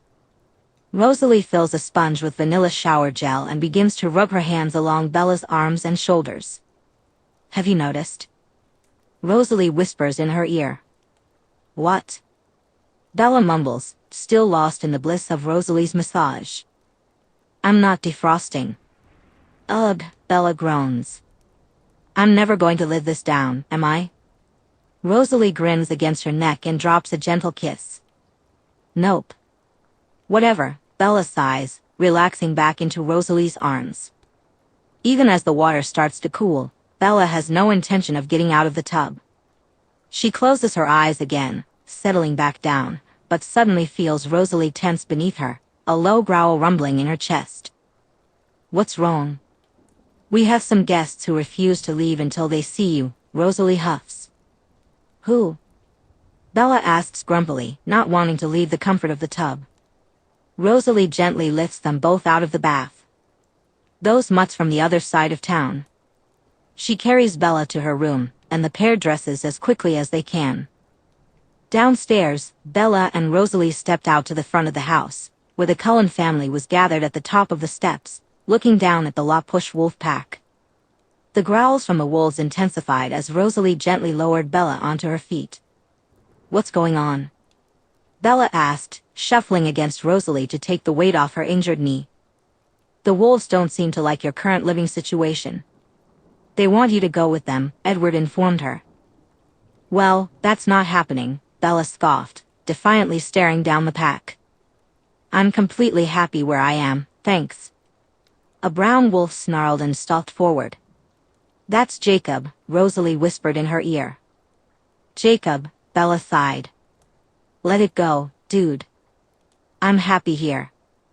I'm safe here. Just go home. In an instant, Jacob's massive wolf form trembled before shifting into his naked human body. Bella. He began. Oh God, she groaned, quickly averting her eyes from his exposed figure. You need to come with me, he insisted, stepping closer. I'd keep your distance if I were you, Emmett warned, taking another step down the stairs. Was I talking to you? Jacob spat, glaring at Emmett before turning back to Bella. You're not safe here, let me protect you. I'm perfectly safe, Jacob, Bella sighed, exasperated with their endless back and forth. Rosalie is my mate, and I'm happy here. No, he growled. It's not right. Enough, Rosalie snarled, gently handing Bella off to Alice. I've been patient with you out of courtesy to Bella and her father, but I won't allow any more risks to come Bella's way. She took a step down toward Jacob. You either back off, or I end this right now. Jacob moved closer to Rosalie, his body slick with sweat, trembling as he breathed heavily. Rosalie positioned herself in a defensive stance just as a low snarl echoed in the air. Silence hung for a moment before Sam stepped forward in his enormous wolf form, placing himself protectively in front of Jacob. Jacob growled in Sam's face, trying to hold his ground. His body trembled, caught between the instinct to obey and the urge to stand firm. Sam's growls escalated into fierce snarls as he rose to his full height, looming over Jacob. The tension hung thick in the air as Sam stared Jacob down, his growls resonating like a warning. After a few agonizing moments, Jacob finally relented. He stepped back from the Cullen house and turned to leave, casting an angry glance over his shoulder at Bella. In an instant, he transformed into a wolf and bounded off into the forest, a couple of wolves following closely behind. Sam waited, ensuring Jacob had truly departed, before shifting his attention to the Cullens and Bella. Sam accepts that there's clearly been a misunderstanding here, Edward informed them. He apologizes and will make sure it won't happen again. It better not, Rosalie replied firmly. Jacob is no longer welcome here. If I see him again, I won't be so lenient. Sam nodded, a low grumble escaping him as he acknowledged Rosalie's words. Then, he backed away from the Cullen house and disappeared into the forest with the rest of the wolves. Well, that was anticlimactic, Emmett pouted. That was the best outcome we could have asked for, Carlyle pointed out. Not for me, Emmett mumbled, stalking back into the house. Rosalie walked back up the stairs and stopped in front of Bella. You okay? Fine, Bella shrugged. Hopefully, he'll get it through his thick skull that I don't need saving. Doubt it, Alice sighed. He's a temperamental kid, and the ignorant stories about us don't help. Either way, he's not getting anywhere near you, Rosalie promised. Come on. Let's get you inside. As evening fell, Bella and Rosalie settled into bed, ready for an early night. Bella lay on her back, the only comfortable position she could find due to her ribs. As usual, Rosalie propped herself up on her elbow, looking down at Bella. I can't wait until these go away, Rosalie whispered, gently running her fingers along Bella's side. Bella glanced at the bruises on her collarbone and sighed. I can't wait until all of this goes away. I'm completely over waddling around like a duck. She shifted her knee slightly. A very cute duck, Rosalie teased. Shush, Bella scoffed, playfully swatting Rosalie's hand away. But she quickly pulled it back to her chest, feeling the warmth of Rosalie's presence. Rosalie scooted closer, lying down next to Bella and gently kissing her shoulder. I can't ever lose you, Rosalie whispered against Bella's soft skin. Bella turned her head, reaching over to lift Rosalie's chin. I'm here, she said softly, looking her in the eye. I'm right here. I was almost too late, Rosalie frowned, her gaze flicking to the marks still visible on Bella's skin. I don't even want to feel that again. Me either, Bella replied with a wink, trying to lighten the mood and prevent Rosalie from spiraling. Taking a deep breath, Rosalie searched Bella's eyes. This isn't something I say often, but I think I was wrong. I want forever with you, she whispered. Bella's eyes widened in surprise. You mean? Yeah, Rosalie smiled. I'll change you. Really? Bella's excitement was palpable. Really? It's been swirling around in my head for days, and each time, the same answer has appeared. I can't ever be without you. A bright smile spread across Bella's face, and she instinctively pulled Rosalie closer, capturing her lips in a deep kiss. After a few moments, Bella mumbled against her lips, but not for a few years. Because no more high school, Rosalie interrupted with a grin. I remember. Well, I think we should celebrate this great news, Bella said, trying to pull Rosalie on top of her. Rosalie laughed softly against her lips and leaned back. You're in no state for that, she said, gently brushing her fingers along Bella's injured ribs. Bella instinctively flinched and pouted. Don't want to. The sooner you rest and get better, the sooner we can use our little gift that arrived from New York? Bella asked, her eyes wide with surprise as she craned her neck to look around the room. It arrived during the week, Rosalie replied, gently pushing Bella's head back against the pillows. Bella closed her eyes and took a deep breath. This is the worst timing ever, she whined, opening her eyes to give Rosalie the most pitiful look. I know, Rosalie said with a nod, leaning down to kiss Bella slowly, playfully nibbling her bottom lip. But if you're good, if you lay still and rest up, you'll soon be pinning me to this bed. You're evil, Bella groaned, trying to chase after Rosalie's lips. Shoo, Rosalie grinned, turning Bella to lie on her good side and resting her hand along her ribs. Just relax and think about what's to come. Chapter 24. Wednesday, April 13th, 2005. You okay? Rosalie asks as Bella fidgets in her seat again. Just my knee, Bella replies, nodding. I can't seem to find a comfortable position for it. Rosalie frowns and reaches between Bella's legs to pull the adjustment lever, pushing her seat back further. How's that? Much better, Bella sighs, stretching her knee out completely. I don't know why I didn't think of that. Rosalie smiles lovingly at Bella while gently rubbing her thigh. Are you sure you want to keep going? We can easily turn back. No. I want to see her. I've never been away from her this long, and she definitely won't leave me alone if she doesn't see that I'm okay in person. Since her second incident that had her back in the hospital, her mother had been calling her every day. Like Charlie, she was worried that she had made a mistake by sending Bella to Forks, but thankfully, Bella had managed to convince her that these were just freak accidents. Esme also helped in that respect, talking to Renee and calming any worries she may have had, reassuring her that Bella was well looked after in Forks. The original plan was for the four of them to tour Seattle together for a long weekend, but due to Bella's ongoing injuries, they decided to spend just the afternoon and evening together. This meant that Rosalie and Bella would also get a night to themselves in a hotel, away from the chaos at home. I'm sure she's missed you. She must have felt so helpless with you being away and injured, Rosalie says. Absolutely, Bella nods. Somehow, that was when she really shined. Homework, my schedule, cooking, cleaning, most of the parenting things she wasn't good at. But whenever I was sick or injured, she excelled.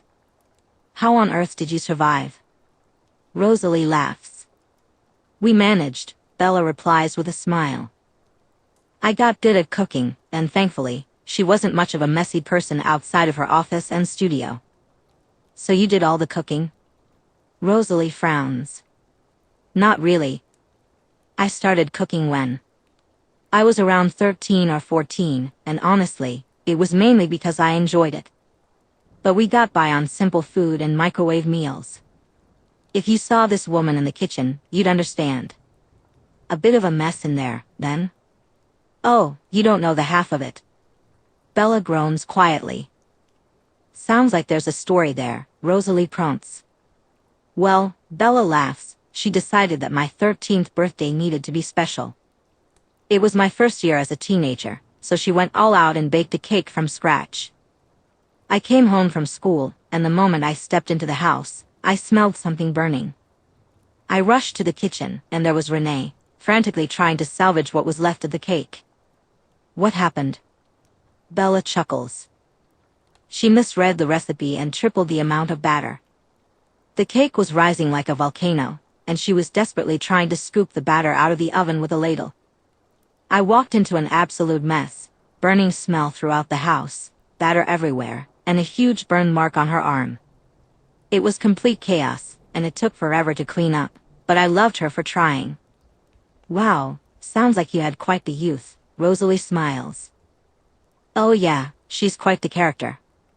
I can handle characters, Bella says with a chuckle. And she's a talker. Once she starts, it's like a waterfall, you won't be able to get a word in. She's pretty loud too. I'm not sure how your vampire ears will handle it. Bella, you forget that I live with Alice and Emmett. The chatterbox of the century and Mr. Boombox, Rosalie laughs.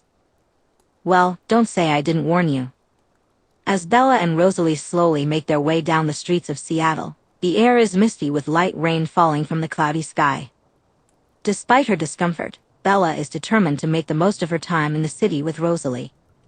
She had grown quite fed up with laying around and being carried all the time. Bella had always relied on her mother to drive her anywhere she needed to go.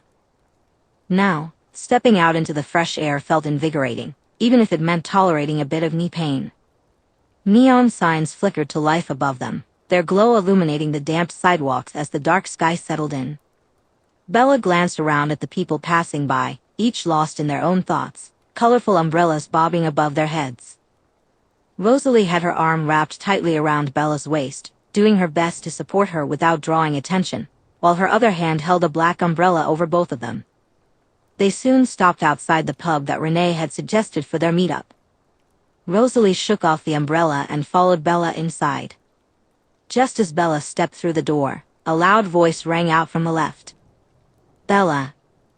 Bella winced at the sound and turned to see her mom, Renee, hurriedly shoving Phil out of a booth. Renee then slid out and dashed toward Bella. Preparing for an impact, Bella braced herself, but her mother halted just short and gently pulled her into a warm embrace. My baby, Renee repeated, holding Bella close. Hi, Mom, Bella laughed, wrapping her arms around Renee and hugging her back. Hi, I'm Phil, Bella heard Rosalie and Phil introducing themselves while her mother continued to sway her from side to side. Mom, I need to breathe. Boop, sorry. Renee pulled back slightly, staring at Bella for a moment before turning her wide eyes toward Rosalie. Hi, Rosalie. It's so lovely to meet you, she said, beaming as she pulled Rosalie into a tight hug. You too. Bella has told me so much about you, Rosalie replied, returning the embrace before stepping back with a grin. I especially love the wasp nest story. Bella. Renee gasped, looking indignantly at her daughter. What? Bella laughed, moving out of her hug with Phil. You promised not to tell anyone about that. Renee huffed playfully. Oh, did I? She grinned mischievously. Sure. Narrowing her eyes at Bella, she ushered the pair over to the table. Come, sit, relax. Phil, get them some drinks. Yes, dear, Phil mumbled before taking their order and heading off to the bar. Bella and Rosalie slid into the booth, with Renee sitting opposite them. My baby girl, Renee squealed, reaching over to grab Bella's hand. I'm so happy you're here. You look like you've grown so much, so beautiful. Thanks, Mom, Bella replied bashfully, noticing the volume of her mother's voice. Completely unaware of her daughter's embarrassment, Renee turned to Rosalie with a bright grin. And you too, Rosalie. Absolutely gorgeous. What a beautiful couple you two make. Thank you, Mrs. Dwyer.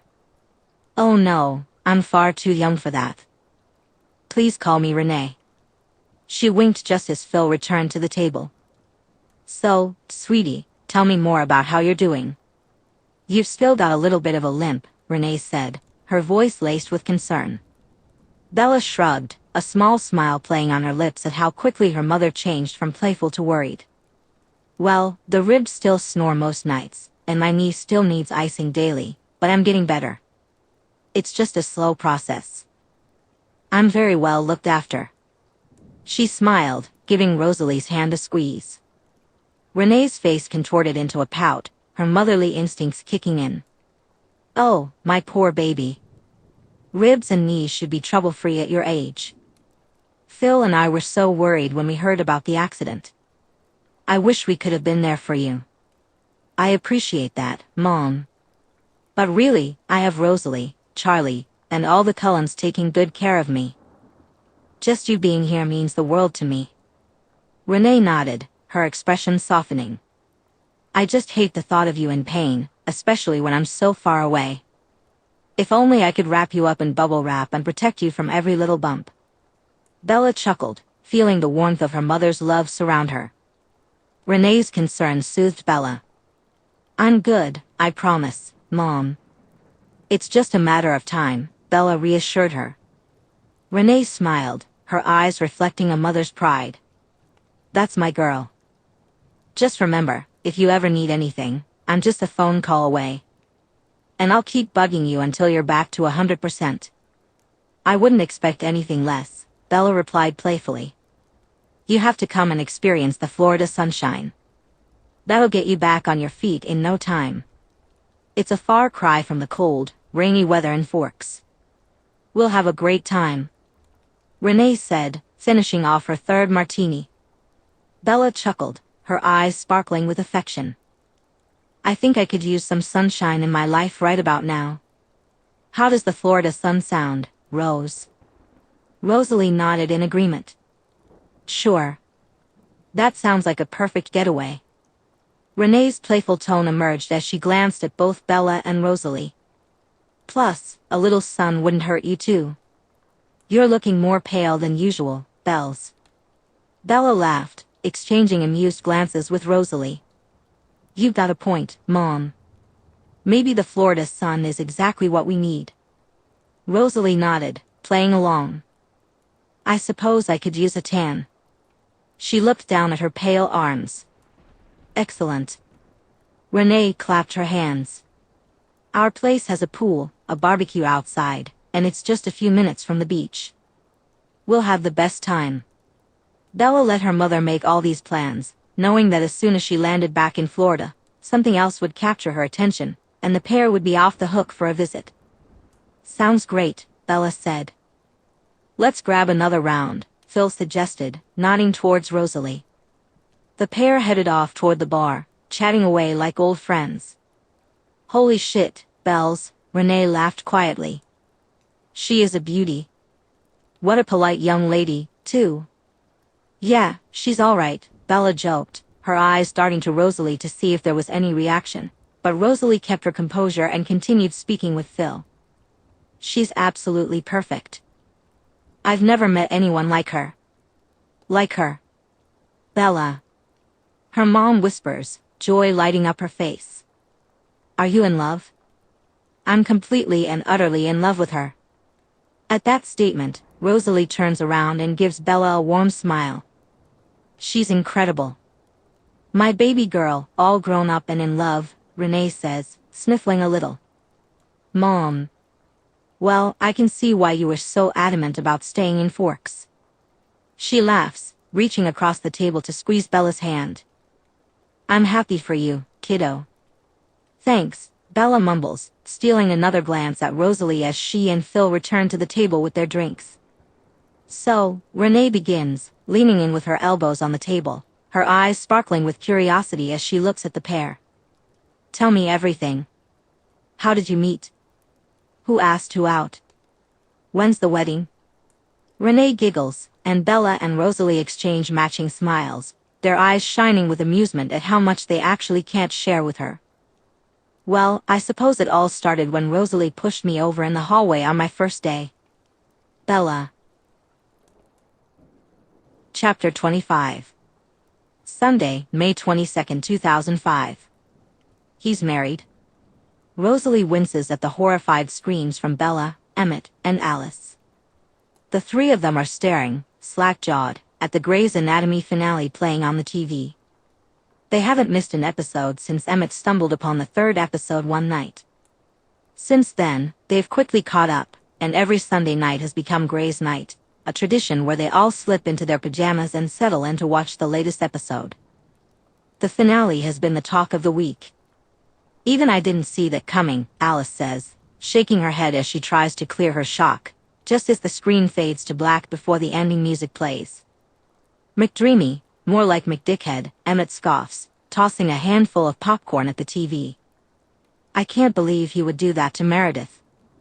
He seemed so perfect, Bella mumbles, still in disbelief. Can we go to bed now? Rosalie asks, tossing her crossword puzzle onto the table. The three of them look at Rosalie with a mix of shock and disgust. Even Bear raises his giant head from Alice's lap to stare at her. No, she cannot go to bed. We need to debrief. We've just been through a trauma, Rosalie, Alice huffs. Okay, Rosalie sighs. I'm going to bed. We've got school tomorrow. Need an early night? Emmett says sarcastically before turning back to the girls.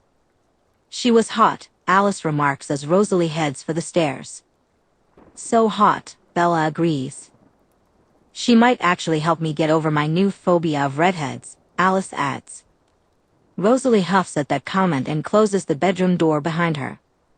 She stands in the middle of the room for a few moments, hoping Bella will follow, but all she hears is the trio still chatting about Grey's Anatomy. Letting out a frustrated sigh, she decides to proceed with her nighttime routine. An hour later, she finally hears the three of them say their goodnights. Alice heads off to find Jasper, Emmett takes Bear for his nighttime walk, and Bella makes her way upstairs. Bella quickly hopped onto the bed, pretending she had just finished painting her nails. Oh, you're done, Rosalie commented, glancing down at her own nails as she lounged on the bed. Bella held back a laugh at Rosalie's tone while closing the bedroom door behind her. All done, she said, nodding as she pulled her hoodie over her head and climbed in next to Rosalie. Propping herself on her elbow, she looked down at her friend. You okay? Fine, Rosalie sighed, continuing to examine her nails. Unable to contain her laughter any longer, Bella said, Are you grumpy? Nope. Rose. Bella laughed, sitting up and swinging herself to sit on Rosalie's hips. What's the matter? You're usually fine with our Sunday viewing party. Rosalie continued to avoid eye contact, so Bella took her hands and held them firmly. Rosalie, she said more firmly, knowing that would get her attention. Rosalie's eyes snapped up, and Bella finally caught a glimpse of her pure black iris. Ah, I see. Shoo. Bella leaned down and began to kiss Rosalie's neck. You wanted some private time, and I left you high and dry, she mumbled against the soft skin. Yes, Rosalie hissed, and Bella bit down, knowing it always sent a pulse through her body when Bella tried to mark her. Well, let me fix that. Bella's hand wandered down Rosalie's stomach and slipped under her shorts. Nope. Rosalie stared down at Bella. You made me wait, so I get to take what I want. Oh no. Bella grinned as Rosalie began to undress them both. Rosalie's hands roamed up and down the outsides of Bella's bare legs, her strong fingers curling around Bella's knees and parting them firmly. I love every inch of you, Rosalie whispered, her dark eyes locked between Bella's legs. Bella's hips began to buck at those words, desperation seeping through her. She watched, transfixed, as Rosalie finally lowered her head between her legs and pressed her cool tongue against her. The initial contact made Bella's hips roll, and she let out a long sigh. Fuck, she breathed. Rosalie's tongue was a delight, dancing around Bella's clit and eliciting soft whines and moans from her. More, Bella whispered, her voice laced with desire. She began to grind her hips against Rosalie's mouth, the sensation of that rough tongue sending shivers through her body, electricity sparking in her stomach. One hand tangled in Rosalie's blonde locks, holding her face firmly in place as Bella rode her tongue. "That's it, Rose. Oh, I'm so close," she gasped. With her other hand, she began to roll a nipple between her thumb and forefinger. She alternated between watching Rosalie's head bobbing and closing her eyes in pleasure.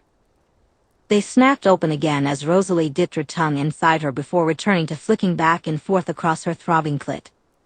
Now both hands grasped the headboard, her knuckles turning white as the telltale tightness in her stomach grew stronger. "Almost," Bella gasped, and Rosalie picked up the pace, lapping at her clit with lightning speed. Bella's eyes rolled back as the orgasm washed over her. "Oh, fuck, Rose," she shuddered, her hips moving wildly in time with Rosalie's perfect rhythm. Rosalie hummed in pleasure, continuing to lick at Bella until she finally had to push her away from her sensitive clit. "Holy shit," Bella whispered, eyes closed as her body began to come down from the high. "Good?" Rosalie asked smugly, wiping her mouth. "Perfect," Bella nodded, still trembling occasionally. Rosalie moved up to rest her head on Bella's chest, listening as her racing heart began to slow.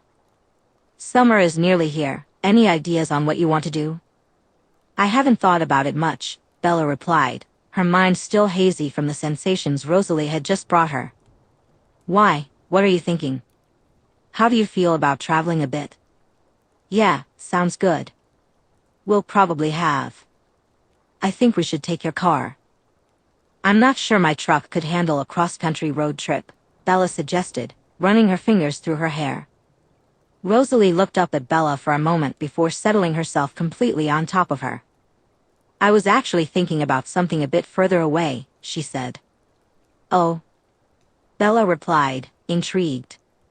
"Of course, we need to consider the sun. Unfortunately, we can't just gallivant around Rome sightseeing, but maybe we could go to Northern Europe. Emmett, Alice, Jasper, and I went a few years ago, and luckily, many of the days were cloudy. Even when the summer sun did come out, we spent our time exploring the mountains and glaciers. The views are absolutely incredible. Then in the evenings, we could head into town for the nightlife." "I'm not really sure that's within my budget," Bella mumbled. "I would pay," Rosalie offered. "That's not happening," Bella insisted. "Maybe we could." "Bella." Rosalie interrupted, placing her hand gently over Bella's mouth. "I'm saying this as a fact, not as a brag. My family has an insane amount of money. We have a private jet and properties all around the world. I am more than capable and would love nothing more than to take us both on a trip." She removed her hand from Bella's mouth and placed a soft kiss there. "Let me love on the woman I love." A soft smile spread across Bella's face. "Okay," she said quietly. "Wonderful," Rosalie replied, beaming before kissing Bella again, overjoyed to be creating memories that would last a lifetime with her partner. As the kiss deepened, Bella wrapped her arms around Rosalie, seeking that pleasurable contact once again. "Nua," Rosalie whispered against Bella's lips before shifting to straddle Bella's waist. "Now it's my turn." She began to gently grind her core down against Bella. "Yes, ma'am," Bella grinned, flipping their positions and deciding to explore Rosalie's body. Chapter 26. Friday, June 10, 2005. "I can't believe you're making me do this," Rosalie grumbled, staring at Bella through the mirror as she loosely curled her hair. "I haven't gone to a graduation in 25 years. "Stop whining," Bella laughed, lounging on Rosalie's bed wrapped in a towel after her shower, her eyes fixed on Rosalie's underwear-clad figure. "I deserve to see my girlfriend graduate. It might be my only chance." "Whatever," Rosalie mumbled petulantly. Bella chuckled, swinging her legs off the bed and moving to stand behind her. "You look beautiful, by the way," Bella whispered, planting a kiss on Rosalie's bare neck. Obviously, Rosalie smirked back at Bella in the mirror. "Your flattery doesn't get you out of making me do this." "Oh, stop it." Bella laughed, playfully slapping Rosalie's behind before heading over to the closet to get ready herself. Since this was the first graduation they were all attending, Alice had insisted that everyone wear their Sunday best. Thankfully, Bella had won the battle against Alice's desire to put her in a dress and instead pieced together a simple outfit: black slim-leg pants, a strappy dark gray vest, a black jacket, and heeled boots. As Bella turned back to Rosalie, she dropped her towel, a grin spreading across her face when she heard a low groan from behind her. Pulling on her pants, she felt cool hands encircle her waist, preventing her from buttoning them. "We've got a few spare minutes," Rosalie whispered against the back of Bella's neck, trailing kisses along her shoulders. "A few minutes?" Bella scoffed, turning around and pulling Rosalie closer by the hips. "That's all I'm worth?" "Bella," Rosalie whined, tucking her head against Bella's neck. "Alice won't let us be late." "No, I will not," Alice shouted from somewhere inside the house. Bella kissed the top of Rosalie's head as she groaned. "You'll just have to wait until tonight," Bella winked, pushing Rosalie back and continuing to get ready. Bella sat between Esme and Emmett, with Carlisle on the other side of Esme and Edward positioned toward the back of the room, ready to capture photos of the three graduates as they crossed the stage. As Bella took in the scene, her gaze drifted to where Rosalie was standing in line, waiting for the name starting with EH to be called. For the past few minutes, she had been trying to stifle her laughter at Rosalie's grumpy expression. It was clear that Rosalie was not thrilled about being dragged to graduation, and every time she shot a disapproving glance at the proceedings or rolled her eyes at the weeping parents, Bella couldn't help but chuckle. When the names were announced and the graduates began to cross the stage, Bella's attention remained fixed on Rosalie. Finally, it was her turn. Bella couldn't contain her excitement. She jumped up from her seat, cheering and clapping her hands with genuine pride. Rosalie caught her eye, and for a fleeting moment, Bella noticed a smile attempting to break through her usual stoic demeanor. Though Rosalie quickly masked it, Bella knew it was there. After the ceremony, Bella found herself standing with the rest of the Cullens in the hall, waiting for Rosalie, Alice, and Jasper to join them. The others chatted amicably, but Bella's eyes were glued to the double doors at the back, eagerly anticipating the arrival of her girlfriend. It didn't take long for the three of them to appear, with Rosalie gracefully making her way toward the group, her cap and gown already removed. When Rosalie reached them, Bella grabbed her hand and pulled her in for a kiss. "Congratulations, gorgeous," she murmured against her lips. Rosalie chuckled. "Thanks, I guess having you there made it a little more bearable." The Cullens surrounded them, offering their congratulations and well wishes. Alice, bursting with her usual enthusiasm, was already planning a celebration with the rest of the family. Rosalie tugged on Bella's hand. "Can we leave now?" she whined, her impatience clear. "I've had enough." Bella pecked her pouty lips before turning to Emmett said, "We're going to head off." "You sure you're okay with looking after Bear?" "Absolutely," he replied with a happy grin. "We'll be fine. You two have fun." He winked at them. With that, Rosalie took Bella's hand, said their goodbyes, and led her away from the group. They walked toward the parking lot, the evening air filled with a sense of freedom and possibility. As they approached Rosalie's sleek car, she turned to Bella, a mischievous glint in her eyes. "Are you ready to get out of here?" Rosalie asked, a hint of playfulness in her voice. "Absolutely. I finally get you all to myself." Rosalie cupped Bella's face in her hands and leaned in for a sweet, lingering kiss. The world around them faded away as they embraced, savoring the moment. When they finally pulled apart, Bella couldn't help but smile. "I love you," Bella whispered. "Thank you for today." Rosalie's eyes softened. "Anything for you."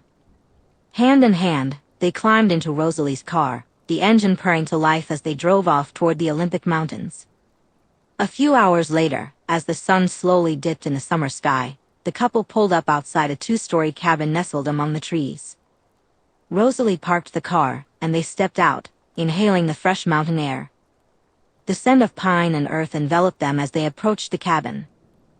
Rosalie unlocked the door, ushering Bella inside and out of the cold night air that was quickly settling in. The interior of the cabin was warm and inviting, adorned with rustic decor that complemented the natural beauty surrounding it. A cozy living room with a fireplace welcomed them, and large windows framed picturesque views of the mountains. "This is stunning," Bella exclaimed, setting their bags down at the doorway as Rosalie gave her a quick tour of the downstairs. "Completely stocked with everything we need for the weekend. I had Emma get all your favorite snacks." Bella's eyes lit up as she spotted a crate of her favorite energy drink next to the fridge. "Want to? How am I supposed to keep my energy up?" Bella asked, receiving only a playful wink in response. The tour eventually brought them to the master bedroom, where a large, plush bed awaited them. Rosalie turned to Bella, her eyes sparkling with a blend of love and desire. Without a word, she closed the distance between them, capturing Bella's lips in a passionate kiss. In that moment, the outside world faded away, and they melted into each other, their connection deepening with every heartbeat. Rosalie gently cupped Bella's face, while Bella wrapped her arms around Rosalie's waist. "I've been waiting for this all day," Rosalie said, pulling back slightly. Bella smiled and began to remove Rosalie's dress, but suddenly, a pair of hands stopped her. "Hey," Bella pouted. "I brought something from home," Rosalie replied, backing away toward the bathroom. "You get comfortable, and I'll be back in a minute." Bella kicked herself for not bringing anything from home, but she decided to strip down anyway. After all, this was Rosalie's favorite look on her. She was in the middle of hanging up the suit that Alice had gotten her when the bathroom door opened, and Rosalie sauntered out in stunning red lace lingerie. "Holy cow," Bella mumbled, her pants dropping to the floor. "You like?" Rosalie smirked, her hand resting on her hip. "I love," Bella replied, nodding as she walked over to Rosalie. She reached out and ran her fingers along the bottom trim of the bra. They were interrupted as Rosalie's knees hit the edge of the king-size bed, and Bella quickly pushed her down onto it, climbing on top of her instantly. "The things I'm going to do to you," she whispered, kissing her way along Rosalie's neck. "Anything you want," Rosalie nodded, gripping Bella's back as she began to grind against her. Bella continued her descent, kissing from Rosalie's neck to her chest, pulling down the cup of her bra. She closed her mouth over Rosalie's nipple, swirling her hot tongue around it before biting down gently and moving to pay attention to the other. "Bella." Rosalie whined, wiggling her hips, craving any kind of contact. Bella released her hold with a soft pop and leaned in to kiss Rosalie once more, her lips trailing down Rosalie's body as she gently removed the lace underwear. Bella placed a tender kiss on each of Rosalie's thighs before settling between them. "Don't crush my head," Bella winked playfully before lowering her mouth. She ran the tip of her tongue from Rosalie's entrance to her clit, savoring the taste. "Oh, wow," Rosalie moaned, her hands finding their way into Bella's hair. Bella sensed Rosalie holding back as she flicked her tongue back and forth over Rosalie's throbbing clit, teasing her with gentle bites. "You feel amazing," Rosalie gasped, removing one hand from Bella's head to massage her breast. "Don't stop." With urgency and desire, Bella released the bundle of nerves and dipped her tongue into Rosalie's entrance. She moaned against the wet skin, relishing the salty sweet taste. Just as quickly as her tongue had ventured inside, she moved it back up to Rosalie's clit, sucking hard. That was all it took for Rosalie to unravel. She spread her legs wide and released her grip on Bella's head, pleasure shooting through her body. "Wow," Rosalie gasped, her hands gripping the headboard. Bella sat up on her knees, a smile spreading across her face as Rosalie opened her eyes. "Welcome back," Bella said with a grin. "Settle down, Swan," Rosalie replied, playfully shoving Bella back with her foot. "I'm surprised you didn't scalp me." She smirked, rubbing the back of her head. Rosalie sat up and removed her bra, enjoying the way Bella's eyes immediately dropped to her chest. "You'll need to do a bit more to get that kind of treatment." Challenge accepted, Bella winked before hopping off the bed. She went to her suitcase and pulled out their new strap-on. Once Bella had secured the strap, she reached into her backpack for the bottle of lube she had brought. She warmed it in her hands, ready for what was to come. Bella held the strap-on in her hands, spreading lube along the shaft. "Have you done this before?" Rosalie asked, raising an eyebrow. "Maybe," Bella replied with a playful grin as she moved closer to the stunning woman waiting for her. Bella grabbed Rosalie's hips and guided her to the window, where the moon began to rise, casting a soft glow over them. She leaned in and gently kissed Rosalie before turning her around and slowly bending her over. Hands on the window, Bella instructed, applying pressure to arch Rosalie's back. Bella, Rosalie whimpered, feeling the tip of the toy tease her. Shill. I've got you. Bella's hands glided along Rosalie's supple hips. You're so beautiful, she whispered, placing a tender kiss on her back. Without wasting another moment, Bella used one hand to keep Rosalie's back flat while the other guided the head of the toy to her dripping entrance, slowly pushing inside. Bella felt herself bottom out, Rosalie taking her deeply right away. She gazed down in awe, watching the glistening toy as it slowly withdrew. Fuck, Rosalie gasped, her head falling forward against the window as Bella gently pumped her hips, completely stretching her. Take me, Bella, please, Rosalie breathed, and Bella snapped her hips hard, giving Rosalie exactly what she craved. She anchored herself with both hands on Rosalie's hips, plunging into her. Right there, Rosalie gasped, her hands pressed against the window. Don't stop. I won't, Bella panted, gripping Rosalie's hips as she drove into her harder. Oh, fuck, yes, baby. Every now and then, Bella glanced up at their reflection in the window, reveling in the sight of Rosalie, her eyes tightly shut, mouth slightly open, and her breasts swaying with each collision of their bodies. Feeling a surge of desire, Bella took one hand off Rosalie's hips and raked her nails down her back, frustrated that she couldn't leave a mark on her perfect body. Instead, she leaned forward slightly and took. Bella gently tugged on a handful of Rosalie's hair, tilting her head back. Oh, Bella, Rosalie groaned, her fingers gripping the window frame tightly. I'm close already, baby. Is that so? Bella replied, slowing her movements until she came to a complete stop. No, Rosalie huffed, wiggling her backside against Bella. With a firm grip on Rosalie's hair, Bella pulled her up so their bodies were flushed together. Shoo, be good for me, she whispered into Rosalie's ear, guiding them both forward until Rosalie's upper body pressed fully against the glass. Please, Rosalie whined, grinding herself down onto the shaft while reaching around to grip Bella's hip, trying to keep their bodies connected. Bella placed 2 fingers into her mouth, warming them before reaching around to rub Rosalie's clit. Oh my God, Rosalie gasped, slamming her fist into the window. It shook slightly but held firm against her strength.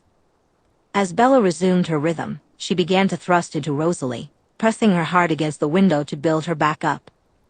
There we go, Bella grinned against Rosalie's shoulder as she began to moan again.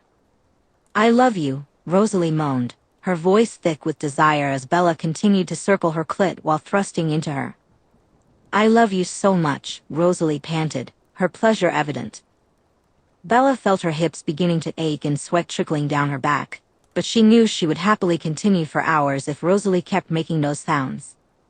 Oh, God, Rosalie moaned, arching her back in pleasure. Bella could feel the resistance against the toy, sensing that Rosalie was close. Come on, baby, come for me, Bella growled, thrusting into her as hard as she could.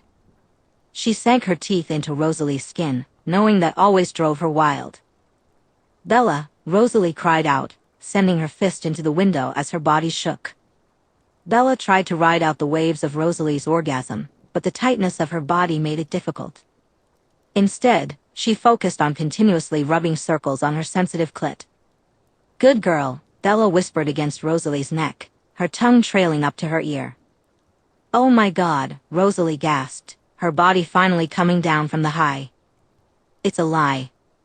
What is? Bella asked, looking at Rosalie over her shoulder.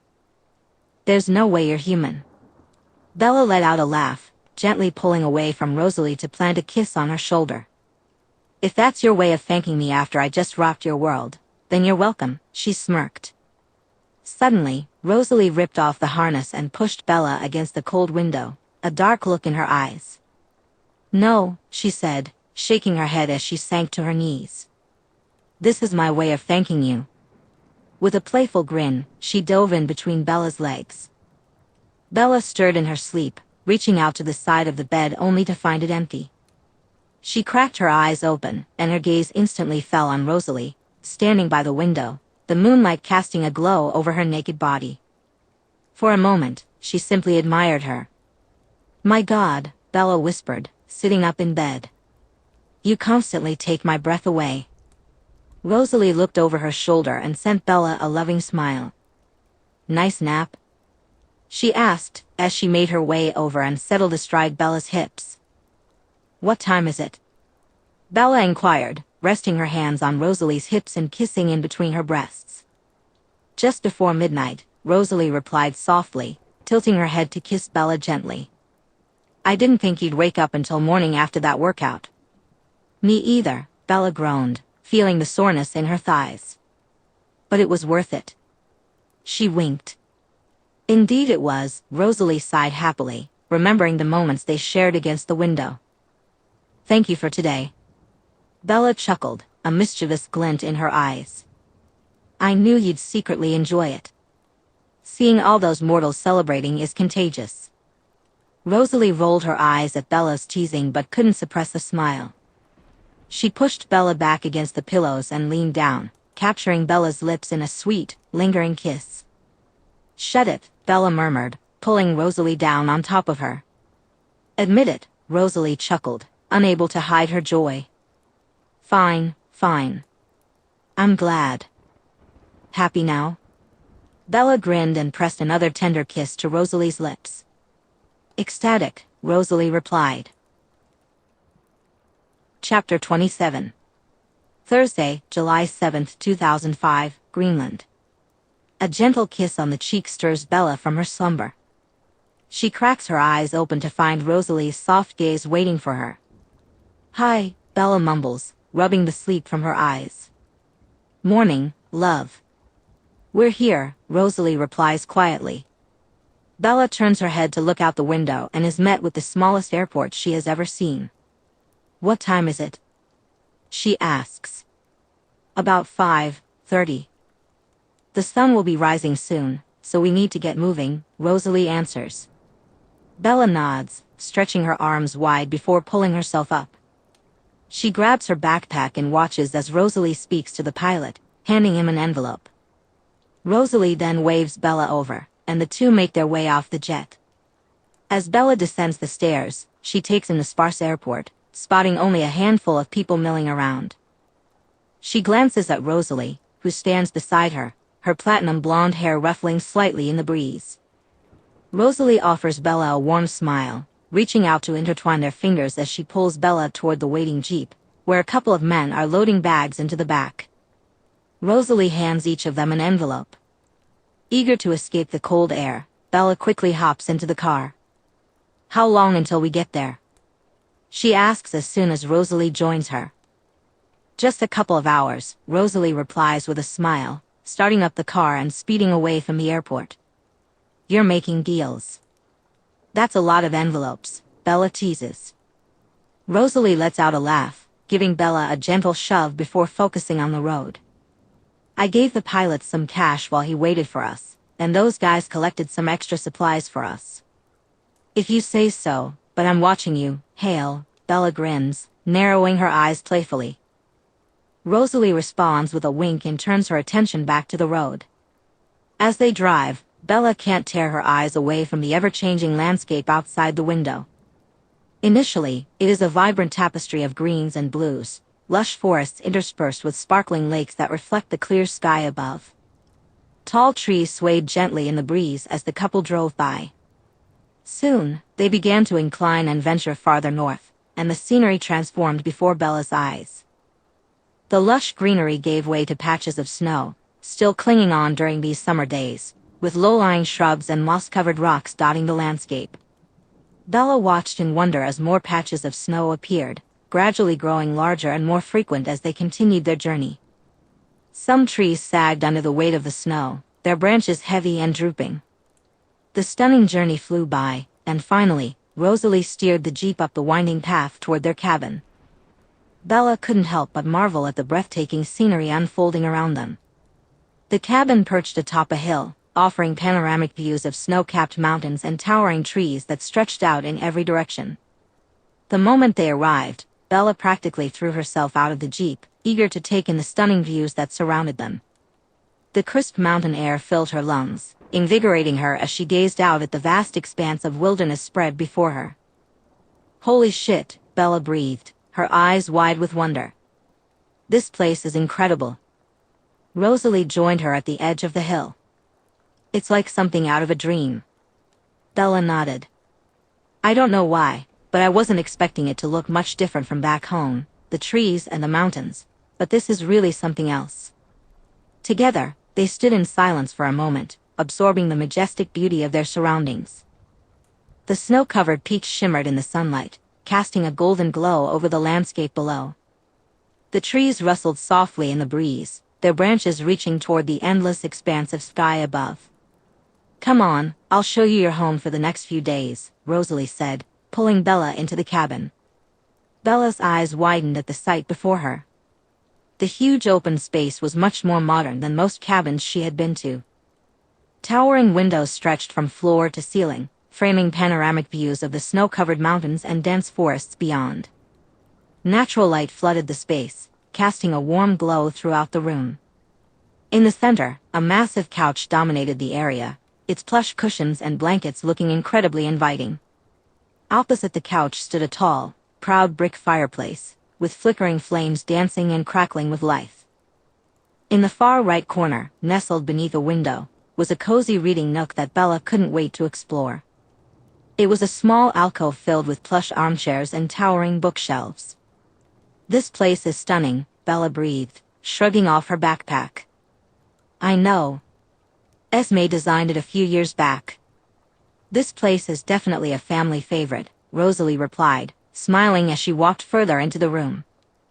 "Usually, the couples get first dibs on the place for a getaway, so Emmett, Edward, and I were always last. But now that you're here, I'm definitely at the top of the pile." She grinned. "I see." Bella narrowed her eyes and walked over to Rosalie. "So you're just using me to get access to the cabin?" Rosalie's eyes darkened as Bella approached. "Oh, absolutely." When Bella stopped in front of her, Rosalie immediately pushed her down onto the couch and pulled her top over her head, settling herself on Bella's lap. "How about I show you how grateful I am for your sacrifice to be my trophy wife?" "If you must," Bella sighed, leaning back against the couch. "Very gracious." Rosalie laughed before leaning down and capturing Bella's lips. "Tonight the music seems so loud." "We could have been so good together," Bella sang along to the radio as she washed up after the pizza she made for dinner. She finished with the last utensil, listening to Rosalie laughing on the phone with Emmett. The pair had been chatting for at least 45 minutes, mainly laughing about Bear ripping up one of Edward's priceless music sheets. Bella felt awful when Emmett first approached them, asking if Bella could tell Edward that she would pay him back for any damage Bear had caused. But the giggling pair quickly denied it. As Bella began drying her hands, preparing to join Rosalie on the couch, she caught some movement out of the corner of her eye. Curiosity piqued, she glanced up and gasped at the sight before her, a family of reindeer walking peacefully in the clearing just beyond the cabin, their antlers beautifully silhouetted against the fading light of the setting sun. Bella's eyes widened with wonder at the majestic creatures, their fur glistening in the soft glow. She stepped outside onto the porch, feeling the cool evening air wash over her. The reindeer seemed to sense her presence, their heads snapping up to regard her with curious eyes. Bella held her breath, scarcely daring to move as she watched them in awe. For several minutes, she stood there in silence, mesmerized by the beauty of the scene unfolding before her. The reindeer moved gracefully through the clearing, their hooves making soft thuds against the earth as they foraged for food. Suddenly, Rosalie's voice broke through the stillness, causing Bella to jump in surprise. "Bella? What are you doing out here?" Bella turned to see Rosalie standing in the doorway, her expression a mix of curiosity and concern. "Shoo," Bella whispered. "I don't want to scare them away." Rosalie nodded in understanding, her gaze softening as she joined Bella on the porch, careful to keep her voice low. Together, they stood in silence, watching the reindeer under the fading light of the setting sun. "Are you sure this is okay?" Bella asked, biting her lip as she looked around at the people surrounding them, the sun beaming down from the sky. Perfectly fine, Rosalie promised, adjusting the goggles over her face and pulling the gaiter up over her nose. I've done this countless times. I know how to completely cover my skin. After a couple of days spent in their lodge, simply enjoying each other's company, Rosalie finally convinced Bella to go snowboarding with her. Thankfully, they were far enough north that the temperature remained cold enough for snowboarding and skiing, even in the summer months. Bella panicked when she saw the sunny weather report on the TV, but Rosalie quickly calmed her down. "Don't worry," Rosalie said with a reassuring smile. "Vampires don't burn in the sun like in the movies. As long as you cover your skin, you'll be fine." All right, Bella conceded, leaning in to place a kiss over Rosalie's face covering. "Lead the way, Snow Queen." Rosalie bent down to secure Bella in her boots and decided to pull her along toward the chairlift. When it was their turn to board, Rosalie skillfully maneuvered Bella into position, making sure she was safely seated beside her. Bella gripped the safety bar with white knuckles, her heart pounding in her chest as the lift began its ascent. As they rose higher into the air, Bella couldn't help but steal a glance at the breathtaking panorama unfolding below. The snow-covered landscape stretched for miles in every direction, and the sun made it sparkle like millions of diamonds. When they neared the top, Rosalie lifted the bar over their heads, wrapped her arm around Bella's waist, and expertly guided them both off the chair and down a small snowy slope. "Are you ready to become a pro?" Rosalie asked. "Ready," Bella replied, nodding with a grin. With that, Rosalie began to teach Bella the basics of snowboarding, guiding her through each movement with patience and grace. Bella stumbled and fell more times than she could count, but with Rosalie's encouragement, she picked herself up each time, her determination growing stronger with every attempt. "Okay, now remember to keep your knees slightly bent and your weight centered over the board," Rosalie instructed, her voice calm and reassuring. "You want to feel balanced and in control at all times." Bella swallowed hard, her nerves buzzing with excitement. Bella stood at the top of the steep incline, her determination returning with full force. At first, her movements were stiff and awkward, her body resisting the natural flow of the snow beneath her. But Rosalie was right there, offering encouragement and guidance to help Bella find her rhythm. "Relax, Bella. Let your body move with the snow," Rosalie urged gently. "Trust yourself." Determined not to let fear hold her back, Bella took a deep breath and focused all her attention on the task at hand. She planted her feet firmly on the snowboard, feeling the familiar weight beneath her as she prepared to push off. For what felt like an eternity, she teetered on the edge of the hill, her progress agonizingly slow as she struggled to find any kind of smooth movement. Just when Bella was on the verge of giving up, she felt a subtle shift in momentum, a fleeting moment of balance that sent her gliding forward, if only for a few feet. She wobbled to a stop, but a triumphant smile spread across her face as she glanced over at Rosalie, who was clapping. "I did it!" Bella cheered. Suddenly, the sound of giggling filled the air, and Bella watched in disbelief as a row of 5 children, no older than 6, effortlessly glided past her on their snowboards. A cloud of snow washed over her as they disappeared into the distance. "Bella," Rosalie warned, noticing Bella's narrowed eyes fixed on the kids. "Forget this," Bella muttered, frustration bubbling up. With a huff, she pushed off from the top of the hill, her movements unsteady as she struggled to find her balance. At first, relief washed over her as she managed to stay upright, her heart swelling with pride at this small victory. But as she gained momentum, that confidence quickly turned to panic. They hadn't gone over how to slow down yet. The wind whipped past her face, blurring her vision as she hurtled down the slope faster than she ever expected. And faster. Bella could hear Rosalie calling out to her, but her words were drowned out by the pounding of her own racing heartbeat. In her panic, Bella's movements became frantic and erratic. Every attempt to regain control only sent her careening further off course. With a sharp cry of alarm, she felt her body tumble, crashing into a snowbank with bone-jarring force. The impact knocked the wind from her lungs as she crumpled to the ground in a tangled heap. For a moment, she lay there, stunned and disoriented, her mind reeling from the shock of the fall. Then, through the fog of confusion, she felt a pair of strong arms wrap around her.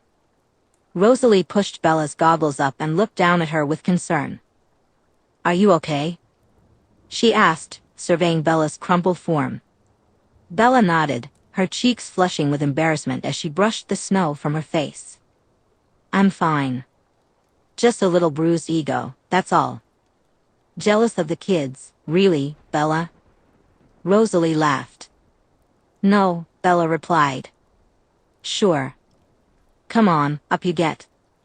Rosalie grabbed Bella's hands and pulled her back to her feet. "You want to head back to the lodge?" "Are you kidding?" Bella scoffed. "Did you see the speed I had on that hill? Those kids will be eating my snow dust by the end of the day. Now take me back to the top." "As you say," Rosalie chuckled, guiding them both down the rest of the hill toward the chairlift. Saturday, July 23, 2005, Norway. Bella blinked her heavy eyes open, instantly greeted by the sight of a crackling fire and the light rainfall outside the large window. So far during their stay in Norway, they had been blessed with sunny skies. The room was warm, but the view of the outdoors sent a chill through her body as she shifted under the cozy blankets. Just then, a bad cramp twisted in her stomach. As if on cue, the door creaked open, and in walked Rosalie, stunning as always. She held a glass. Rosalie entered the room with a glass of water and a small bottle of painkillers. "Good morning, Sleeping Beauty," she teased, her golden hair cascading down her shoulders. Bella stared at Rosalie for a moment, then grunted and pulled the covers over her head. "Nice to see you too," she replied, her voice muffled. Rosalie laughed, joining Bella on the bed and gently pulling the covers back. "Take these painkillers and drink some water. I've got chocolate pancakes waiting for you downstairs." Bella accepted the pills, sipping the water while Rosalie hovered protectively. "You really know how to make a girl feel better," Bella said. "I aim to please," Rosalie smirked. "Now, let's get some food in you. You're going to need your strength." "I need a moment," Bella huffed, heading into the bathroom. "I'll meet you downstairs," Rosalie called out with a laugh as she headed down to prepare a plate for Bella. She added extra whipped cream on top of the pancakes, knowing Bella always craved something sweet during her period. Just as Bella walked into the kitchen, Rosalie placed the plate on the breakfast bar. Bella hugged her from behind. "Sorry I was grumpy," she said. Rosalie turned in her arms, wrapping her arms around Bella's neck and kissing her gently. "You're allowed to be grumpy this week." "Thanks," Bella mumbled, sitting at the kitchen island. Rosalie leaned against the counter, watching Bella as she munched on the pancake. One side of her hair was tousled from sleep, and a pained frown crossed her face. It took Bella a while to finish her food, and when she finally did, she simply face-planted onto the table. "Do you want anything else?" Rosalie asked, grabbing the plate and putting it in the sink. "No," Bella whispered. "Do you want to watch a film, maybe?" "No." "Read a book?" "That always helps ground you a bit," Rosalie suggested, moving around the island to stand beside Bella and rub her back. "No." "Maybe a walk?" Rosalie proposed desperately, her heart breaking at the thought of not being able to help her friend. "Some fresh air might be nice." "No," Bella huffed, lifting her head slightly. Bella looked up at Rosalie with the most pitiful expression she could muster. "Well, you tell me what you need." They stared at each other for a few moments until Bella finally grabbed Rosalie's wrist and pulled her over to the large L-shaped couch. "Still sleepy," Bella mumbled. "Come on then," Rosalie replied, laying down and opening her arms for Bella. "No," Bella huffed. She climbed behind Rosalie, pulling her into her arms and hooking her leg over Rosalie's hip. "Happy?" Rosalie laughed, glancing over her shoulder at Bella. "Very," Bella whispered, burying her face between Rosalie's shoulder blades and instantly dozing off. An hour later, Rosalie gently woke her. "Hey, sleepyhead. I want to show you something." Bella yawned and stretched her limbs. "What is it?" She looked down and realized she was cuddling a pillow instead of Rosalie. Rosalie grinned, a glint of excitement in her eye. It's a surprise. Come on, I'll carry you. Before Bella could protest, Rosalie effortlessly scooped her up in her arms, the blanket still wrapped around her. They sped out of the front door, with Rosalie cradling Bella like precious cargo as she navigated through the cabin's door. The snowy landscape greeted them as they stepped outside. Rosalie carried Bella through the forest, the cold air biting at their faces. Bella clung to Rosalie, her cheek resting against the soft fabric of Rosalie's sweater. Eventually, they reached a clearing, and Rosalie set Bella down. Before them lay a hidden gem, a natural hot spring surrounded by trees. Bella's eyes widened in amazement. "Holy shit, how did you find this?" she exclaimed. Rosalie smirked, a hint of pride in her expression. "I came across it on my hunt last night. I was going to take us after breakfast this morning, but someone needed a nap. Can we go in?" Bella asked, eyeing the steaming pool. "We can." The pair undressed and stepped into the warm embrace of the hot spring. Bella couldn't help but moan at the soothing heat enveloping her body. This is incredible," Bella sighed, sinking deeper into the warm water. "How did you even find this place?" Rosalie settled beside her, a self-satisfied grin on her face. "It seems I have a talent for discovering hidden treasures." She winked at Bella. "And don't finish that thought." Bella gagged playfully. "After all," Rosalie continued, sinking deeper into the water herself, "I found you, didn't I?" "No." Bella cried out, as if the words had actually pierced her. "Shut it." Rosalie laughed and pulled Bella closer, resting against a rock so Bella could lay against her and stretch out fully. Feeling better, she whispered against the side of Bella's head. "Much," Bella sighed happily as Rosalie caressed her lower stomach. "This is just what I needed." Rosalie hummed contentedly. "I'm glad. You were wincing in your sleep, so I hoped this would help." She began to massage along Bella's hips, lower back, and thighs, knowing those were sore spots for her. "I hope you ate today. I don't want you trying to snack on me this week." "No promises," Rosalie whispered, kissing down Bella's neck. "Are you sure you'll be okay?" "Who knows what will be going on?" Bella whispered. "Don't worry," Rosalie assured her as they continued walking. With the sun fully dipped below the horizon, shadows stretched across the streets of Helsinki. Bella and Rosalie strolled hand in hand along a cobblestone path. It was their last night in Europe, and the pair was determined to make the most of it. After enjoying a meal by the water, where Bella tried red wine for the first time and declared she hated it with a passion, they found themselves in the heart of the city, on their way to a warehouse rave Rosalie had heard a group of teens talking about. As they turned the corner, the distant thump of bass began to resonate through the narrow streets. The closer they got, the more the rhythmic pulse of house music reverberated in their chests. Rosalie's eyes sparkled with excitement as they approached the warehouse, and Bella couldn't help but catch her infectious enthusiasm. As they reached the entrance, Bella froze for a moment. A tall bald man stood at the door, checking IDs as people entered. But Rosalie gripped Bella's hand tighter and confidently led them toward the entrance. The man eyed them for a moment before nodding them through the dark doorway. "I swear, your hotness could get you anything in life," Bella joked, letting out a scoff of laughter. "You should try running for office," Rosalie replied playfully. "You'd make a very sexy first lady," Bella teased back, and Rosalie winked over her shoulder. They made their way down a hallway before turning the corner, and what unfolded before them was nothing short of magical. Neon lights flashed and swirling fog filled the air. The warehouse had been transformed into a makeshift nightclub, illuminated by an array of strobe lights and neon fixtures. The atmosphere was electric, alive with the beat of electronic music, mingling with laughter and chatter from the revelers. Bella's eyes widened in wonder as she took in the spectacle. The cavernous space was filled with people of all ages and backgrounds, their bodies swaying to the hypnotic rhythm. Some wore elaborate costumes, while others sported nothing more than body paint, their skin adorned with vibrant designs that glowed under the black lights. Rosalie tilted her head toward the makeshift dance floor, wiggling her brows. Bella nodded enthusiastically, and together they wove their way through the crowd, their senses overwhelmed by the sights and sounds surrounding them. Everywhere they looked, people were lost in the music, their movements fluid and uninhibited. As they reached the heart of the dance floor, Bella felt a surge of energy coursing through her veins. She let herself be swept away by the music, moving in time with the pulsing beat. Rosalie joined her, dancing gracefully beside her, radiating joy and freedom.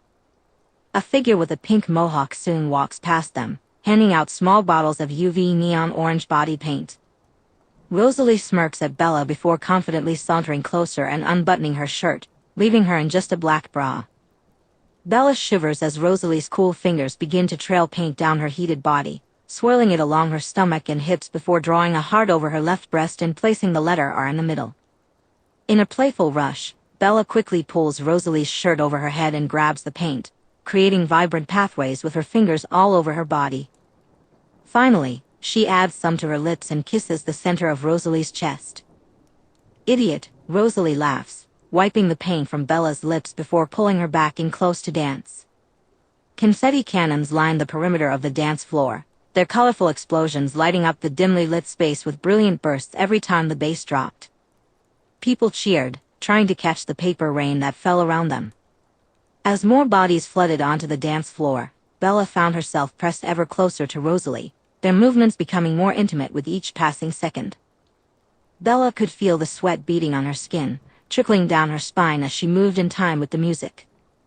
The air was thick with the mingling sense of perfume and sweat, infused with the heady aroma of excitement and anticipation.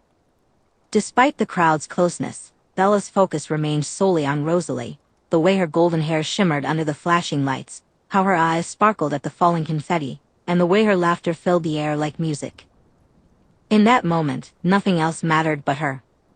Closing the distance between them, Bella caught Rosalie's eyes. "I can't wait to spend forever with you," she whispered. Rosalie instantly mirrored her expression. "I love you," Rosalie said, leaning her forehead against Bella's. "I love you so much," Bella replied, pulling back to look at her for a moment before tangling her fingers in Rosalie's hair as she drew her in closer. They lean in, their lips meeting in a passionate kiss, completely lost in their own world while the party buzzes on around them. Chapter 28.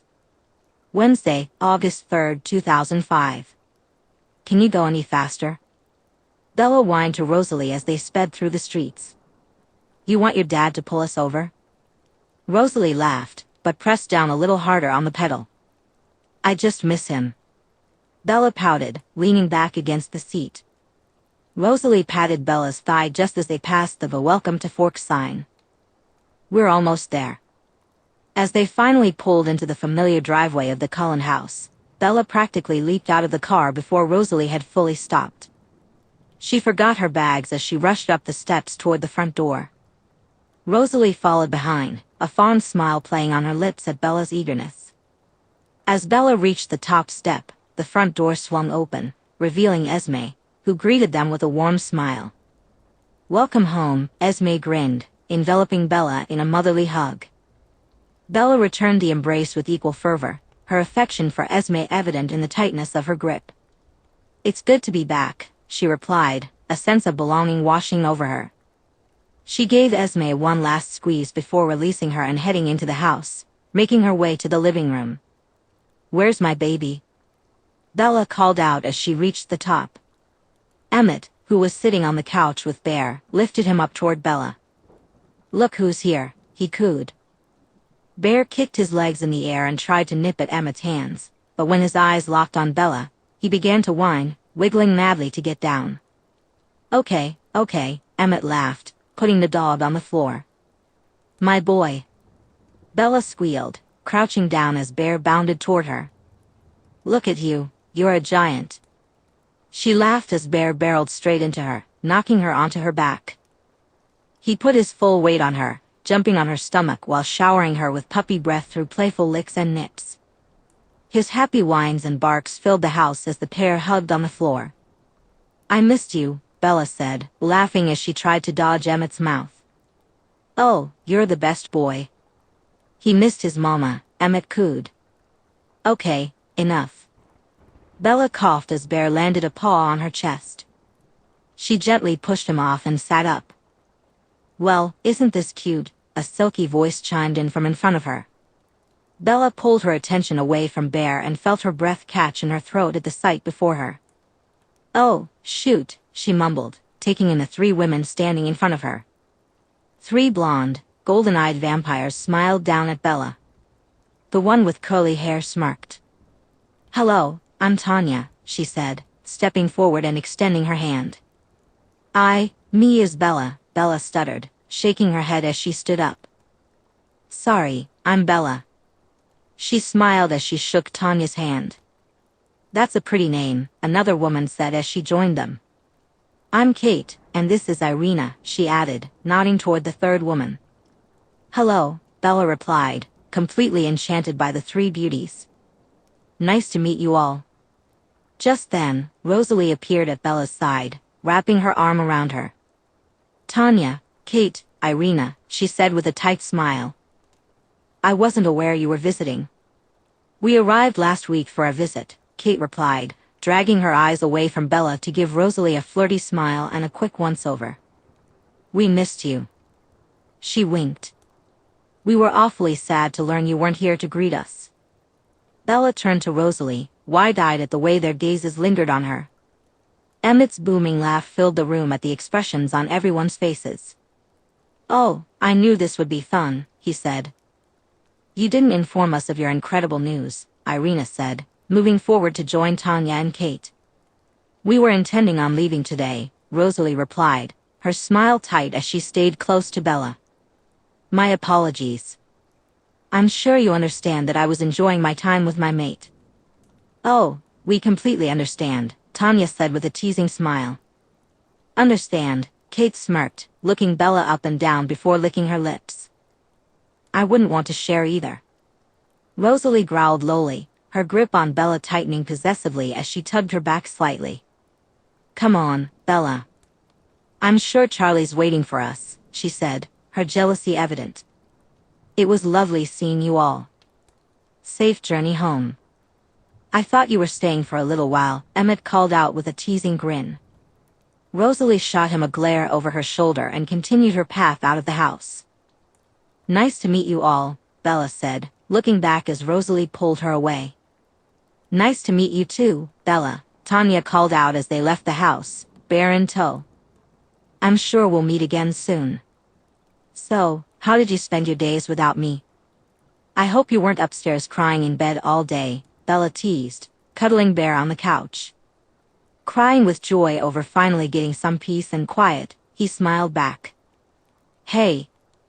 Bella exclaimed, throwing a cushion straight at his face. Charlie laughed.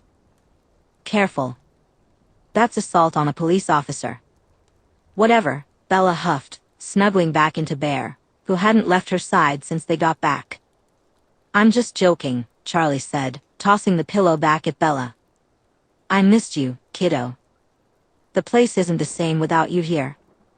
Bella fought back a smile and moved Bear off to collect her suitcase. "Well, we got you a few things," she said with a groan as she dragged it over to Charlie. "You didn't have to." "Shush," she interrupted. Bella pulled out a large carrier bag and began to dig through it. "These are from Finland," she said, handing him a beer bottle. "The locals said these were the best." "How did you buy these?" Charlie asked, raising an eyebrow. "Drinking age is 18 in Finland," Bella shrugged. "But you're 17. "Rose is 18, she said, pointing to her girlfriend. "She got it." "I see," Charlie said, narrowing his eyes at Bella. She huffed as Rosalie handed over the rest of the bottles. "Just say thank you," Rosalie prompted. "Relax. I was young once too," Charlie laughed, glancing over the bottles. "Thank you, this was very kind." "I got you this as well," Bella said, pulling a keyring from her pocket. "It's supposed to be some kind of Norse protection symbol. I thought you could put it on your work keys, if you want." She shrugged, trying to act casual as she tossed it to Charlie. His eyes softened as he studied the keyring, closing his fist tightly around it. He stood up from his chair and pulled Bella into a hug. "Thanks, kiddo," he mumbled against her head. "You're welcome." "Well," Charlie sighed, stepping back from Bella. "I'm heading to the office for a few hours. A bunch of paperwork arrived on my desk this afternoon." "Isn't it a tad late?" Bella asked, glancing at the darkening sky. "A lot of summer travelers," Charlie huffed as he headed into the hallway. "You can thank them." The pair followed him as he pulled on his work boots. "Well, I'll probably be passed out by the time you get back." "I hardly slept on the plane." "No problem. I'm in early tomorrow, but I'll come back for lunch with some burgers." "Perfect." Bella grinned. "I'll get your stuff upstairs, then I need to take off." Rosalie chimed in, "Thanks for looking after my girl, and please tell your mother I appreciate her taking care of Bear for me while I was working." "I will." Rosalie hugged Charlie goodbye and took Bella's suitcase upstairs to her room. "Oh, Jacob was asking about you a lot, by the way," Charlie said, shrugging on his jacket. "Always asking if I've heard from you." Bella let out a huff and turned back to Charlie. "Probably because I have him blocked." Charlie frowned and took a step closer to Bella. "Anything I need to be made aware of?" "Nope, still a bit of a clingy teenager," Bella replied with a smile, shaking her head as she patted Charlie on the shoulder. "He'll calm down soon," Bella said, trying to reassure Charlie. "Just let me know if I need to step in," he replied with a sigh. "Will do, Chief," Bella said, saluting him playfully. Charlie bid her goodbye and goodnight before heading out. Bella quickly followed Rosalie and Bear upstairs. Rosalie was putting Bella's things away while Bear sniffed around the suitcase. "I can't stay for long. I need to hunt after the trip back," Rosalie said, planting a kiss on Bella's head as she passed. "No problem," Bella replied with a yawn. "I don't think I'll be awake for much longer." She moved over to her suitcase in the middle of the floor. "So, how well do you know the Denali's?" she asked, opening her suitcase and emptying her dirty clothes into the hamper. "Pretty well," Rosalie nodded, moving to the bed and lying down as Bear curled up beside her. "There aren't many families like ours, so we all bonded many years ago. We've kept in constant contact, with a few of us traveling and staying together." "Did you ever stay with the three of them?" Bella asked, keeping her head down. "I did. Emmett and I would go away with the girls all the time. The five of us were always single, so it worked out well." Bella cleared her throat and began to put away her shoes. "What kinds of things would you do?" "The usual," Rosalie shrugged, scratching along Bear's back. "Travel around together." "So you were close?" Bella asked, sensing a pause in the air. She kept her back to Rosalie, but something felt off. "Is there something in particular you want to know?" Rosalie asked, her tone shifting. Bella froze and turned to Rosalie with wide, innocent eyes.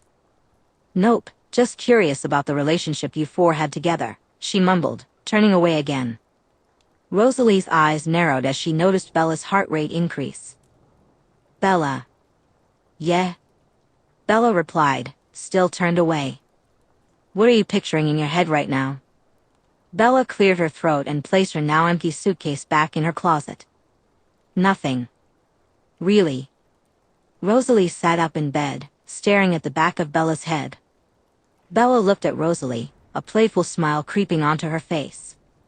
"So, you don't want to hear about the hot summer night the four of us had together in Paris?"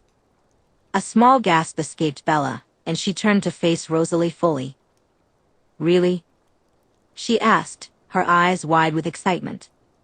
"Bella." Rosalie huffed, shaking her head.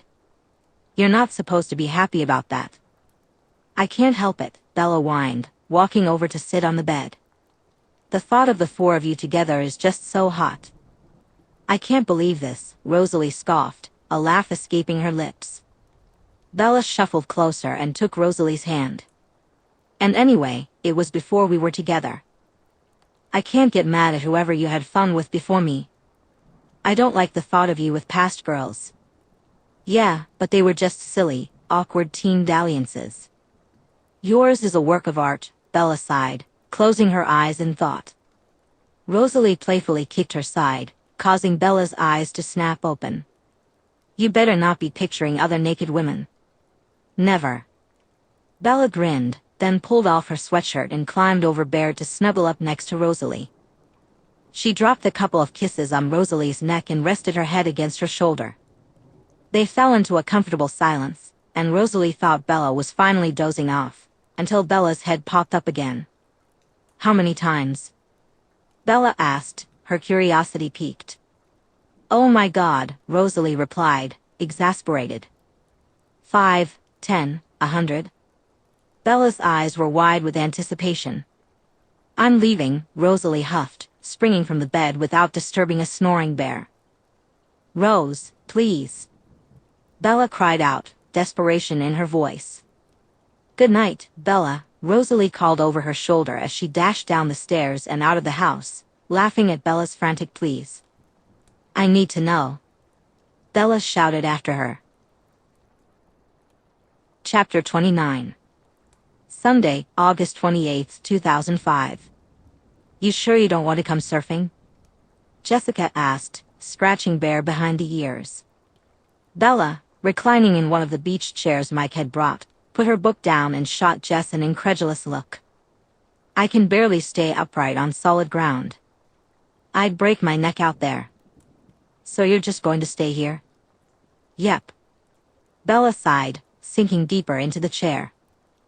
I want to enjoy this rare sunny day and try to tan this. She gestured to her pale stomach. Well, have fun. Jess huffed as she ran off to join Angela, Mike, and Eric in the sea. I will, Bella called after her, reaching down to pet Bear's head as he lounged on a towel next to her. Then she lifted her book back up. For the next 30 minutes, Bella flitted between reading a few pages and laughing hysterically at her friend's face planting into the ocean. Suddenly, Bear let out a low growl, pulling Bella's attention away from the pages. What's wrong, pup? She murmured, shielding her eyes from the sun. She groaned at the sight of a shirtless Jacob striding toward her. Stay, Bear, Bella whispered, gently patting his head.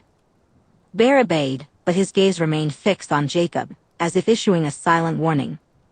Jacob approached, his expression dark. He sank onto the sand a few feet away from Bella, his eyes locked with Bear's in a silent battle of wills. So, you're alive, he mumbled after a few moments of silence. Alive and kicking, Bella replied, nodding. For now. He scoffed. Jacob, I'm fine. There's no danger. No danger? Jacob echoed incredulously. You went off with a vampire on your own. How many times do I have to tell you how dangerous that is? What if something had happened and no one was there to save you? Bella took a deep breath, willing herself to stay calm. I don't need saving. Rosalie isn't a danger to me. Jacob huffed, his hands clenched into fists at his sides. Sand. You don't get it, Bella. You have no idea what the elders have told us about vampires. The stories. Those stories don't apply to the Cullens, Bella interrupted, her voice rising. They're not monsters, Jacob. They're my family. Jacob's expression darkened even further. You think you know them, but you don't. The elders told us. I don't care what the elders told you. Bella snapped, her patience finally fraying. Unlike you and your precious elders, I know the Cullens. I know Rosalie. And I know that I'm safe with them, with her. Jacob's anger seemed to reach a boiling point. Bella, you're being reckless and stupid. You're putting yourself in danger for no good reason. Why can't you see that? It seems like the only person I'm in danger around is you, she said, standing up and revealing her scarred torso. You seem to have forgotten that this was your doing. That was an accident, he growled, standing up as well but not taking a step forward, as Bear growled in his direction. Jacob. No, he snapped, cutting her off. It's disgusting. She's not even alive, how could you choose that? Bella's jaw tightened, frustration bubbling beneath the surface. It's not about choosing, Jacob, she retorted quickly, her patience wearing thin. It's about following my heart. Jacob scoffed, disbelief evident on his face. Your heart? More like your death wish. Even if that was the case, it still has nothing to do with you. I will do what I want with my life, not what you or anyone else wants. I can't condone this. You seem to be under the notion that I need you to, Bella laughed, shaking her head. We're not family, we're barely even friends. I don't need you hanging around and constantly giving me grief. One clingy dog is enough, she said, nodding down to Bear. I've been extremely patient with you, Jacob, clearly a little too patient, it would seem. So this is the last time I'm telling you to back off, Bella said firmly, because if you don't, I'll have to inform Charlie about this stalking and harassment. I bet the last thing the people on the reservation want is the police poking around in their business. Jacob glared at Bella, his body trembling slightly. I'm not the only one with a secret. How do you think Charlie is going to feel when I tell him the truth? Yeah, good luck with that, Bella laughed. I'm sure Charlie is going to take the word of a 16-year-old over the town's beloved doctor, the same doctor who kept his daughter alive after you cut her open. How about? Enough, she interrupted, rubbing her face in frustration. Rosalie is the person I love, and Rosalie is the person I'm going to spend the rest of my life with. If that life is 89 years or 489 years, it has nothing to do with you. Now please leave. Bear stepped forward and growled loudly. Jacob shot a glare at Bear before glancing over to see a couple of Bella's friends making their way over. See you around, he said. I hope not, Bella replied, watching him stalk off just as Mike and Jessica approached her. Everything okay here? Mike asked, observing Jacob disappear into the distance. All good, she nodded, letting out a breath. I think Bear wants to go for a swim and enjoy the last of this summer sun. She tossed her book aside and sprinted toward the surf, with Bear hot on her heels. Monday, September 5, 2005. Seniors, a voice squealed in Bella's ear as she hopped onto her back, nearly sending her stumbling forward. She twisted her head to see Jessica's beaming face, her arms wrapped tightly around Bella's neck. Bella laughed, hooking her arms around Jessica's legs and spinning her around. Officially the kings of the castle. We can do whatever we want now, Jessica sighed happily, allowing herself to be carried down the hallway. Not too sure if that's how it works, Jess. Oh, it is, she insisted, nodding against the side of Bella's head. Last year, a teacher's car was set on fire. We still have no idea who did it. Yeah, I'll sit out the car burning if you don't mind. I don't think Charlie would appreciate that too much. Think of all the things we're going to do. Jessica continued, her words tumbling out in a rush. Prom, graduation, senior pranks. It's going to be amazing. Bella chuckled, adjusting her grip on Jessica. Don't forget we have to prepare for finals and college applications. But yeah, it's going to be one for the ages. She agreed, pushing through the front doors into the open air. There's plenty of time for all that junk, she huffed. Oh, looks like you've got a visitor, Jessica said, hopping off Bella's back. That I do, Bella grinned, looking over at Rosalie, who was leaning against the truck. See you tomorrow. Jessica called out, only receiving a distracted wave in return. Bella walked up to Rosalie with a happy grin. A bit creepy hanging around high schools, isn't it? Shut it, Swan. I'm just kidding. Bella winked, stepping up to Rosalie and pinning her to the truck's door with her hips. I missed you, she whispered before leaning in for a kiss. It's only been a few days, can't believe you call me clingy. You didn't miss me? Rosalie asked, raising an eyebrow. Rosalie struggled to keep the smile off her face and wrapped her arms around Bella's neck. Of course I did. She finished with a kiss. How was your first day? Meh, fine, I guess, Bella shrugged. Is Emmett back tomorrow? I've got most of my classes with him. Back tomorrow, Rosalie nodded. That's most of the sun gone now, according to Alice. Good, good. You coming home with me? If you'll have me. Always. Bella smiled, opening the door for Rosalie before sliding in after her. So, how was camping? She winked. Bloody. Lovely. Nothing exciting happened then? Well, there was one thing, Rosalie mumbled, looking out the window to avoid Bella's sidelong glances. Alice is insisting on the party, Bella said as she rushed out. No. Bella groaned. I thought you were going to talk her out of it, Rosalie replied, wincing as she turned to Bella and rubbed her thigh. I tried. You know how she gets when an idea pops into her head. I don't wanna, Bella whined. The only thing I want for my birthday is you, naked in bed with me all day. And you shall have that, Rosalie promised.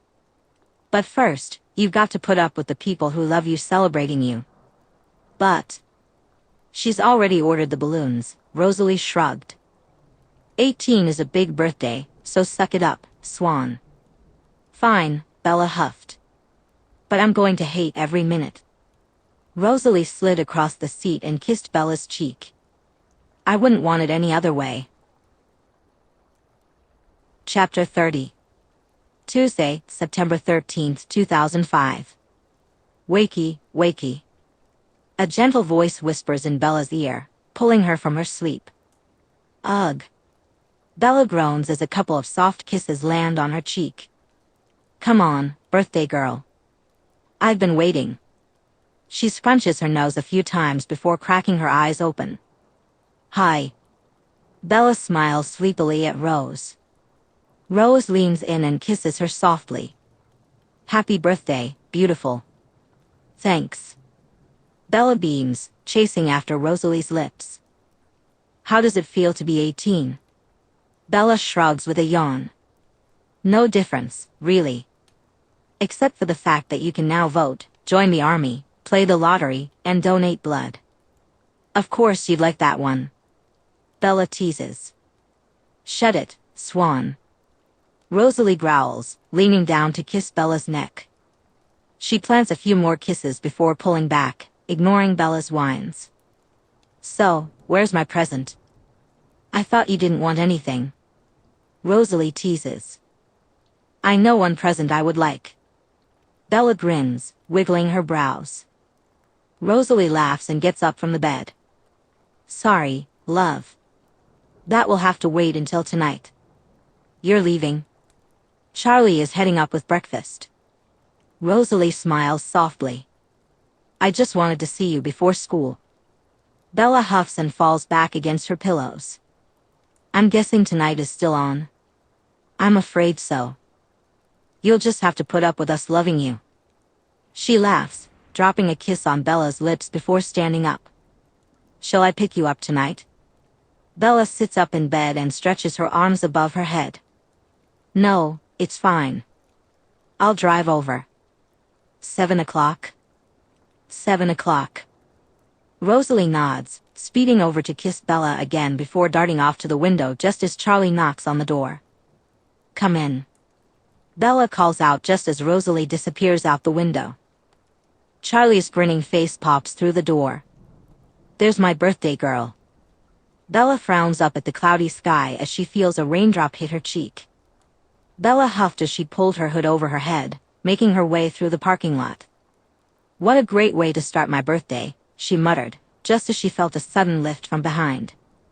Oh shit. She gasped, spinning around in midair. Happy birthday. A deep voice called into her ear. Bella couldn't help but laugh as Emmett set her back down on the ground. Thanks, Em, she grinned up at him. But can you keep your voice down a bit? The last thing I want is for the whole school to know. Copy that, he said with a salute, throwing his arm over her shoulders as they walked into the school. Now, I know you don't like fuss, but I got you a present. Shush. What kind of friend would I be if I didn't get my best friend a gift on her 18th birthday? He chided playfully. But don't worry, I'll save it for tonight. If you insist, she sighed. Cheer up, Bells. I'll see you tonight. Emmett kissed her cheek before dashing off. As Bella walked through the main doors, she spotted her friends gathered at her locker. Jess, Angela, Mike, and Eric were chatting animatedly, oblivious to her approach. For a moment, she considered ducking away, but Jessica somehow sensed her presence and whipped her head around. "Happy birthday, Bella," Jess exclaimed, rushing over to give Bella a hug. "Thanks, Jess," Bella said with a smile, returning the embrace. Mike stepped forward, grinning widely. "Yeah, happy birthday, Bella. Any big plans for today? Rose has invited me over to her place." "Oh really?" Jessica interrupted with a wink. "For dinner with her family," Bella continued. "I'm sure," Jessica replied, her grin unwavering. "Shut up," Bella laughed, pushing Jessica aside to open her locker. "Is Rosalie still in town?" Eric asked. "Didn't she head off to college?" "Nope. She's starting a mechanic apprenticeship in Seattle next week. She'll be home most weekends," Bella lied effortlessly. "Hot," Mike said, raising an eyebrow. "Does she have overalls?" Eric asks, his eyes wide with curiosity. "What about those?" "Okay." Angela interrupts loudly, shooting a glare at Eric. "I've got a club meeting at lunchtime, so I need to give you this now." She rummages through her bag for a moment before pulling out a box. "Happy birthday." Bella takes the box and looks down at the large cupcake inside, with "a happy 18th birthday" scrawled across it. "Ange," she gasps. "Did you make this?" Angela smiles bashfully and nods. "I know you didn't want anything, but I'm always baking with my mom, so I thought I'd make you this." "Thank you, Angela. It looks delicious." "You're welcome. Just one?" Jessica pouts, leaning over to get a better look at the cupcake. Angela raises an eyebrow and swats away Jessica's greedy fingers. "Is it your birthday?" Bella quickly puts the cupcake in her locker just as the bell rings. "Don't worry, you can have some of my cupcake," she says with a smile, linking her arm with Jessica's and tugging them both toward first period. "Oh, don't let Rosalie hear you say that." Later, Bella pulls up outside the Cullen home, and her eyes widen in surprise. The usually dark and muted house is adorned with decorations. Vibrant streamers decorate the porch, balloons bob gently in the breeze, and a large banner reading, "Happy Birthday Bella," hangs above the doorway. As she steps out of her truck, she smooths down her new jacket, a gift from Alice. Taking a deep breath, she walks toward the door, her nerves a mix of anticipation and excitement. The door swings open before she can knock, revealing Esme's warm, kind face, her eyes twinkling with joy. "Happy birthday, Bella." Esme greets, pulling her into a tight hug. Bella smiles, feeling the familiar comfort of Esme's embrace. "Thank you for having me. This was very nice of you." Esme pulls back, cupping Bella's face in her hands. "We wouldn't have it any other way. Come on in, everyone's waiting for you." Bella stepped into the house, greeted by the delightful aroma of freshly baked treats mingling with the sweet scent of flowers that filled the air. As she made her way upstairs, she was struck by the living room, transformed into a vibrant display of color and cheer, so different from its usual serene elegance. A large table overflowed with snacks and gifts, and surrounding it was the Cullen family. Her gaze immediately landed on Rosalie, who leaned against the far wall in a stunning black dress, her smirk momentarily taking Bella's breath away. Just then, Carlyle appeared in front of her. "Happy birthday, Bella," he said with a gentle smile. "Thank you," she replied, feeling warmth spread through her. One by one, the rest of the Cullens offered their birthday wishes until Bella finally reached Rosalie. "Happy birthday," Rosalie whispered, pulling Bella close. "How has your day been so far?"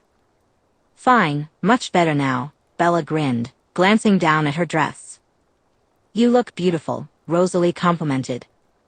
"You haven't seen anything yet," Rosalie winked before leaning in and kissing Bella. "Enough of that," Alice exclaimed, zipping over and tugging Bella back before things could get too carried away. "Let's do the presents, then Bella can eat." Bella stumbled backward as Alice pulled her to the center of the room. Alice, Rosalie sighed, rushing over to steady Bella. Who's first? Alice chimed, completely ignoring Rosalie. Us, Esme smiled, handing Bella a small, beautifully wrapped gift before rejoining Carlisle. Bella looked down at the present in her hands and smiled. You really didn't have to get me anything. This is all more than enough, she said, gesturing to the room. Of course we did, Esme beamed.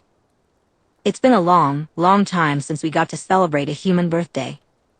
You'll just have to get used to it, Carlisle added. Yes, you will, Rosalie whispered in her ear. Bella conceded and began to open the gift, shoving the wrapping paper into Rosalie's hands. Rosalie huffed and handed it off to someone nearby. Emmett. Bella opened the box, her eyes widening at the contents. No way, she whispered. Do you like it? Esme asked, a hopeful smile on her face. Rosalie mentioned how much you enjoy listening to music, especially when you're reading, Carlisle added. I love it. Bella exclaimed as she reached in and pulled out a brand new iPod. You didn't have to do this. It's our pleasure, Emmett replied with a grin. Bella walked over to hug them both. Thank you very much. Who's next? Alice clapped her hands excitedly. From the rest of the family, Bella received a first edition of Alice's Adventures in Wonderland from Jasper, a song composed by Edward that he had recorded and uploaded to her new iPod, and a new radio for her truck from Emmett, who promised to install it before she left. Finally, Alice stepped forward, holding a small, intricately wrapped package. And this is from me, she said, her eyes sparkling. You got me this, Bella said, nodding toward the new blazer she had found hung up in her room. Oh, that's nothing, this is the real present, Alice grinned.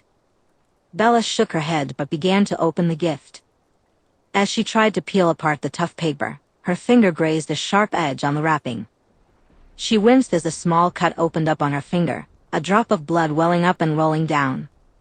Suddenly, everything seemed to slow. The room fell silent, and the scent of Bella's blood filled the air. Jasper, standing near the edge of the room, stiffened. His eyes darkened, and a low growl rumbled from his chest as he took an involuntary step forward. Jasper, no. Alice cried out, trying to intercept him, but he was already moving, a blur of motion. Bella's eyes widened at the snarls in the air, and before she could even flinch away, she felt a hard push against her chest. She fell back, skidding along the ground until she collided with a table. The impact shattered the table against her back, and pain flared as she felt the sting of a deeper cut. Edward. Rosalie's voice was sharp with anger as Bella's vision began to blur. Bella took a moment to process what had just happened. As her vision cleared, she blinked and saw Jasper being restrained by Emmett, Edward, and Alice. His eyes were wild, and he struggled against their grip, unable to control himself with the scent of her blood overwhelming him. In an instant, Carlisle and Esme were by her side, while Rosalie crouched protectively between Bella and Jasper. Carlisle's hands were gentle yet firm as he assessed her injuries, his expression filled with concern. Bella, can you hear me? He asked, his voice calm and steady. Yeah, Bella replied, her voice shaky. I'm okay. Esme's touch was soothing as she helped Bella sit up. You're going to be fine, sweetheart, she reassured her. Carlisle pulled back the fabric of Bella's vest top, and she felt warm blood begin to trickle down her back. The scent of fresh blood intensified, driving Jasper into an even deeper frenzy.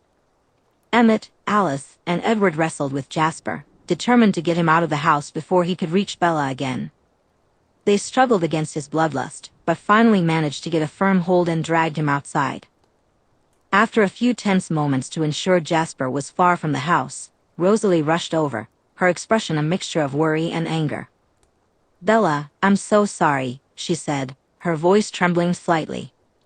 She knelt beside Bella, her hands hovering uncertainly, as if she wanted to help but didn't know how. It's okay, Rose. It was an accident, Bella reassured her, looking up to see the genuine concern in Rosalie's eyes. Rosalie's frown deepened as she shook her head. I should have kept you safe. Edward shouldn't have pushed you like that.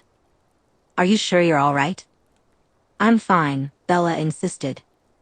Carlyle continued his examination, being thorough yet gentle.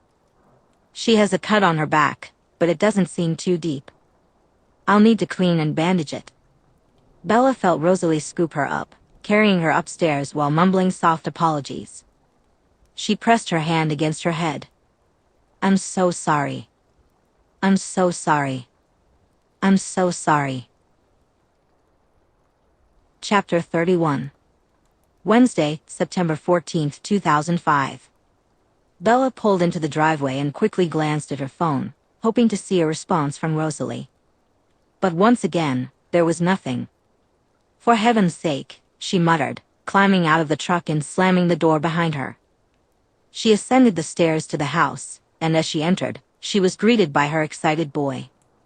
He always knew how to bring a smile to her face. Hello, baby boy, she said, crouching down to scratch under his chin. Bella. Her head whipped up at the sound of Rosalie's voice, who stood at the top of the stairs. Rosalie looked majestic and beautiful as always, her golden hair cascading down her shoulders. But her expression was guarded, almost pained, which made Bella's chest tighten slightly. Hi, Bella croaked, clearing her throat. I've been calling and texting. Yeah, sorry. Rosalie murmured. Can we talk? She turned away and headed toward Bella's room. Bella felt her stomach sink at the tone of Rosalie's voice and quickly followed her upstairs. She entered her bedroom to find Rosalie sitting at the end of her bed. You okay? Bella asked, not sitting beside her but leaning against the wall. Are you okay? Rosalie replied, looking at Bella's right shoulder. I'm fine, Bella shrugged for effect. Can't even feel it. Rosalie scoffed quietly and shook her head. You can't feel 5 stitches in your back. What is this? Bella frowned, stepping off the wall. What are you doing? Rosalie avoided Bella's gaze, staring down at the ground. I'm just talking to you. You're not talking to me. I know you, Rose. You have something to say, but you're not saying it. Rosalie huffed out a breath. Last night was a warning. A warning? To what? Not let Alice wrap a gift for me again? For the first time since entering the room, Rosalie's eyes fully met Bella's. This isn't a joke. You got seriously injured. Jesus Christ, Rose, it's just a scratch? Just a scratch. You could have been killed, Bella. Do you understand that? Bella held Rosalie's gaze, feeling her own frustration begin to build. Of course I understand, but this isn't exactly new to me. I almost died in March when I was tortured for 12 hours. It's different. What's the difference? Bella retorted. This is different because it's Jasper. Rosalie snapped as she stood up from the bed. So what? So I can't just rip his head off and call it a day. He's my family, and clearly, it's too risky. He's struggling, and you're in danger around him. Bullshit. Bella scoffed. It only happened because I cut my finger. Jasper has been completely fine with me these past 8 months or so. This was too far. I can't have your life put at risk. So what are you saying? Bella asked, crossing her arms. I'm saying that maybe it's better if we have some distance, Rosalie said, her voice wavering. Bella felt tears sting her eyes but held them back. You want to break up? I don't want to, Rosalie said, her voice breaking. But I can't risk you getting hurt because of me, because of us. We can make this work. We always have. I love you. Doesn't that count for something? It counts for everything, Rosalie whispered, her eyes glistening. But love isn't enough to keep you safe. So that's it? The first hurdle, and you want to run for the hills? Bella, Rosalie sighed. You don't understand. No, I understand perfectly. You're scared, but instead of talking to me like a normal person about your fears and working through them with me, you're choosing to leave me. So much for all that soulmate talk. Bella walked to her bedroom door and swung it open. Well, don't expect me to get on my knees, cry, and beg for you to want me. You want to go, well, here's the door. Rosalie looked at her, pain written all over her face. Bella, please try. Get the hell out, Bella snapped. Bella, Rosalie pleaded. No. Bella. Just go. Bella. I want you to leave. Bella, a voice interrupted loudly. Humph, Bella muttered. As she cracked her eyes open, she found Rosalie looking down at her. Rose? Hello, sleepyhead, Rosalie said with a soft smile, brushing hair from Bella's face. What were you dreaming about? You left, Bella mumbled, rubbing her eyes. What? You left me. She pouted up at her. Never, Rosalie replied, leaning down to give Bella a gentle kiss. We've already agreed that you're stuck with me forever. Bella pulled herself up against the headboard and looked around, spotting Bear snoring at the bottom of the bed. What time is it? She asked. Rosalie shuffled to sit completely next to Bella. Just after 5. I called, but you didn't answer, so I thought I'd come by. I called you last night and this morning. I know, I'm sorry. I was with Jasper all night and today. Rosalie gently rubbed her hand along the bandage on her back. How is he? Bad, Rosalie winced. He's been on an animal feeding frenzy, running all over the place. He feels terrible about what happened, but I tried to reassure him that you don't blame him. I really don't, Bella promised. We've all been telling him, but he's not really listening to us, Rosalie sighed. Bella looked away, chewing her lip for a moment. What if I told Jasper myself? He can see that I'm fine and know I don't blame him. I was thinking the same, Rosalie nodded. Bella nodded back and pulled Rosalie down to lay beside her. When should I go see him? Rosalie kicked off her shoes and turned to face Bella. Probably best to leave it a few days. His thirst will still be present for a little longer. She wrapped an arm around Bella's back, resting her hand over the bandage. Have you taken any pain meds that Carlisle gave you? Yeah, Bella yawned. Took a couple of naps when I got back from school. I think that's why I dozed off, Bella murmured, her voice heavy with sleep. Rosalie smiled at her drowsy friend and couldn't resist leaning in for a kiss. You've had a crazy 24 hours. You're entitled to a nap, she said, pulling Bella closer as she continued to yawn. I don't like the bad dreams, though, Bella mumbled, fighting off the urge to drift back into slumber. Rosalie began to gently scratch Bella's back in a soothing rhythm that she knew would lull her to sleep. Don't worry about that, she whispered. I'll be here to chase them all away. Saturday, September 17, 2005. For the second time in a week, Bella pulled up outside the Cullen home, butterflies fluttering in her stomach. The past few days had been quite a whirlwind. Esme and Carlisle had stopped by with food, leaving Charlie bewildered. Emmett offered to take Bear on walks while Bella healed, and Alice was grappling with her own guilt over the wrapped present. Meanwhile, Edward sent her constant texts, apologizing for his role in her injury. Before Bella could even turn off the car, Rosalie appeared at the driver's side, opening the door with urgency. Hi. How are you? Are you sure you want to do this? She asked, her concern evident. Of course, Bella replied, giving Rosalie a reassuring kiss. This was my idea, remember? I need to see him, and he definitely needs to see that I'm okay. Okay, Rosalie breathed, nodding as she took Bella's hand and led her into the house. As they passed through the kitchen, Bella caught a glimpse of Esme arranging flowers on the counter. Esme offered her a warm, supportive smile but didn't say anything.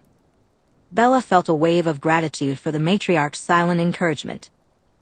Rosalie guided Bella to the back door, revealing a stunning view of the expansive garden, a carefully tended haven of flowers and greenery. There, sitting on a bench, was Jasper. Does he need me to keep my distance? Bella asked, uncertainty creeping into her voice. Rosalie shook her head. He's okay now, but he requested. It's nice to be outdoors, it might help you feel better. Okay then, Bella replied, nodding. Off you go, Rosalie encouraged. I'll be nearby if you need anything. She whispered before planting a gentle kiss on Bella's cheek and disappearing from view. Taking a deep breath, Bella walked down the stone pathway toward the bench where Jasper sat. As she approached, her heart broke at the sight of him. A profound sadness filled his eyes, and his usually composed demeanor was replaced with visible remorse. He looked up as she settled onto the bench, his expression a mix of hope and fear. Bella, I am so sorry, he began, his voice trembling. It's okay, she said, longing to reach out and hold his hand. It's not okay. I hate myself for what happened. I would never willingly hurt you. The guilt etched on his face made Bella's heart ache. She wanted to comfort him, to place her hand on his arm, but she respected the distance between them. I know that, Jasper. I trust you completely, she reassured him. He shook his head, doubling down on his regret. I promised to work harder on getting my hunger under control. I should have fed more before you came over, but I promised to do better. I know you will, and I understand this was a mistake. Bella maintained eye contact. This does not define you, Jasper. I'd understand if you want me to leave for a while, he said softly.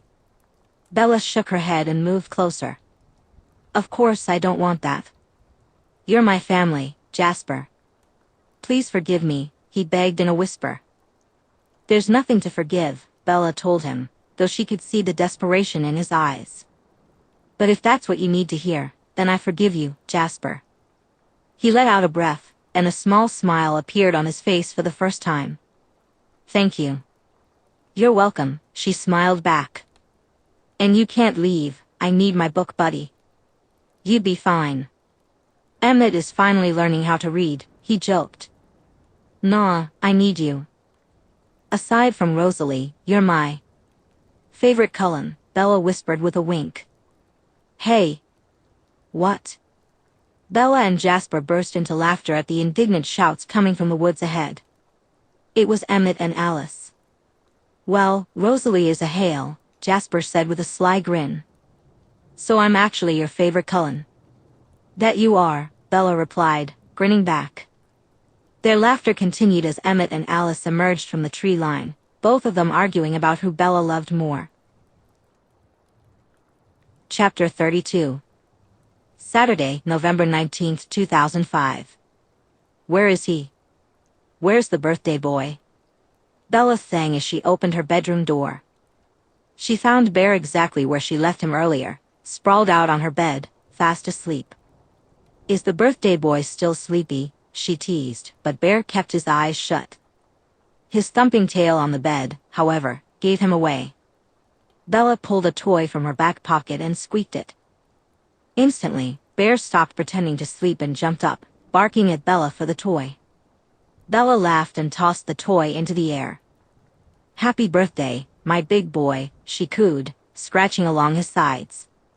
She let Bear chew on the new toy bone for a few minutes before clapping her hands and standing up from the bed. Let's go, pup. Rose will be here soon to pick us up. At the mention of Rose, Bear snapped his head up, scrambled off the bed, and followed Bella downstairs, his paws making soft thuds on the wooden stairs. In the kitchen, Bella filled Bear's bowl with his favorite treats. While he ate, she busied herself packing a bag for their day. She grabbed a large towel, some treats, Bear's leash, and a portable water bowl. She also packed a few snacks for herself and a special dog-friendly cupcake she made the night before.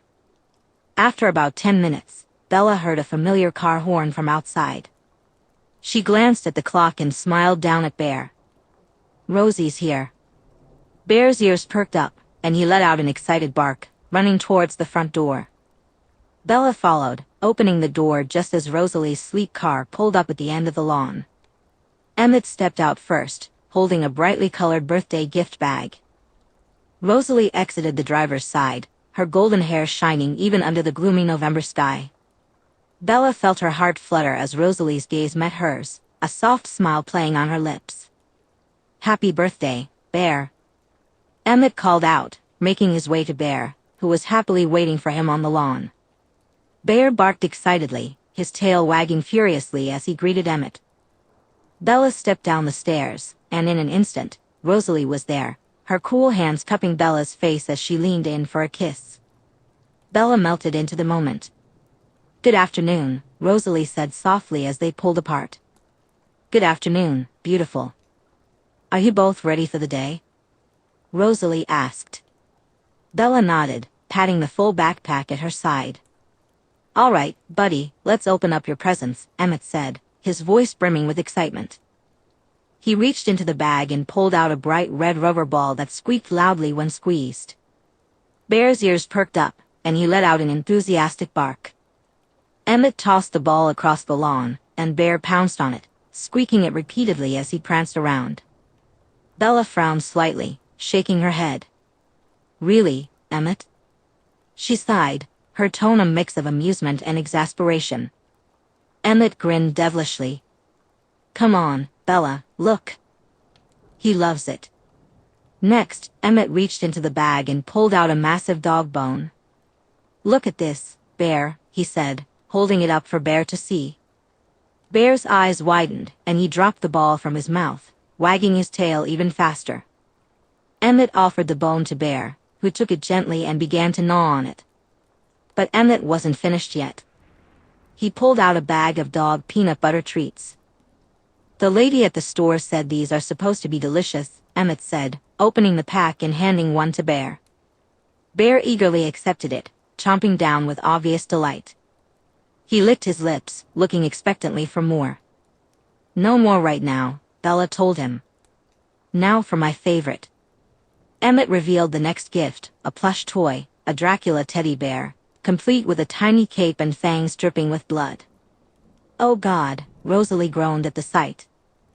"Shush," Emmett frowned. "Scoop up some mud and throw it at Rosalie." "Hey!" she shrieked, dodging out of the way as Bear immediately latched onto the teddy bear, shaking it playfully before settling down to chew on it. They watched Bear enjoy all the gifts for a moment until Emmett pulled out the last one, a bright yellow raincoat with a cute little hood. "For those rainy Forks days," Emmett said with a wink, handing it to Bella. Bella cooed at the sight of the tiny raincoat. "Oh, this is adorable," she exclaimed, holding it up for Bear to see. He tilted his head curiously.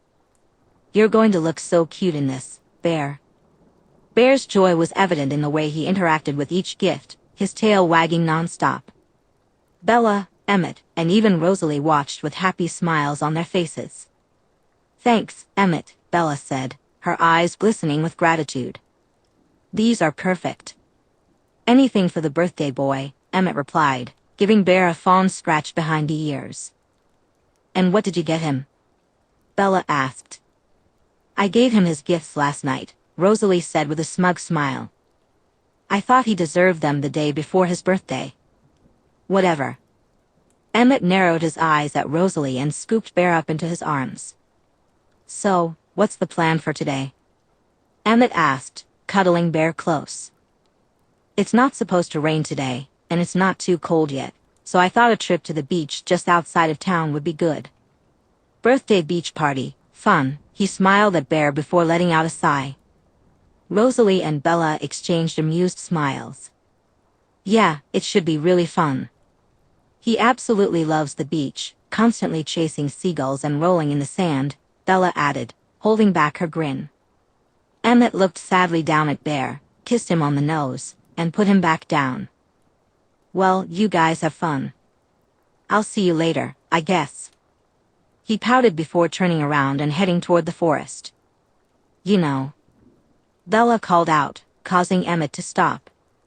Emmett stopped dead in his tracks. "Bear's too big to sit on my lap in the front. Maybe you could come with us and keep him company in the back seat." With a giant grin on his face, Emmett spun around and practically skipped back towards them. "I'd love to." When they arrived, the beach was completely empty on that cloudy November day. The sound of the waves crashing against the shore was soothing, and the salty sea air felt refreshing. Bella and Rosalie set up their camping chairs while Emmett dashed ahead with Bear, who barked joyfully and chased after the birds. Bella and Rosalie settled into their chairs, watching Emmett strip down to his boxers and run into the water with Bear. The sight of Emmett, a huge grin plastered on his face, splashing around with Bear was both amusing and heartwarming. Bear loved the water, his massive paws creating a spray as he bounded through the waves. After a few minutes of watching, Rosalie intertwined her fingers with Bella's, grabbing her attention. "Any plans for New Year?" she asked. "Nothing yet. I know Charlie has to work like most New Years. Local kids still somehow don't understand that fireworks and the forest aren't a good combination," Bella replied with an eye roll. "You have an idea?" "There's a little tradition a few of us have had for the past 30 years or so.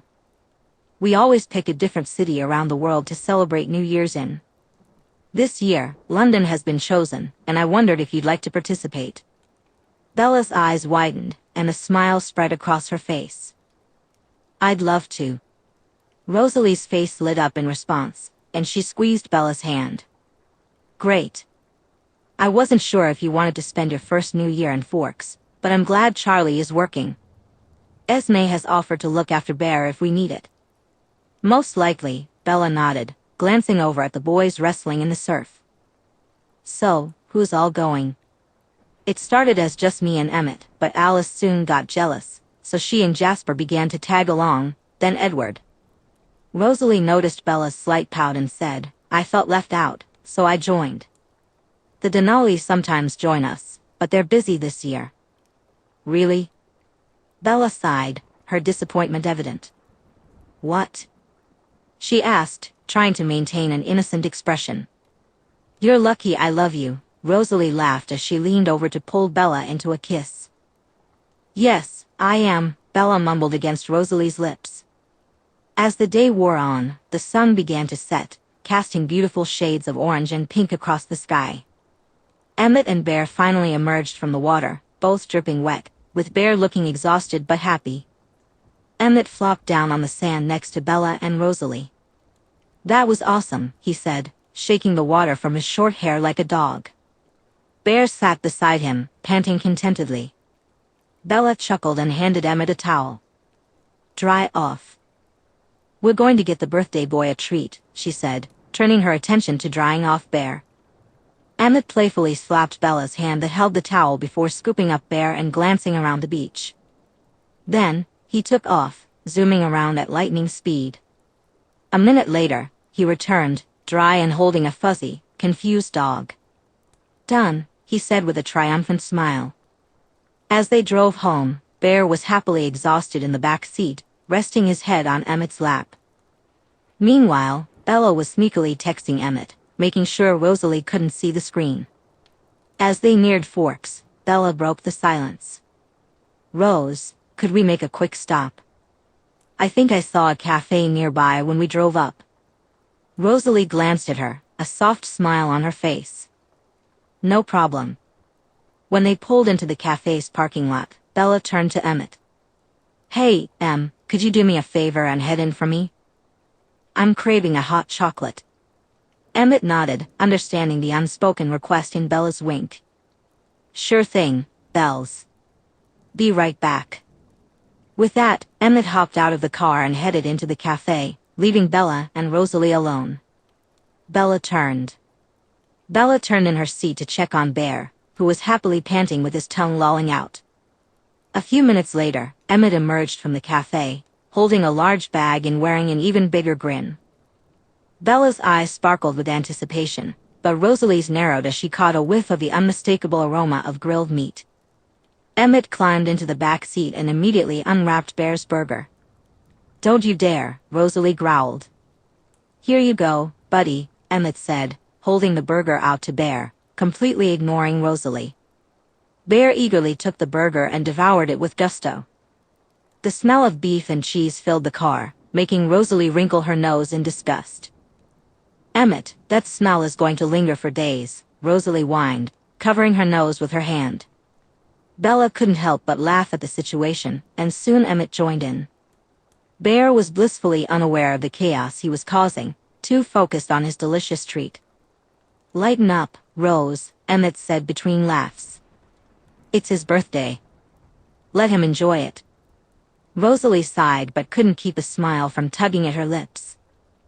All right, but next time, we eat outside. Bear finished his burger and licked his lips, looking around for more. Bella reached back and patted his head.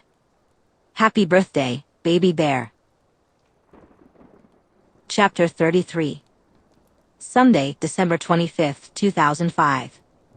Merry Christmas, Bella grumbled, opening her eyes to find Rosalie still lying next to her. Merry Christmas, Rosalie replied with a smile, scooting closer. I thought you'd be gone. I will be soon. I don't want to intrude on today. I just wanted to see you first and give you a Christmas kiss. Good, Bella mumbled, leaning in to kiss Rosalie. Rosalie indulged in a few moments of affection, enjoying the sleepy warmth of Bella beside her, until she caught a whiff of something from downstairs. Charlie's waiting. No, Bella whined, rolling on top of Rosalie. Bella, Rosalie said through a giggle. You stay. Bella huffed against her neck. I go, Rosalie told her, but she didn't make any move to get out from under Bella. Instead, she ran her hands under Bella's shirt, tracing along her back. Soon, Bear made the decision for them by jumping onto Bella's back and licking Rosalie's face over her shoulder.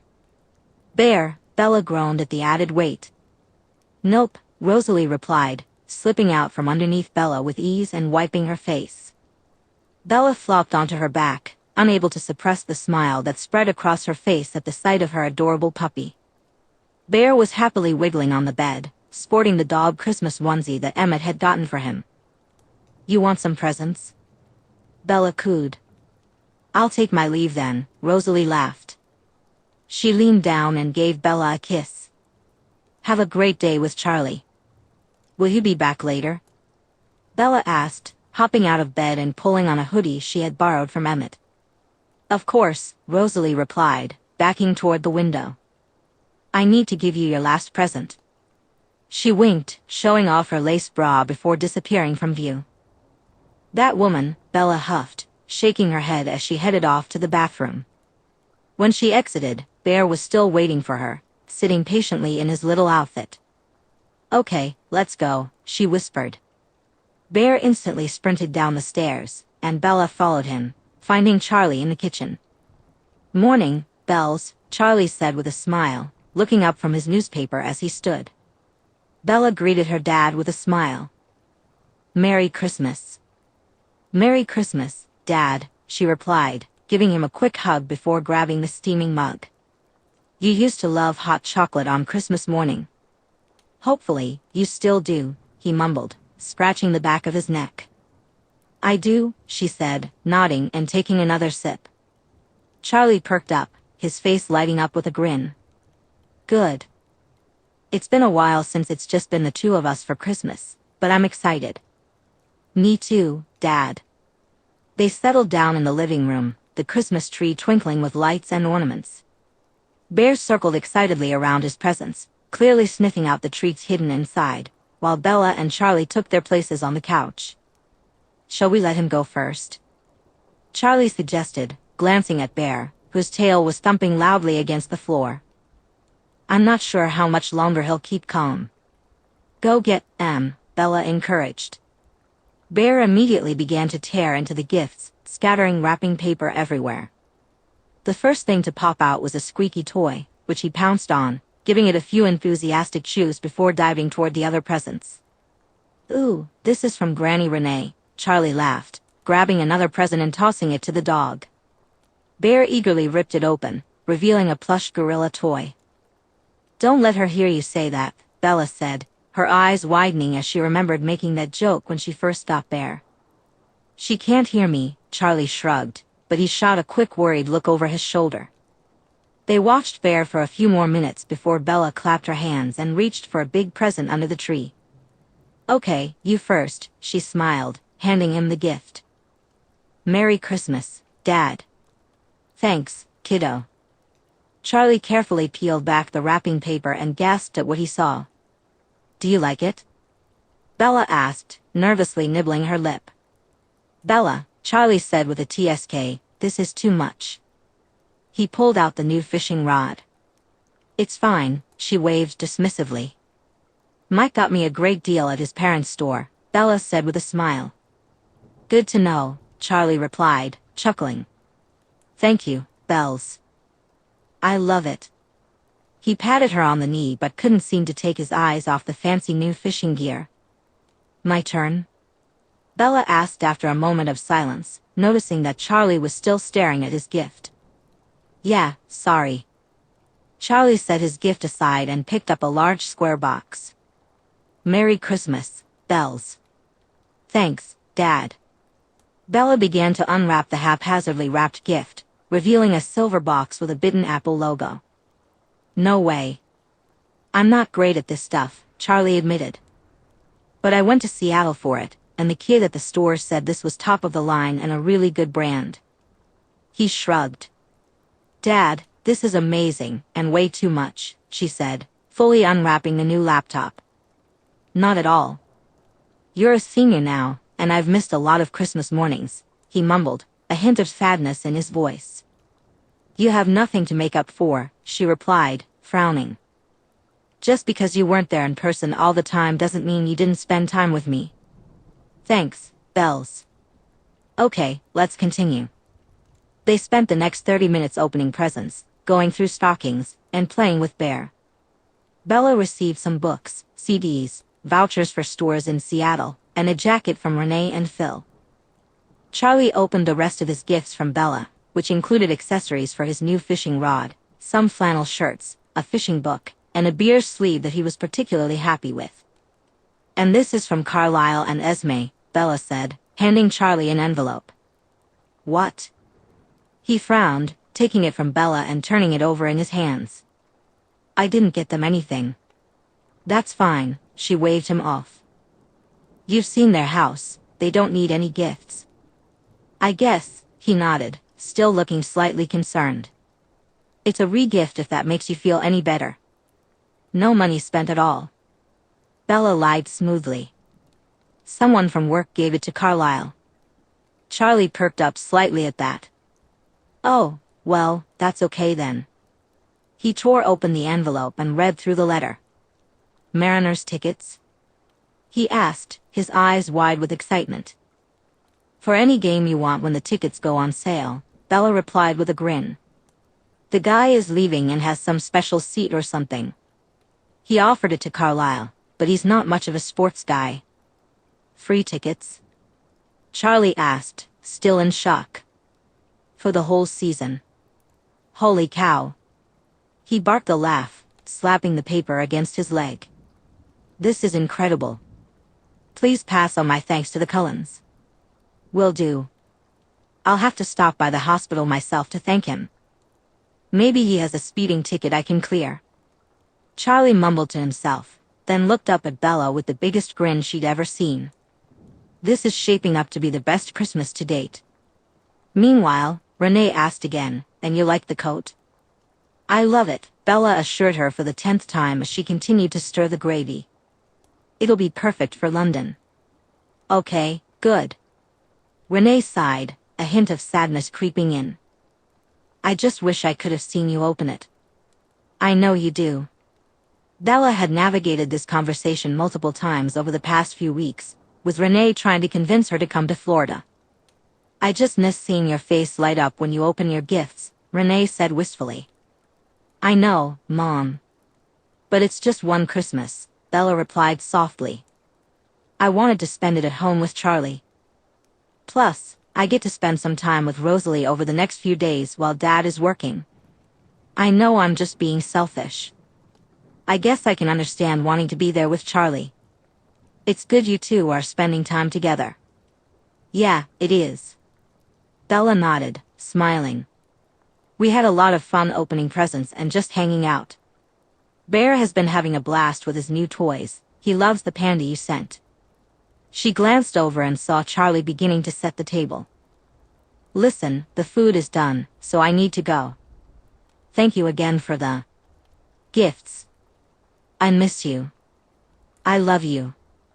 "Merry Christmas," Bella said. "Merry Christmas, Bella. I love you too, her mother replied, making kissy noises down the phone. Bella hung up and turned to pour gravy into a dish, drizzling it over the mini Christmas dinner she had prepared for Bear. Are you ready? Charlie asked, reaching into the fridge for a couple of beers. All set, she replied with a smile, placing the bowl down for Bear to devour. We make a good team, Charlie remarked, looking at the spread before them. That we do, Bella agreed. They took their seats around the kitchen table and began loading their plates with the food they had spent the afternoon cooking together.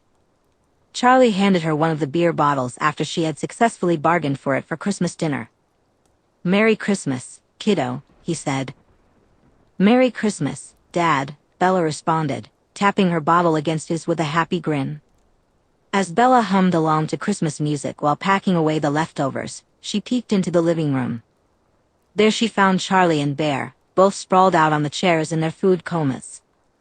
Just as she reached for a stray piece of wrapping paper on the floor, she felt a pair of cool hands grab her waist, startling her. She opened her mouth to scream, but a hand quickly covered it, muffling the sound. Her heart raced in her chest, but the familiar scent of vanilla washed over her, calming her instantly. She turned around, her eyes wide, to find Rosalie standing there with a mischievous smirk. Miss me? Rosalie whispered, removing her hand from Bella's mouth. You scared the life out of me, Bella whispered back, placing her hand over her pounding heart. Rosalie chuckled, her golden eyes sparkling with amusement. Sorry, love. I couldn't resist. I heard you busy in here while the boys were snoring away, so I let myself in. Bella shook her head, still trying to steady her breathing. You really shouldn't sneak up on people like that. Rosalie's smirk softened into a gentle smile as she wrapped her arms around Bella's neck, pulling her close. But where's the fun in that? She teased, leaning in to capture Bella's lips in a tender kiss. After a few sweet moments, Rosalie glanced toward the living room, where Charlie and Bear were still sound asleep. She raised an eyebrow and winked at Bella. Seems like the house is ours for a bit. What do you say we make use of it? Bella's eyes widened slightly, her pulse quickening at Rosalie's suggestive tone. What did you have in mind? Rosalie's smirk returned as she took Bella's hand, leading her toward the stairs. Follow me, and you'll find out. They moved quietly, careful not to wake Charlie or Bear. Bella's heart raced with anticipation and excitement, her skin tingling where Rosalie's cool fingers held her own. Rosalie led her into her bedroom and closed the door behind them. 10, 9, 8. The crowd chanted, and Bella smiled, leaning closer to Rosalie. 7, 6, 5. Rosalie's eyes sparkled as she looked back at Bella. 4, 3, 2. Happy New Year. As Big Ben struck midnight, Bella dipped Rosalie backward in a dramatic gesture, their lips meeting in a passionate kiss. In that perfect moment, the world around them seemed to disappear, leaving just the two of them. Fireworks exploded in the sky, casting colorful lights over the city and illuminating their kiss with a magical glow. Happy New Year, Bella whispered, bringing Rosalie back to her feet and straightening the light-up crown she had made Rosalie wear. Happy New Year, Rosalie whispered back before pulling Bella in for another kiss. After a few moments, they both turned to watch the fireworks. Bella stood behind Rosalie, her arms wrapped around her as they swayed to the music, colors bursting above them. As they enjoyed the display, Bella spotted Emmett about 20 feet away in the crowd. He had his arm around a young man named Louis, someone they had met earlier. The night before, at a club, Emmett had been whispering in his companion's ear. He made eye contact with Bella, flashed her a grin, and then dragged Louis through the crowd to who knows where. And they're off, Bella laughed, leaning closer to Rosalie. We won't be seeing him for a few days, Rosalie replied with a nod, glancing around the room. Where's Edward? I thought he'd be with us. He's probably on a rooftop nearby. He likes to stay close to us sometimes, but he also enjoys his peace away from it all, especially with Emmett running around with his latest plaything. Bella looked around quickly herself. There were plenty of people he could have gone with. I think I counted 12 different people offering him drinks or a dance last night. Rosalie leaned back and kissed the underside of Bella's jaw. Edward doesn't really do that. Date humans? Bella asked. Date anyone. He's always being propositioned by humans and vampires alike, but he's never shown much attraction. He's content with how things are at the moment. Maybe he'll feel differently if he meets his mate, Bella pondered. Maybe. Either way, he's happy right now, and that's what matters, Rosalie shrugged.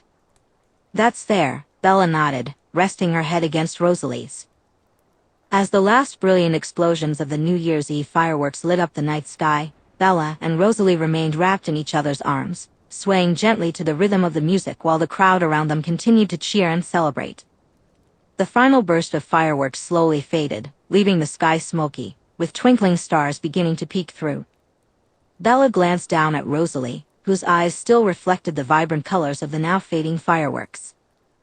Rosalie turned her attention back to Bella, her expression tender. Have fun? She asked. The most fun, Bella replied.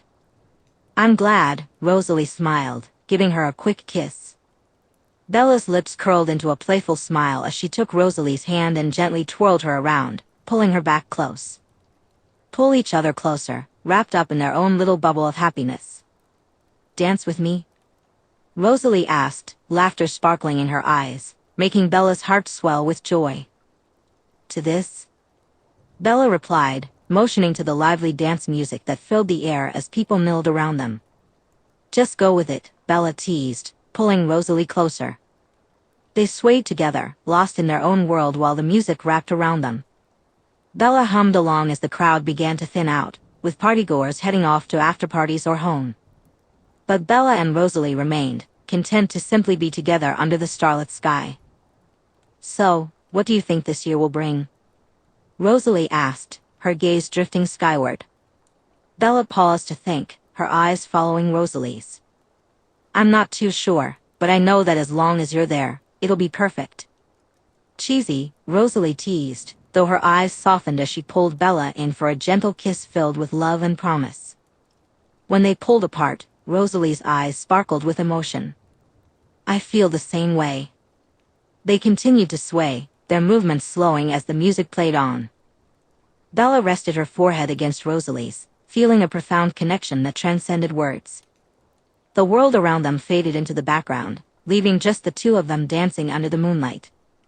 Eventually, the chill of the night began to nip at them, and they reluctantly started to make their way back to the apartment.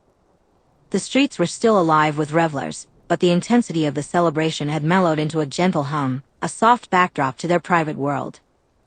As they walked, Bella slipped her arm around Rosalie's waist, pulling her close.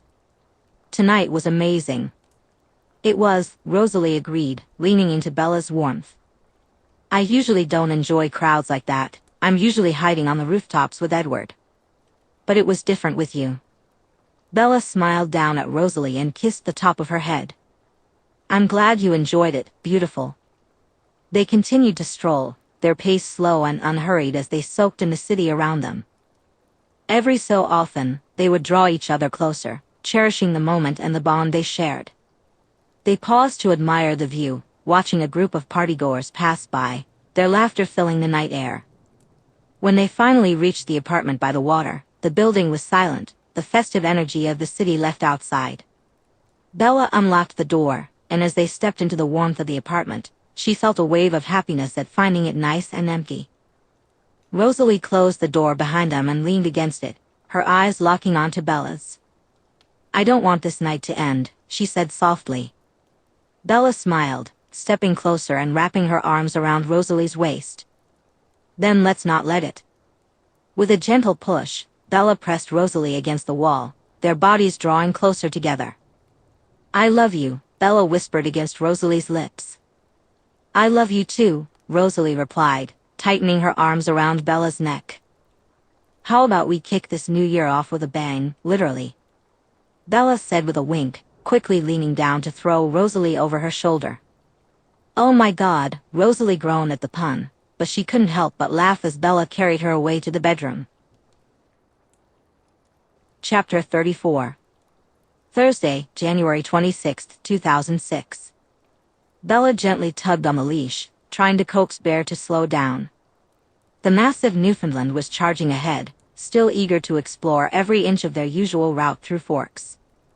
The evening air was crisp and cold, filled with the familiar sense of pine and damp earth that she had come to cherish over the past year. Bear's thick brown coat shimmered in the soft light filtering through the clouds as he sniffed the ground with intense focus, searching for the perfect spot to mark. As they rounded a corner, a familiar voice pulled Bella from her thoughts. "Well, if it isn't Mr. Bear." Mrs. Sampson, the local pharmacy owner, approached with a smile. "Hi, Mrs. Sampson."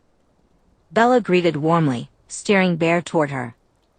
"Oh, you're just the goodest boy," she cooed, crouching down to give Bear some affection. Bear sniffed her cautiously before showering her with slobbery kisses. "Easy, Bear," Bella laughed. "It's okay." Mrs. Sampson grinned, enjoying the attention just as much as Bear did. "He's a big one, isn't he? I bet a few of the kids could saddle him up." "Most likely," Bella nodded. "He's 115 pounds and counting. At his last checkup, the vet said he'll probably get up to 150. "My goodness." Mrs. Sampson gasped, standing up straight. "Soon we're going to have our very own town guard dog. He accepts payment in snacks." "I'll get right on that," she laughed, giving Bear one last scratch before heading on her way. "Come on, pup," Bella called as Bear watched Mrs. Sampson leave. She gave the leash a tug, sending Bear bounding back past her and down the street. They continued their walk as the sun began to set, ushering in another cold January evening. Bella decided to cut their walk short and skip their trip to the police station. Instead, they strolled around the center of town, making their way back home to escape the chill. As they turned the corner onto the main street that would lead them back. As Bella walked home, she pulled out her phone to text Rosalie and see if she was free tonight. Just as she pressed send, Bear suddenly stopped dead in his tracks, causing Bella to bump into him. "Whoa," she exclaimed. Her gaze shot up to see what had caused Bear's sudden halt, and her heart sank as she spotted Jacob exiting the Newton store and stopping right in front of her. Bear positioned himself between Jacob and Bella, a low growl building in his throat. "What are you doing here?" Jacob asked, staring down at Bear before looking back at her, his expression sour. "This is my town too, Bella. My dad needed some new boots." Bella's eyes flicked to his empty hands and then back to his face. "And you didn't find any?" Jacob shrugged. "They didn't have the right size." "Really?" she asked, incredulous.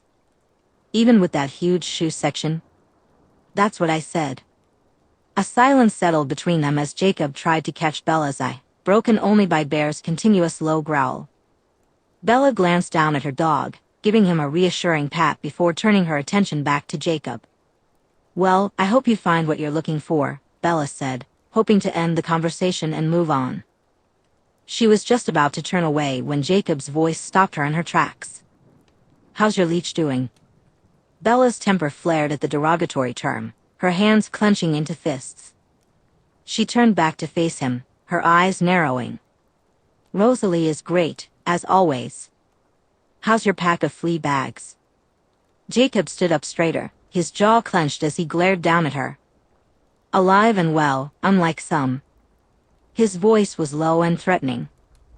"I'm happy for you," she replied with a tight smile, turning away to continue her walk. Determined to put as much distance between them as possible, she took a few steps when Jacob was suddenly in front of her again, gripping her arms. "Wait," he said, his voice softer but still intense. Bear barked sharply, the sound echoing down the quiet street. Jacob didn't flinch, his eyes locked onto hers. Bella felt Jacob's gaze on her with an unsettling intensity. She stared back, her heart pounding as she tried to understand what he wanted. "Jacob, let me go," she said. For a moment, Jacob's grip tightened before he reluctantly released her. Just wait a minute. I need to see," he insisted. Bella took a step back, creating more distance between them. "Bear, Her loyal dog positioned himself in front of her again, his body a solid wall of fur and muscle. I'm done playing games, Jacob. Whatever you're looking for, you won't find it here. Just wait, he growled, maintaining intense eye contact with Bella while keeping his hands to himself. After a few moments of tense silence, Bella had enough of his strange behavior and broke the eye contact. You need some serious help, dude, she said. Jacob's jaw clenched, his eyes darkening with frustration. She's blocking it, he mumbled, more to himself than to her. I'll see you soon, Bella, he said, pushing past her. Bella didn't respond. She watched him turn and walk away, his tall frame disappearing into the distance. Bear's growl faded into a soft whine as he watched Jacob go, his protective instincts still on high alert. Come on, Bear, Bella whispered, tugging gently on the leash. Let's go home. Sunday, February 5, 2006. Bella wiped the sweat from her forehead with the back of her hand, panting heavily as she tried to catch her breath. I'm dying. This is the end, she exclaimed. Come on, Bella. You're not done yet. Emmett's booming voice echoed across the Cullen property. Bella huffed, dropping her hands to her knees as she bent over, desperately trying to pull more air into her lungs. They had just finished a 3-mile run, and Emmett was already pushing her toward the next part of their workout. She shot him a glare from under the hood of her sweatshirt, her hair sticking to the sweat on her forehead. Give me a second, Emmett. I'm only human, you know. Even Bear turned back and headed into the house after finishing his 4th lap around the property. Emmett grinned at Bella. No pain, no gain, Bells. If you want to date a vampire, you've got to keep your cardio up and work on your stamina. He winked while jogging in place. I haven't had any complaints yet. Oh, I'm aware, she replied, rolling her eyes. You perv, she huffed, picking up a rock from the ground and flinging it at him. Emmett dodged it effortlessly. All good. You know neither of you are my type, he laughed, then clapped his hands. But seriously, you're doing great. I remember when we started, and you could barely make it to the bottom of the road and back. Now look at you. Thanks, she said, finally straightening up. The cold air felt refreshing against her flushed skin, so she pulled off her hoodie, revealing a tank top that clung to her damp skin. She shivered slightly as the chilly air hit her bare arms but welcomed the coolness. So, are you ready for round 2? Emmett asked, tossing her a jump rope with a devilish grin. Bella caught it, narrowing her eyes at him. You're relentless, you know that? Relentless is my middle name, he shot back. Come on, give me 2 more minutes on the rope, and I'll tell you a secret. Bella raised an eyebrow. What kind of secret? Emmett's grin widened as he leaned in closer, lowering his voice as if he were about to share the world's most classified information. A secret about Rose. Something I guarantee you'd want to know. I'm not sure if I should encourage you to spill Rosalie's secrets, Emmett. He held up his hands in mock surrender. I promise it's nothing bad. Just something I think you'd appreciate knowing. Bella hesitated, the jump rope hanging loosely in her hands as she debated whether to take the bait. She knew Emmett loved to stir the pot, but he also had a soft spot for her. Emmett knew he wouldn't betray Rosalie. Okay, fine, Bella relented, giving him a skeptical look. But if this is some kind of trick, you're going to regret it. Emmett chuckled and crossed his arms over his broad chest. No tricks. Just a little motivation. Now, get to jumping. After what felt like an eternity and another gallon of sweat soaking her skin, she finally threw down the skipping rope and collapsed onto the floor. Enough, she panted. No more. Don't worry, you're all done, he laughed softly. Up you get. It's better to stand after a workout. Bella groaned as Emmett pulled her back to her feet. There's fire in my lungs. It'll pass, he assured her with a firm clap on her back before walking toward the house. Wait, she wheezed. What was the secret? Emmett spun on his toes with a wide smile. Oh yeah. He skipped back to Bella and leaned down to whisper in her ear. "It's Rosie's birthday in a couple of weeks." "What?" Bella gasped, pulling back with wide eyes. Emmett nodded. "But she said she didn't remember her birthday." "She lied." "But why?" "She thinks our birthdays don't matter anymore because we don't age." Emmett shrugged. "That's crazy." "I know. Personally, I love a big fuss on my birthday. Mine's the 30th of March, by the way. You missed my last one, but you were recovering from being kidnapped and tortured, so I'll let you off this one time." "How kind of you," she scoffed, giving him a playful shove that barely moved him. "So I've got 2 weeks to plan something for her birthday?" "Yeah, but ease her into it. Maybe start with just the two of you for the first few years before throwing a big party." "She's really weird about it." "Copy," Bella nodded as they headed back up the road. As Bella and Emmett stepped through the front door of the Cullen house, the warmth of the interior embraced her, contrasting sharply with the chill of the February air outside. The enticing aroma of something delicious simmering in the kitchen quickly replaced the earlier sounds, making Bella's stomach growl. Emmett chuckled at the noise and gave her a hearty clap on the back, nearly knocking the wind out of her. "Good job out there, Bells. You've earned a good meal," he said, grinning. Following the delightful scent, Bella made her way to the kitchen, where she heard a soft, melodic hum. Esme stood at the stove, gently stirring a pot, with Bear by her side, eagerly hoping for a morsel to drop. "Did you and Emmett have fun?" Esme asked, glancing up from her cooking. "No," Bella huffed. "I did," Emmett called from upstairs. Bella shook her head and grabbed a bottle of water from the fridge. "He's sick." "Well, hopefully this will make you feel better. I've got a nice beef stew simmering to warm you up, along with some fresh bread in the oven," Esme said.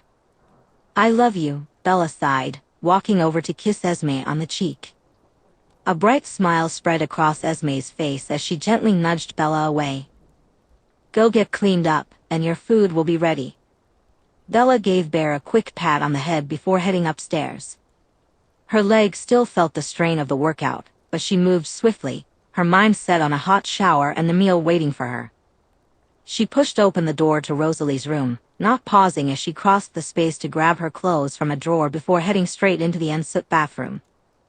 Reaching up, Bella pulled the tie from her hair, letting the strands fall around her shoulders. Just as she was about to turn on the shower, she felt a pair of cool arms wrap around her waist from behind, pulling her back into a firm, familiar embrace. Bella gasped in surprise, her heart skipping a beat as she looked up into the mirror and saw Rosalie standing behind her, a playful smile on her lips. "Shit, Rose," Bella breathed, turning in her arms. Bella turned to face her. "My heart's had enough strain today." "Sorry," Rosalie replied with a smile that didn't seem sorry at all. "When did you get back?" "Just now." Bella's eyes widened.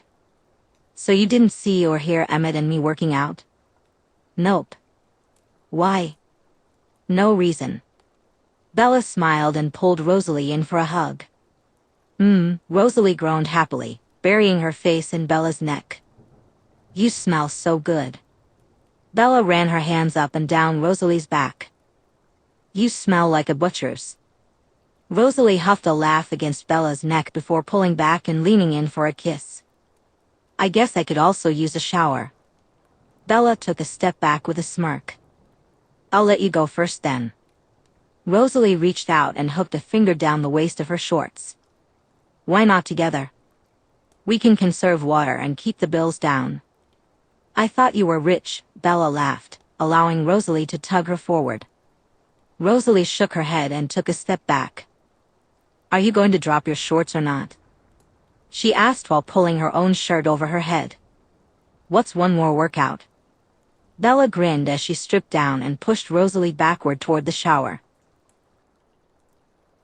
Chapter 35. Saturday, February 18, 2006. Rosalie locks her car and walks up the pathway to the Swan house. A smile spreads across her face as she hears Bear barking at the sound of her arrival. "Hello, beautiful," Bella greets her with a grin as she opens the door. Afternoon, Rosalie replies, smiling back as she walks up the stairs and into Bella's embrace. How'd you sleep? Bella asks, laughing as she plants a kiss on Rosalie's lips before pulling her inside. It's a joke that still amuses them nearly a year later. Great, Rosalie mumbles, rolling her eyes playfully. Why is my boy locked away? Rosalie inquires, listening to Bear barking in the kitchen. Because I need to do something without him interrupting. What? Rosalie questions, curiosity piqued. Bella smirks, then suddenly pushes Rosalie against the door. She drops to her knees and pulls down Rosalie's jeans and underwear. Oh my God, Rosalie gasps, her head hitting the Swan's front door as Bella immediately begins to pleasure her. Rosalie's hands instinctively grab Bella's hair, pulling it back from her face as she continues to lick a bold strip through Rosalie's slit. After a few tantalizing strokes, Bella uses her fingers to open Rosalie up, quickly finding her clit. She wraps her lips around the sensitive spot and begins to suck gently. Rosalie can't help the moans that escape her lips, her hips rolling forward as Bella flicks her hot tongue against her. Fuck, Bella, Rosalie groans, spreading her legs as far as her jeans will allow. Bella grips Rosalie's firm thighs, blowing warm breath against her throbbing clit. The sensation causes Rosalie to growl, clenching her fists tighter as she fights the urge to bury her hands in Bella's hair. Bella pulls back slightly, using one hand to tease Rosalie's wetness, dipping her fingers into her clenching entrance. I can't wait until I can bury my fingers inside you, she murmurs, a playful glint in her eye. Rosalie's inner thigh trembled as she pleaded, Please, Bella. A soft groan escaped her lips. Bella wrapped her mouth around Rosalie's clit, sucking gently while her tongue danced over the sensitive spot. The moment Bella applied suction and slid her middle finger in just a little, Rosalie felt her head spinning. Her legs began to shake slightly, a clear signal to Bella that she was nearing her peak. Right there, Rosalie begged, her hips rolling in rhythm with Bella's movements as she chased that elusive high. Bella hummed softly against her, and the sound sent Rosalie's head slamming back against the front door, a small crack echoing through the house. I'm sorry, Rosalie quickly called out as Bella slowed down. Don't stop, don't stop. Wasn't going to, Bella mumbled with a laugh against her skin before continuing. Rosalie could no longer hold back, she gently placed her hands on the back of Bella's head, maintaining the pressure as the pleasure built. Ooh, fuck, Bella, she cried out, moving against Bella's tongue. Good girl, Bella husked, placing one last kiss on Rosalie, who was still trembling. Bella, Rosalie stuttered, that was amazing. Delicious, Bella grinned, rising from her kneeling position. What the hell was that for? Rosalie laughed, pushing her hair out of her face. Because I love you, Bella said, pressing Rosalie back against the door and kissing her deeply. And also as a little birthday gift. Ugh, Rosalie groaned, pulling her jeans back up. Who told you? I'd rather know why you didn't tell me, Bella replied, buttoning Rosalie's jeans. Because it doesn't matter. Birthdays are pointless for me now. That's not true. Today is the day you were born into this world, and I absolutely think that's something worth celebrating. Bella huffed before leaning in to kiss her once more. So, happy birthday. A soft smile spread across Rosalie's face as she wrapped her arms around Bella's neck. Thank you. I have something else. For you, Bella said before darting off to the kitchen. The open door gave Bear the chance to sprint over to Rosalie and jump up at her. Hello, little man, Rosalie laughed at his happy jumps. I missed you too. Happy birthday to you. Bella sang as she emerged from the kitchen, holding a cupcake with a small lit candle on top. Happy birthday, my beautiful Rosie. Happy birthday to you. She finished with a big grin. You know I can't eat this, Rosalie said with a soft laugh, her eyes sparkling with love. It's the thought that counts, Bella shrugged. And you can still blow out your candle and make a wish. What if I already have everything I want? A soft smile spread across Bella's face as she pushed the cupcake closer. Make a wish. It's the rules. Rosalie closed her eyes for a moment before blowing out the candle. Happy? Very, Bella grinned, taking a quick swipe of the frosting.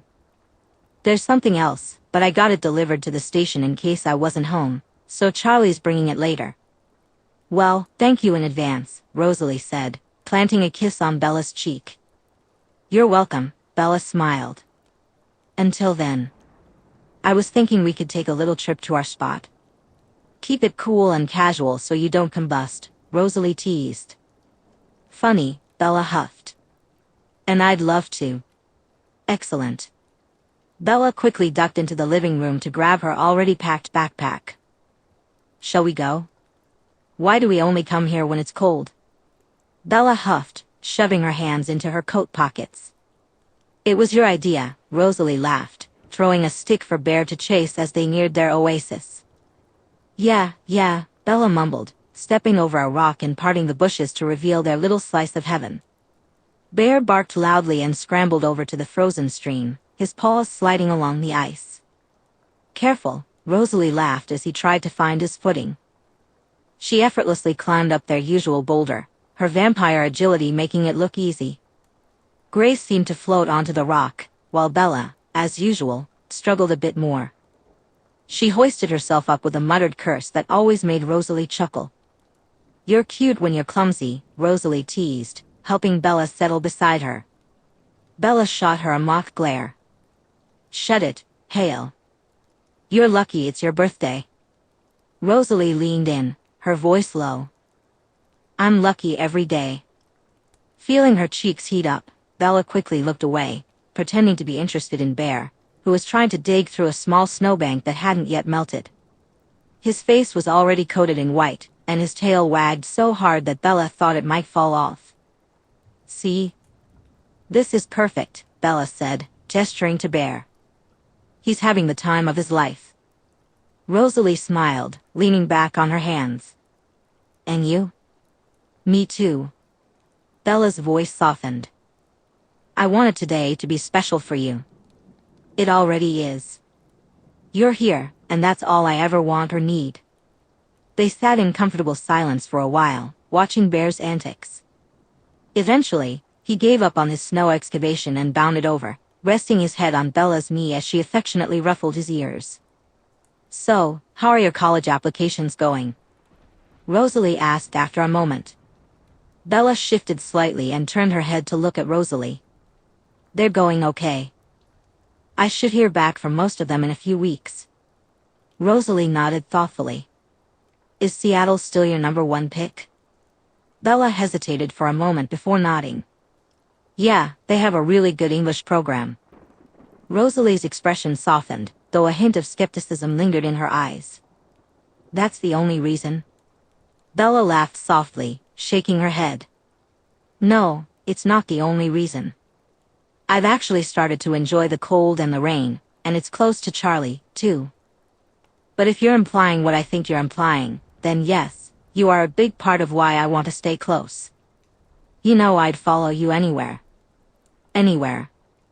You could pick the sunniest place on Earth, and I'd find a way to make it work. I know, Bella smiled. But this way, it works for all of us. Besides, it's not like I need to attend the best school. It's just an English degree, not med school. Rosalie studied her for a moment, then sighed, a smile tugging at the corners of her lips. Okay, she conceded. But you have to promise me something. Anything. Promise me you won't limit yourself, she said, her voice turning serious. If you get accepted to other colleges that you like, please don't turn them down just because of me.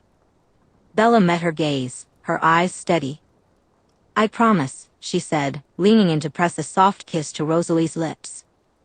Okay then, what's the best birthday you've ever had? Rosalie furrowed her brow thoughtfully. That's a tough one. I've had a lot of birthdays, you know. Bella snorted. I'm aware, Granny. Rosalie smirked and gave Bella a playful nudge before continuing. One that stands out was the time Emmett and I climbed Kilimanjaro. Bella's eyes widened. Amazing. It was. The weather was awful, freezing winds, snowstorms. No other climbers dared to be there at the time, so we had the whole place to ourselves. Rosalie's lips curved into a mischievous smile. Emmett decided to celebrate by getting naked at the summit. Bella burst out laughing. Of course he did. Rosalie nodded, clearly amused by the memory. He said it was symbolic. Some nonsense about being one with nature. Of course, it was so cold his hair froze within minutes. He looked ridiculous. Bella couldn't stop laughing. I can't believe I missed that. Trust me, you don't want to see it.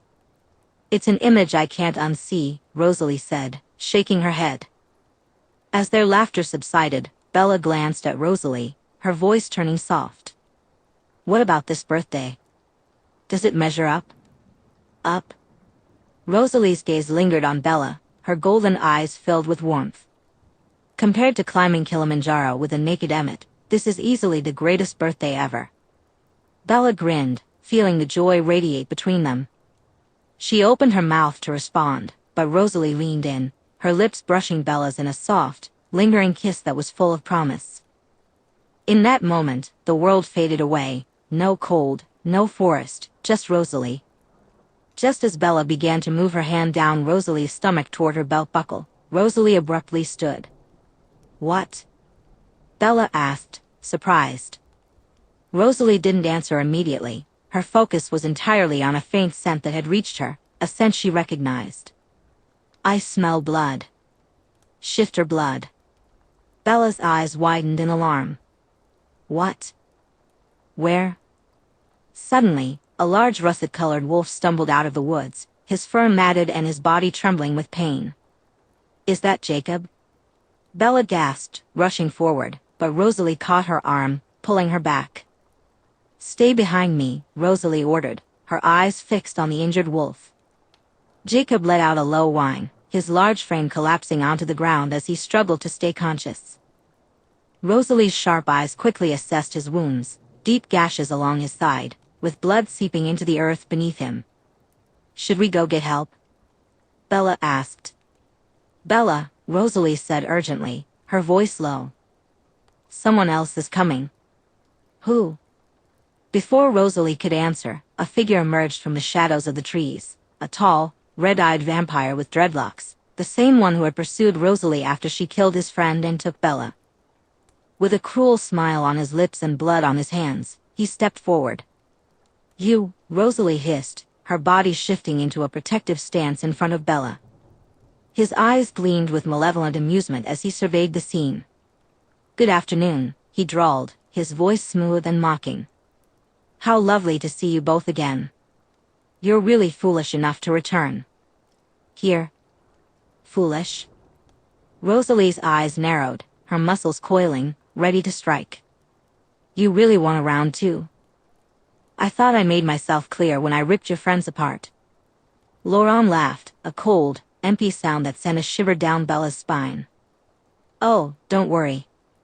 This time I planned ahead. Before Rosalie could react, Jacob let out a fierce growl and sprang up from his prone position, lunging at her from behind. Bella screamed in shock as the massive wolf collided with Rosalie, sending her crashing to the ground. Rosalie. Bella cried out, her heart pounding in her chest. Rosalie hit the ground hard, the impact jarring her senses. Ugh. She barely had time to recover before Jacob lunged at her again, his teeth bared and hatred shining in his eyes. Jacob, no. Chapter 36. Saturday, February 18, 2006. Jacob, no. Bella screamed as he lunged toward Rosalie. Rosalie. She cried out, panic rising in her chest as Jacob's powerful body collided with Rosalie, sending her flying backward. She slammed against a tree before crumpling to the ground at the feet of the smirking vampire with red eyes. Before Bella could grasp the chaos unfolding around her, Jacob turned his feral gaze towards her and leaped forward, clamping his massive jaws around the back of her winter jacket. She shrieked as he began dragging her away, her screams echoing through the forest. Rose, help! Bella cried, her voice breaking as she caught sight of the golden-haired vampire pinned down by Laurent. Rosalie fought against him, glancing over at Bella being taken. Her blows landed with enough force to splinter trees, but the red-eyed vampire matched her strength. Bella's vision blurred as she was pulled through the underbrush, twigs and leaves scraping against her skin while the rough ground tore at her clothes. She struggled against Jacob's powerful jaws, her hands flailing as she tried to grab hold of anything to stop him. Her heart pounded in her chest, and the world around her felt like it was spiraling out of control. "Jacob, stop!" she screamed, her voice cracking with fear and pain. But Jacob didn't listen. He continued dragging her, his eyes wild and unrecognizable. Bella's nails dug into the dirt as she sought to find some purchase, but it was useless. The strength of the massive wolf was overwhelming, and she felt utterly powerless. Suddenly, she heard rustling and barking approaching. "Bear!" she cried out as he burst through the bushes. The large dog bounded toward Jacob, teeth bared, growling low in his throat. Without hesitation, Bear lunged at Jacob, his jaws clamping down on the wolf's hind leg. Jacob let out a furious growl, releasing Bella and turning to swipe at Bear with a massive paw. Claws raked across Bear's side, and he let out a heart-wrenching yelp of pain. Bella's heart shattered as she watched Bear's body get thrown back, slamming against a nearby tree trunk, crumpling to the ground in a motionless heap. "Bear!" Bella screamed, her voice raw with anguish. Tears streamed down her face as she crawled toward him, devastated by the sight of her lifeless dog. But before she could reach Bear, Jacob's massive jaws clamped down on her shoulder.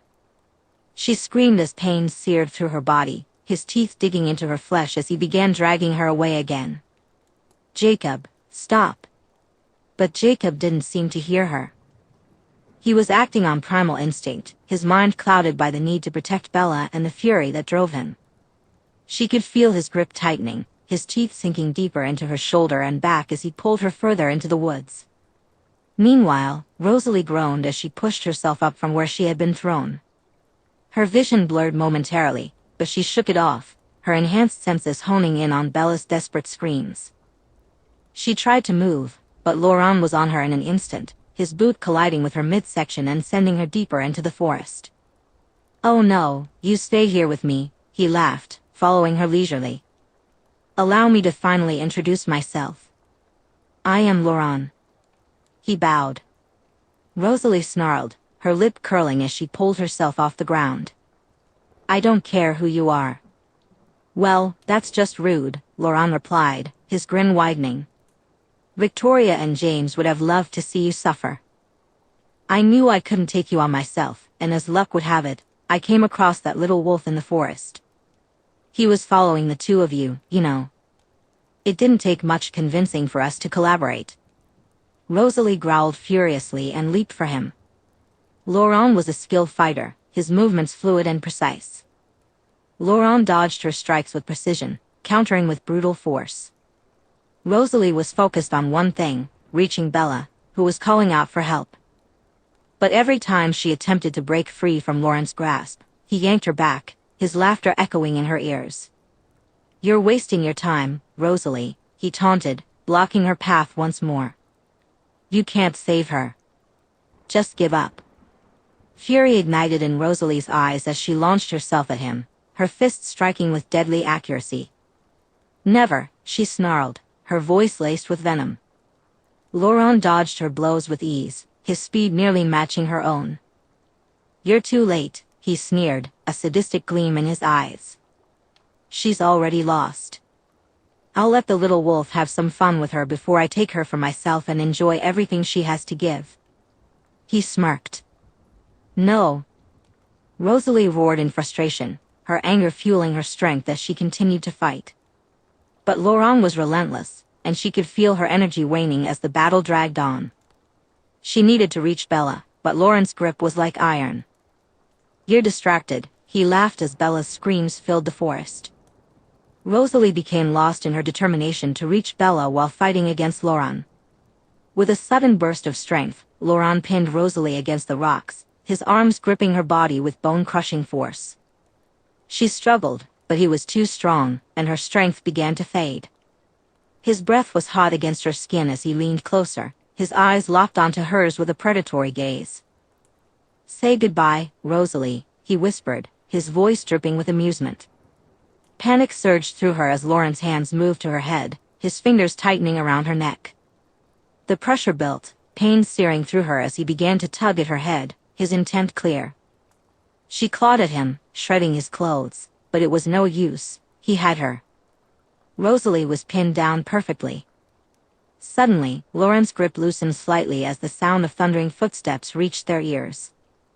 Seizing the moment of distraction, Rosalie slammed her head back against Laurent, causing his hold to falter just as two blonde figures emerged from the trees. Tanya and Kate Denali quickly closed in on Laurent, growling in unison at the sight of a battered Rosalie. They pulled him away, and Kate unleashed a surge of electricity through Laurent, slamming her hand against his chest. He roared in pain, collapsing to the ground. "You picked the wrong fight," Tanya hissed, lifting him off the floor by his arms, while Kate held him in place for Rosalie. Rosalie stood before Laurent, gripping the sides of his head, and began to pull slowly. "Go join your friends," she growled as he screamed in agony. With one final, forceful pull, she tore his head from his shoulders while Tanya and Kate removed his arms.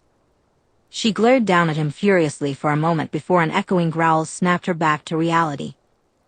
"Bella," she gasped, taking off. "It's okay, Rose," Tanya said, running alongside her. "Irina is there." Meanwhile, Bella clawed at the dirt, kicking and punching as Jacob dragged her deeper into the forest. Her voice was hoarse from all the screaming, but she refused to stop fighting. "Let me go," she cried, her voice breaking. Jacob only growled in response, his jaws tightening on her torn shoulder. The pain was excruciating, but Bella's resolve remained unshaken. Suddenly, a blur of blonde hair burst through the bushes. Irina Denali moved with blinding speed, covering the distance between herself and Jacob in an instant. With a powerful kick, she sent the massive wolf flying through the air. The force of the blow knocked Jacob off Bella and sent him crashing to the ground. Bella heard the sickening snap of ribs as Jacob's body hit the earth.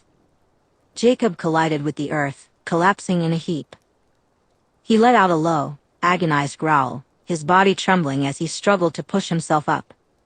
But Irina was already on him, her eyes cold and unyielding as she delivered a swift, precise blow to the side of his head. Jacob crumbled to the ground, unconscious and motionless. Bella's heart raced in her chest, her breath coming in ragged gasps as she scrambled away from Jacob's prone form. Her arm throbbed with pain where his teeth had sunk into her skin, and she felt the warm, sticky sensation of blood seeping through her clothes. But none of that mattered, all she could think about was Bear. "Bear!" she cried, her voice shaking with fear as she dashed back through the bushes and trees to where her dog lay motionless beside a large tree trunk. She dropped to her knees beside him, her hands trembling as she reached out to touch him. "Please, Bear, please be okay." Bear's large, dark eyes fluttered open, and he let out a weak whine, his body twitching with pain. Blood seeped from a deep gash on his stomach, the wound oozing as Bella frantically tried to apply pressure with her hands. "Irina, help!" she cried out just as the blonde arrived next to her. "Bella!" Rosalie's voice echoed as she pushed through the thick brush. "Rose!" Bella cried, relief flooding through her. "He's hurt." Rosalie was by her side in an instant, her eyes wide with concern as she knelt beside Bella and Bear. "Bella, let me see," she said gently, moving her hands to examine the dog's injuries. Bella shook her head, tears streaming down her face as she clung to Bear's fur. "He's hurt, Rose. I don't know what to do." Rosalie's heart ached at the sight of Bella's anguish, but she knew she had to stay strong. Carefully, she assessed Bear's injuries, noting the severity of the wound on his stomach that Irina had now covered. Rosalie pressed her sweater against Bear's wound, her voice soft as she said, "Bella." She gently touched Bella's cheek to get her attention. "He's going to be okay. We need to get him to Carlisle. He'll fix him." Bella nodded, though her hands trembled as she held Bear close. Okay, she whispered, her voice shaky with emotion. Rosalie's gaze shifted to Jacob, lying unconscious on the ground, her expression hardening with anger. She longed to finish him off, to eliminate the threat Jacob Black posed once and for all. But just as she began to rise, intent on delivering a final blow, Tanya stepped in front of her, blocking her path. "Rosalie, don't," Tanya said firmly, locking eyes with Rosalie in a warning gaze.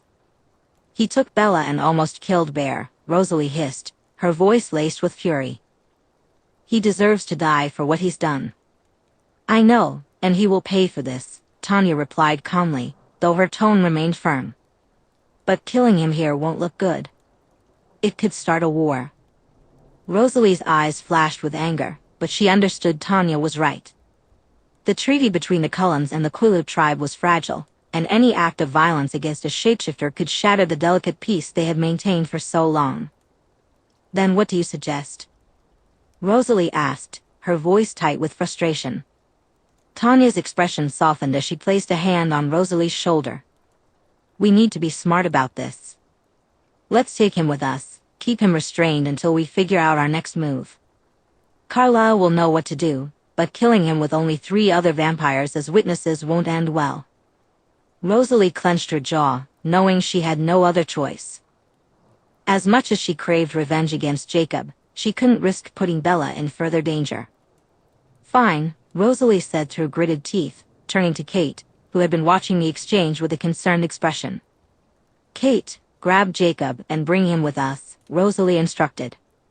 Kate nodded, moving swiftly to where Jacob lay.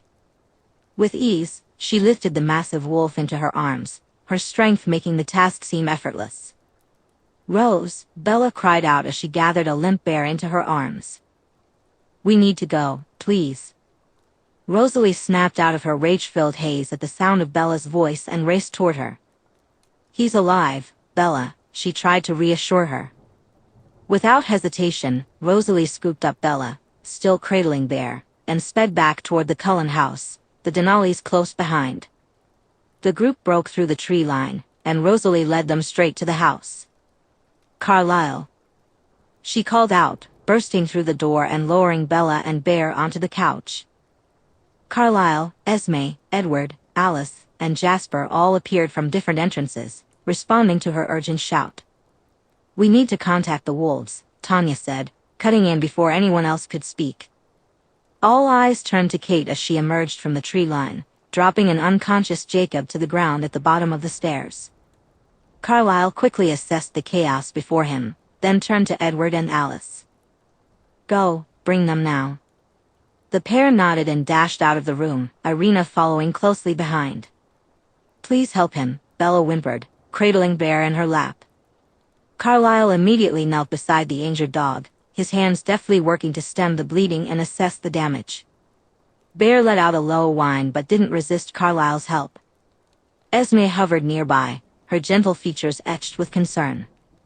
"Go grab my bag from my office," Carlisle instructed Jasper. Then he turned to Rosalie.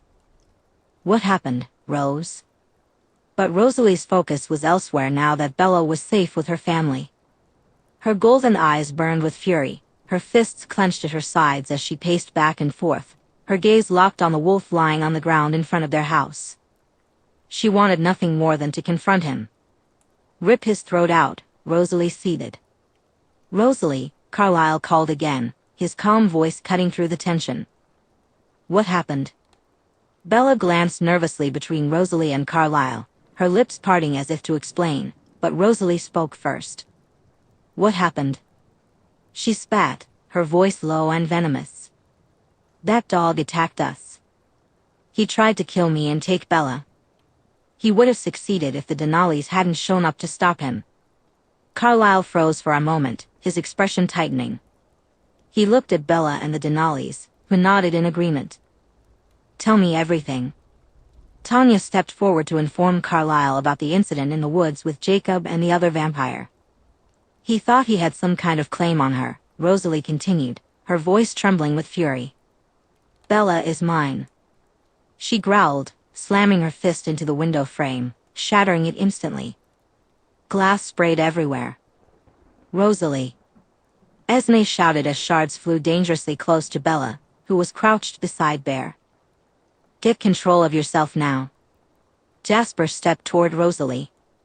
Rose, may I? He asked softly. No, she snapped, but took a moment to compose herself. Rosalie walked over to Bella, still crouched next to Bear, and gently kissed her on the head. I'm sorry, she whispered. Bella reached back and gave Rosalie's leg a reassuring squeeze. Could you take a look at her back, Esme? That mutt got a hold of her good. Of course, Esme replied, nodding as she grabbed a few items from Carlisle's bag to tend to Bella's injured back. Is he going to be okay? Bella asked Carlisle, barely noticing Esme cleaning the deep bite marks on her shoulder and back. He'll be just fine. I'll make sure of it, Carlisle said with a soft smile. Thankfully, with our newest injury-prone human addition to the family, I have plenty of supplies here at the house. He hit the tree so hard, she cried, gently stroking Bear's neck. Where the hell is Emmett? Rosalie asked. We need him with the wolves coming. I'll call him, Jasper said before darting upstairs. Carlisle turned away from the bleeding wound in Bear's stomach and looked at Tanya. Set up a morphine drip for me, he instructed, nodding toward his medical bag. Tanya grabbed a nearby lamp and positioned it next to the couch before connecting the four and preparing the tube. Anything else? She asked. Prepare my suture kit, he replied, trimming the fur on Bear's wrist before inserting the morphine needle. He's going to be just fine, Bella, Carlisle promised. I can feel just a couple of small fractures, and the bleeding is from the claw and some embedded tree bark. Once we get that out and stitch him up, he can just rest. Okay, Bella nodded shakily, continuing to stroke Bear's back to keep him calm. Everyone watched silently as Carlisle began to sew up a now sleeping Bear, the morphine taking effect and gently lulling him into slumber. Rosalie's eyes flicked between Bella, Bear, and Jacob, who was still being guarded by Kate and Irina. She wanted nothing more than to throw them away and tear that dog to shreds. What the hell happened? Emmett's voice boomed as he appeared at the back door. His eyes widened at the sight of Carlisle stitching up Bear and Esme tending to Bella's bleeding wounds. That mutt, Rosalie said, nodding toward the front of the house. That motherfucker, Emmett growled, stomping toward the door. Emmett, Esme interjected, placing a hand on his chest. The wolves are coming, and then we will deal with it. Get yourself under control. Speaking of which, Jasper said as Edward and Alice emerged from the tree line. They're coming, Edward announced. What do they know? Tanya asked. Just what we saw. Esme, please finish up for me, Carlisle said, handing over the suture kit. Needle and moved toward the door alongside everyone else. He didn't bother to clean the blood from his shirt or hands. Instead, he stepped forward to lead his family outside in a united front. All except Bella and Esme gathered outside the Cullum mansion. Carlisle and Rosalie stood over Jacob's unconscious body, with the rest flanking behind them. Don't let him get away with this, Rosalie urged, just as the sound of multiple approaching footsteps reached their ears. Don't worry, Carlisle replied, his eyes locked on the tree line. This will only end one way. Suddenly, the wolves broke through with a cacophony of growls, their massive forms dark against the green forest, with their huge alpha at the front of the pack, growling at the sight before him. Edward tilted his head slightly, his expression darkening as he sifted through Sam's turbulent thoughts. Carlisle, Edward said softly, though his voice carried like the snap of a whip. Sam wants answers. He demands to know what's going on. Carlisle stepped forward, holding his bloody hands up in a calming manner. His posture was calm yet authoritative. Sam, he began, his tone laced with an unusual edge as he gestured toward Jacob's prone body. Your pack mate has betrayed what you were all sworn to. He attacked Bella. The wolves bristled as one, their growls echoing through the clearing. Carlisle continued, unwavering. Jacob conspired with a nomad vampire to kill Rosalie and take Bella for himself. The growling escalated, but Sam took a step closer, his head tilting as if to weigh Carlisle's words. Carlisle pressed on. In his attempt to drag Bella away, Jacob injured her dog, Bear, and left deep wounds on her back. She would have been taken, and Rosalie killed, if not for the Denali clan's timely arrival. They stopped Jacob, and the nomad vampire was destroyed. The wolves snarled, the sound a low, resonating rumble. Edward's lips tightened into a grim line. Grim line. They don't believe you, he murmured. Carlyle turned to Sam, his voice now firmer. Then check for yourself. I know your kind shares some kind of telepathic link. See the truth in Jacob's memories. Sam's massive head swung toward Jacob's body, his eyes narrowing. After a moment, he stalked forward, looming over Jacob. His growl faded as he nudged the unconscious wolf with his muzzle. Jacob stirred, a weak, pained whimper escaping him. The clearing fell silent as Sam locked eyes with Jacob, activating their telepathic link. Sam let out an ear-splitting snarl, his massive form trembling with rage. He towered over Jacob, his teeth bared, the betrayal slicing through him like a physical wound. The rest of the wolves howled, their fury and shame palpable over what their pack mate had done. Edward tensed, watching intently. A heartbeat later, he spoke. They see it now. All of it. Sam snarled angrily at Jacob, his wolf raising to full height, eyes locked on Jacob as he got up in his face. What's happening? Alice asked. He's taking the wolf, Edward informed everyone. The magic was given to them to protect humans from the monsters that roam this earth. Jacob abused the gift, using it to harm a human. Sam refuses to let that stand. They all watched as Jacob howled in agony while Sam loomed over him, the pack whimpering and whining behind them. Sam let out one final snarl as Jacob's howls soon turned into human screams. The once tall, muscular young man was now half his size, just a scrawny kid shaking on the floor.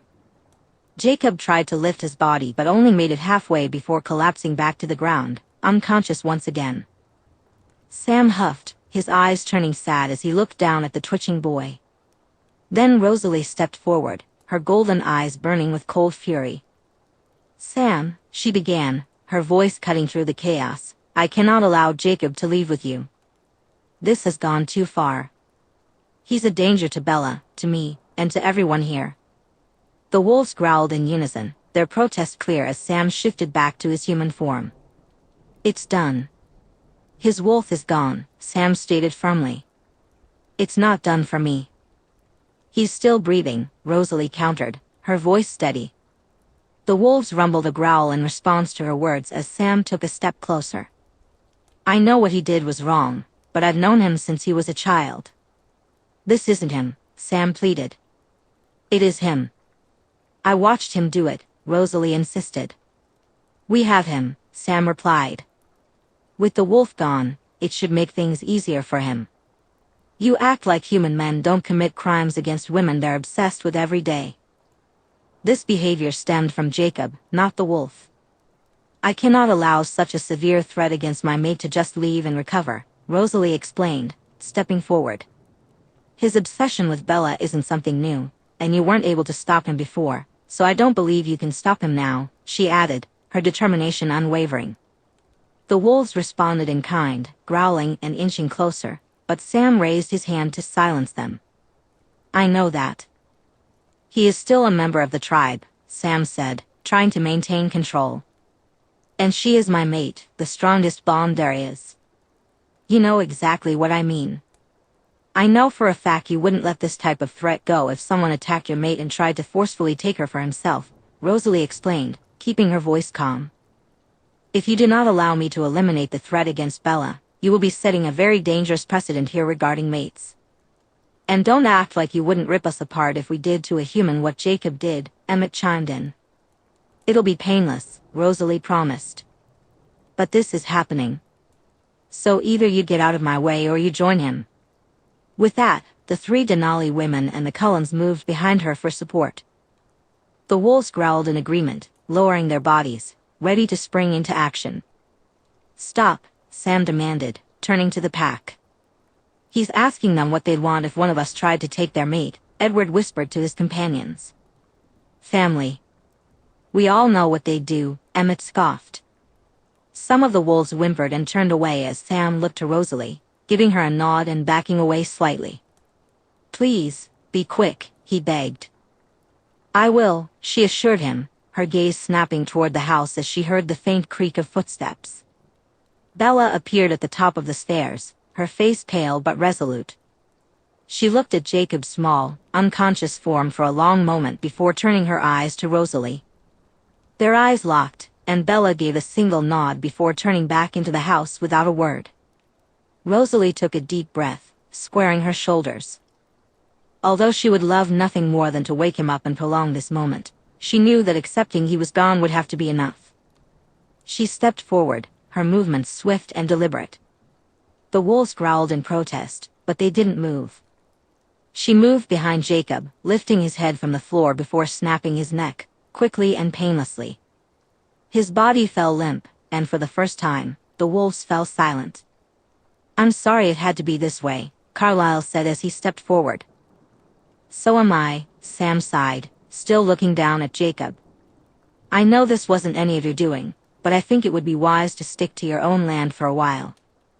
It's going to take some time to smooth this over. I think we'd ask the same, Edward countered, ignoring the wolf's growls. Agreed, Sam nodded, leaning down to pick up Jacob's body. Let's go. He firmly told the wolves, and some of them turned to leave, while a few remained, locked in glares with the Cullens. Now, he boomed, his voice echoing through the forest. The remaining wolves whimpered before backing away into the trees, disappearing from sight.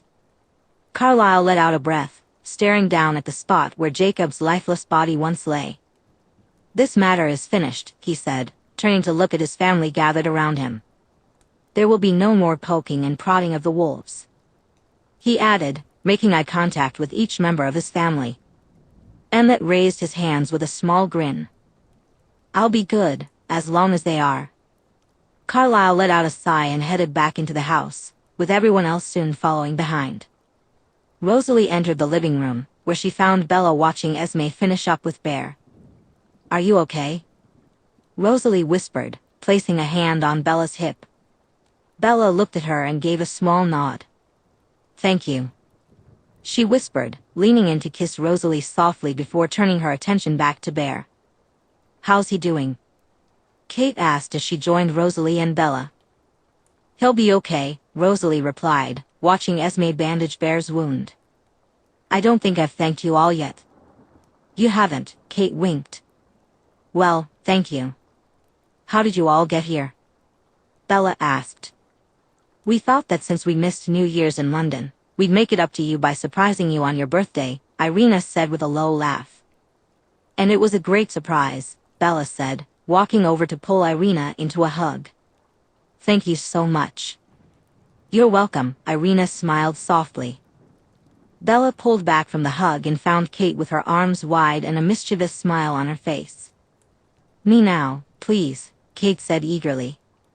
Bella scoffed a laugh before bringing Kate into a tight hug. Thank you, Kate. Oh, you're so welcome. Kate sighed happily, enjoying the warmth of Bella pressed against her.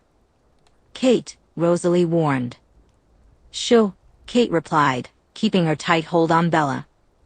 Let me enjoy this rare moment. Stop it, Tanya said, pulling Kate away from Bella. You've constantly got a human to keep you warm. Whatever, Kate huffed, backing away with a wink at Rosalie. I wish we could have met again under better circumstances, Tanya said, giving Bella a quick hug. Maybe next time we can all hang out without any wolves or vampires trying to kill us.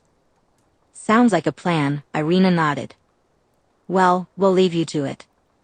I'm sure you're exhausted after today. Call if you need anything, anytime, she says, giving Rosalie a quick hug goodbye. Thank you all. I'll be indebted to you forever, Rosalie tells the three of them as they head toward the door.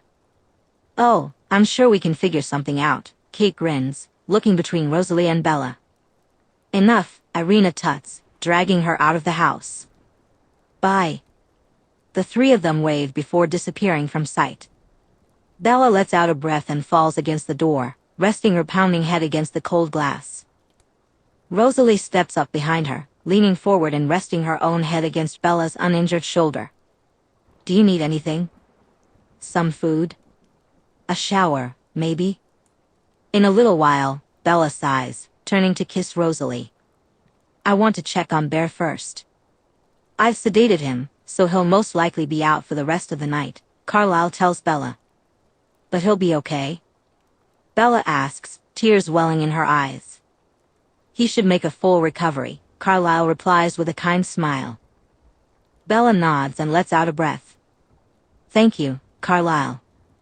She moves over to Bear, laying on the floor next to him and gently running her fingers down his nose. A few minutes later, the silence is broken as Rosalie crouches down beside her. How's our boy? She asks. Sleeping, Bella whispers, not taking her eyes off him. Carlisle says he should be out for the night. Good. How about we get him settled upstairs, and then you can wash up? Rosalie suggests. Bella stares at Bear for a few more moments before nodding and allowing Rosalie to pull her up from the floor. Rosalie bends down and gently lifts Bear to carry him upstairs, with Bella following closely behind. She cradles the dog carefully, making sure not to disturb his stitched wounds. Once inside her room, Rosalie sets Bear down on a soft blanket laid out at the foot of the bed. Bella kneels beside him, her fingers brushing gently through his fur. The dog's breathing was steady now. Bella leaned down and kissed Bear's head, then turned to Rosalie. I think I'll take that shower now, she said, her voice barely above a whisper. Rosalie nodded, her expression softening. Go ahead. You'll feel better after. As Bella disappeared into the ensuite, the sound of running water filled the room. Rosalie sank onto the bed beside Bear, resting her hand gently on his side. You're such a brave boy, she whispered. Thank you for looking after our girl. Minutes passed in silence, but then Rosalie's sharp ears caught an unexpected sound, quiet crying. It came from the bathroom, barely audible over the spray of the shower. Her heart clenched at the sound. She hesitated, torn between giving Bella space and rushing to her side. She couldn't leave Bella to face this alone. Stepping out into the hall, she called softly, Emmett? Within seconds, her brother appeared, his usual jovial expression replaced by concern. Can you stay with Bear for a bit? Rosalie asked. I need to check on Bella. Emmett nodded, crouching down beside the injured dog. Take your time. I've got him. Rosalie gave him a grateful nod before slipping into the ensuite. Steam billowed around her, curling along the mirrors and tiles, but it didn't hide the figure sitting under the spray of water. Bella was curled in on herself, her arms wrapped around her knees as she sobbed quietly.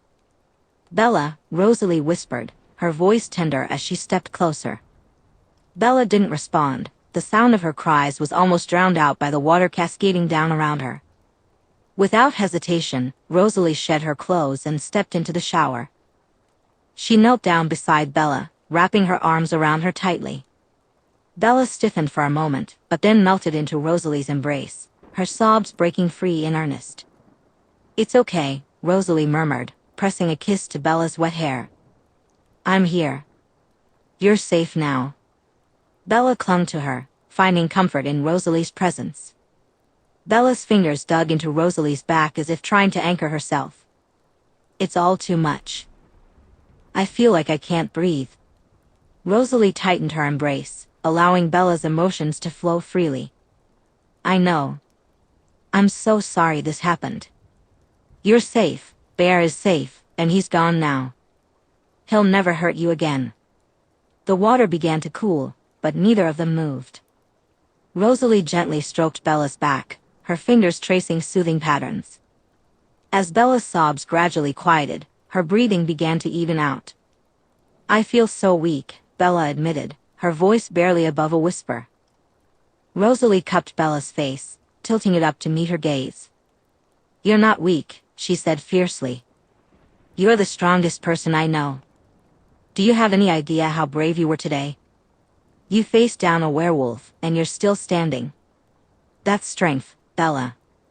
Bella searched Rosalie's eyes, finding only love reflected back. Slowly, she nodded, leaning her forehead against Rosalie's. "Thank you," she whispered. "For everything." Rosalie smiled softly. "You never have to thank me for loving you. That's the easiest thing I've ever done." They remained like that for a moment longer before Rosalie helped Bella to her feet. She grabbed a towel from the rack and wrapped it around Bella, drying her gently before tending to herself. When they finally emerged from the bathroom, Bella appeared a bit steadier, though her eyes were still red and puffy. Emmett glanced up from where he sat with Bear. "Everything okay?" he asked. Rosalie nodded, her arm draped protectively around Bella. "Yeah. We're okay." Bella knelt beside Bear again, stroking his fur gently. "We're all okay," she said softly, her gaze meeting Rosalie's. Chapter 37. Sunday, February 26, 2006. Bella sat curled up on the couch, her fingers absently tracing patterns on Bear's head as he snored softly on her lap. The gentle ticking of the clock filled the quiet room while Charlie adjusted his tie in the living room mirror. She watched him from the corner of her eye, her stomach knotting at the sight. The black tie felt far too formal for Charlie, but today was an exception. "You sure you don't want to come?" Charlie asked once again. Bella shook her head. "I don't think so. We really weren't close, and most people there knew it. I'd feel pretty awkward." He nodded understandingly, but she could see the conflict in his eyes. "If you're sure." "Yeah, I don't want to leave Bear alone. I just got him back from staying at the Cullens all week." Charlie walked over and looked down at the sleeping dog. "I still can't believe he fell down that mountain." He scoffed a laugh, leaning down to scratch Bear's head. "A small cliff, really." Bella smiled tightly. "Still." Charlie sighed sadly, glancing at the bandage on Bear's stomach. "Well," he said, "I'd best be off." Bella nodded, tightening her hold on Bear. "Give my best to Billy." "Will do, kiddo." He nodded, grabbing his keys. "I'll see you later. Call me if you need anything." "I will." Bella kept her tone steady as she watched him grab his jacket and head out the door. The sound of his cruiser starting up and pulling away finally allowed her shoulders to relax, but only slightly. As the house fell into silence, Bella leaned her head back against the couch, her mind drifting into the memory of last weekend.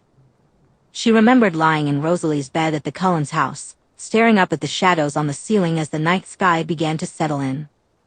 Bear was nestled beside her, back to sleep after being carried outside for a quick bathroom break and a bit of food. Rosalie had gone downstairs to hunt, giving Bella some space after holding her all night, sensing that she needed it. Bella needed time to process everything that had happened. The events replayed in her mind like a relentless loop: Jacob's feral eyes, Rosalie being attacked, the sound of Bear crashing into the tree, Carlisle's bloodied hands, Rosalie's furious growl, and Jacob's screams. Suddenly, her phone buzzed on the nightstand, jolting her from her spiraling thoughts. She picked it up, her heart sinking as she saw Charlie's name on the screen. "Hey, Dad," she answered, trying to keep her voice steady. Charlie's voice was low and somber. "Bella, I need to tell you something."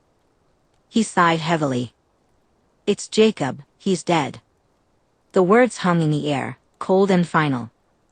Bella tightened her grip on the phone, struggling to respond. "What happened?" she managed, her voice barely above a whisper. "Cliff diving accident," Charlie said. "They think he landed wrong and broke his neck." His voice cracked slightly, and Bella felt a tightness in her chest. "I'm so sorry, Dad," she said, the words feeling hollow. "Please pass on my condolences to Billy and the rest of the family." They were the only ones she could truly empathize with in that moment. Jacob's actions had hurt them too. "I will," Charlie sighed. "I'm heading over there now. I just thought you should know in case you wanted to come." Bella hesitated, needing to explain her absence. "Bear got hurt yesterday," she said quickly. "He fell when we were in the forest. I'm staying at the Cullens for a bit while Carlisle looks him over." Charlie's concern shifted instantly. Is he all right? Do you need me to come get you? He'll be fine, Bella reassured him, hating herself for adding another lie. I'll be home later. Just take care of yourself today, okay? A gnawing feeling settled in her stomach, worrying that some at the reservation might take their anger out on Charlie. She pushed the thought aside, knowing this was just one man needing his best friend after the death of his son. All right, Charlie said after a pause. Love you, kid. Love you too, Dad. Bella hung up and dropped the phone onto the bed, her chest heaving with the effort of keeping everything together. Bear shifted beside her, whining softly as if sensing her distress. She stroked his fur, finding comfort in the familiar gesture and calming him down. A few minutes later, Rosalie entered, her gaze sharp and assessing. She sat on the edge of the bed, her cool hand brushing Bella's cheek. What did Charlie say? He told me Jacob's dead, Bella replied, her voice flat. He thinks it was a cliff diving accident, so he's heading over there to see Billy. Rosalie's jaw tightened, but she didn't respond. Instead, she pulled Bella into her arms, allowing her to bury her face in her shoulder as the weight of everything threatened to crush her. Bella blinked, the memory dissolving as the sound of tires crunching on gravel pulled her back to the present. She glanced out the window and saw Rosalie's sleek car pulling into the driveway. A small, involuntary smile tugged at her lips despite the heaviness in her chest. Even Bear lifted his head and let out a couple of happy whines but didn't move from his spot. Rosalie entered moments later, her usual grace and poise accompanied by a faint edge of tension. She set a bag full of snacks down and crossed the room, her golden eyes locking onto Bella's. How are you holding up? Bella shrugged, her hands twisting Bear's fur. Charlie just left for the funeral. He asked if I wanted to go. Rosalie's expression softened as she sank onto the couch beside Bella, leaning down to give Bear some light scratches. Not a chance. She huffed. I still think. I told him no, Bella cut her off, knowing exactly what Rosalie was thinking. Her voice cracked slightly. It was a debate they had been having all week. Rosalie wanted Bella to tell Charlie everything about what Jacob had done, minus the details about the wolves and vampires. She thought he should know. Bella understood Rosalie's concerns about Jacob's intentions toward his daughter. However, she knew that if she revealed Jacob's behavior to Charlie, it would negatively affect his relationship with Billy. There was no way she would let Jacob's actions ruin anything else, especially not a friendship that had lasted over 20 years. I said we weren't close anymore, but I don't think he's buying it, so I used Bear as an excuse, she said, glancing down at the dog, who was snoring softly once again. That did the trick. Rosalie reached out and tucked a strand of Bella's hair behind her ear. Okay. I'm sorry. It's okay. You're angry, but I don't want anyone else to hurt more than they already are, Bella replied, sniffling slightly. Rosalie nodded, and Bella could see the conflict in her eyes. Everyone's emotions had been all over the place all week. Have you thought any more about talking to someone professionally? Rosalie asked. I think I'm good, Bella sighed. Obviously, I'm still a bit traumatized. She laughed bitterly. But talking to Esme every night has helped, and knowing you and Bear are safe is all I really need. Overall, I think I'm okay. If you're sure, Rosalie said. I also think it would be more stressful trying to navigate the whole wolf and vampire situation, Bella grimaced. I believe time will be the best healer for all of this. For everyone. Rosalie pulled her into a gentle embrace, her cool hands soothingly running up and down Bella's back. I know it's not easy with knowing Billy and his family, but this is not on you. We'll get through it together. You, me, and Bear. Bella let herself relax into Rosalie's arms, trying to quiet her mind and put everything that had happened behind her. Sunday, March 12, 2006. 361, 362, 363, 364, and 365, Bella whispered, planting the last kiss on Rosalie's lips. 365 kisses for 365 days. She propped herself up over Rosalie. And one for luck. Maybe we don't need it, Rosalie said, leaning up to kiss Bella once more. Bella grinned. But I'll happily take your kisses. 1 year, Rosalie smiled, her eyes shining with happiness. Bella mimicked her smile. 1 whole year. She sighed contentedly, laying her head on Rosalie's chest. They stayed like that for a while, the quiet of Bella's room only interrupted by the faint rustle of leaves outside and the comforting hum of Rosalie's presence. It's been a good year, Bella said softly, warmth in her voice as she traced idle patterns on Rosalie's arm with her fingertips. It has, Rosalie agreed, her voice equally quiet. Bella let out a soft laugh. But if I'm being honest, I wouldn't mind if the next few years were a little less eventful. You know, maybe without being hit by a truck, or all those kidnappings, attempted kidnappings by a wolf, tortures, or injured pups. Sounds like a plan, Rosalie said, smiling softly at Bella. I'm so proud of you, you know. For what? Bella asked, curious. Not many people could cope with what you've been through this past year. Being dumped or getting a bad grade is enough to send a teenager from Forbes High spiraling for months. But you've faced 10 times that, and every time, you've come out the other side with a smile on your face. You amaze me, Rosalie whispered. It's pretty easy when you've got a blonde bombshell on the other side, Bella teased. I'm serious, Rosalie replied, playfully scolding her.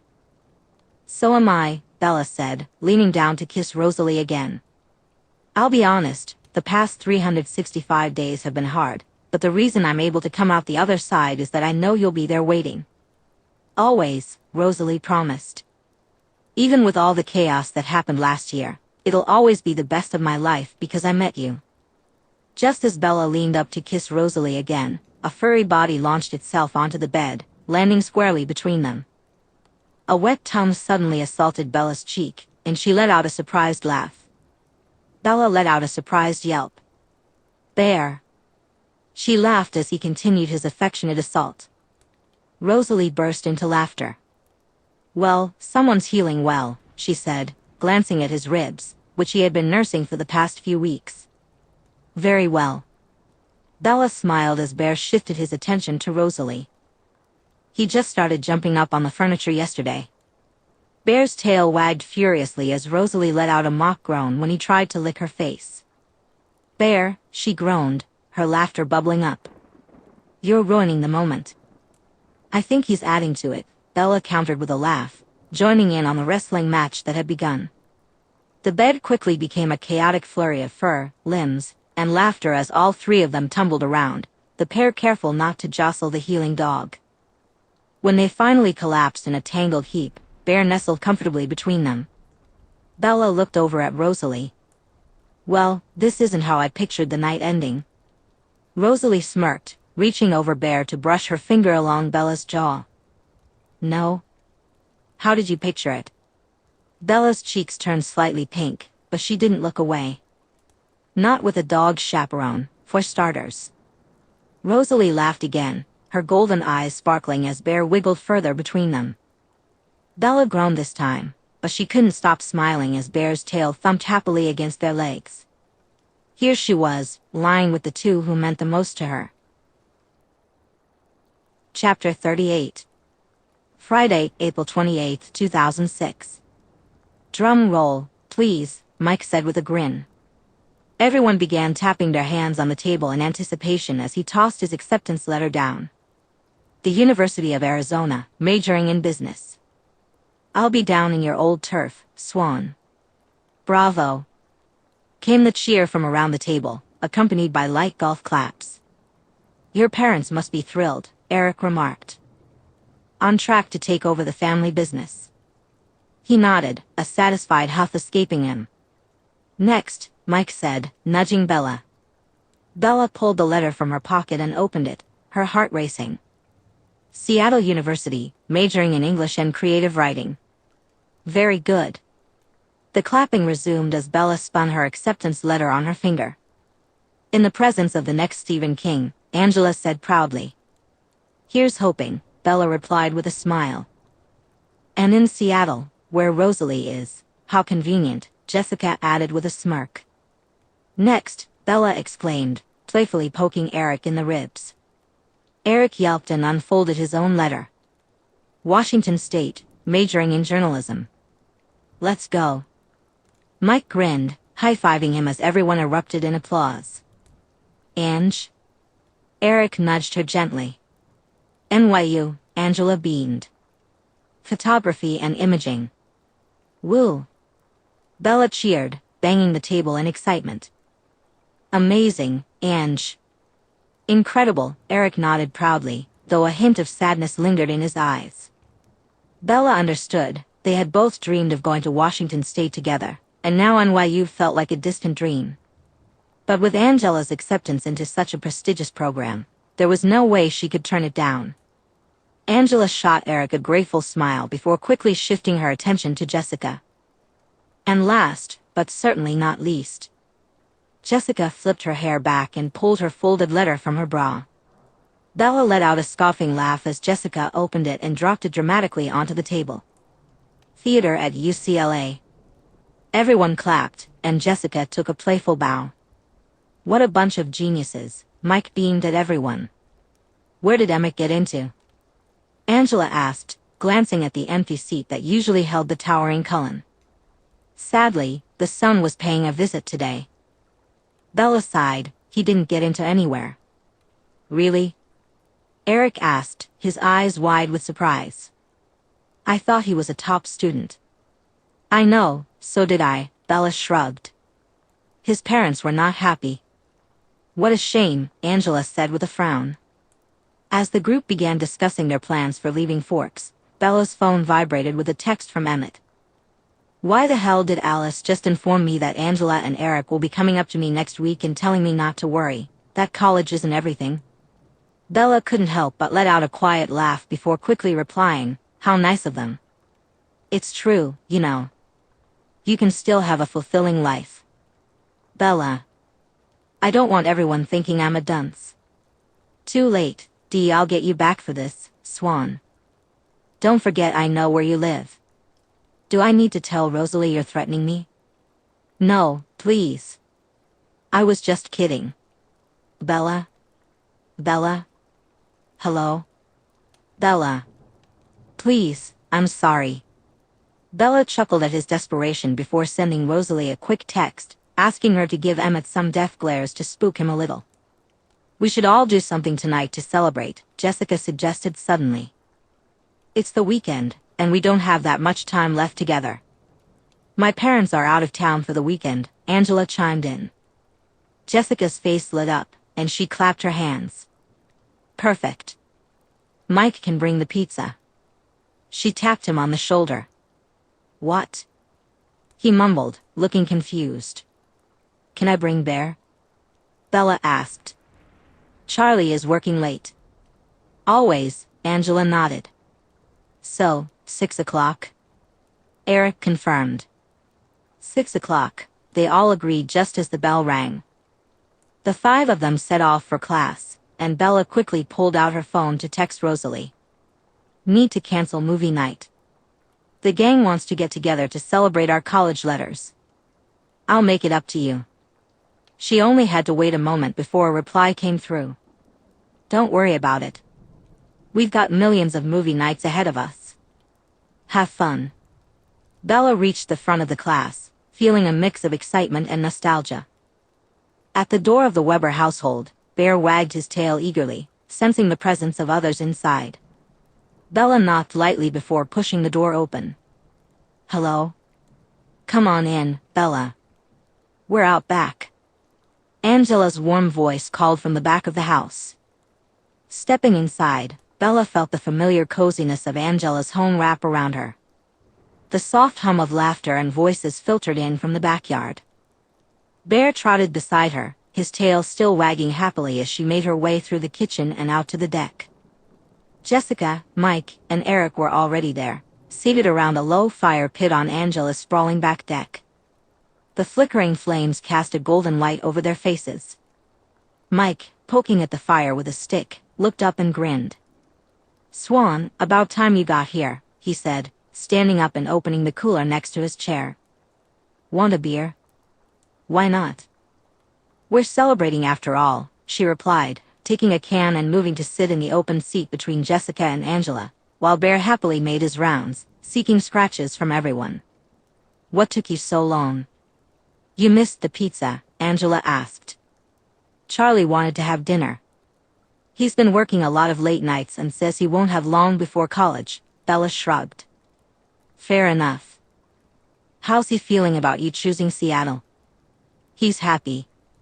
Bella smiled, thinking about the grin that had spread across Charlie's face when he learned she would be so close. What about your folks? New York is a long way away.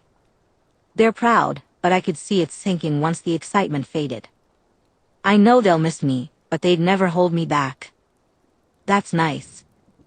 Also, it would be a tad hypocritical. My mom did a summer in Paris when she was in college. She laughed. That it would, Bella nodded. What's the dorm situation like there? Are you sharing? Yeah, there's no way I'm paying extra for private. She huffed. Fingers crossed I get lucky with my roommate. You doing dorms? Yeah, Bella replied. Bella sighed. At least for the first year. Rose is living nearby with Bear, but she suggested I should spend the first year in college to get the full experience. And if I don't like my roommate, at least she's close by. And then you can head over to her place whenever you want, Angela added, catching on. Exactly, Bella replied. Well, it's good your boyfriend will be nearby, Angela said, smiling down at Bear, who was snoozing on Eric's feet. I know. I'm not sure I'd go if it meant leaving Bear behind, Bella admitted. Thank goodness for Rosalie Hale, Angela said, tilting her can toward Bella. Bella tapped her can against Angela's. You can say that again. Hey, you. A voice called out. Jesus. Bella yelped, clutching her chest as Jessica appeared in front of her just as she exited the bathroom. You scared the life out of me. Promise we'll always be friends, Jessica slurred, pulling Bella close with a small pout and tears in her eyes. Hey, what's brought this on? Bella asked, rubbing her back gently. Just promise. For as long as my heart is still beating, Bella promised, feeling a lump form in her throat. And then some. Jessica sniffed, hugging Bella tight and burying her face in Bella's neck. That's nice, she mumbled. Come on. Bella wrapped her arm around Jessica's shoulders to lead her back outside to the group. Have this. She handed Jessica a bottle of water as she helped her back onto her seat on the deck. I can't believe we've only got a few months left in Forks, then it's on to the big bad world, Eric said with a frown. Crazy how fast time flies, Bella nodded as she took her own seat. I hate how far apart we'll all be, Jessica pouted. We'll never see each other. Then we make the effort. We all promise to keep in touch, Mike said, leaning forward. When we come back to Forks for the holidays, we can do this. Drinks around the fire can become our tradition. Sounds like a plan, Bella nodded. The annual meeting of the Fab Five, Eric grinned. Angela said, rolling her eyes playfully. Bella winced at the name. The Fierce Five, Jessica suggested. The Five Musketeers, someone chimed in. The Funky Five. Those are all terrible, Bella said. Flawless Five. She proposed. Oh, absolutely. Jessica grinned, flicking her hair back. It fits perfectly. The Flawless Five off to take on the world. I don't like it, Mike grumbled. Tough, Jessica snapped. We're the Flawless Five, and if you don't like it, you can. To the Flawless Five. Angela interrupted, raising her beer. The Flawless Five. Everyone echoed, lifting their drinks in unison. Bella glanced down as Bear walked over and settled his big head in her lap.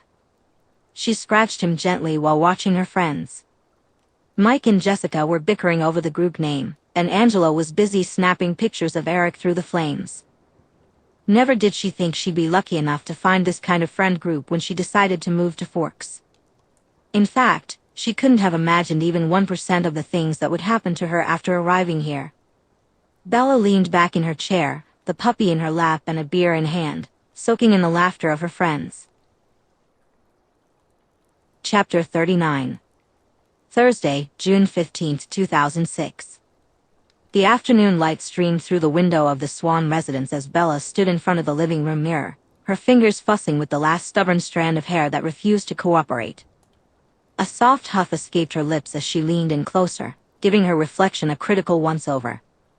Despite Alice's insistence, Bella absolutely refused to wear a dress, so Alice had settled for buying her a new suit, tailored to perfection.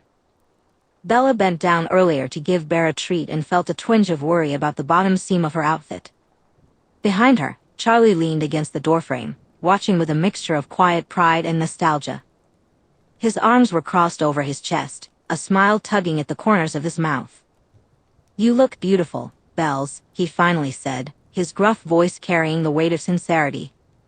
Bella turned to glance at him over her shoulder, her lips curving into a soft smile. "Thanks, Dad. This will be the first and last time I actually try to do something with my hair." Charlie chuckled and walked further into the room. "And you don't have to. You always look lovely, but it's nice seeing you like this. Grown up." His voice faltered for a moment, and he cleared his throat. "I'm proud of you, kiddo. Really proud. Dad." Bella mumbled, her chest tightening at the sight of tears welling in his eyes. She crossed the small room to wrap her arms around him. Charlie hesitated for only a second before pulling her into a bear hug. Before either could say anything more, a knock at the front door broke the moment. Bella stepped back, giving Charlie a small, reassuring smile. "I'll get it," Charlie said, his usual gruffness returning as he headed for the door. Bella followed behind, already knowing who was at the front door. Charlie swung it open to reveal Renee and Phil, both dressed nicely for the day ahead. Renee looked at her ex-husband for the first time in a long while and couldn't help the soft smile spreading across her face. "Charlie." "Renee," Charlie greets, nodding stiffly. Renee's smile broadens as she steps in for a quick hug. "Good to see you, Charlie." Charlie pats her back awkwardly, then pulls away after a few seconds. "You too. I'm glad you could make it. There's my girl." Renee cheers, moving past Charlie. "Hi, Mom." Bella tenses as her mother barrels into her. "Oh, my baby." Renee exclaims, squeezing her tightly. "I'm so proud of my little graduate." "Thanks, Mom," Bella manages to say, glancing over her mother's shoulder to watch Charlie and Phil interact. Charlie and Phil exchange a firm handshake, both men nodding politely. "Chief Swan," Phil says, his easy grin ever present. "Phil," Charlie replies with another nod. An excited bark interrupts their conversation as Bear comes bounding from the living room. "Oh my goodness. That's not my little bear." Renee gushes, crouching down as Bear approaches her. "It's me," she whispers, holding out her hand. Bear sniffs her fingers, then lets out a small whine before jumping at Renee. "He remembers me." Renee laughs happily.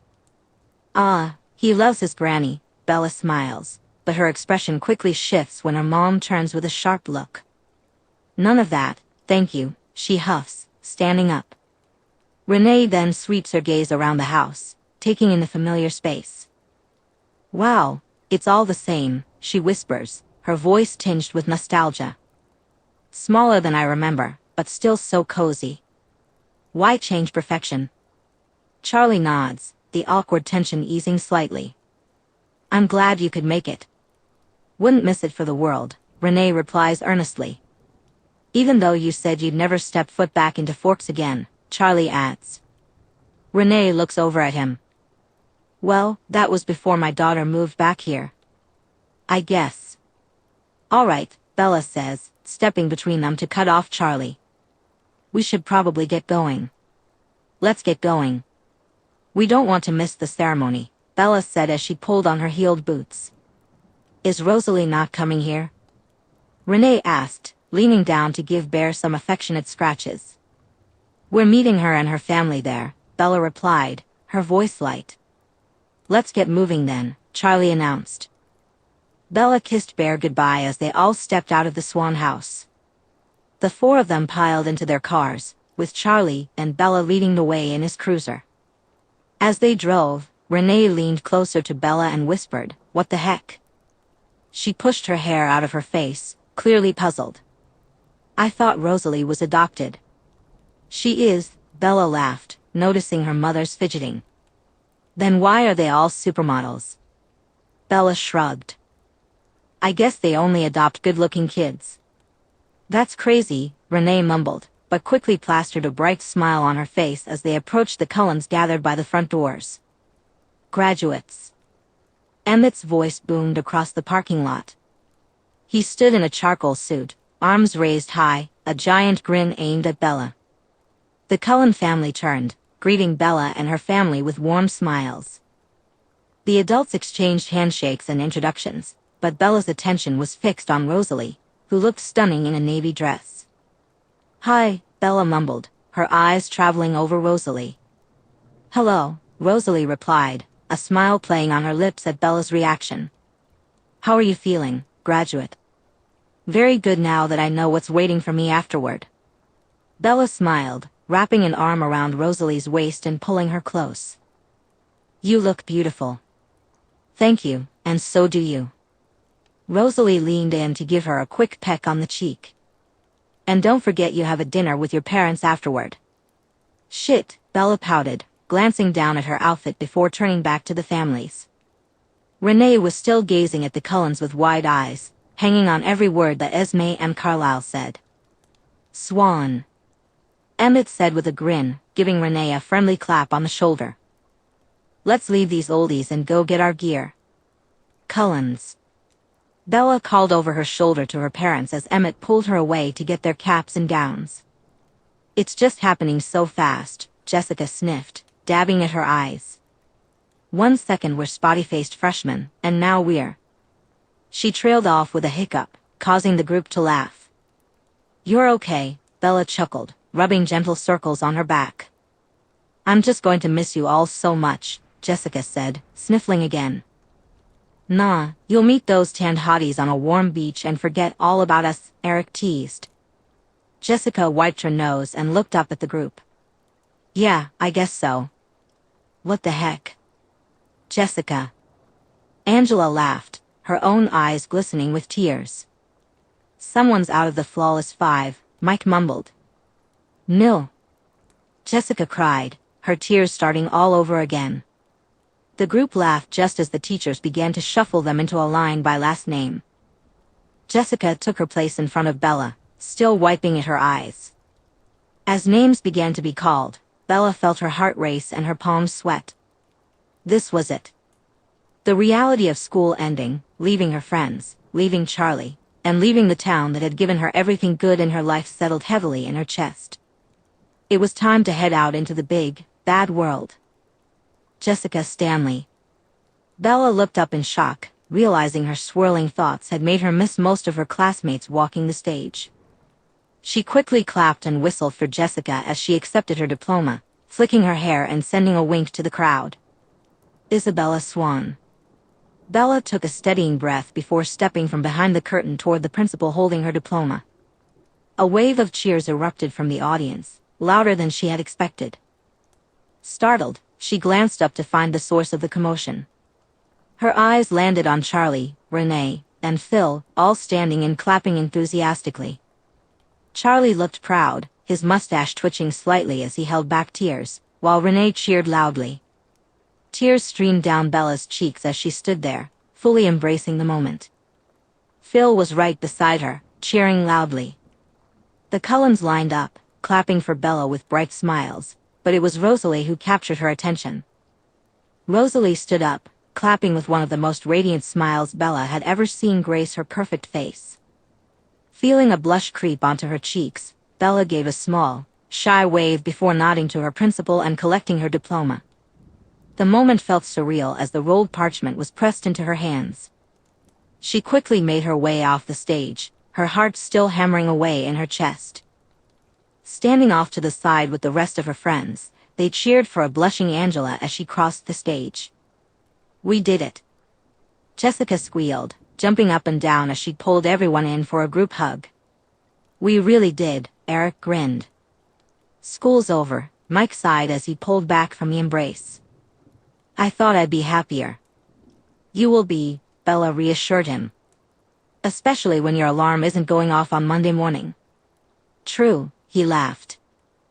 The group was quickly shushed and ushered back to their seats to finish the ceremony.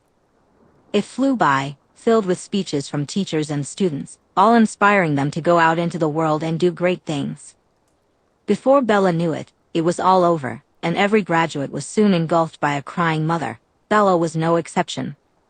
"Oh, my baby," Renee cried, looking Bella over in her cap and gown. "I'm so proud of you." "Thanks, Mom," Bella smiled as she was pulled into another tight hug. "I need more pictures," Renee said, her voice muffled in Bella's ear. "We have enough pictures," Bella sighed, gently prying her mother off. She happily accepted quick hugs from Charlie, Phil, Carlisle, and Esme before turning to the person she had been wanting to be with all day. "Congratulations," Rosalie said with a smile. Bella reached out and pulled Rosalie into a kiss, ignoring the whistles and jeers from their surrounding family members as they stayed locked in their embrace. Soon, air became an issue, and Bella pulled back, breathless. Bella stepped back just enough to catch her breath. "Have I told you how much I love you?" "Not today," Rosalie replied with a smirk, her hand gliding down Bella's back. "I love you so much," Bella said, beaming at her. "Okay, lovebirds." "Break it up," Emmett interrupted, pulling Bella's attention away from Rosalie. "There's a present outside for you." He led her out to the parking lot, and as they approached, Bella's eyes widened in surprise. "What is this?" She squealed happily, spotting Bear sitting patiently next to Alice, a small bouquet of flowers clamped in his mouth. His tail wagged furiously when he saw Bella coming closer. "Happy graduation," Alice chimed, adopting the playful tone she always used for Bear. "Oh my goodness." Bella laughed, jogging over and dropping to her knees in front of Bear. "This is the best gift ever." "We'll see about that," Rosalie mumbled quietly as the parents began to make their way over. Bella shot her a grin over her shoulder before turning back to Bear. "You are just the most handsome boy ever," she cooed, scratching his neck. Bear dropped the flowers to lean into her touch, relishing the affection. "Oh, look at him." Renee laughed. "Is he joining us for dinner?" Phil asked. "No dogs allowed," Bella pouted, kissing Bear's snout before standing up straight next to Rosalie. "I'll take him with me, and we'll both come pick you up later." Rosalie smiled down at Bear. "Thank you." "No problem.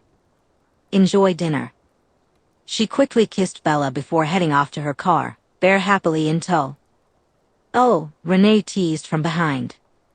"Shut it," Bella said, giving her mom a playful shove. She quickly said goodbye to the Cullens and climbed into Charlie's cruiser for an early graduation dinner. Bella sat in the Italian restaurant that Renee had chosen, sipping her drink as she watched her parents interact politely. It was something she never thought she'd witness again. Phil and Charlie even managed a few cordial conversations. The topic shifted, and Bella felt a wave of warmth wash over her as she soaked in the moment. Baseball has been a particularly hot topic for the two of us, Bella thought, but her reflection was interrupted by her mother, Renee. "I just can't get over it," Renee began, her voice filled with disbelief. "Those people cannot be real." "Jesus, Mom," Bella groaned. "Still." "Bella, I will never get over the visuals of that family," Renee scoffed. "They're adopted, but they all look like that." "Rose and Jasper are twins," Bella corrected her, twirling more pasta onto her fork. "And the other three?" Renee pressed. "I don't know," Bella mumbled through her mouthful. "Why is no one else talking about this?" She huffed, glancing between Phil and Charlie. "They're just people, Ren," Phil shrugged. They were not just people. The hair, for starters. Bella closed her eyes, bracing herself for another one of her mother's tangents about the Cullens. Halfway through the meal, Charlie cleared his throat, setting down his fork. He wiped his hands on his napkin and reached for his bottle of beer. A toast. He began, looking directly at Bella. I want you to know how proud I am of you, Bells. His gaze softened as he continued. When you called and asked if you could come live with me in Forks, I was overjoyed but also worried. I didn't know what to expect. I wasn't sure if you'd like living in cold, wet Forks, if you'd be happy, or if you'd fit in starting school halfway through the semester. But you knocked it out of the park. You settled in completely, made great friends, did well in school, and even found yourself a good person to be with.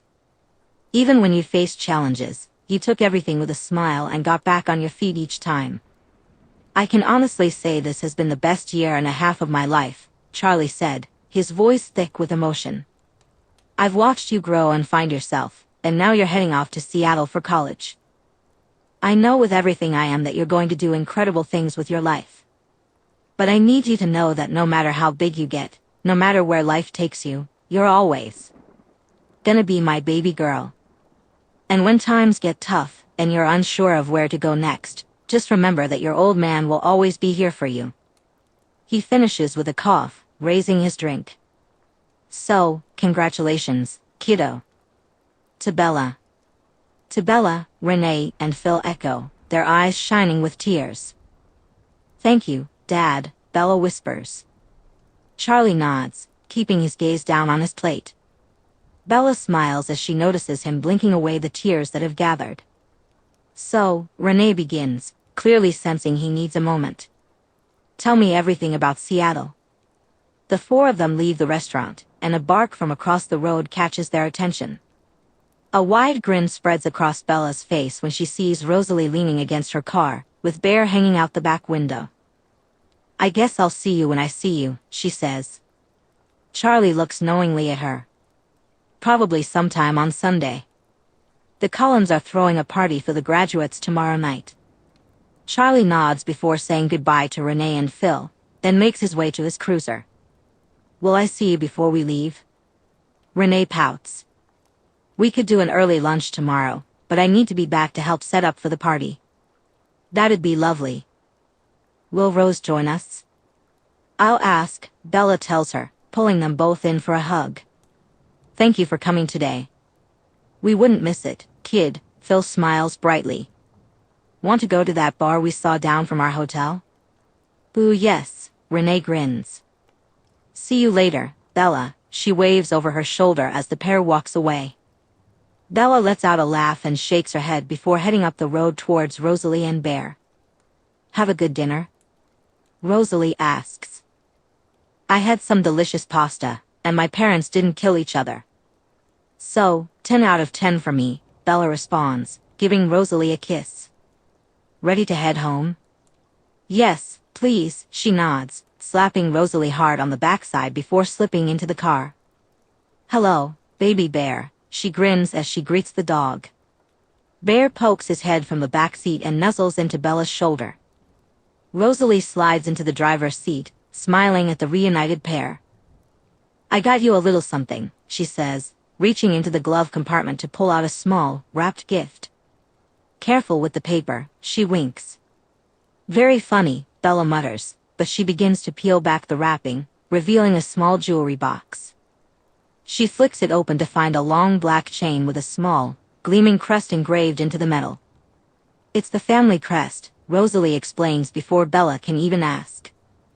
Carlisle has a ring, Esme has a bracelet, Alice wears a choker, the boys have their cuffs, and I have my necklace. She pauses, her eyes flickering to Bella's face. I wanted you to have your own.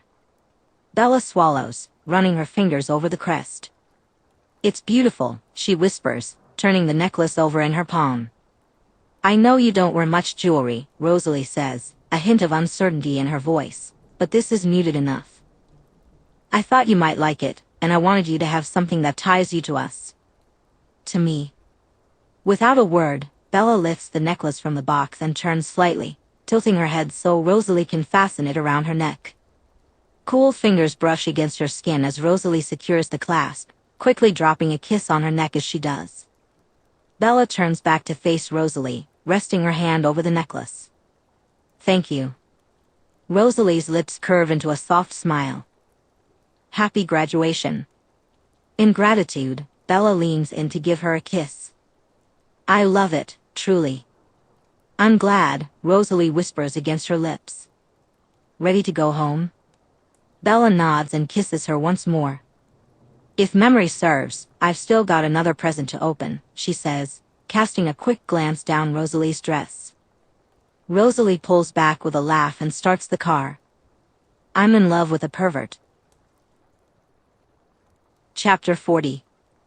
Friday, August 4th, 2006. "There you go, Bells." Charlie grinned widely. "Holy shit." Bella gasped, trying to pull back the fishing rod.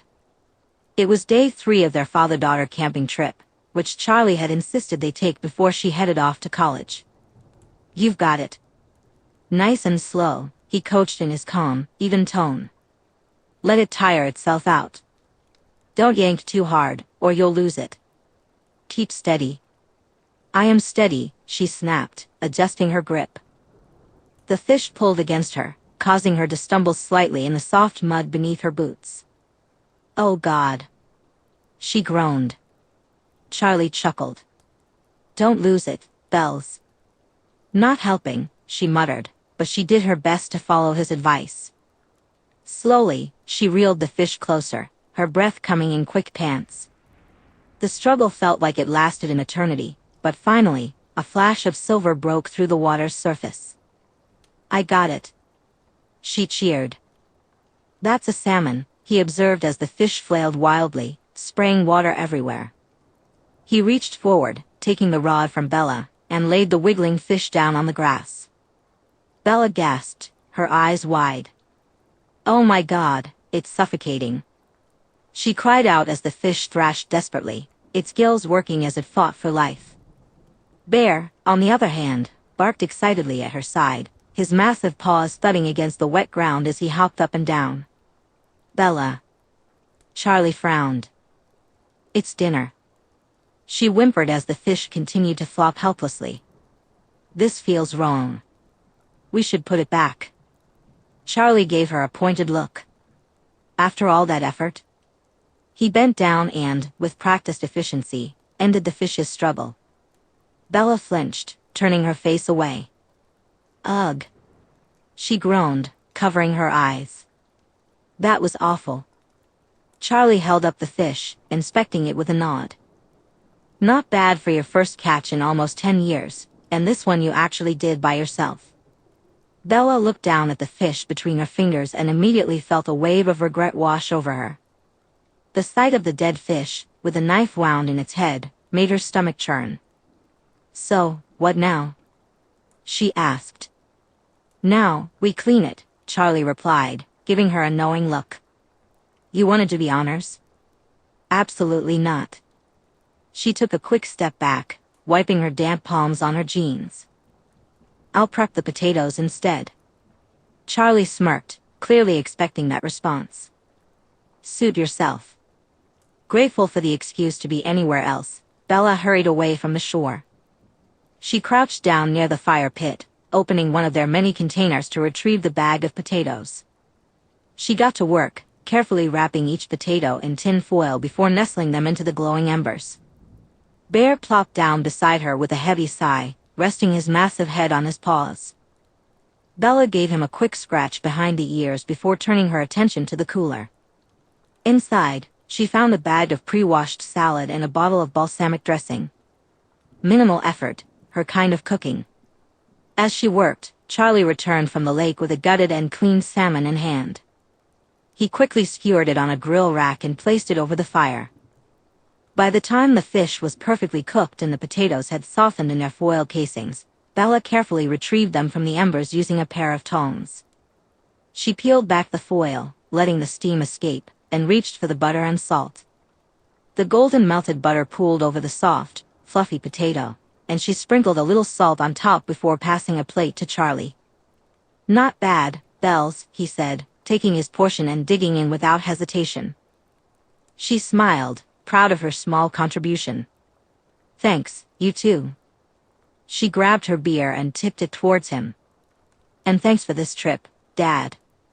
I've actually had a lot of fun." She glanced around at the stunning lake view. "Maybe we should do this every summer that I'm home from college." "Sounds good," Bella said, smiling.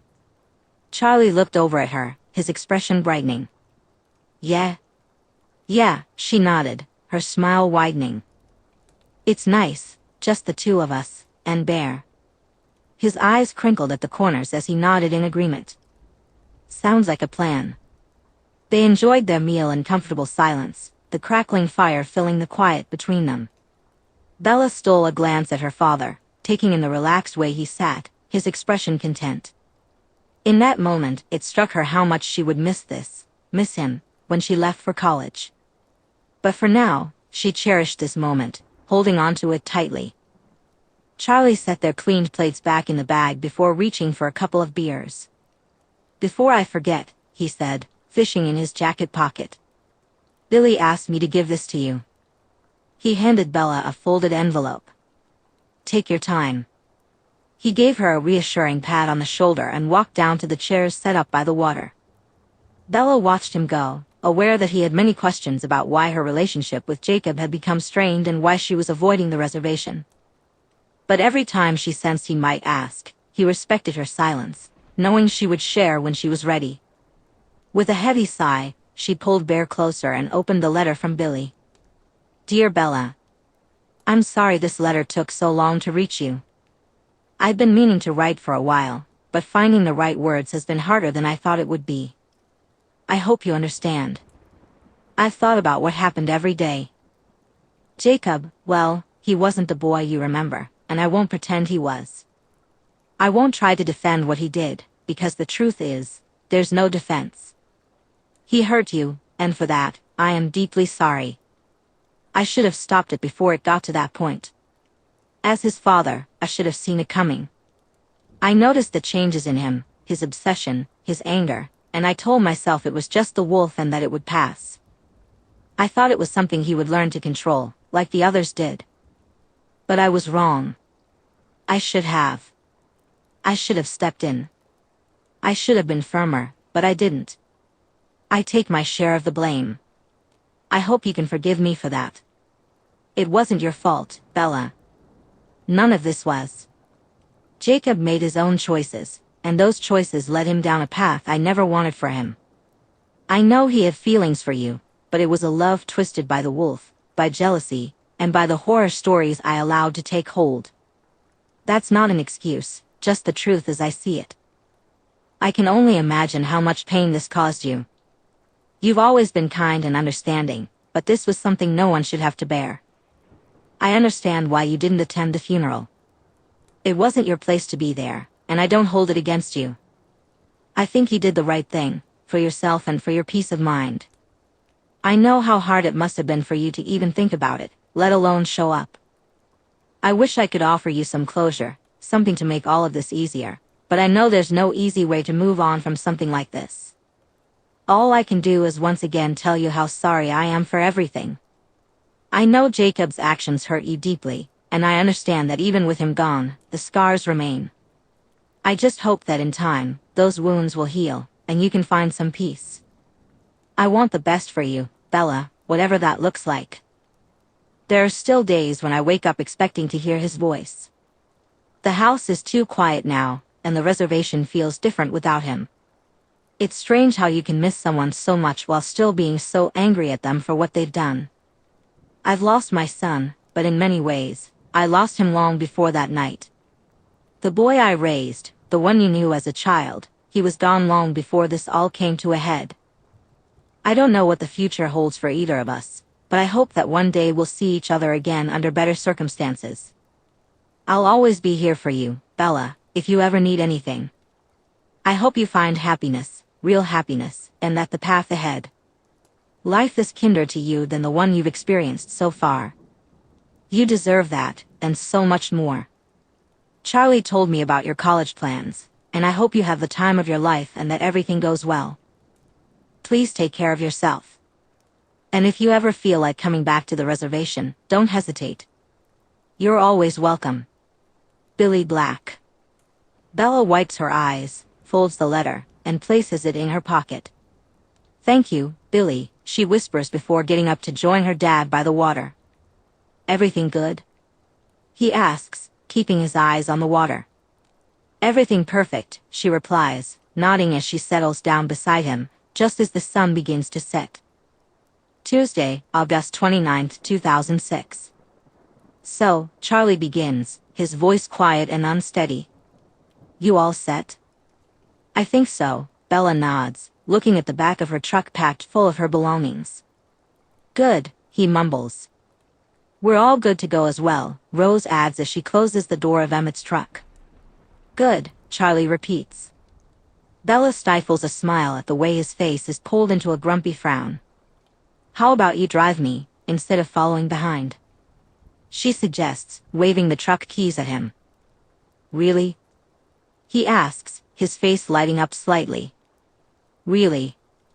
It's only right that my dad should drop me off at college, she replies, nodding. Emmett could give you a ride back. Absolutely, Emmett agrees. Okay then, Charlie smiles, taking the keys and heading toward the driver's side. Rosalie walks over to Bella and drops a kiss on her cheek. We'll meet you there then. See you there, Bella nods, leaning in to give her a proper kiss. Who are you riding with, Bear? She asks, looking down at the dog sitting beside her. Emmett opens his truck door and waves him over. Bear tilts his head at Emmett before turning and running off to Charlie, who is waiting with his door open. No, Emmett whines. He's Grandpa's boy. Charlie grins, lifting Bear into the truck. Whatever, Emmett mumbles, hopping in and slamming the door. Sure you can't. Fit me in? She asked, glancing back at a pouting Emmett. Bella laughed and gave her one more kiss before walking backwards with a shrug. I'm afraid not. Have a nice drive, she said, still chuckling as she climbed into the cab next to Bear. Ready? Charlie asked. Let's go. He's lucky I'm not in my cruiser, Charlie muttered as Emmett overtook him with a cheerful wave and sped down the road. You've got the drive home to give him a road safety talk, Bella laughed as Emmett's Jeep vanished from sight. And I will, he huffed. So how far is Rosalie living from the campus? About a 10-minute walk, Bella grinned. She got it so I could be close to Bear and see him all the time. Not just him, I'm sure. Well, I don't know who my roommate is. What if there's some kind of crackhead? Aren't you glad your daughter has a safe zone to escape to? Charlie hummed, clearly not buying a word of it. I don't know why you didn't just skip college living and stay with Rosalie. Because she wanted me to have the full college experience, Bella explained. At least for the first year. But if I don't like it or my roommate, then I've got her apartment to fall back on. That's good, I suppose, Charlie nodded before clearing his throat. I know I said it at your graduation dinner, but I want to say it again, I'm so proud of you, kid. He finally said, his voice gruff but warm. Moving to a new state in the middle of high school, that's not easy, especially moving to a small town. I'm sure it wasn't always what you had in mind, but you made it work. He shook his head with a small chuckle. I just couldn't be prouder to call you my daughter. Dad. Bella felt her throat tighten, her vision blurring as tears welled up. Without a second thought, she leaned over Bear, wrapping an arm around Charlie's shoulder. Hey, kid. I'm driving here, Charlie muttered, but the warmth in his voice was unmistakable. He let go of the wheel just long enough to pat her back with one calloused hand before gripping it again. All right. Settle down before we both start crying like a couple of fools. Bella let out a watery laugh, swiping at her eyes as she leaned back into her seat. Too late for that. Here we are. Charlie sighed as he pulled in behind Emmett's Jeep, looking around at the students and families buzzing around the campus. Bella hopped out of the truck just as Rosalie approached. Emmett already went ahead and is putting your stuff from his car into your room. He said your roommate isn't here yet, so you've got first pick of the bed. That's good. Bella nodded distractedly, her gaze wandering around the campus. I'll get these upstairs, Charlie said, pulling the 2 suitcases from the truck bed. Her room is on the 2nd floor, end of the hallway. I'm sure you'll hear Emmett singing. With a nod, Charlie headed off toward the dorm. Can't believe it's time for college already. Bella pouted down at Bear. You'll do amazing, Rosalie said, giving her hand a squeeze. And Bear's going to be just fine with me. She reached out to tuck a loose strand of hair behind Bella's ear. I'll get him settled into my place, and I'll be here if you need anything tonight. Just call me. Bella nodded, biting her lip. Okay. Still sensing her nerves, Rosalie leaned in and pressed a soft kiss to her lips. I love you, Rosalie murmured against her mouth. I love you too, Bella whispered back, her heart twisting as she reluctantly pulled away. She leaned down and gave Bear a tight hug.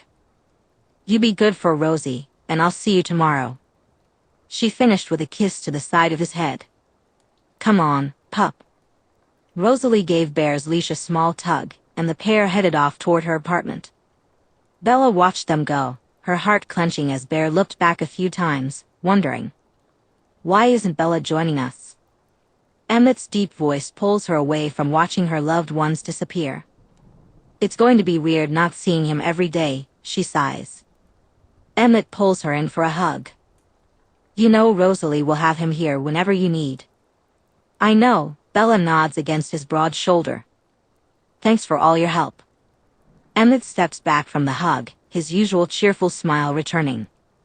You're so welcome. Have fun, okay? Enjoy every minute and drink a little too much. He winks. Will do. I told your dad to take his time. I'll be here waiting. He walks over to his Jeep. Thanks, Em. He gives her a thumbs up over his shoulder and hops into his Jeep. Bella takes a deep breath before swinging her backpack over her shoulder and heading into the building to find her dad. Inside, she spots Charlie, already unpacking her things with a furrowed brow, clearly trying to figure out where everything should go. Dad, Bella groans, laughing as she sets down her keys. You don't have to do that. I'll unpack soon. Charlie hesitates before nodding and stepping back. He rubs the back of his neck. Guess this is it, huh? Bella swallows hard. Without thinking, she lunges forward, wrapping her arms around him. He lets out a surprised huff before hugging her back, his grip firm and comforting. Thank you, she murmurs against his flannel. For everything. Charlie tightens his hold for a moment before pulling back. He reaches into his jacket pocket and pulls out an envelope, pressing it into her hands. I've been putting money away every month since you were little. Didn't have much back then, but over time. He shrugs, clearing his throat. There's $8,000 in there. Half for now, half for after college. It's yours, Belle's. Bella's eyes widen as she opens the envelope, staring at the check inside. Dad, this is way too much. You should keep. No, it's not. It's from me to you. I wanted to do something special for you. You know me, I don't need much. The house was my parents', and with a new bit of fishing gear, I'm happy. So just take it and put it in your bank. I know Rosalie's family has money, and she will take care of you, but I want you to have your own safety net. Tears welled up in Bella's eyes again as she looked up at him. Without saying a word, she wrapped her arms around him once more, holding on tightly. He hugged her back just as fiercely before finally stepping away, coughing into his fist as if trying to steady himself. All right, kid. I gotta get going before I start embarrassing myself, he said, ruffling her hair lightly before moving toward the door. You take care, all right? And call me if you need anything. Day or night, and I'll be here in a flash. Bella nodded, wiping her eyes. I will. Charlie hesitated for a moment longer, giving her one last nod before stepping out into the hallway. Bella listened as his footsteps faded, and just like that, she was on her own. She took a quick scan of the room and started unpacking the new sheets that Esme had bought for her. The quiet soon began to weigh on her, and she set up her iPod, still not used to the absence of Bear fighting with a toy or Charlie shouting at the TV during a game.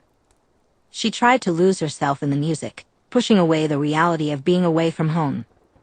Just then, the door swung open, and a girl walked in. "Hey, you must be my new roomie."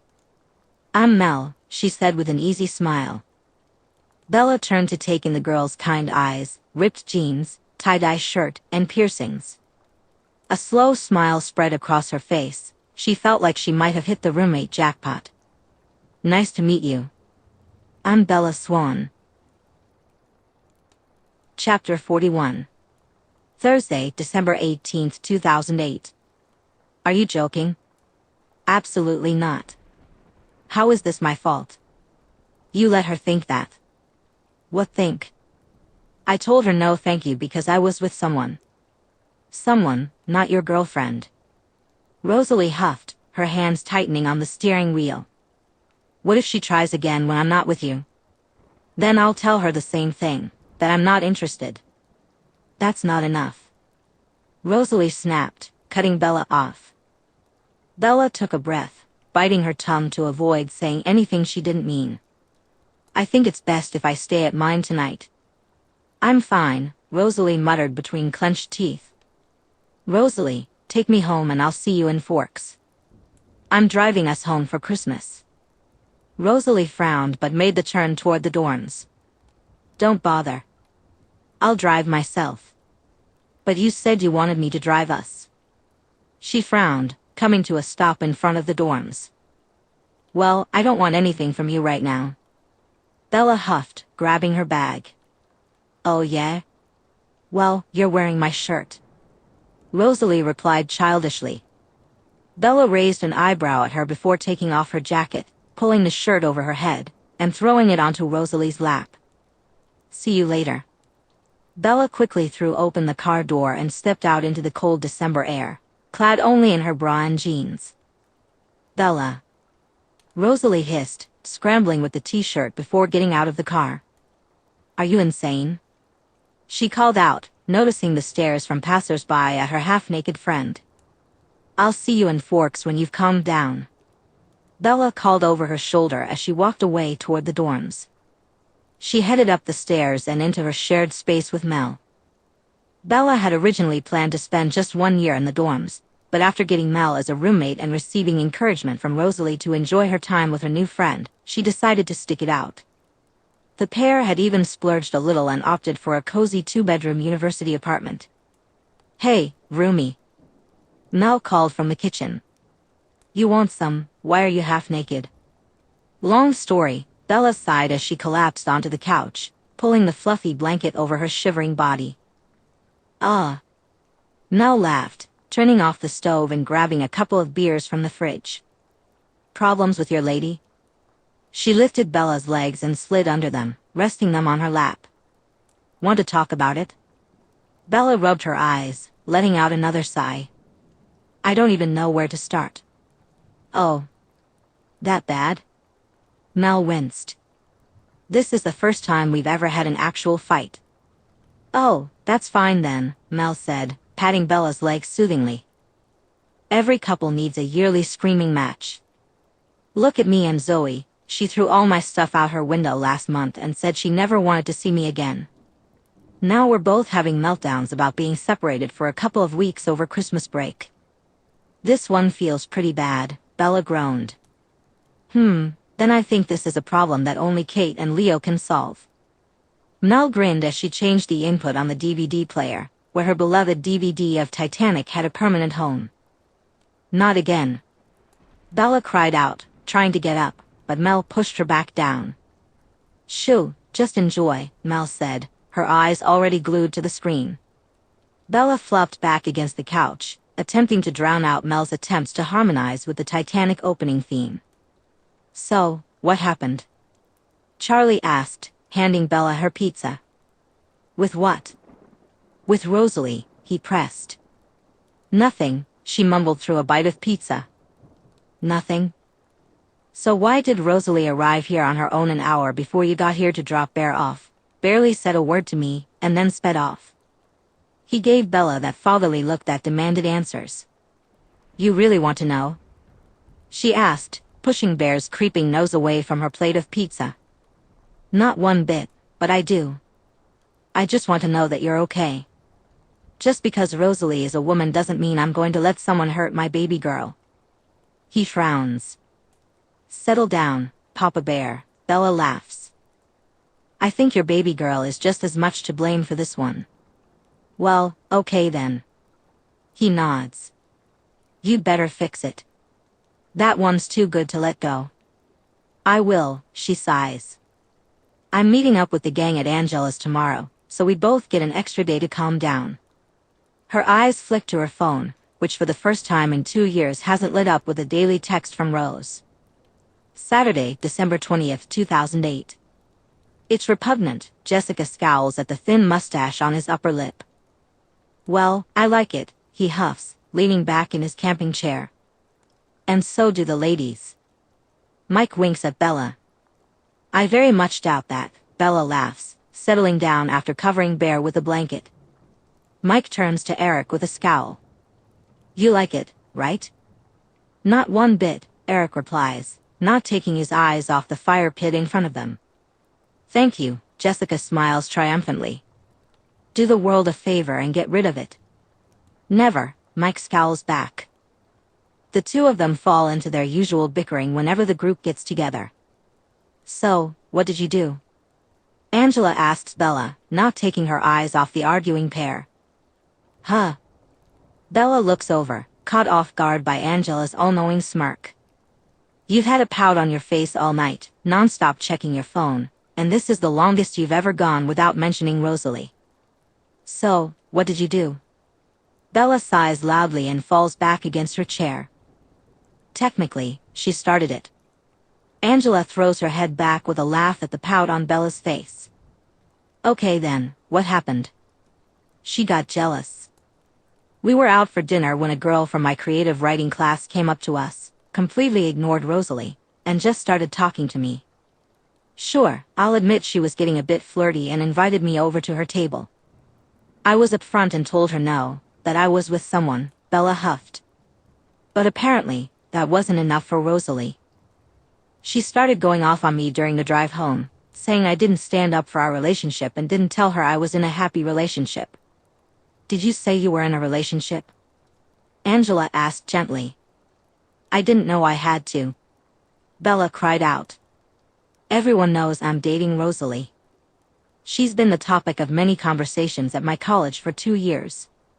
You've seen her, all eyes lock onto her wherever she goes. I can guarantee that everyone, including that girl, knows we're together. So, she was just trying something in front of Rose? Of course. Rose and I were at that bar for hours, and during that time, I definitely had my tongue down her throat a few times. Bella rubbed her hands over her face. That girl was clearly drunk and wanted to make a weird claim in front of Rose. I made it clear I wasn't interested, and she backed off. I don't see why I had to make a scene and humiliate her. It's already going to be awkward enough when I see her in class. Angela nodded understandingly. And Rosalie wanted more. I guess so, and I understand why.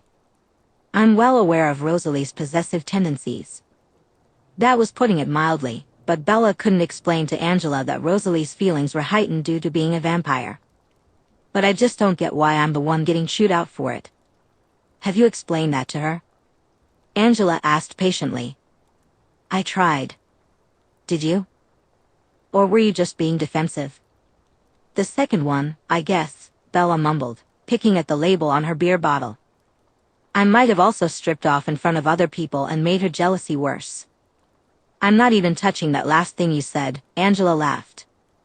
But I understand why you're defensive. It must be hard for Rosalie, too. You know what college culture is like, everyone is hooking up. Everyone is flirting with everyone, and Rosalie is just sitting on the sidelines, Bella said. I get that.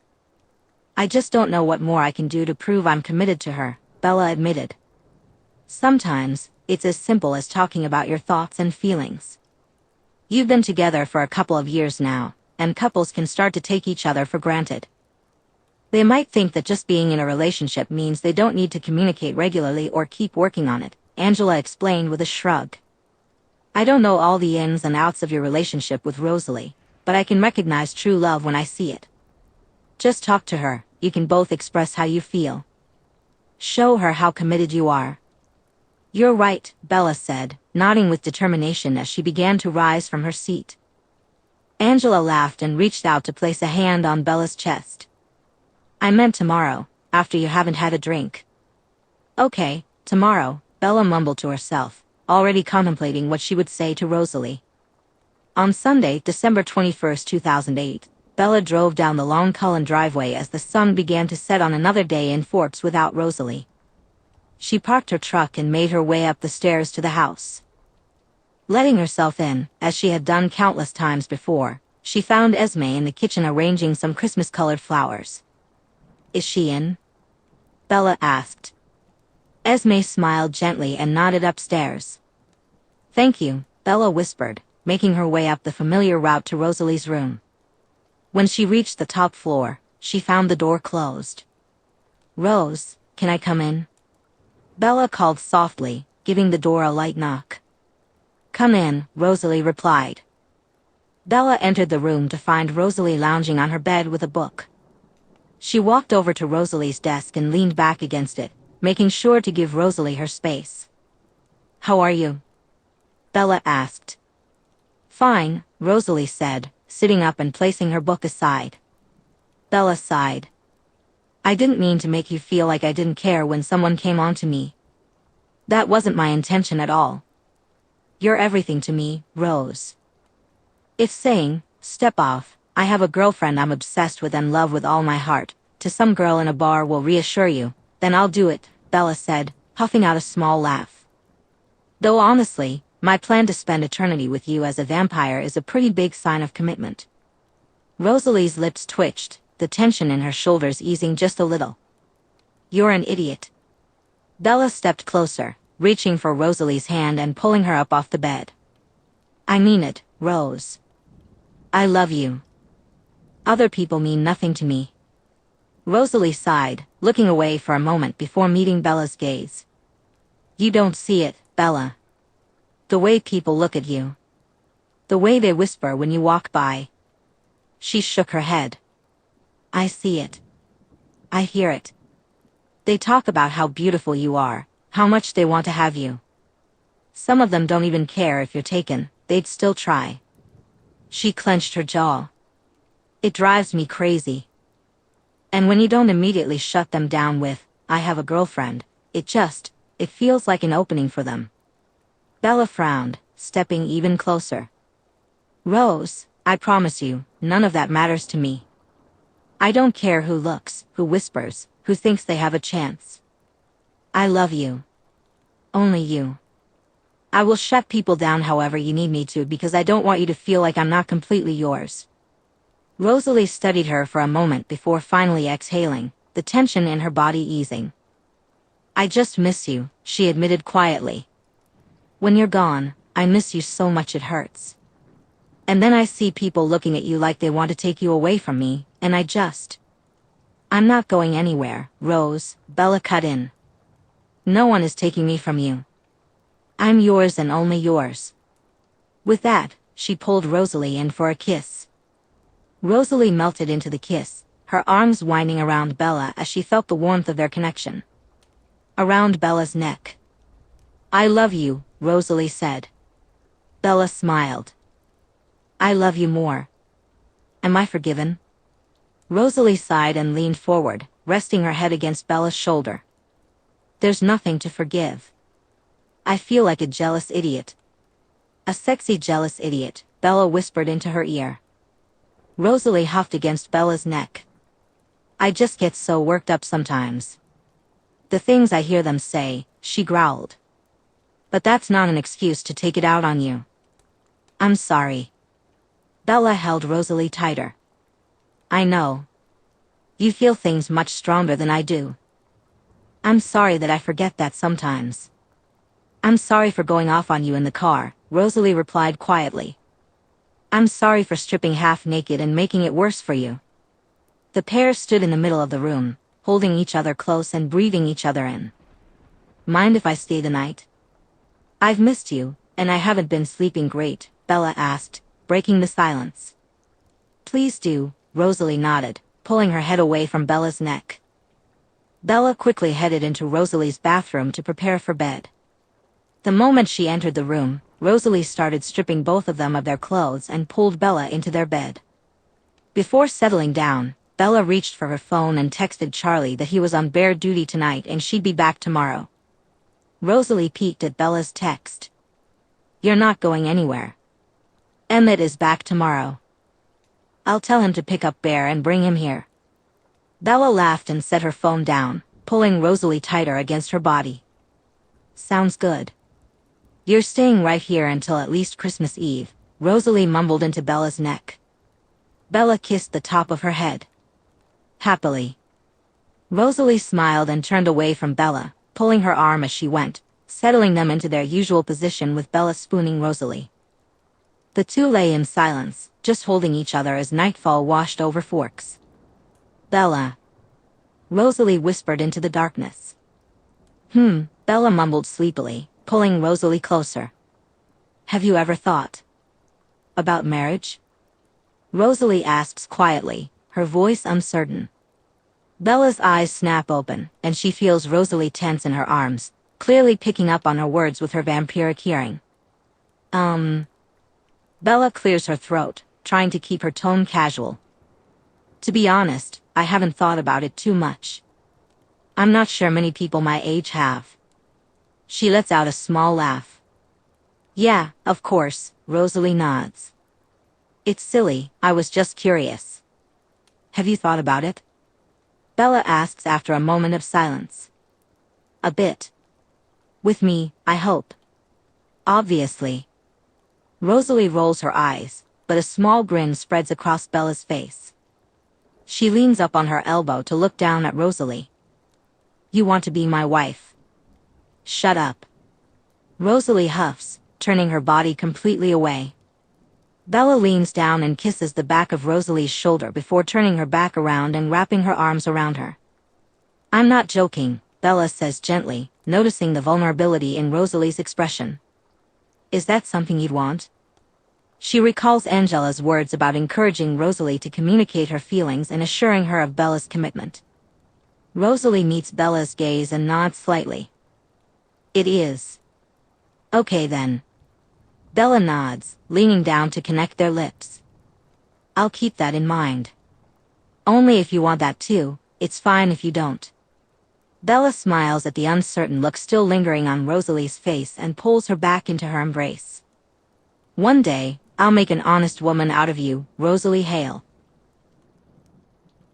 Chapter 42. Wednesday, June 16, 2010. How much family do you have coming today? Mel asked, adjusting her cap that kept slipping over her eyes as they walked through the corridor.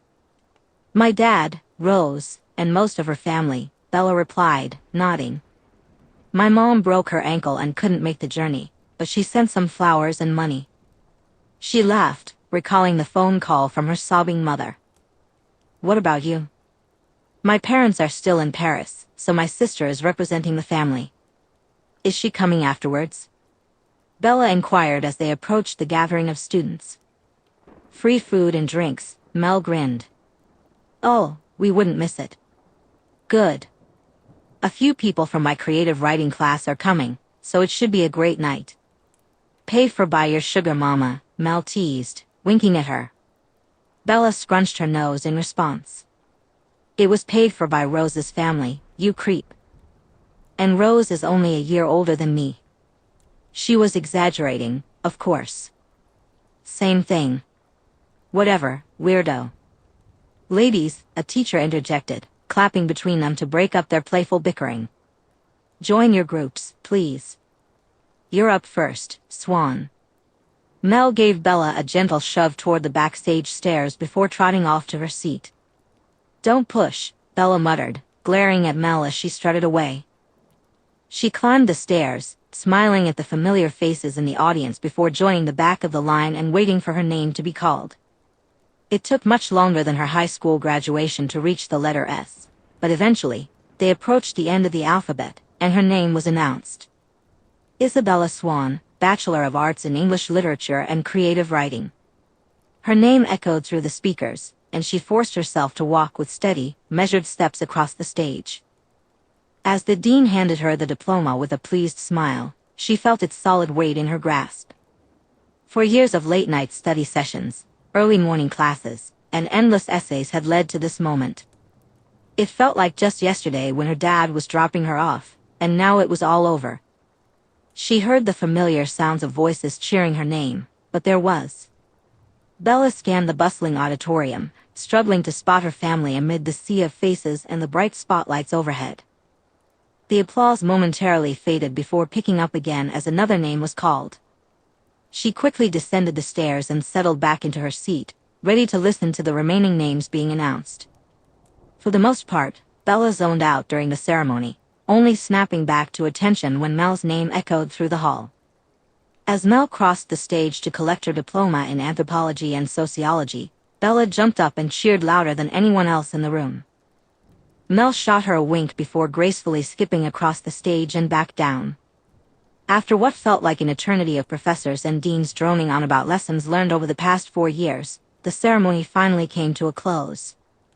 Students erupted in cheers and celebration, tossing their caps into the air to mark the end of their college journey in 2010. As people began to filter out of the auditorium in search of family and friends, Bella joined the crowd, scanning her surroundings for a glimpse of familiar pale skin. The sun still hadn't broken through the clouds, so she didn't have to search in the shaded areas. Alice and Emmett would surely be mingling with the guests, soaking up the attention their presence commanded. Just as she reached back to pull her phone from her pocket, a pair of strong arms scooped her off the ground and twirled her through the air. Emmett. She squealed as the world spun around her. Happy graduation. He boomed in her ear. I sniffed you out. Well done, lassie. Now put me down. Not a chance. Emmett held her tight and began to navigate through the throngs of people. She groaned, feeling the eyes of onlookers as they pointed and laughed at the sight of Bella being carried like a rag doll by the giant, grinning man. Found her. Emmett announced as they approached her family. He gently plopped Bella back down on the ground in front of a beaming Charlie. Congratulations, kiddo, Charlie said, pulling her into a warm embrace. Thanks, Bella huffed, laughter escaping her lips as she returned the hug. Charlie wrapped Bella in a warm hug. I'm glad you could come. Wouldn't miss it, she replied, smiling back at him. Unlike someone, he muttered quietly. Dad. Bella laughed, flicking his shoulder playfully. Charlie huffed out a laugh and raised his hands in surrender. I'm just kidding. I'm sure she had a breakdown about not being able to come. That's putting it lightly, Bella winced, recalling the phone call from that morning. Next, Carlisle and Jasper stepped forward, each holding a bouquet of fresh flowers wrapped in elegant paper. Jasper smiled warmly as he handed her a small gift bag. Congratulations, Bella, he said. Carlisle placed a hand on her shoulder, his golden eyes filled with pride. Well done, Bella. Esme was next, practically glowing as she pulled Bella into a heartfelt embrace. Oh, sweetheart, I'm so proud of you. She squeezed her tightly. You've come so far. Thank you for all your help. Bella appreciated the support. Every month, Esme would send a care package filled with snacks, chamomile tea, relaxation music tapes, gift cards, and a handwritten note telling Bella how proud she was of her. Before Bella could say another word, Alice appeared in a blur of excitement, wrapping her arms around her with an energy that nearly knocked her off her feet. Congratulations. She squealed, hugging Bella tightly around the waist. You looked wonderful, you really pull off a cap and gown. Thanks, Alice. Bella laughed, returning the embrace just as tightly. Alice pulled back slightly to peck her cheek and looked up into her eyes. Edward sends his congratulations and apologies. He's on some sort of mind/music adventure in Budapest. No problem. You didn't all have to come anyway, Bella said. Oh, shush. We wouldn't miss it, Alice insisted, pulling her back into a tight hug. Can I have her now? Rosalie interrupted. One more minute, Alice sighed into Bella's shoulder. Alice, Rosalie snapped playfully. Fine, fine, clingy, Alice replied, sending Bella a wink before skipping back into Jasper's arms. Bella turned to Rosalie, but before she could say a word, Rosalie cupped her face and pulled her into a passionate kiss. It wasn't a long kiss, just enough to steal Bella's breath, enough to make her forget about the family surrounding them. When Rosalie finally pulled back, her eyes were gentle. I'm so proud of you, she murmured, dropping one more kiss onto Bella's lips. I couldn't have done any of it without you, Bella said softly. Rosalie shook her head. Yes, you could. You're extraordinary. Oh, Bella. Emmett sang from behind them. Bella turned around and found Bear sitting at Emmett's feet, his tail wagging as he stared in her direction. Look at you. She laughed, crouching down as Emmett dropped the lead and Bear came bounding over. Aren't you so handsome? Bear panted happily, and Bella took in the bow tie and little fake tuxedo he was wearing. Thought we'd bring him early, Emmett said. I'm so glad. Yo, Swan. Where's this party at? A familiar voice called out. Bella looked over and saw Mel with a girl who shared the same half-smile, along with a crowd of their friends and family behind her. Down by the water, Bella nodded over her shoulder. Shall we head off now? Esme asked. Looks like they're all ready. Bella nodded, waving the group over as they began to walk away from the university. The crowd moved together toward the restaurant, the streets buzzing with excited graduates and families heading off to their own celebrations. Bella held Rosalie's hand while Emmett skipped ahead with Bear, her pup loving all the attention from passers-by admiring his cute little tucks. They arrived at the restaurant by the water, heading up the stairs that led to the back room the Cullens had rented for the night. Fairy lights illuminated the deck leading into a spacious room, where a long table lined the back wall. The room was filled with an assortment of hot dishes, finger foods, and desserts to choose from. It quickly began to fill up with Bella's classmates and their guests, all eager to kick off the celebrations. As soon as they stepped inside, Emmett wasted no time. He jumped behind the DJ booth and cranked up the music, a mischievous grin on his face. Open bar, everyone. He bellowed, earning cheers from the crowd as the party kicked into high gear. Bella found herself being pulled onto the dance floor by Alice, while Mel pushed a beer into her hand, allowing her to let go of the stress from the past few months. Later in the evening, Bella stepped outside, seeking a moment of quiet. She found her dad leaning against the railing, gazing out over the water.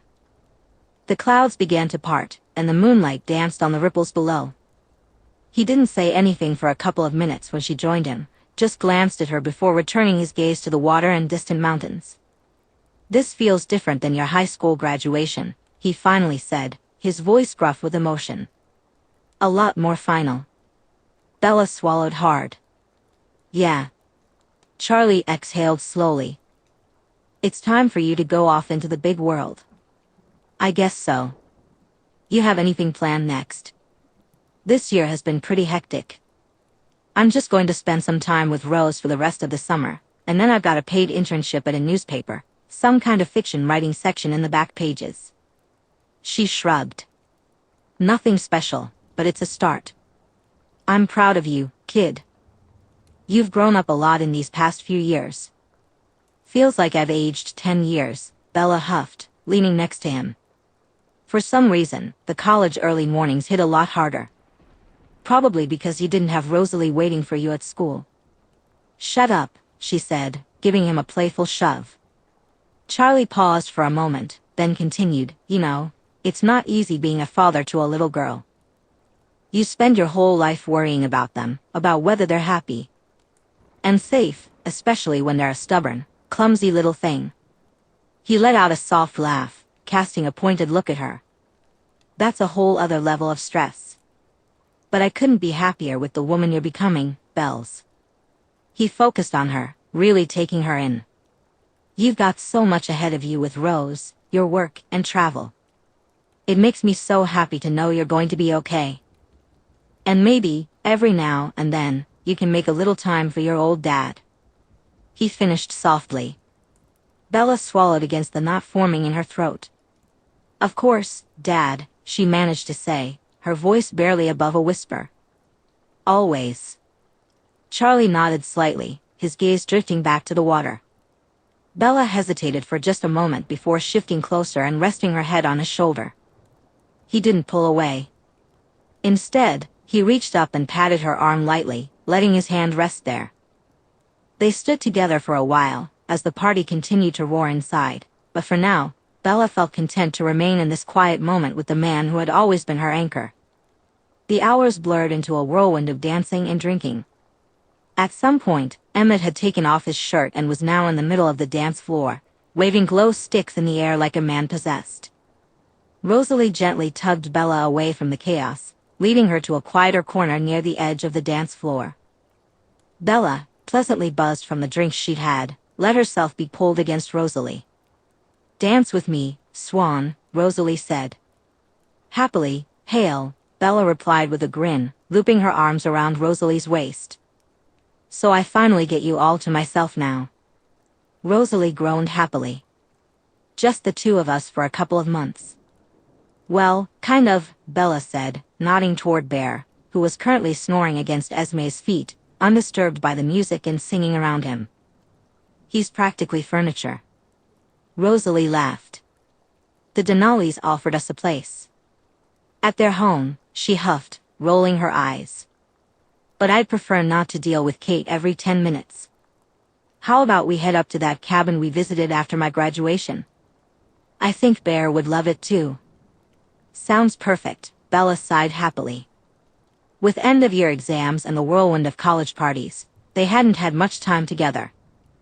Bella had been guilt-texting Rosalie every night, but Rose encouraged her to enjoy her final months of college, reminding her that they had forever to spend together. "So, are you ready for what comes next?" "Me and you, forever?" "I should be asking you that," Bella laughed. "You still want to put up with me after seeing how I was with exams closing in?" "My unbrushed hair, Red Bull, and ramen breath should have been enough to send you running for the hills." "Oh please," Rose scoffed. "After 5 years with you, I've seen much worse." "Hey." Bella pouted. "And I'd still love nothing more." Rosalie smiled and pulled Bella in for a kiss. "Thank you for being so patient with me. For waiting until I was ready." She cupped Bella's face, her thumb brushing lightly across Bella's reddening cheek. "I'd do anything for you." Bella's breath hitched as Rosalie leaned in again, pressing another kiss to her lips. This time, it was slower, full of promise. They swayed gently to the house music, wrapped up in each other as the party continued around them. Chapter 43. Monday, September 12, 2010. "Stay," Rose whined against Bella's neck. "My boy is crossing his legs." Bella dropped a kiss to the side of Rosalie's head before gently pushing her away. "But I can't come," Rose pouted, her gaze fixed on the sunlight streaming through the window. "Don't," she quickly warned, noticing the smug grin spreading across Bella's face. Bella laughed and scooted off the bed, reaching for the shorts that lay on the floor. "It's not my fault you're a disco ball." "Fine. Leave me here like this." Bella turned to look over her shoulder at the tone of Rosalie's voice and watched as she flung the blanket off her naked body. "You monster," Bella groaned, her eyes locked on Rosalie's long, slim legs that were slowly parting. "Off you go, Bear's waiting," Rose winked, her hand making its way between her own legs. "You just wait until I get back, Hale," Bella growled, throwing on her shirt and storming out of the room just as the moaning began. Bella quickly grabbed Bear and led him out of their apartment, making sure to slam the door behind her. "That evil vampire vixen," she muttered to herself as they headed down in the elevator. "Teasing me with that pale Amazonian form, turning me into a useless lesbian." She huffed, stepping out of their apartment building and onto the busy streets of New York. Come on then, pup. Bear trotted beside her, his tail high and ears twitching at every pigeon that dared to cross his path. Easy, big guy, she laughed, glancing down at her fluff ball, who was acting like a fierce guard dog. Bear barked loudly as he lunged at a bird that fluttered too close, nearly dragging Bella sideways. She allowed Bear to pull her down their usual route into Central Park, heading toward their favorite stop. Mr. Bear. A jolly voice called out. Bear whined happily and began to pull harder on the leash. Chill, Bella laughed. The usual? The man asked. Yes, please. I'm not sure I'll get any peace and quiet if I don't. Bella laughed as she pulled out her wallet and handed over a couple of bills. The vendor handed her a huge pretzel and waved goodbye as Bear began to pull Bella toward their usual bench for his late afternoon treat. You're a little piggy, you know that? Bella teased, watching Bear stare intently at the soft pretzel, drool slowly dripping onto the floor. She tore off a corner and tossed it to her hungry pup. Closing her eyes, she settled back against the bench to enjoy the last of the day's sun. Bella listened to the birds chirping above, joggers passing by, children laughing, and friends chatting about their day at work. Her eyes flew open as Bear barked and growled at the pretzel in her hand. Bear, you're embarrassing me in front of the locals, she hissed, throwing him another chunk. Come on. With a sigh, she got up from the bench and continued their walk through the park. Eventually, they looped back toward the street, tossing the last bite of pretzel to Bear, who snatched it eagerly, looking far too proud of himself. As they walked down the street nearing their apartment building, Bella spotted a man standing outside a shop, smoking. Hi, she smiled at the mohawked man. Do you take walk-ins? Sure, he replied, blowing out smoke with a nod. What about him? He asked, nodding down to Bear. He's very well behaved, but I can take him home if you need, Bella offered. The man looked down at Bear for a moment before a smile spread across his face at the sight of the happy, panting dog. Nah, he's all good. Just keep him away from the equipment. He put out his cigarette on the bottom of his boot and nodded for Bella to follow. Hey babe, Rosalie called from the kitchen as Bella entered their apartment. You're just in time. Dinner's 5 minutes out. Smells good, Bella replied, a smile creeping onto her lips as she walked in. Rose stood by the stove, her golden hair tied into a loose bun, sleeves pushed up, and her wrist flicking casually as she cooked. As she stirred something in a pan. Bella paused for a moment, captivated by the scene. You're staring, Rosalie said without looking up. You're hot, Bella replied. Rosalie glanced over, her nostrils flaring slightly. You smell different. Bella tilted her head, curious. Bad different? Sterile different. I got myself an early birthday gift. Rosalie turned off the stove and approached Bella, her eyes scanning her body for the source of the scent change. What is that? She asked. Wanna see? Bella smirked, lifting her shirt and lowering her shorts slightly on one side to reveal a bandage stretched over the curve of her left hip. The skin around it was a bit pink, but not raw. Carefully, Bella peeled off the medical tape, wincing slightly at the tug. Underneath, fine black lines formed a small, single, delicate rose with a thin stem and 3 leaves. The elegant black ink stood out against Bella's pale skin, and Rosalie couldn't take her eyes off it. She lowered to her knees in front of Bella, her hand hovering over the piece of art. I know it'll disappear when I change, but until then, I want a piece of you with me always, Bella whispered. It's beautiful, Rosalie whispered back, leaning forward to place a cool kiss on the side of the tattoo on Bella's hip. My beautiful Rose, Bella murmured. Rosalie stood and kissed her slowly, as if they had all the time in the world. One of her hands found Bella's, their fingers interlacing effortlessly. Then, without a word, Rosalie gently tugged her toward the bedroom. Dinner could wait. Tuesday, September 13, 2010. Bella stirred, barely conscious, her breath catching as something cool and familiar grazed the curve of her neck, followed by a breathy whisper. Happy birthday, baby, Rosalie murmured against her skin. Bella turned her head into the pillow, smiling before her eyes even opened. She hummed. My favorite alarm clock. Rosalie chuckled softly, sliding a hand up Bella's arm. Fingertips grazed the edge of her ribcage as they kissed slowly, sweetly, lingering in a way that didn't rush to go anywhere. Bella's hand rose to cup Rose's cheek, her thumb gently stroking the smooth skin. I've got breakfast almost ready, Rose whispered as they finally broke apart, their noses brushing together. Anything you want to do today, birthday girl? Bella blinked her eyes open and let them drift toward the window. The sun was climbing between the buildings, pouring golden streaks of light across their spacious bedroom. She turned back to Rose, the sheets lazily pulled up around her chest.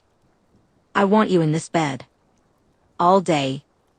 Rose smirked as she stood from the edge of the bed where she had been perched. She wore one of Bella's old SU sweatshirts, oversized and slipping off one shoulder, the hem teasing the tops of her thighs. She glanced back over her shoulder as she reached the bedroom door. That can absolutely be arranged, she said before disappearing into the hallway, leaving Bella grinning into the sheets. Bella lay there for a few moments, soaking in the warmth of the sun and the lingering tingle of Rose's lips on her skin. Eventually, the enticing aroma of sizzling bacon and fresh coffee coaxed her from bed. She slipped on a robe and padded barefoot across the cool wooden floors into the bathroom. When she exited, Bear was waiting on the bed, sporting a party hat. Hello, my little chunky boy. Bella dove onto the bed next to him, and he instantly rolled over for belly rubs. So, what did you get me? She mumbled against his head. Bear simply turned and licked her nose. Thanks, you're too generous, Bella laughed. Just then, her phone began to vibrate on the bedside table. She pushed a huffing Bear off her and answered the call. Hello? Hey, Bells. Happy birthday, kiddo. Charlie's cheerful voice came through the phone. Thanks, Dad. I tried to call earlier, but I guess you were having a lazy morning. Good morning, Bella said, glancing at the clock on the wall. It was just after 10. Yeah, I had a few drinks last night, and I don't have any work this week, so why not? Indeed. So, how's New York been? Pretty good. Bear loves it too. Bella stood from the bed and walked over to the huge window that overlooked Central Park. Sorry I haven't been down in a while, work's been crazy. She winced at the lie that slipped so easily from her lips. Aside from the occasional short story submission, she hadn't worked a day. Instead, her time had been filled with moments alongside Rose. Not that she was complaining. Don't worry about that. I'm glad you're all busy and booked. Anyway, what are your Christmas plans this year? Forks. Really? Charlie chirped through the phone, and Bella could hear the smile in his voice. How does your mother feel about that? She's going out of town herself, so she's fine with it. Honestly, I don't think I'd enjoy a sunny Christmas anymore. I've grown to appreciate the cold. Well, I'm glad. Listen, I've got to run off to work, and I'm sure you have a fun day planned, so I'll let you go. Give my best to Rose. Will do. Love you. Love you too. Bella turned back to Bear, who was sprawled on his back, looking up at her. Let's go see Rosie. She clapped her hands, and Bear leaped off the bed, racing out of the bedroom, with Bella laughing as she followed him. As she entered their living area, she couldn't help but gasp at the sight. The open living and kitchen area had been transformed. Banners and balloons lined every wall, and the dining table was adorned with a full spread, stacks of golden pancakes drizzled with maple syrup and topped with berries, a pile of croissants and chocolate pastries, and a plate of sliced fruit arranged in careful spirals. There was even a mimosa next to a steaming mug of coffee. Tucked beside the plates was a small mountain of gifts wrapped in brown paper and twine, with several balloons floating cheerfully above, tethered to the table. Rose turned from the kitchen, holding a pan of crispy bacon, her usual unapologetically smug smile on her face. Surprise. Bella crossed the room and kissed her. You're perfect, she murmured, resting her forehead against Rose's. Completely, unfairly perfect. Thank you. I'm just trying to earn my spot in that bed all day, Rose teased, setting the bacon down and guiding Bella into her chair with a gentle kiss on the top of her head. Have you seen yourself? You don't need to earn anything. She glanced at Bella's long legs with a playful smirk. Rosalie dropped another kiss onto Bella's head and pulled her plate closer.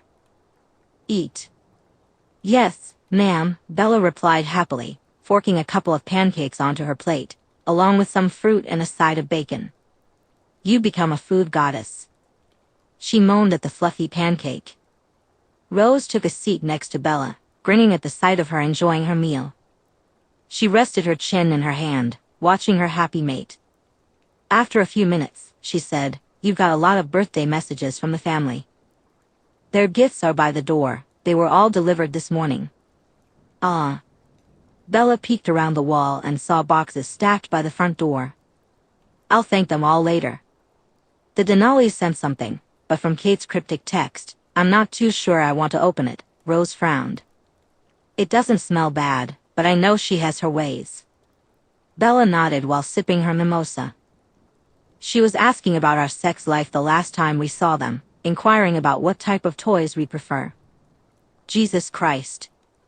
Bella laughed at Rosalie's annoyed mumble, continuing to enjoy her birthday breakfast, knowing that if she got her way, she'd need her energy. She tossed a couple of slices of bacon to Bear, who was giving her puppy eyes, and finished off her second mimosa. That was incredible, she sighed happily. All done? Rose looked at her, a smile still lingering on her face. Yeah, Bella replied, rubbing her stomach. You made a lot, I'm not sure I could eat another bite. Good, Rose said, moving her chair back and pulling Bella's chair closer. My turn. Your turn. Bella watched as Rosalie slowly slipped off her chair and knelt in front of her. It's my turn to eat, Rose smirked, playfully tugging at the hem of Bella's oversized sleep shirt that ended at the top of her thighs. Time for your first gift. Rose. Shoo. Let me love you, she whispered. With one hand, Rose gently parted Bella's knees, guiding her to spread open, while her other hand lifted Bella's shirt. If you say so, Bella murmured, leaning her head back and closing her eyes as Rose leaned in, her cool breath brushing against Bella's warm center. Do you think we should test you? Bella asked, still perched on top of Rosalie. The sun had begun to set, and after the appetizer in the dining room, Rosalie had made Bella's birthday wish come true by keeping them both in bed all day, only leaving twice for Bella to walk Bear. With what?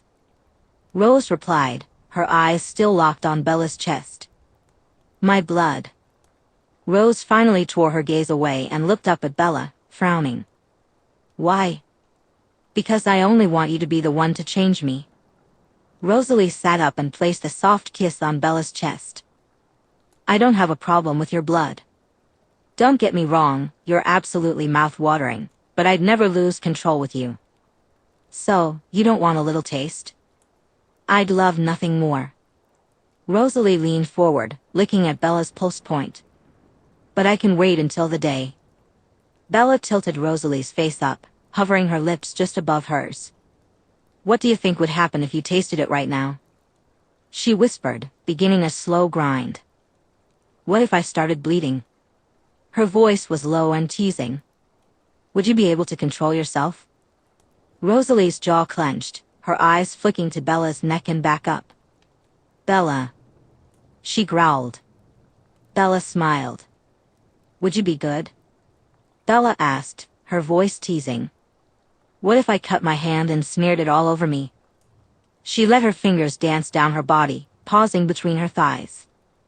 Rosalie's entire body went taut beneath her, a rumbling sound emerging from her chest, a mix of warning and desire.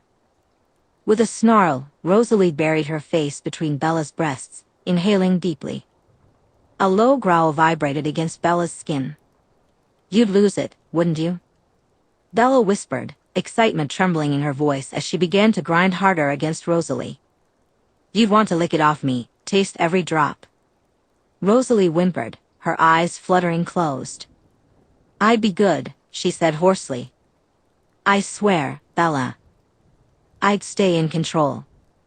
Liar, Bella breathed, pushing Rosalie onto her back so she could move up and grind down against her firm abs. Rosalie's hands trembled against Bella's thighs. Please, she rasped, her eyes now pitch black as Bella wrapped a hand around her throat. You're driving me insane. At Rosalie's desperate whimpers, Bella leaned down and licked slowly into Rosalie's mouth. Her tongue teased, and Rosalie moaned, her throat vibrating under Bella's hand as she growled to touch her mate. Oh, fuck, Bella moaned, her sounds growing louder, matching the rhythm of the headboard tapping against the wall. Bella's body was ablaze, grinding harder now, chasing the friction, her skin slick with sweat. When Bella came, soft, breathy cries caught in her throat, Rosalie nearly lost control. With a feral growl, she flipped their positions in a blur, pinning Bella to the mattress. Mine, she snarled, throwing Bella's legs up, almost folding her in half. Rosalie growled as she buried her face between Bella's thighs. Bella arched off the bed with a cry, her fingers clawing at the sheets. God, Rosalie. Rosalie groaned against Bella, the sound resonating deep within her. With her arms hooked under Bella's thighs, she held her open and steady, firmly locked in place while she indulged in her desires. Words escaped Rosalie as she responded to Bella's moans with a deeper, more primal sound of her own, tightening her grip. Her nails pressed into Bella's thighs, a desperate attempt to maintain control, as if she might lose herself if she let go for even a moment. Bella tangled her fingers in Rosalie's hair. Harder, she whispered, letting out a moan when Rosalie immediately complied, firmly flicking her cool tongue against her clit. Bella's thighs trembled around Rosalie's shoulders, and Rosalie paused, lifting her head, her lips and chin glistening. You taste like sin, she murmured, watching as Bella's body shuddered in response. Leaning in, Rosalie dragged her tongue in one slow stroke up Bella's slick center, stopping just short of her clit. If I were licking your blood off you here, she whispered, her gaze fixated on Bella's pulsing clit, I'd lose my mind. Bella whimpered, her thighs twitching in anticipation. You'd want to taste it? She asked, her voice shaky. Rosalie locked eyes with her. Yes. All over me? Yes. Even if I begged you not to? Rosalie growled, her voice low and trembling. Don't test me, Bella. I want to, Bella breathed, reaching down to tug firmly at Rosalie's hair. I want to see you on the edge. I want to know how far you'll go for me. How hard you'll fight your instincts. With that, Rosalie lunged up, kissing Bella fiercely, her tongue sliding into Bella's mouth with a possessive heat. Bella moaned, tasting herself as her hands cupped Rosalie's face. You're insane, Rosalie muttered against her lips. You love it, Bella replied. I do. Then, just as quickly, Rosalie pulled away from Bella's lips, trailing kisses down her throat, over her collarbone, and across her chest. It felt like an eternity as she worshipped Bella's body. Breasts pressed together, their lips met in a fervent kiss, Rosalie's mouth moving to suck and tease, while Bella moaned softly into her skin, letting out little snarls of pleasure. Bella arched her back, whimpering beneath Rosalie's touch. Rosalie shifted her hips, grinding against Bella's thigh as her hand slipped down to circle Bella's clit. They were both chasing their own highs, every sound Bella made unraveling Rosalie further. Rosalie's moans grew louder and more primal, her breath coming in desperate gasps as Bella's intoxicating scent enveloped her. The bed rocked beneath them, each movement knocking against the wall, a rhythm of their urgent desire. Bella reached down, grasping Rosalie's wrist. Inside me, she demanded. Without hesitation, Rosalie plunged 2 fingers deep inside her, eliciting a scream from Bella. Her body arched off the bed, as if struck by lightning. God, yes, don't stop, Bella sobbed, grinding against Rosalie's hand, her muscles clenching tightly around her. Rosalie felt every ripple, her head dropping to Bella's chest with a groan. Come for me, Rosalie begged, her hips rutting against Bella's firm, warm thigh as she chased her own pleasure. Give me one more, she urged, feeling the tension build again. Rose, Bella whimpered, gripping Rosalie's back tightly. I said, one more. With that, Rosalie's fingers curled, hitting that perfect spot. Bella's whole body began to tremble, her eyes wide and unfocused. Oh my God, oh my God. Bella came again, nearly sobbing, tears brimming as she clung to Rosalie's arms. The sensation of her mate clenching around her fingers sent Rosalie over the edge as well. She spasmed against Bella's thigh, sinking her teeth into the pillow beside Bella's neck, growling her release. Silence enveloped the room, broken only by Bella's ragged breathing. Rosalie lifted her mouth from the pillow, hovering above her, brushing damp hair from Bella's forehead. "You good?" she asked softly. Bella nodded, a smile breaking through her breaths. Bella let out a dazed, breathless laugh. "I think I saw the moon explode." She lay boneless against the pillows, her skin flushed and damp, her heart trying to find its rhythm. Humming in contentment with her eyes closed, Bella gently combed her fingers through Rosalie's golden waves as Rosalie nestled against her neck. Her body ached in the best possible way, blissed out and intoxicated by love and desire. "I could stay here forever." "Emicham," Rosalie agreed, brushing her lips along the damp trail of sweat on Bella's throat. "You smell like me," she growled happily. "I am yours." Rosalie kissed her again, this time slower, right over the spot where Bella's pulse beat strongest. "Forever." Just as Bella began to drift off, a sharp bark from the living room cut through the quiet. "No," Bella groaned. "It's okay. I'll deal with Bear," Rosalie whispered, planting a gentle kiss on Bella's cheek. She quickly dressed and took Bear out for his nighttime walk, while Bella remained sunk into the bed. When Rosalie returned 30 minutes later, she expected the apartment to be filled with Bella's slow breaths and soft snores. Instead, she heard humming and the shower running. She let Bear loose and tossed him his evening bone into the large blanket by the window. "Be good," she said. As she removed her clothes and made her way into the bathroom, Rosalie slipped in behind Bella under the spray. "I thought you'd be passed out," she mumbled against Bella's shoulder blades, dropping kisses along her back. Her hand once again found its way over Bella's new tattoo.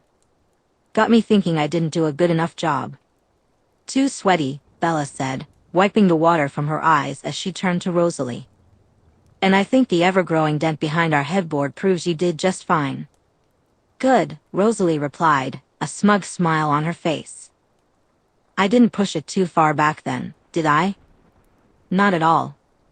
Rosalie leaned forward, burying her face into Bella's neck and inhaling her scent. "I love that you trust me enough to tease me like that," Bella whispered against the side of Rosalie's head, tilting her chin up for a kiss. "I always will," Rosalie replied softly. As they pulled apart, Bella continued, "I was thinking, and I know what date I want." "Oh?" Rosalie raised an eyebrow, intrigued. Bella nodded, brushing Rosalie's wet hair from her face to get a better look at her. "The 17th of January, the first day I saw you." Rosalie's eyes softened, and she pulled Bella back in for another kiss. "That sounds perfect." "This coming January?" "No, next January. That way, I get a full year to enjoy all the food I want and spend more time with Mom and Dad." "Okay then," Rosalie said, smiling as she pulled Bella close once more. The 17th of January 2012. Chapter 44. Sunday, September 25, 2011. Bella curled deeper into the corner of the massive L-shaped couch, wrapped in one of Emmett's oversized hoodies, sipping on a hot chocolate. Emmett and Kate sat cross-legged on the floor, immersed in an increasingly dramatic session of Uncharted 2. They passed the controller back and forth, and each time one of them died, the other snatched it without hesitation, eager to take their turn. Bella couldn't understand why they were engaged in this ridiculous back and forth when she knew they had every gaming system imaginable, along with a mountain of games. "Watch out, watch out." "Oh my God, Kate!" Emmett shouted, completely disregarding his inside voice. "I know what I'm doing, you oaf." Kate shot back, her thumb jabbing at the joystick as she navigated her character up a collapsing train. But at another one of Emmett's yelps, she mistimed her jump, and her character plummeted into the depths below. You distracted me. Emmett gleefully grabbed the controller from her hand, ready to take his turn. You fell off because you were admiring the scenery. She retorted. No, I fell off because you keep screaming like a baby. She huffed, leaning back against the couch. Her hand reached down to scratch Bear, who was blissfully passed out between them on the floor, seemingly oblivious to their endless banter.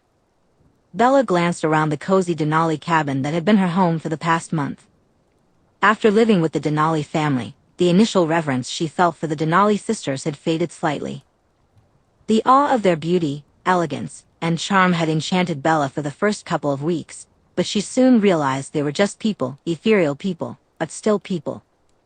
She had come to understand that Kate was essentially Emmett in a blonde wig, more devious, with a flair for targeted innuendos that often left Rosalie rolling her eyes. Irina was the quietest of the three, often found in her room with a book or out of the house when she wasn't spending time with her family. Tanya, on the other hand, it took Bella a bit longer to feel at ease around Rosalie. The eldest Denali still had a way of drawing Bella's gaze whenever she entered a room, much to the amusement of everyone else in the house. Even when Rosalie was in a playful mood, she would place a hand on Tanya's waist and shoot a sultry look at Bella, which only heightened Bella's heart rate. Careful, Kate teased as Emmett took a couple of bullets to the chest in their game. Shut it, he growled, his eyes glued to the screen. In the middle of their playful bickering, the front door swung open, and Rosalie poked her head around the corner with a grin directed at Bella. Come here, you. Bella jumped up from the couch, quickly pulling her sweatshirt over her head, and happily followed Rosalie outside. Her breath hitched when she spotted it. Is that? Rosalie turned to her, still grinning. You said you wanted to learn before you were changed. So, here we are. Bella blinked in disbelief as she stared at the sleek black motorcycle parked in the Denali's driveway. Rosalie handed her a helmet and her leather jacket. Do I look like I'm kidding? No, you look like a Calvin Klein ad come to life. Flattery will get you everywhere, Swan, Rosalie laughed. You still want to do this? She noticed Bella's heart racing. I know the conditions aren't ideal with the snow coming early, but I've put snow tires on, and you'll only be going around the yard anyway. Bella swallowed down the sudden rush of nervous energy in her chest. Yeah, let's do it. She nodded, pulling on the helmet. The first 10 minutes were mostly Rosalie talking while Bella blinked at the controls as if they were an alien language. So, clutch here, brakes there. Gears on this side. You shift by tapping down and up with your toe, just a light tap. Don't forget to ease off the clutch when you start, or you'll lurch forward like a baby deer on roller skates, Bella muttered, nodding slowly with her hands on her hips, frowning down at the bike. Right. On. Gears. Clutch. Lurch. Got it. Don't look at the handlebars like they insulted Bear, Rosalie said, stifling a laugh. You've got this. Bella swung her leg over the seat and gripped the handlebars tightly. Rosalie positioned herself behind Bella, one hand on the seat to steady the bike while she pushed the kickstand up. Okay, start it up. Bella thumbed the ignition, and the engine growled to life with a sexy little purr. Oh. Now squeeze the clutch fully and knock the gear down to first, Rosalie instructed. Copy. Bella gently pressed down and heard the satisfying click. Good. You're in first. Now, release the clutch slowly. Bella instantly let go of the clutch and jolted forward with a startled yelp. Ah. Bella. Rosalie lunged forward, grabbing the handlebars and yanking them to a stop before Bella could send herself flying. Slowly. Okay, I'm sorry. Bella huffed, swatting Rosalie's hand away from the handlebars. Just ease it off slowly. Rosalie placed her hand back on the seat, ready to catch her if necessary. Bella's second attempt mirrored the first, another overexcited jolt forward, with Rosalie gripping the back to prevent her from launching. But on the third try, Bella was starting to get the hang of it. Slowly, she whispered to herself as she gave it a little throttle, and the bike began to inch forward. There she goes.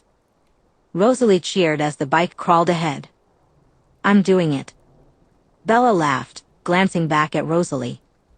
Eyes forward, Rosalie snapped, walking alongside the bike. Bella completed a tiny lap around the open area beside the house, wobbly but not tragic. The bike swayed like a drunken baby but managed to stay upright. I am a goddess of speed. Bella yelled into the cold air. You're going 5 miles an hour. Rosalie called back, grinning. Hour, Rose sighed, feeling both proud and exasperated. After a few more starts and stops, with Rose frequently grabbing the seat to prevent any accidental takeoffs, Bella finally began to get the hang of it. She was making slow, careful circles now, her tongue sticking out in concentration.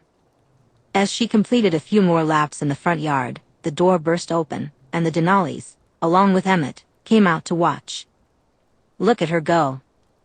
Emmett bellowed as Bear sprinted toward Bella. Woo, let's go, Bella. Bear barked excitedly, running alongside her, jumping up and yapping. I'll get you a sidecar. Bella laughed at her pup.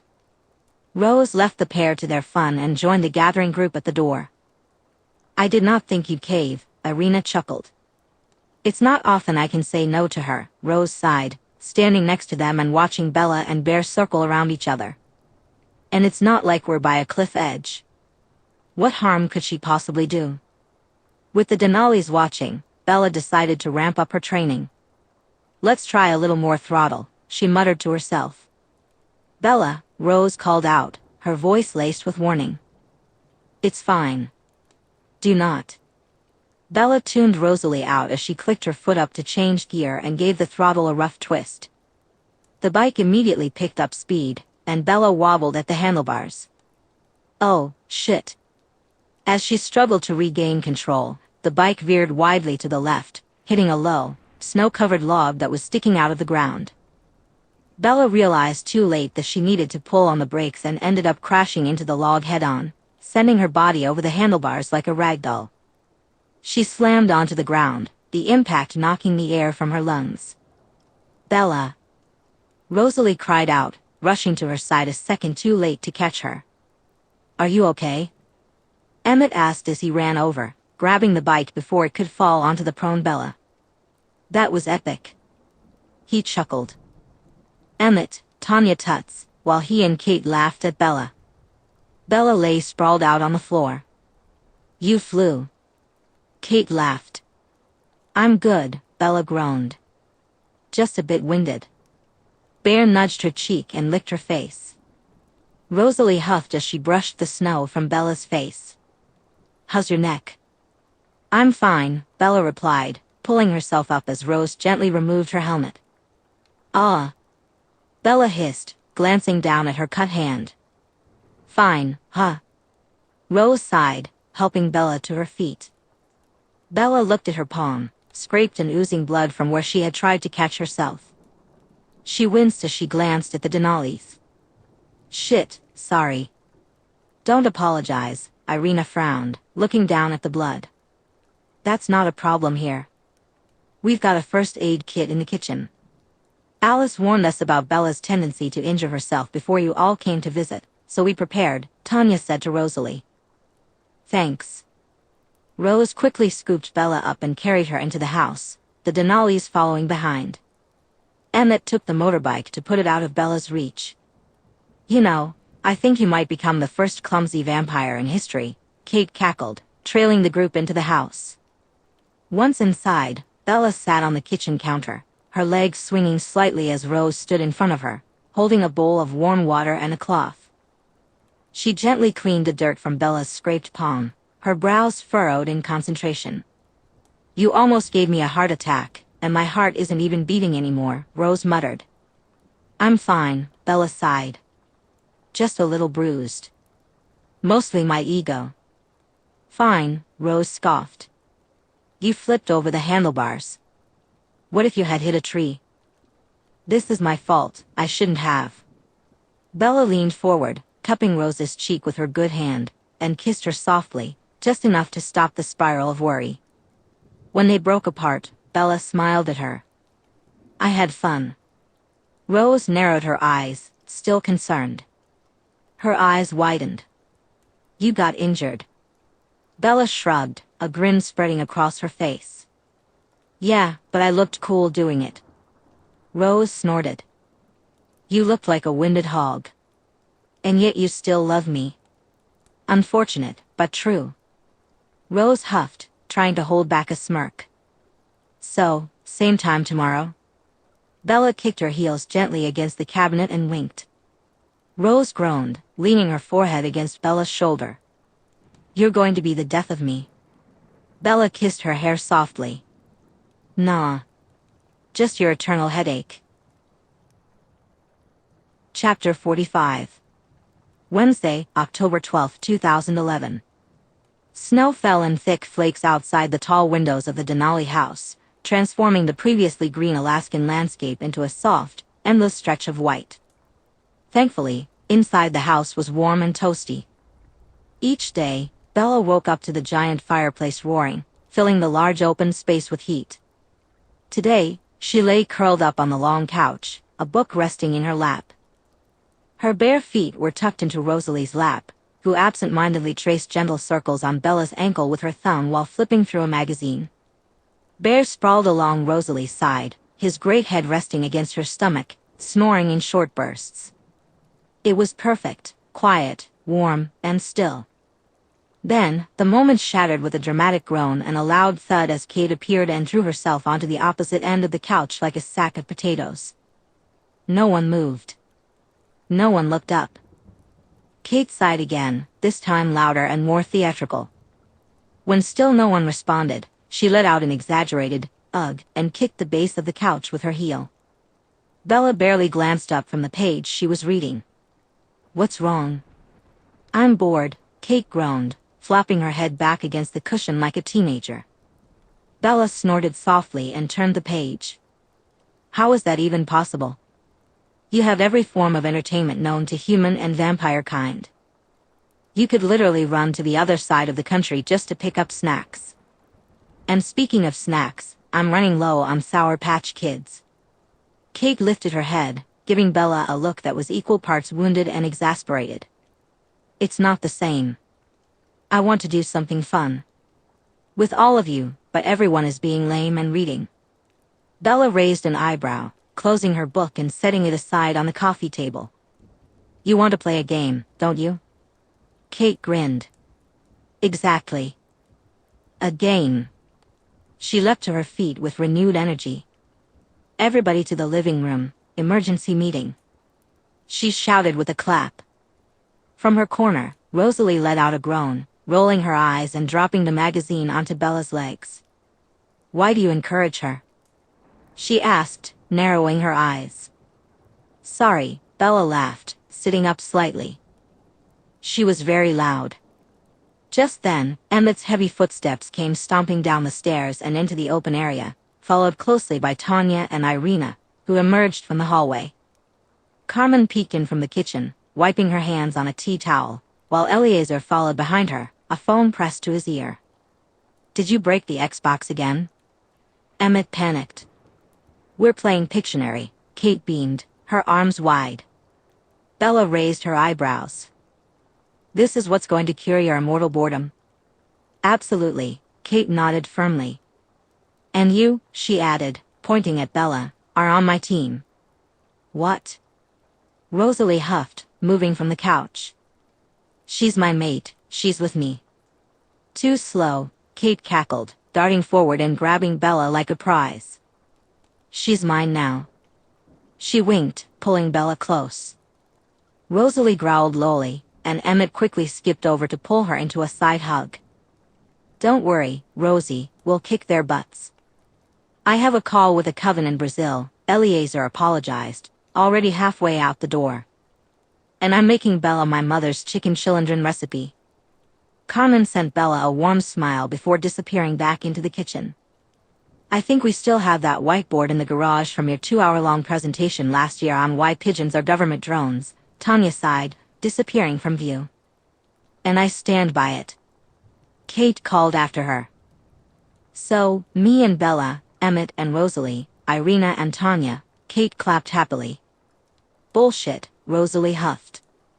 Tanya reappeared seconds later with a large easel, placing the whiteboard onto it. Okay, what are the rules? Each team gets 30 seconds to complete their drawing. No words, no numbers, and no talking, Irina explained, tossing the markers next to the board. We just come up with our own? Bella asked. Sure, but let's stick to movies and TV. No nonsense like houses or cars, Kate said, giving Rosalie a pointed look. Why the hell are you looking at me? Rosalie shot back. No reason, Kate mumbled as she hopped forward and grabbed a pen. Us first. Everyone gathered on the couch while Kate psyched herself up in front of the whiteboard. You ready, Swan? She asked. Ready, Bella replied. Tanya clicked the timer on her phone, and Kate started to scribble on the board. She quickly drew a long rectangle with circles along the bottom. A bus. Bella shouted. Kate nodded and continued her drawing. She added 2 stick figures at the front, one with wavy hair. Finally, she drew a bridge with a hole in the middle. Oh. Speed. Bella exclaimed. Boom, Kate said, nodding happily. With 10 seconds to spare. Good luck, nerds. She chuckled and tossed the marker to Tanya. Easily. Start the timer, Tanya said with a wink before turning to the board. She drew wiggly lines along the bottom, then the front of a ship. Next, she added a square on top of the wiggly lines with a stick figure on top and another next to it. Titanic, someone called out. Boo. That was so easy, Kate teased. Your turn, big guy, Tanya said, passing the baton to Emmett. He quickly began to draw a face with some kind of covering, followed by a bunch of blobs with drips coming from them. Rosalie looked confused as she stared at the board. Emmett huffed and started to draw what looked like teeth next to the blobs. What the heck is that? Rosalie demanded, standing up from the couch. Emmett huffed and pointed between the blobs and the teeth. 5, 4, 3, 2, 1. Kate laughed. Does anyone know what that is?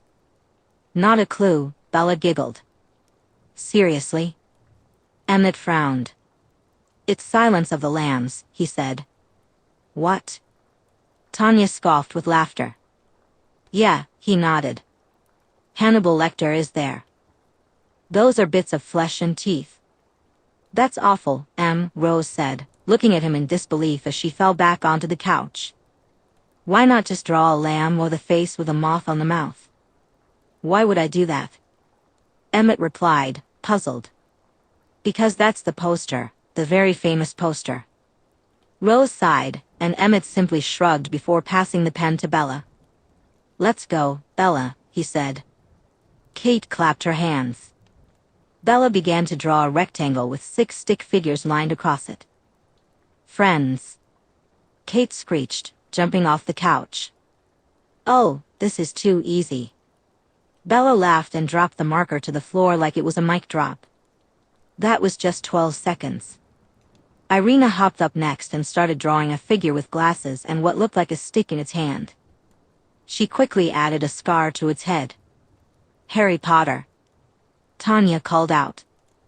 Irina nodded but held a finger up, then drew a triangle with a circle in the middle and a line through it. Harry Potter and the Deathly Hallows, Tanya guessed. That's how you do it. Irina said, giving Tanya a high five. So we're getting specific now, are we? Kate remarked, raising an eyebrow. Some of us don't want to play on one-word easy mode. Irina teased, some of us like a challenge. Kate narrowed her eyes at her smirking friend as Emmett stepped up. Each pair is taking turns.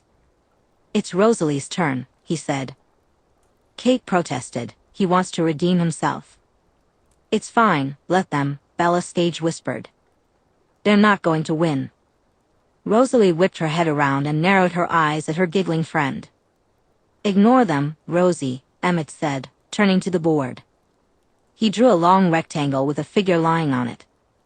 Someone in bed? Rose mumbled.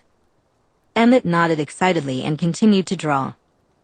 He added a second figure standing next to the bed, with their hand on the figure lying down and some sort of cylinder.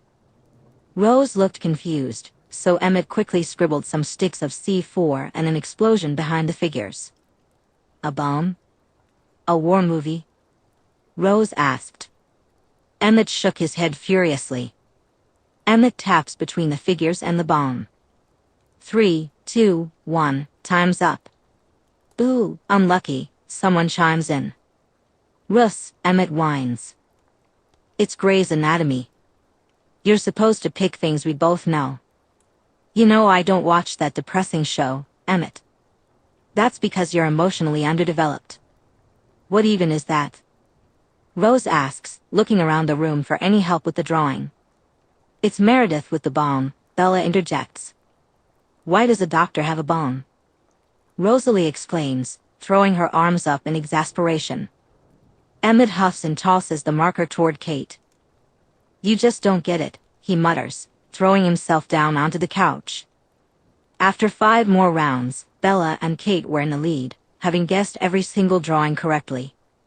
Tanya was just behind them with 1 less guess, while Rose and Emmett trailed at the back with only 3 correct guesses, much to the amusement of everyone else, as the pair were seconds away from getting into a playful argument. Ready for the winning picture? Kate smirks, heading toward the easel. How about we pick what you draw? Tanya suggests. Fine with me, Kate shrugs. Nothing can stop us. You and me, Swan. This is for the win. Champions. The GOATS winners for all. Get on with it, Irina interrupts with a groan, handing her the paper. You've already won. Yeah, but this is for the clean sweep. Kate snatches up the paper and quickly scans it. Pfft, easy.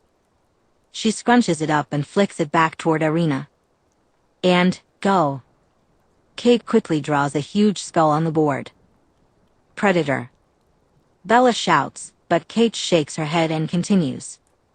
She adds a few stick figures off to the side, some tall, some short, some male, and a couple female. Indiana Jones? Bella mumbles. 15 seconds. Tanya announces. Kate adds some wavy lines through the middle of the skull, before finally drawing a rough version of a ship and some coins. Oh. Oh, what? Is it? Bella jumps off the couch, running her fingers through her hair. The kids, and the treasure. 5, 4, 3. The Goonies. Bella screams. No. Emmett cries, tumbling off the couch and landing on the floor. Kate throws the marker into the air and bounces over to Bella. Yes. Yes. Yes. Dream team. Kate shouts, scooping Bella up onto her shoulder and skipping around the room. Kate. Bella squeals with laughter, gripping tightly onto the arm that supports her legs. Rosalie rolls her eyes at the pair as her phone begins to ping repeatedly in her pocket. Frowning at the screen, she excuses herself and heads upstairs.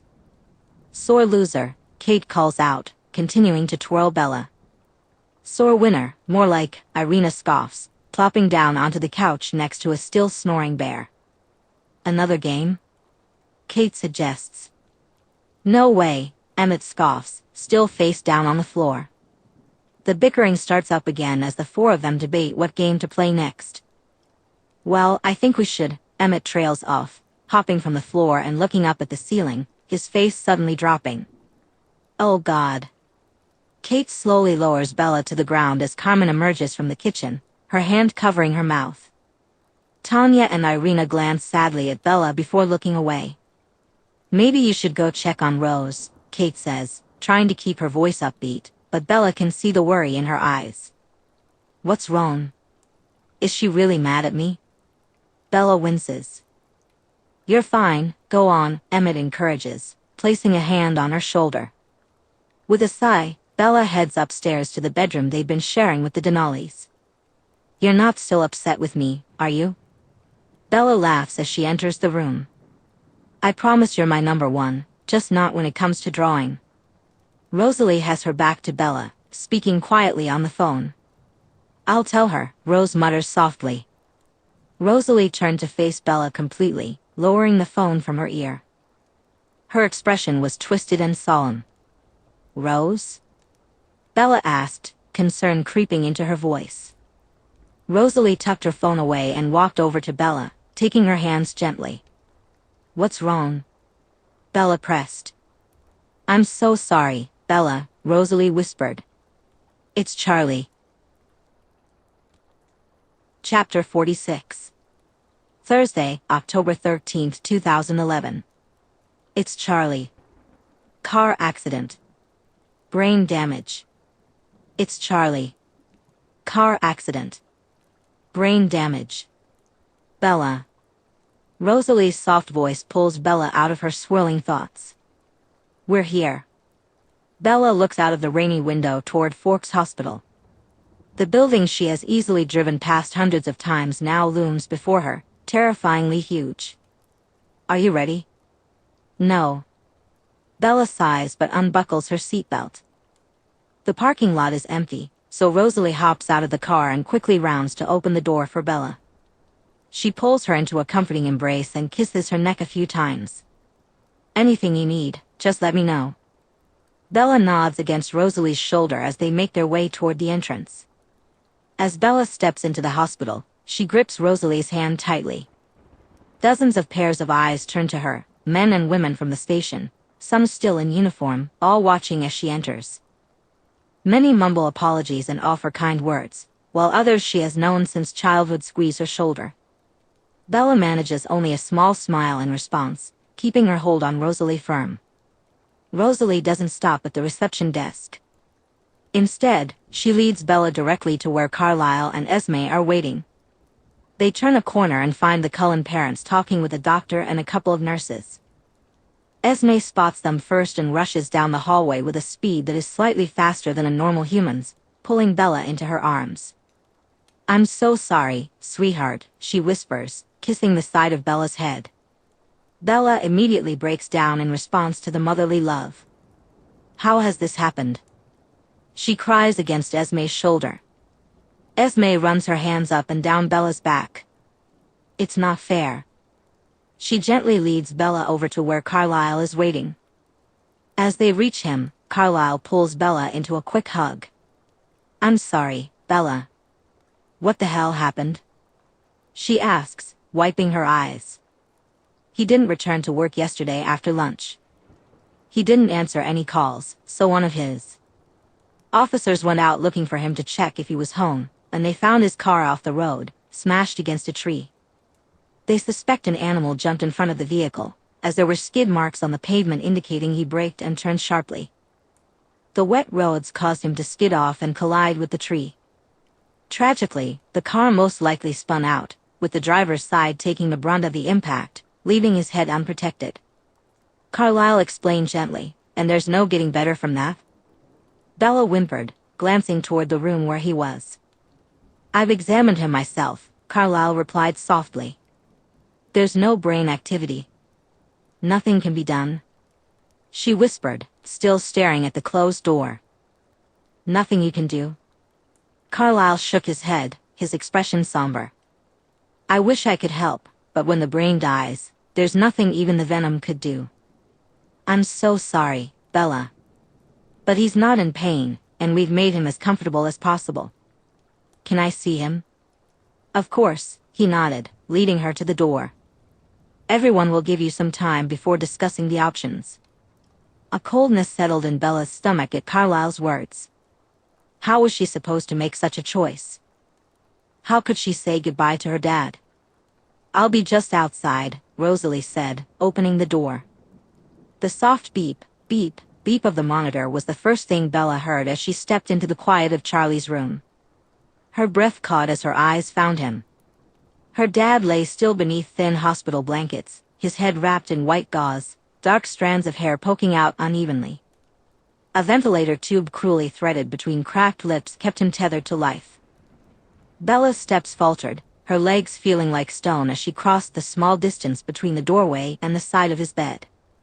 There was a single chair next to the bed, and she slowly sank into it, never taking her eyes off him. Hesitantly, her hand reached out, trembling before. Bella gently curled her fingers around her father's hand. It was warm but limp and unresponsive beneath her touch. "Dad," she whispered, her voice cracking. She cleared her throat, trying to steady herself, but the lump in her chest refused to dissolve. Tears burned hot and mercilessly close behind her eyes. "Wake up," she urged, squeezing his hand and willing the doctors to be wrong. "I'm home. I'm here. Please, Dad, please." But there was nothing, no response, not even a twitch. She sat in silence for a long moment, watching him, studying the rise and fall of his chest, forced by the ventilator. "I don't even know if you can hear me," Bella finally whispered, brushing her thumb across the back of his weathered hand. "They say sometimes people can, that hearing is the last thing to go. So I'm going to believe you can." "I don't know what to do, Dad. I never asked you what you'd want if this happened. I guess you always think there'll be more time." The monitor continued its steady, indifferent rhythm. After a few more minutes of watching him, she leaned forward in her seat and rested her hands on his arm. "Carlisle says you're not in any pain, so that's good. Everything will be okay, so I don't want you to worry about anything, especially me." She paused, realizing the rules probably didn't apply here. "I haven't actually been back in Seattle for the past few months. We've been up north in Alaska with some friends of the Cullens. And we were there because, bear with me, Rosalie and her family are vampires." She glanced over him, hoping for any sign of reaction, but still nothing. "I know, I was shocked myself, but it's true. Rosalie is a vampire, but one of the good ones, not like they show in the movies. Not like I need to tell you that, you know how good she is to me. So you don't have to worry about your girl. I'm probably the most protected person on the planet." She finished, swallowing the lump in her throat. Her eyes searched his peaceful face, hoping for a response. Bella searched her father's face for any flicker of recognition, any hint of understanding. She pressed her forehead gently to the back of his hand, holding it as if she could will him to feel her warmth. Finally, she leaned over and placed a kiss on his temple. "Thank you for being my dad." Friday, October 21st, 2011. Though we may not understand why our loved ones are taken from us, we trust in God's perfect plan. Today is a time to mourn, but it is also a time to remember and give thanks. Let us not just remember Charlie in sadness, but let us honor his memory by living lives filled with faith, love, and compassion. Let us carry forward the lessons he taught us, the joy he shared, and the love he gave so freely. The priest bent down to scoop up a handful of dirt, letting it fall onto Charlie's slowly lowering coffin. As we say goodbye to Charlie today, may we hold on to the promise of the Lord that one day, we will meet again. Until that day, may God comfort us, guide us, and remind us that love never truly dies. Bella zoned out as the priest continued his words. Charlie had never uttered a religious word in his life, but when the priest asked what she'd like, she simply requested the usual package. She looked around at the gathered crowd. To her left, the entire police force stood in their blues, paying their respects to their sheriff, flanked by some locals from the town. Angela, Jess, Mike, and Eric were off to the right with more familiar faces. Renee and Phil stood beside Bella, Renee rubbing her thumb along Bella's hand as she gripped it tightly. On Bella's other side, Rosalie held her hand, the Cullens and Denali surrounding her for support and protection. Across the coffin, a dozen members from the reservation stood watch. Billy was at the front with Harry and Sue, all looking sadly at the scene. Many of the wolves lingered at the back, some with sorrowful expressions, while others cast murderous glares at the vampires surrounding Bella. Bear lay at Bella's feet, his head resting on his paws as he stared ahead. Charlie's coffin lay before them, an odd whine escaping from it every now and then. The priest began, "Eternal rest grant unto him, O Lord, and let perpetual light shine upon him. May his soul, and the souls of all the faithful departed, through the mercy of God, rest in peace. Amen. Go in peace, knowing that Charlie has found his eternal home, and may we live our lives inspired by his example." With a nod toward Charlie's grave, the priest walked over to Bella, shaking her hand gently before moving on to thank more guests for attending. "Are you okay, sweetheart?" Renee whispered. "Yeah," Bella replied. "We're going to head back to the house and finish setting up before folks start arriving." Renee kissed Bella on the side of the head before heading off to their rental with Phil. "Bella." A soft voice called. She turned to see Billy wheeling his way toward her. Rosalie stepped aside with Bear as he approached.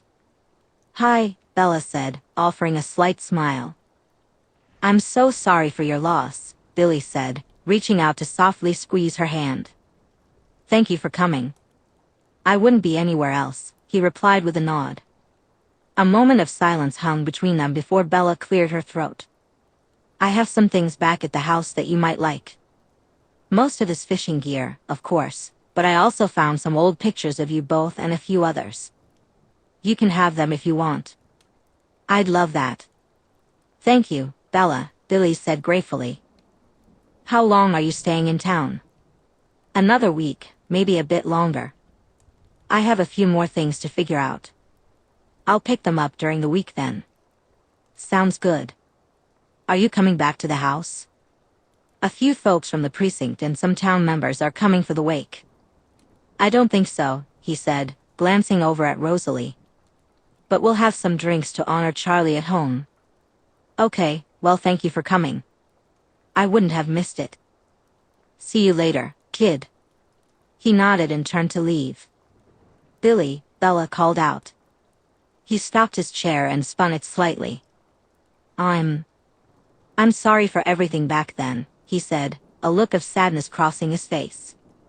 "There's nothing for you to apologize for, ever," he replied gently but firmly. "Still," she said, glancing over at Charlie's coffin. She was beginning to understand the depth of his pain, the sudden shock of losing someone you loved so much. "I'm sorry for your loss." "Thank you, Bella." Tears glistened in his eyes as he wheeled away once more. Bella watched him go, noticing Sue and Harry wave goodbye.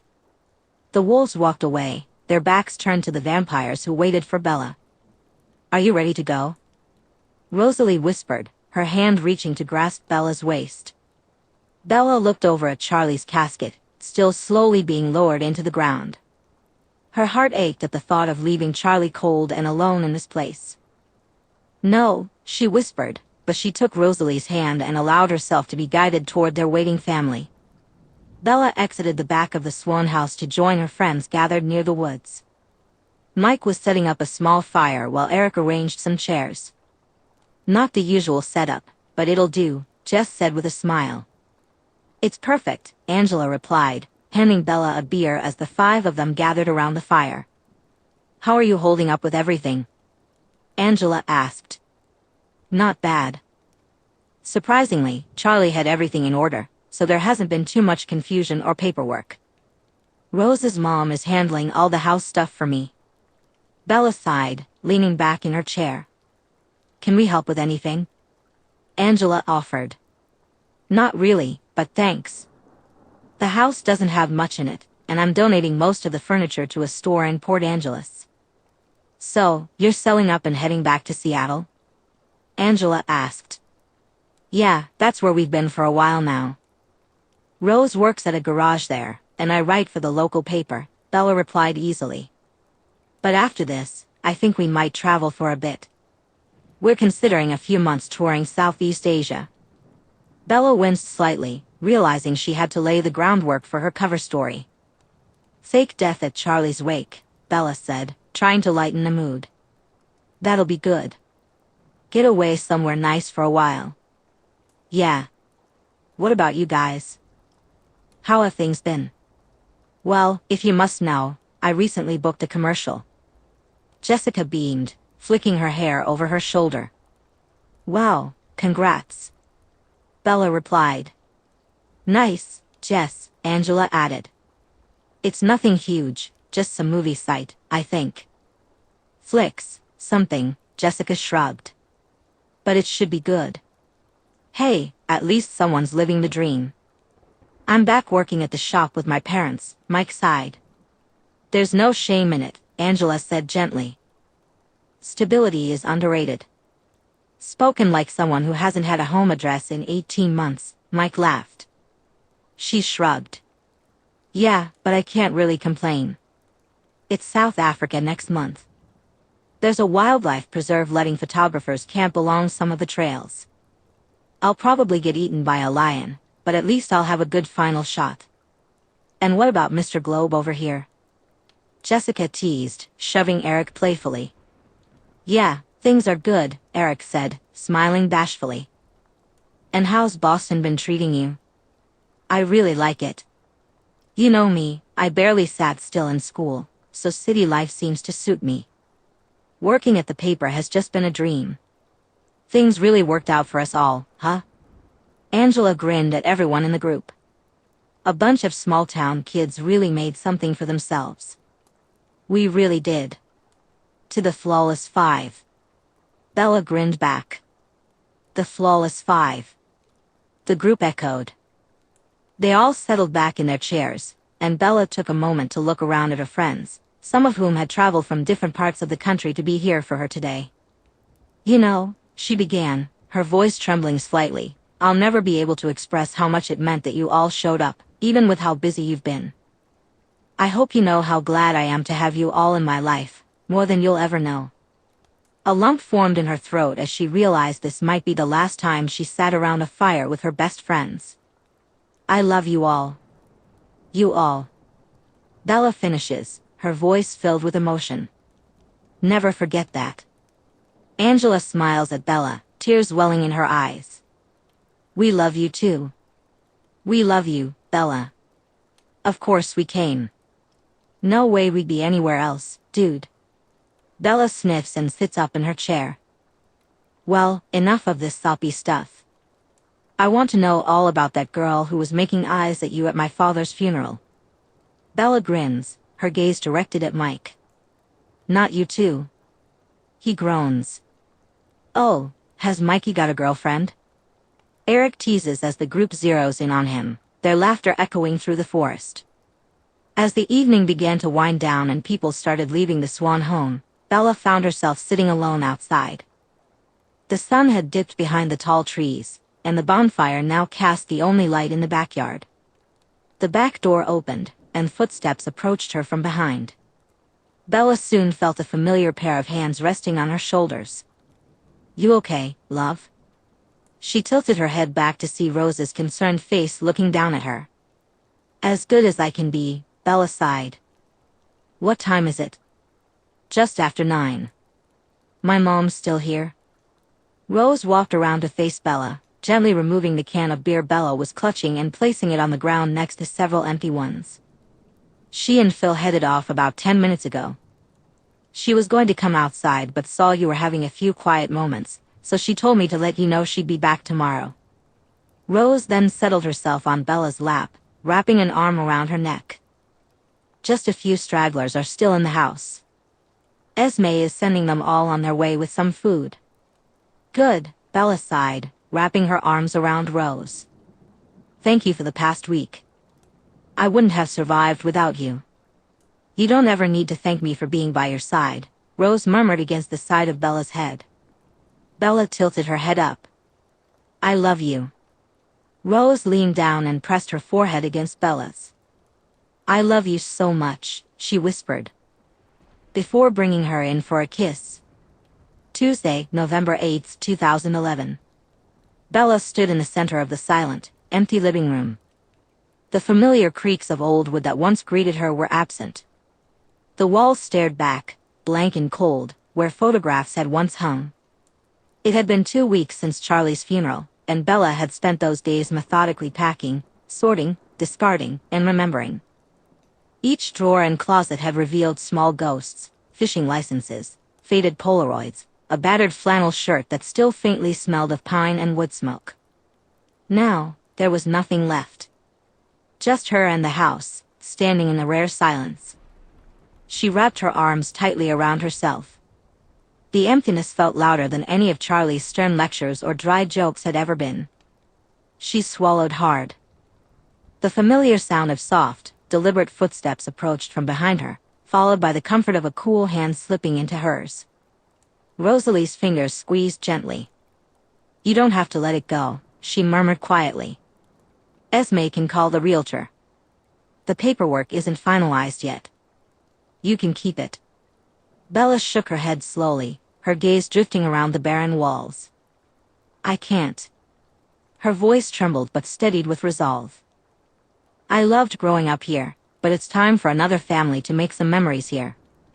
She recalled long summer evenings chasing fireflies beneath the towering trees in the backyard, her laughter echoing as she tried to catch the glowing insects in her small hands. She remembered the makeshift camping trips where Charlie had taught her to pitch a tent and roast marshmallows over the flames.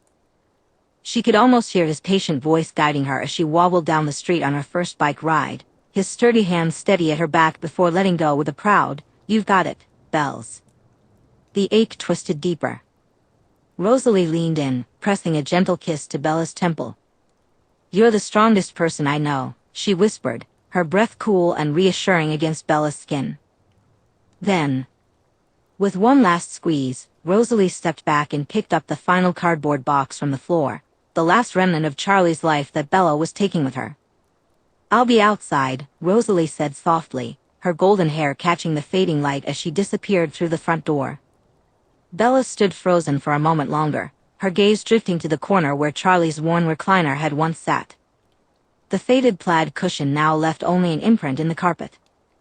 She could almost see him again, remote in hand, his mustache twitching as he shouted at the television while the Mariners blew another late-inning lead. "Oh, come on, you call that pitching?" His voice echoed faintly in her mind, a bittersweet comfort. The living room blurred as her vision misted over. Bella sniffed and brushed a tear from her cheek. It was time. She walked slowly to the door, letting her fingers trail along the wood trim for the last time. Turning at the threshold, she cast one final look back into the space that had shaped her and loved her. "Bye, Dad," she whispered. Bella stepped out into the cold air, closing the door behind her with a soft click that felt impossibly final. She headed over to her truck, where Rosalie and Bear were both waiting for her. Climbing into the passenger seat, she was immediately greeted by a wet tongue on her cheek. "Hiya, baby bear." She laughed softly as he kissed her once more and curled up onto her lap. "You okay?" Rosalie asked gently. "I will be." Bella nodded, mustering the best smile she could. The old engine roared to life with a low growl as Rosalie's hand found Bella's, their fingers intertwining as her thumb stroked tenderly over Bella's knuckles. Bella bit her lip as Rosalie pulled the truck out of the gravel driveway. The tires crunched softly over the small stones, leaving behind the place Bella had called home for nearly her entire life. As they passed the edge of the property, Bella leaned her forehead against the window. Bella pressed her forehead against the cool window glass, her eyes following the silhouette of the house as it gradually faded into the distance. Her heart tightened as the truck turned the corner, and the Swan house vanished from sight, carrying away a chapter of her life. Chapter 47. Wednesday, January 11th, 2012. "There she is," Rosalie called out over the wind. Bella stood on wobbly legs as the speedboat glided across the water. Rosalie reached out a hand to steady her and pulled Bella close. "Wow," Bella exclaimed, her eyes widening as Al Esme rose like a dream before her, lush trees lining a stretch of pristine white sand. The house slowly came into view, nestled among the trees, with wide windows and a red-tiled roof.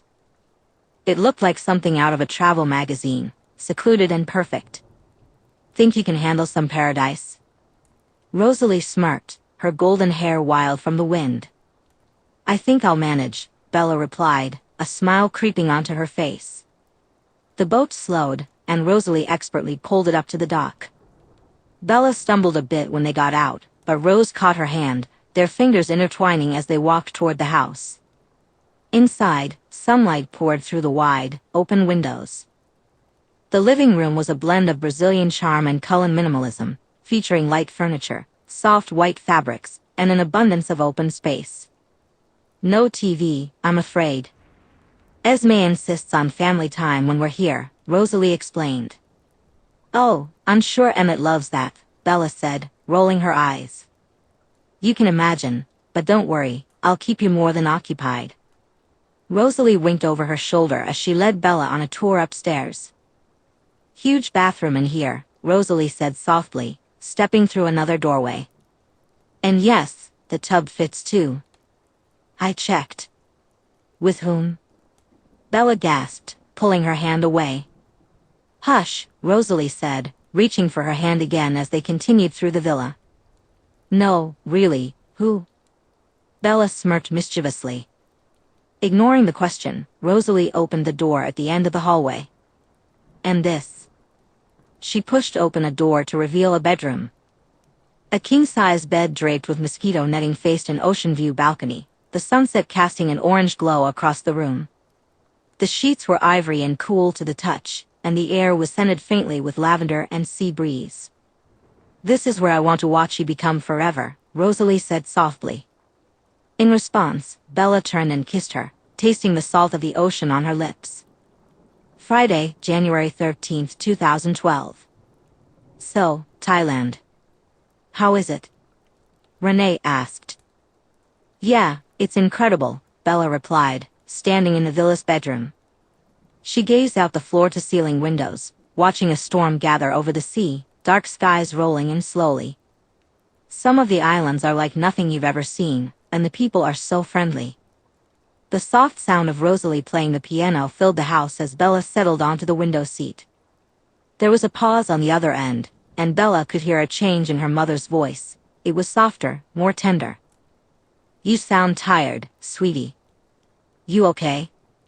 Bella shifted, pulling a blanket over her lap. I'm okay. Just a little overwhelmed.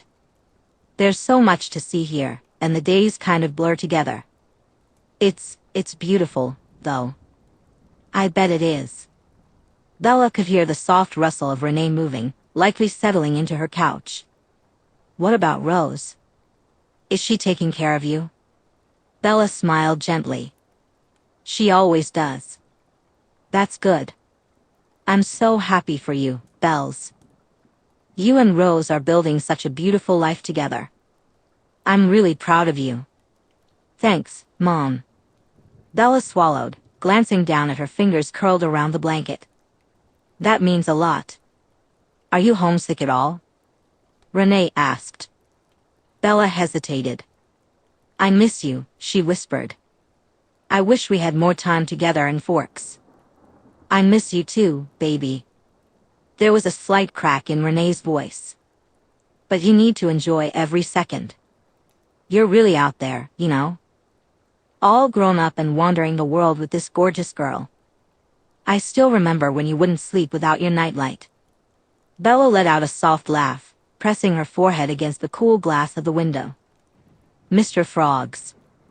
And anyway, you're coming back soon, right? I know you've got more places to see, but maybe after that, you could swing through Florida for a few days on your way home. Bella closed her eyes. I don't think I'll be back for a while.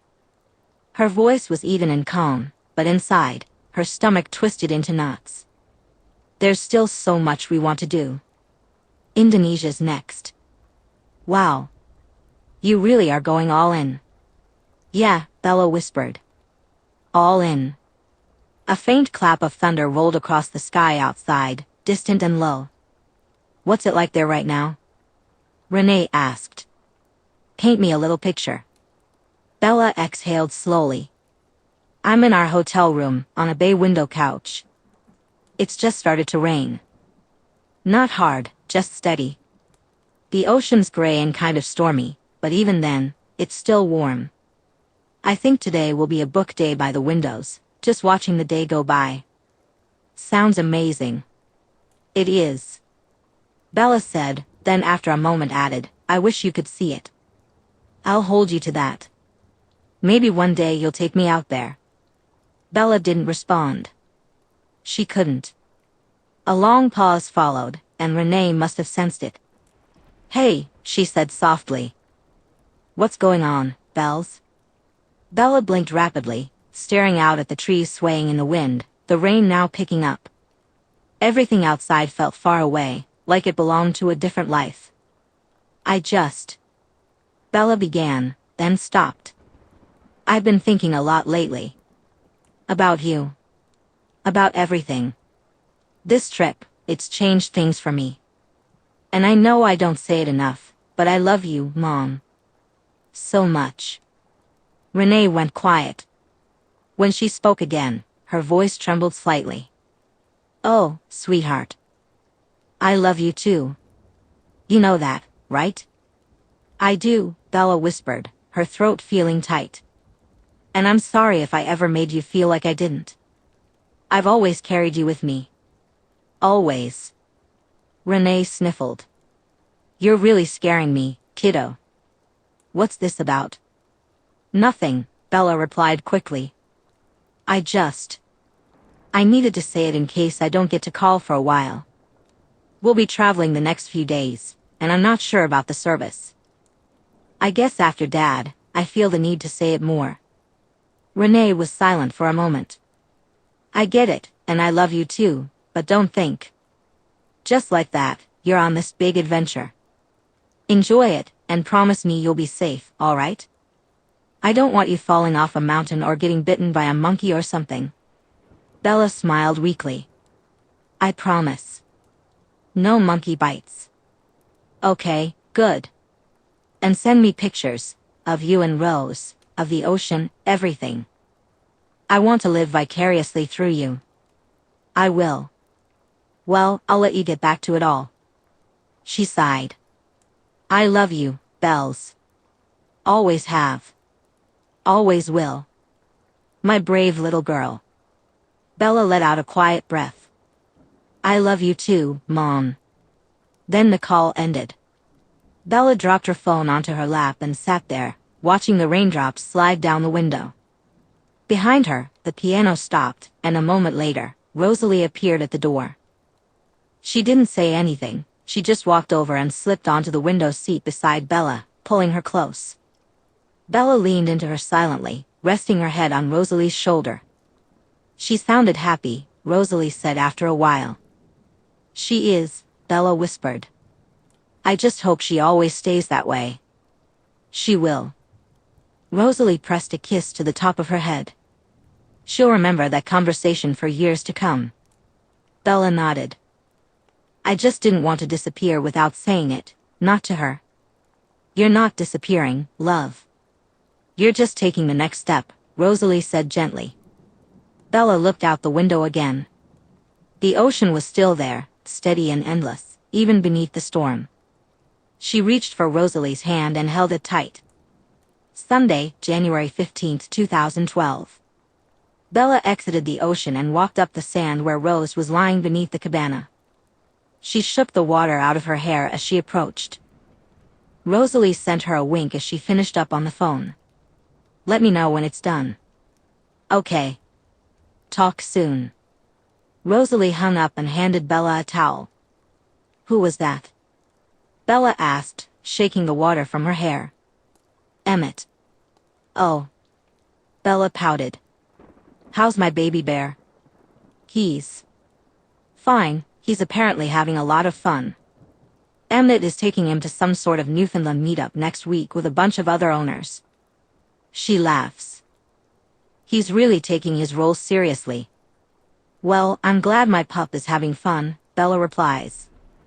He called to tell me he sent the postcards this morning. The last ones? Bella asks, remembering how Rose thought it would be best to send postcards from all the places they've traveled. It wasn't just to solidify their story, it was also something for Renee to hold on to.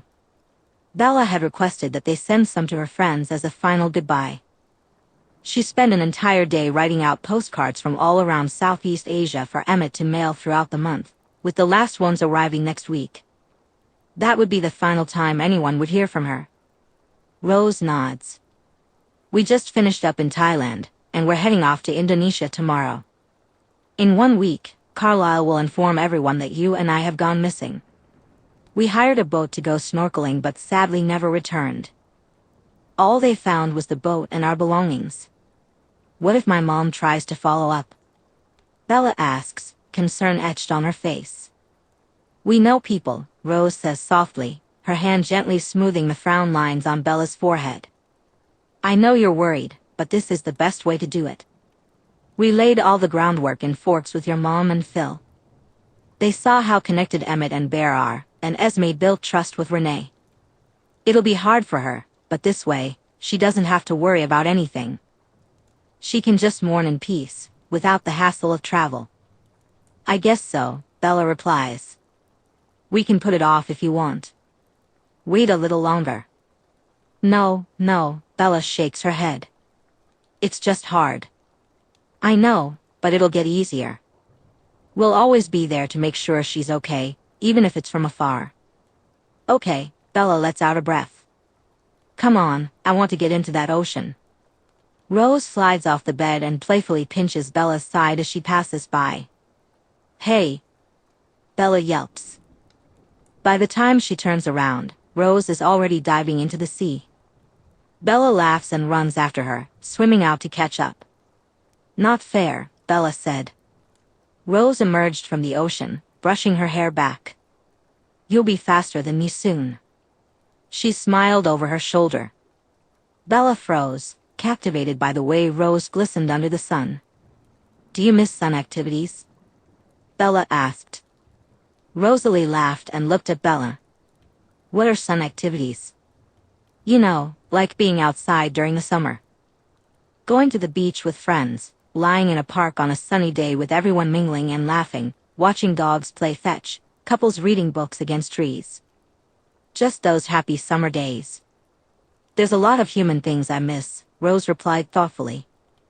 I loved going on bike rides with my oldest friend, Vera, and taking nice walks in the park when all the flowers bloomed in spring. Rose turned and wrapped her arms around Bella's neck. Bella responded by wrapping her arms around Rose's lower back, her hands resting just above Rose's favorite spot. But being a vampire means I get to be with the woman I love forever, Rose said, smiling lovingly at Bella. That's worth 1,000,000 summer bike rides in my eyes. Bella smiled back and pulled Rose in for a kiss. I'm honored, she breathed against Rose's lips. But I don't think you should let vampirism stop you from riding a bike. Think about how fast you could go. Rose grinned. I think I might break the chain. Good thing you're a mechanic then, Bella teased. I'm a car mechanic, Bella, Rose laughed. Then a simple bike chain should be no problem. Bella smirked. I mean, if you think about it, it's pretty much the same thing. Both. Oh my God, enough. Rose groaned, then lifted Bella and tossed her farther out to sea. Rose! Bella screamed as she sailed through the air. Tuesday, January 17, 2012. The pair spent the next few days inseparable, dressed in very limited clothing at Rosalie's request. She wanted to enjoy Bella's warm skin against her own right until the end. You know, you'll be the first taste of human blood I'll ever have, Rosalie informed her as they lay together. Bella lay in bed, watching the waves crash against the shore. Really? She asked, her eyes wide with surprise. I knew you weren't a regular people drinker, but I didn't realize you've never drunk from anyone you've killed. Emicham, Rosalie nodded. I've never done that. Bella looked off into the distance, a small grin spreading across her face. I like that, she said, shifting to straddle Rosalie.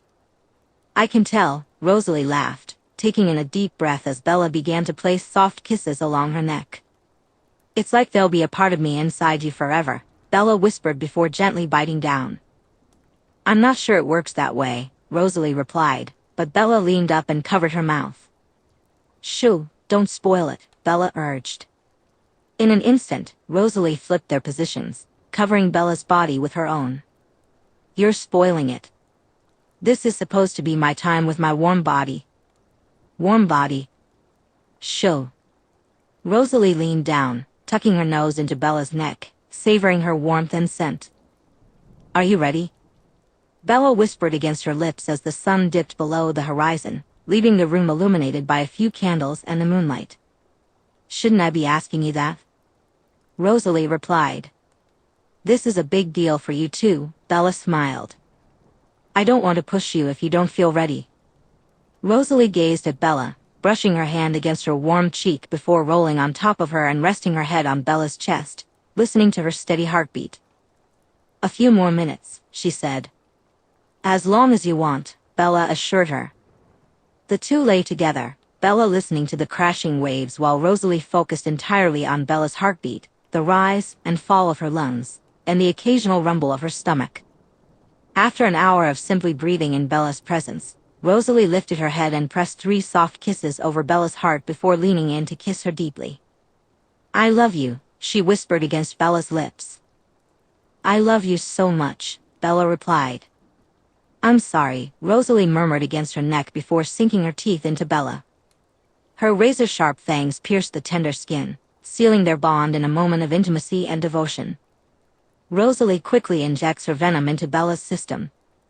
In an instant, Bella's world fades to black as a fire ignites within her body. Rosalie holds her tightly as Bella begins to thrash against the bed, screaming in agony as the transformation begins. Chapter 48. Saturday, January 21st, 2012. Bella's eyes snapped open. At first, she didn't move, she let the sensation wash over her. The sheets beneath her fingertips felt different, softer, textured, as if she could count every single thread. A faint breeze wafted through the balcony doors, carrying the scent of salt mixed with something sweet, like wet leaves and blooming flowers. In the distance, birds sang, each note clear and layered, sharp like a melody she somehow already recognized. She blinked and sat up slowly, the motion feeling easy, almost weightless. Her eyes swept across the room, catching flecks of dust as they danced in the light. Everything felt more. Then it struck her, a scent she recognized, now stronger than before. Her head whipped toward the doorway, where a woman leaned against the frame, arms crossed beneath her chest. Long golden hair cascaded in perfect waves around her. She wore a soft black tank top and sleek shorts, her bare legs catching the golden light. A lazy smirk played on her lips, just enough to reveal a glint of teeth.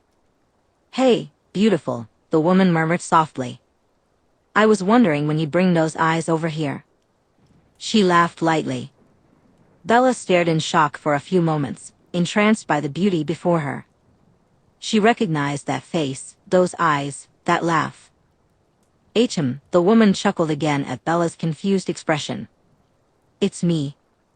Bella's brow furrowed, her lips parting. The sound of the woman's voice tugged at something deep within her, and then, like a switch flipping, everything came rushing back.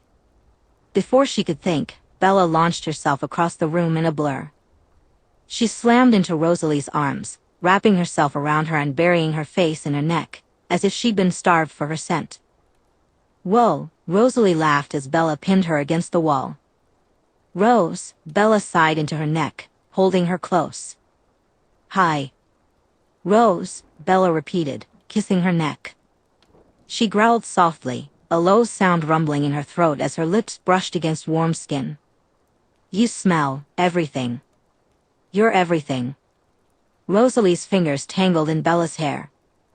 You did it, baby. You're here. I'm so proud of you. But Bella wasn't listening. Her hands roamed over Rosalie's back beneath her clothes, gripping her tightly as if afraid she might fall through the earth if she let go. Rosalie's skin felt soft, warmer than hers now, and Bella craved more. She needed all of her. Mine. Do you want to feed first? Rosalie asked, gently cupping Bella's face, trying to meet her gaze. There's a load of boar right beyond the tree line. We can. Bella growled into her neck, pressing closer, her hips grinding against Rosalie's. Rosalie froze for a moment, then chuckled. Okay. No hunting yet. She wrapped her arms around Bella tightly, stroking her spine. Whatever you want. I'm yours. Bella's lips found their way to Rosalie's jaw, trailing open-mouthed kisses until they met her lips. She crushed their mouths together, groaning at the contact, at how alive Rosalie felt against her. She nipped at Rosalie's lower lip, just enough to elicit a gasp from her, her arms circling Rosalie tightly. Mine, she repeated against her mouth. Gentle, Rosalie warned with a breathless laugh, reaching to loosen Bella's grip around her torso. You don't know your own strength yet. Bella smiled wickedly. Then help me learn. With one hand, she pinned Rosalie's wrists above her head and pressed her back against the wall. Their mouths collided again, deeper this time, as Bella slid her leg between Rosalie's thighs. Their bodies fit together like newly carved puzzle pieces. This is what I've been missing out on. Bella groaned into Rosalie's neck, inhaling her scent. She tugged Rosalie's tank top up and over her head, tossing it aside. Rosalie's nipples were peaked, and Bella quickly ducked down to take one into her mouth. Bella groaned as she savored the taste of Rosalie's skin. Bella, Rosalie gasped, her voice laced with urgency. The bed, take me. Bella didn't need a second invitation. In an instant, she scooped Rosalie into her arms and tossed her onto the bed. Rosalie landed with a soft gasp and a laugh, her hair fanning out over the pillows like golden fire. Bella stood over her, eyes dark with desire, her body thrumming with an electric tension, teetering on the edge of control. I want to taste you, Bella declared. Rosalie spread her legs invitingly. Then come get what's yours. Bella crawled between them, her kisses trailing down Rosalie's stomach, over her hip bones, and along her thighs. With a swift motion, she hooked her fingers into Rosalie's shorts and pulled them down, discarding them carelessly onto the floor. The intoxicating scent of Rosalie's arousal hit Bella like a tidal wave. She groaned and buried her face between Rosalie's legs, licking deep and slow, her tongue swirling and then flattening to savor her like the sweetest nectar. Rosalie cried out, fingers tangling in Bella's hair, her thighs trembling on either side of Bella's head. Bella moaned into her, pulling Rosalie's hips closer, her grip firm. God, Bella, you're fuck. Don't stop. And Bella didn't. She drank from Rosalie like she was salvation, like she was worship, her tongue flicking with unyielding precision until Rosalie shattered around her. Oh, fuck. Bella. Rosalie cried out, her body arching before crashing back down. Only then did Bella rise, crawling up Rosalie's body, her mouth glistening, eyes fierce and full of heat. She kissed Rosalie, tasting herself on Bella's tongue. Rosalie wrapped her arms around Bella, drawing her close. You were made for this. Bella smiled against her lips. I was made for you. Rosalie pulled her in for another kiss, while Bella's hands roamed over her body. Bella couldn't get enough of the feeling of Rosalie. As a human, she had smelled and felt like heaven, but this was on an entirely different level. The scent of Rosalie enveloped her, intoxicating and irresistible. The warmth of Rosalie's skin, her palpable arousal, and the lingering scent of the sea air drove Bella wild. She kissed her jaw, then her throat, and traveled lower, biting softly where her shoulder met her neck. Rosalie shuddered at the touch. Bella's hand drifted lower, gliding down the curve of Rosalie's waist, over her stomach, and even lower still. Their eyes locked, and Rosalie's breath caught in her throat. With a subtle nod from Rose, Bella finally surrendered to the moment after 7 long years of waiting. She sank her fingers into Rosalie, both of them moaning loudly at the sensation. Fuck, Rosalie sighed, her head tipping back. You're me. Bella paused for just a moment, overwhelmed by the feeling of her, so tight and perfect. She had imagined this moment countless times over the years, but nothing could compare to the reality of it. Rosalie clenched around her, pulling her in like she had been waiting her whole life for this. God, you feel so good, Bella groaned, resting her forehead against Rosalie's. She began to move slowly at first, drawing her fingers out and then back in, curling them just slightly. Rosalie rocked her hips to meet the rhythm, her mouth falling open in a silent cry. More, she gasped. Bella, please. Responding to Rosalie's plea, Bella picked up the pace, her fingers thrusting deeper and rougher, yet still maintaining a sense of control and care. Their lips crashed together again, messy and wild, teeth catching on Rosalie's bottom lip before trailing down her neck. Bella bit down, finally hard enough for Rosalie to feel it, and that was all it took. Rosalie's body arched, her nails dragging down Bella's back as her legs locked around her waist. She came with a sharp cry, her walls clenching tightly around Bella's fingers, shaking and gasping Bella's name like a prayer. Bella didn't stop until Rosalie sagged back into the mattress, boneless and glowing.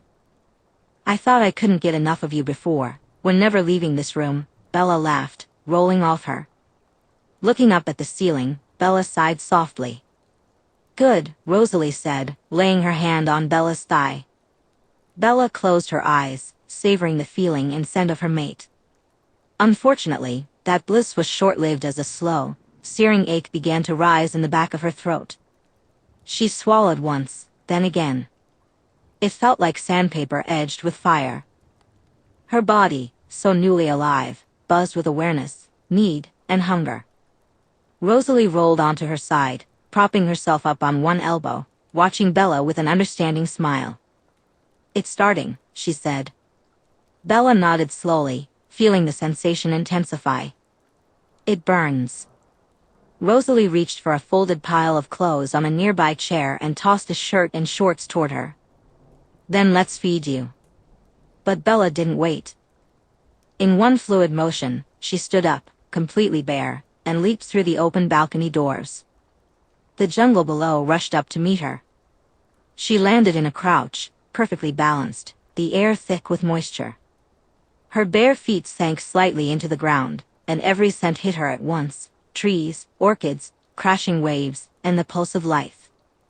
Behind her, she felt another whisper of air.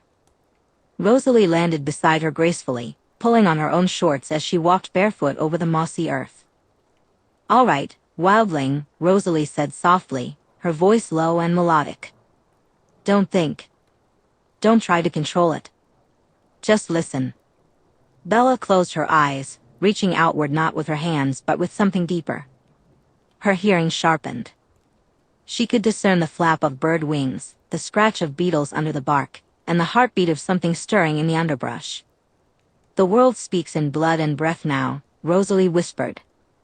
"Follow it." Bella's eyes snapped open, red flaring wide. She heard a low grunting and shuffling hooves. A boar. Maybe two. Tilting her head, she focused, trying to isolate the sound from the rest of the jungle life. "I hear it," she breathed. Then she was off. Gone in a blur, Bella felt branches whip past her skin without a single touch. The jungle parted around her like water, leaves exploding in her wake. A few startled birds scattered upward, creating a flurry of color and sound. She could smell it now, the musky, strong scent, pulsing with heat. Her feet barely touched the ground. She spotted the boar, fat and dark, nosing through roots near a clearing. It looked up too late. Bella sprang forward, leaping through the air like a bullet, crashing down onto the animal's back. The boar squealed, buckled, and tried to run, but she was too fast, too strong. Wrapping her arms around its thick neck, she brought her teeth to its flesh. The first taste of blood was shocking, hot, metallic, primal. It exploded in her mouth, not disgusting, not divine, but necessary. She drank deeply, messily, her throat gulping, eyes wild. Blood smeared her chin, her hands, her chest. The animal spasmed once. Twice. Then it stilled. Bella's breathing slowed, though she didn't need breath at all. The fire in her throat dulled, not gone, but soothed to an ember. She sat back slowly, letting the carcass roll to its side. Blood stained the jungle floor. A few feet away, Rosalie stood in the shadow of a tree, watching. Her expression was soft but unreadable, arms folded lightly. "Messy," Rosalie said with a small smirk, "but effective." As the burn faded slightly, Bella got back to her feet and looked down at the dead boar at her feet. A wave of sadness hit her square in the chest. "Oh," she murmured. "Bella," Rosalie laughed at the pout on her mate's face. "What's wrong?" Bella continued to pout down at the animal. "I hurt him," she whimpered. "I didn't even think. He was living happily, and I just took him." Rosalie looked lovingly at Bella, understanding that her emotions were heightened right now, and that her animal-loving, empathetic girl would struggle with this. Rosalie approached Bella slowly, gently brushing the matted hair from her face. "You're feeling everything at full volume right now. Guilt. Hunger. Euphoria. Shame." She cupped Bella's cheek. "It's all dialed up to 11 and will be for a while. I wish I could take it away, but this is how it's going to be for a bit." Bella leaned into her, resting her forehead on Rosalie's shoulder, her arms wrapping around her in a slight tremor. "It hurts." "I know," Rosalie whispered. "But you did beautifully. You didn't attack me when I came with you, and you didn't lose control. You're already doing incredible." "I almost did," Bella murmured. "Back at the house, when I felt you. I didn't want blood. I wanted you." Rosalie smiled against her hair. "That's why I just know you're going to be special. You lead with your heart, even when your instincts scream louder." Bella pulled back just enough to meet Rosalie's gaze. "Does it get easier?" Rosalie nodded slowly. "It does. The fire fades. Not entirely, but enough that you'll know who you are again. And I'll be with you every step of the way." "Okay." Bella nodded, her eyes drawn back to the boar. Rosalie recognized it was a losing battle. The fixation of a newly turned vampire couldn't easily be swayed. Still, she could at least redirect that focus. Rosalie reached down and pulled her top over her head as she walked toward Bella. "Look at the mess you've made," she purred. Bella's eyes snapped up from the boar at Rosalie's voice, her attention shifting to Rosalie's chest. Rosalie slowly walked over, scooping up some blood from Bella's chin before bringing it to her own mouth and moaning at the taste. "Delicious." Bella watched as Rosalie ran her tongue along her fingers, licking away the dripping blood. Driven by impulse, Bella surged forward to grab her, but Rosalie skillfully ducked out of the way. Bella skidded to a stop and turned to her with a mix of surprise and determination. "Mine," Rosalie growled, a playful glint in her eye. "Am I?" Bella replied, teasingly. "You're mine," Rosalie declared, her growl growing louder, fueled by the exhilarating need to hunt. "Come get me then." With that, Rosalie darted away, weaving through the thick brush. She could hear Bella let out a growl as she chased after her. Thankfully, Bella's coordination wasn't quite perfect yet. Rosalie heard her crash into trees, which slowed her down just enough to let Rosalie escape with her unmatched speed. As Rosalie broke through the tree line and onto the shore, she heard Bella's joyful growl drawing closer. In a swift motion, she pulled her shorts down just as Bella slammed into her, sending them both barreling into the sea. Rosalie kicked to the surface but found herself pulled back down by an iron grip. Bella pressed their lips together underwater before bringing them both back up to the surface. "Mine," Bella purred against Rosalie's neck as they emerged. "Yours," Rosalie replied, brushing Bella's wet hair from her face and wrapping her arms around her neck. "Forever." Chapter 49. Wednesday, February 8, 2012. "Oh, wow, right there. Right there." Rosalie cried out, the steel headboard creaking under her grip. Bella held onto Rosalie's hips tightly, pulling her down harder against her moving tongue. Her eyes were locked on the goddess before her, golden hair surrounding Rosalie like a halo as sunlight streamed through the window. "Gods, Bella," Rosalie whispered, breath shuddering as her voice cracked into a groan. "Don't stop." And Bella didn't. Her mouth was purposeful, her tongue moving in a rhythm that had Rosalie swearing, her knees trembling slightly despite her strength. Bella's fingers glided upward, tracing the tight muscles of Rosalie's torso, the dip of her waist, and then up to her chest, cupping her with aching slowness. Rosalie arched into the touch, one hand tangling in her own hair as she rocked against Bella's mouth. Her body moved on instinct, slow at first, then faster, with something deeper building within her. She moaned again, louder this time, biting her bottom lip as her other hand dug into the headboard, which was barely holding on.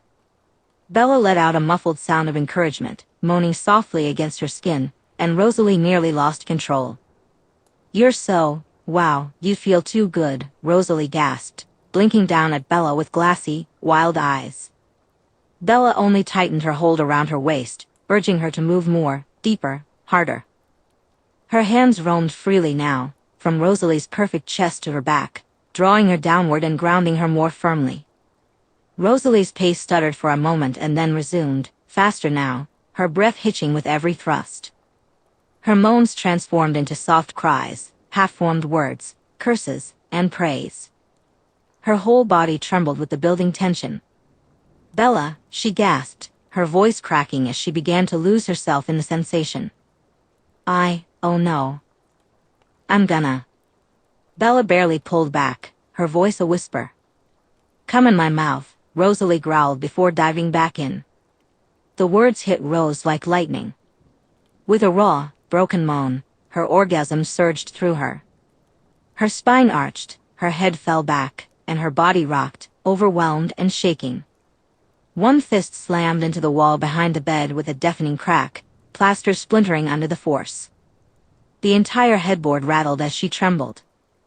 Bella held her through it, her mouth never leaving Rosalie's, licking her gently and steadily, tender in the aftermath, even as Rosalie quaked above her. Bella's fingers drew soothing patterns along Rosalie's back and thighs, anchoring her through the storm. A moment later, Rosalie collapsed, her legs finally giving out. She half fell, half lay back across the bed, her head resting beside Bella's knees, her gaze fixed on the ceiling fan slowly spinning above them. Bella exhaled a soft laugh, her lips glistening. You good? She asked, propping herself up on her elbows. Rosalie turned her head, her eyes still dazed, her voice hoarse but full of affection. So good. So good, she breathed. Glad to be of service. I broke the wall, again. She had already patched up a few cracks just last week. I noticed, Bella smirked. Rosalie caught the antsy look in her eyes, so she planted a kiss on Bella's calf before nudging her slightly. You need to feed. No. I'm comfy, Bella huffed, pulling the falling blankets over her. You'd be comfy on shards of glass, Rosalie teased, flicking the leg that was trying to nudge her away. We need to stay on top of your hunger, which means feeding. But I just ate. That earned her a quick slap on the thigh from Rosalie. I need to check in with everyone. Why don't you go hunt while I do that? Bella shut her eyes and swallowed hard, knowing exactly who Rosalie would be checking in on. Yeah, okay. She nodded, pulling herself up from the bed and slipping into her clothes. I won't be long, Rose promised, leaping from the bed and pulling Bella in for a soft kiss. I'll join you if I wrap up early. Bella nodded and headed toward the balcony, leaping effortlessly into the jungle. She inhaled deeply, letting the scent of nearby animals fill her senses. Suddenly, her eyes snapped open as an animal darted through the forest, and she was off. Bella wiped the blood from her chin as she pushed through the last curtain of low-hanging branches, her bare feet sinking into the warm sand of the shoreline. Her shirt was soaked with blood, sticky and dark now that her thirst was sated. She tugged it over her head and flung it aside, the fabric landing with a wet slap against a boulder near the treeline. As she walked down to the sea, she could still hear the soft murmur of Rosalie's voice drifting from inside the house, her conversation with Alice wrapping up. Bella didn't linger. Instead, she jogged the few steps to the water, her new body humming with effortless power. With a leap, she dove straight into the crystal blue sea. No breathing was needed as she descended, allowing the salt and current to wash away the last traces of blood from her arms and chest. A brief red cloud surrounded her, then disappeared into the endless blue as the blood was swept away. She decided to lay in the stillness at the bottom of the sea, watching the fish swim around her. After growing bored of staring into the blue abyss, Bella kicked her feet once and propelled herself to the surface, gliding toward shore. By the time she stepped out, the sun had begun to set, casting a golden light across the sand as a red bird squawked above her. She watched the bird soar overhead as the wind picked up slightly, blowing strands of her hair across her face. It was darker now, a deeper brown since the change. She twisted it up and let it fall again, not bothering to tame it. Sitting cross-legged in the sand, one elbow resting on her knee, she took a moment to enjoy the fading light.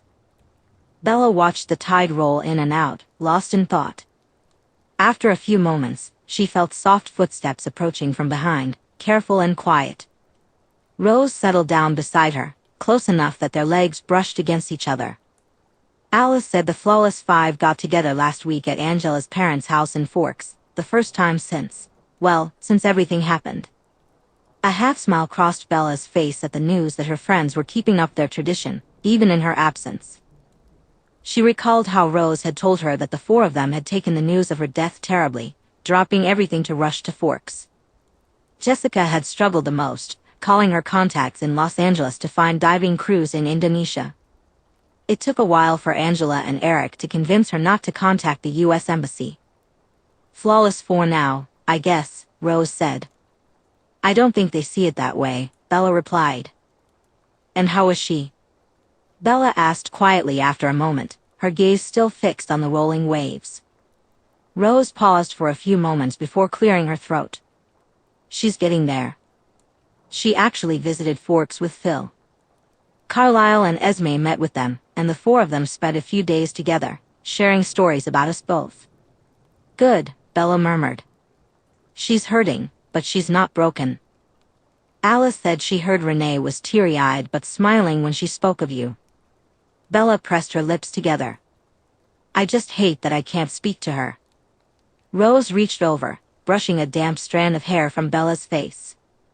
"I know it's hard, but remember that this is for her safety too." "I know, but it doesn't help much right now."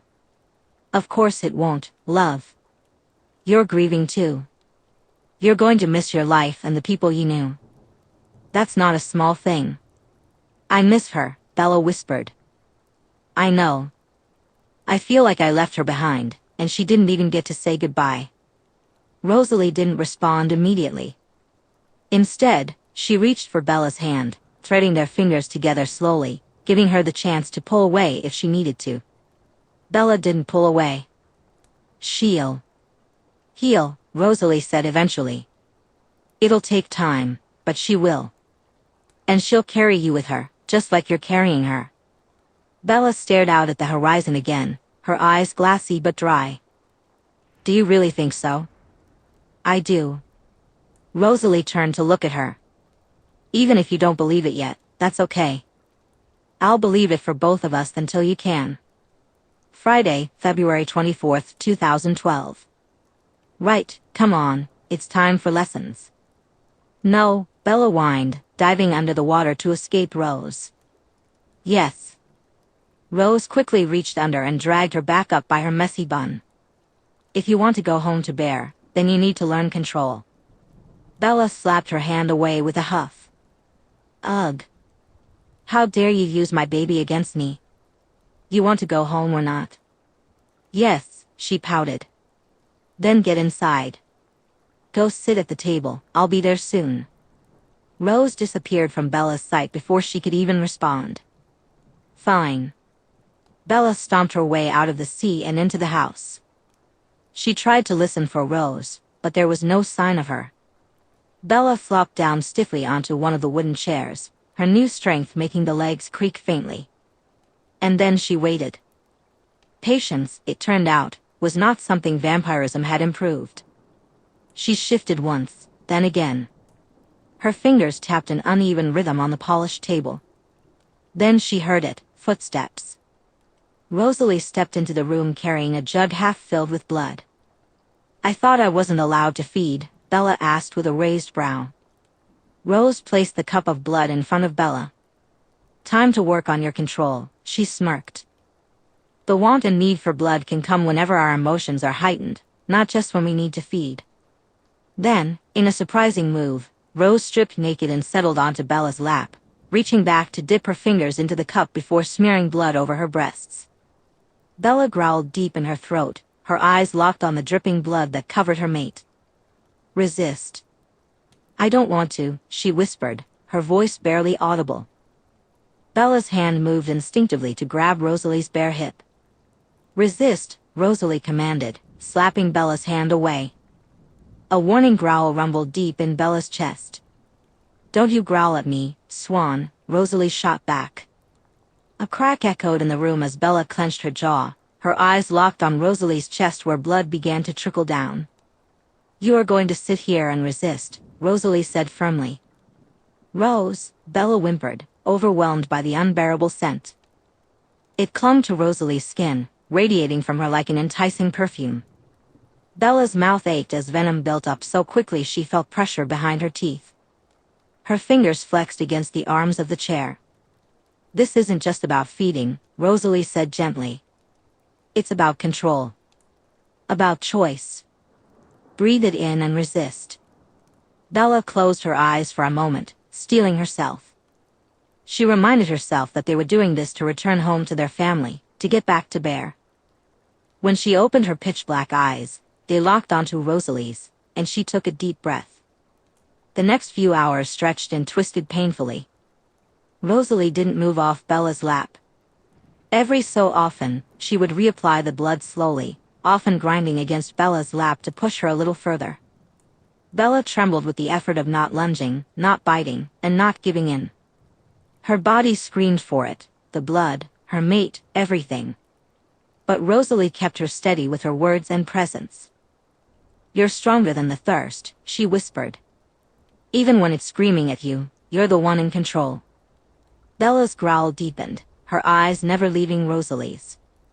Finally, after 3 long hours, Rosalie leaned in and kissed Bella softly. "Go ahead, baby. You've earned it." That was all Bella needed. She wrapped her arms tightly around Rosalie's waist and surged forward, not wild, but desperate. Her lips met blood-soaked skin, and the taste hit her like lightning. She sucked, licked, and bit across Rosalie's perfect chest, pulling her down closer. Rosalie pressed more firmly against Bella's lap. With a particularly intense pull, she exhaled and tilted her head back. "That's it," she moaned. "You did so well. My good girl." Bella responded with a soft moan against Rosalie's skin, feeling the rush of praise from her beloved. The words sent a surge of strength through her, almost more intoxicating than the blood itself. Chapter 50. Wednesday, March 28, 2012. "Are you sure I'm ready?" Bella asked, her uncertainty evident. "Bella," Rosalie sighed, exasperated by the same question for the 50th time in an hour. "Your control is impeccable. We've tested you around humans, and you've been fine. You will not hurt Bear. But what if?" "No." Rosalie interrupted, reaching over to grasp Bella's hand tightly. "You will not hurt Bear." She looked deep into Bella's unsure eyes, which were beginning to show golden brown flecks as she continued to drink from animals. "Trust yourself and trust me. You will not hurt him." Bella met Rosalie's gaze and saw nothing but unshakable faith. She reached out, interlacing their fingers together, feeling her nerves ease at the contact. "Okay." After that, they fell into a comfortable silence. Bella gazed at the mountains as they climbed higher, passing the familiar area that marked the entrance to Denali territory. The trees she had seen so many times before now appeared vibrant and vivid through her new eyes. Soon, the large Denali mansion came into view, with the usual dark smoke billowing from the chimney to greet them. As Rosalie parked outside the house, the front door burst open. Alice and Kate came rushing out, stopping just short of the car. Bella stepped out, her boots crunching in the snow. The freezing chill of the Alaskan air brushed against her skin but no longer felt sharp. "Bella!" Alice shrieked, leaping into her arms. "You look incredible."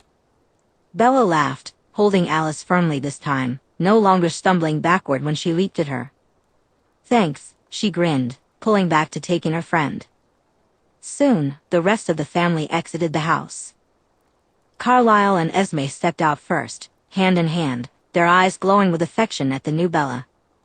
Behind them came Jasper, Edward, and Irina, all wearing calm smiles. Tanya, Eleazar, and Carmen followed, spreading out onto the snowy porch with eager expressions.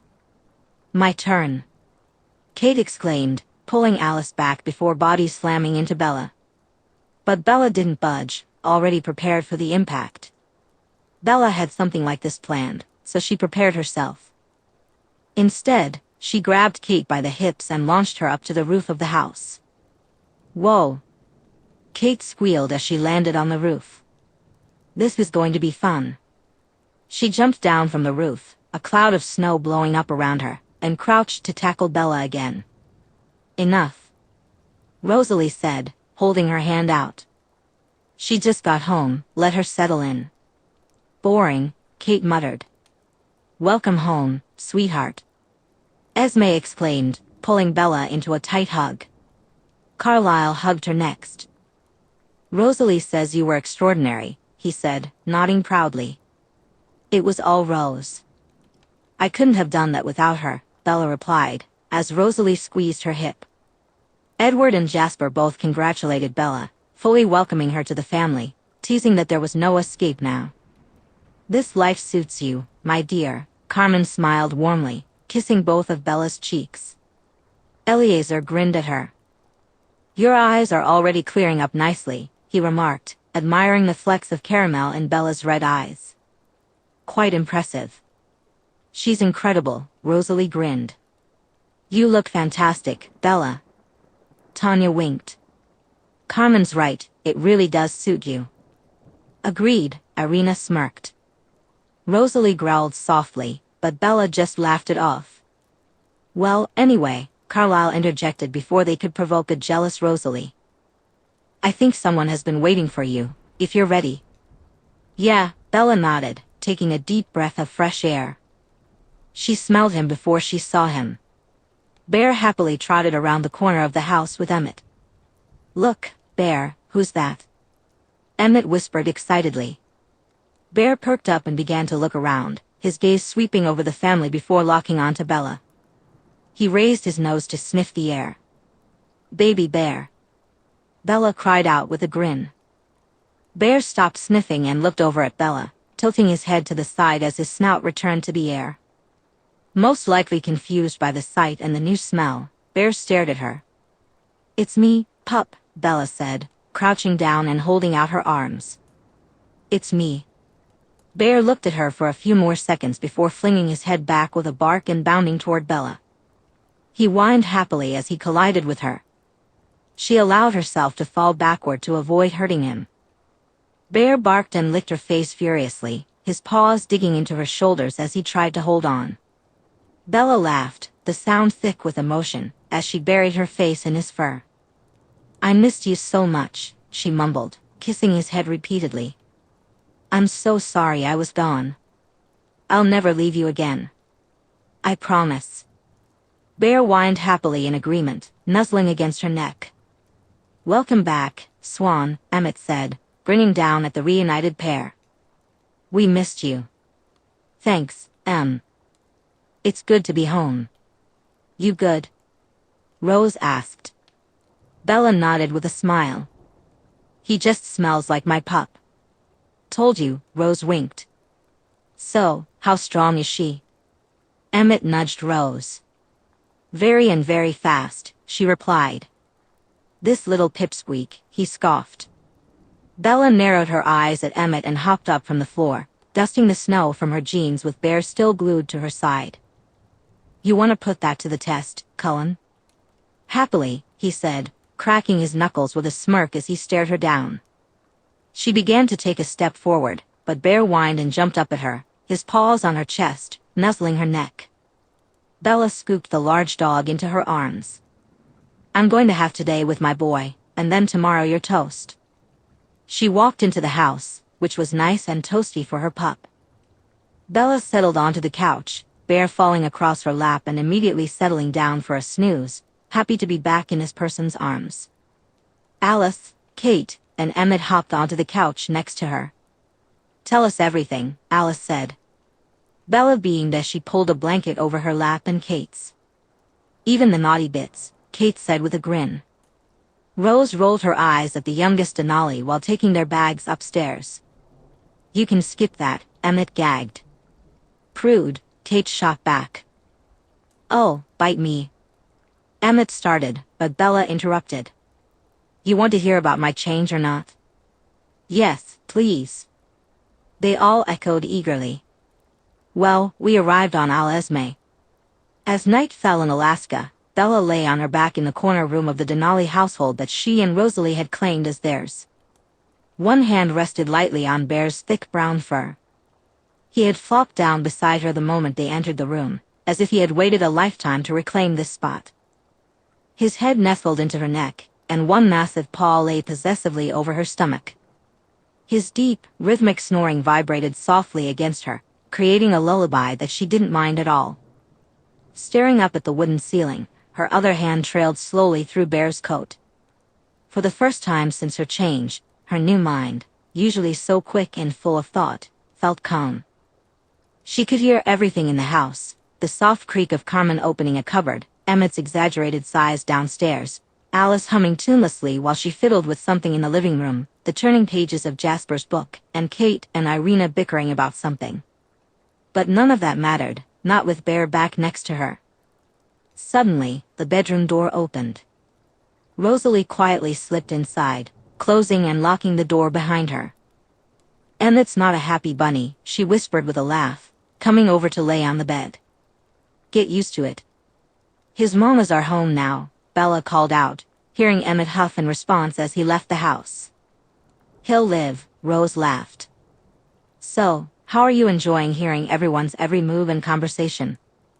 "It's strange," Bella admitted. "Don't worry, you'll learn to drown it out," Rose said, leaning over Bear to give Bella a gentle kiss. "I was coming to see if you wanted to have your first hunt in Alaska, but I don't think he's letting you go anywhere." She ran her hand through Bear's fur, a happy rumble vibrating through him. "That's fine with me." She smiled down at Bear. "I love the time we had, just you and me, on the island. Every day spent waking up beside you, learning what this new life meant. You made it beautiful, Rose. But now that we're back with him, it feels complete. Everything feels like it has fit into place." "I know. It feels right being home with him. Now we can take him everywhere we go. I don't mind lending him to Emmett every now and then when we need some private time." "I like to hear that. I'm not too fond of you having to wear clothes now," she said with a wink. Bella reached over, grabbing the back of Rosalie's neck and pulling her down for a kiss. "I'm so happy." Rose brushed some hair from Bella's face. "That's all I ever want." "Thank you," Bella whispered. Rose moved over Bear, cuddling into the free side of Bella. "I'm the one who should be thanking you. All those years of loneliness and pain, having your love has made it all worth it. And I promise to love you forever, and then some." Chapter 51. Thursday, March 12, 2015. The bar was nestled deep in a forgotten town in the Yukon, just off a snow-covered road.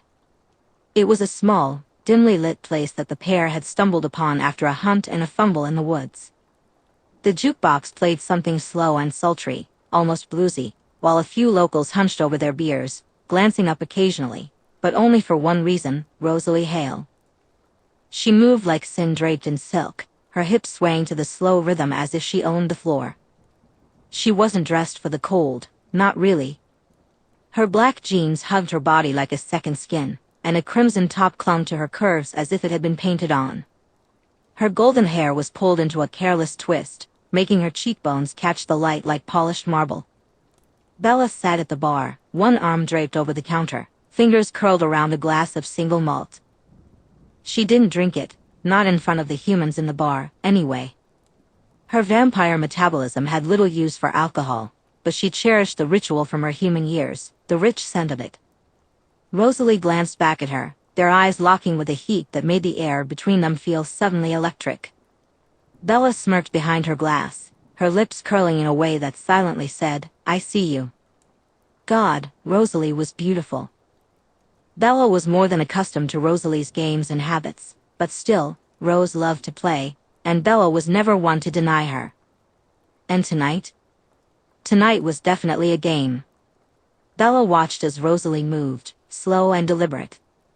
The song picked up its pace, and Rosalie adjusted with it, her eyes half-lidded, her mouth slightly parted, as if caught mid-sigh.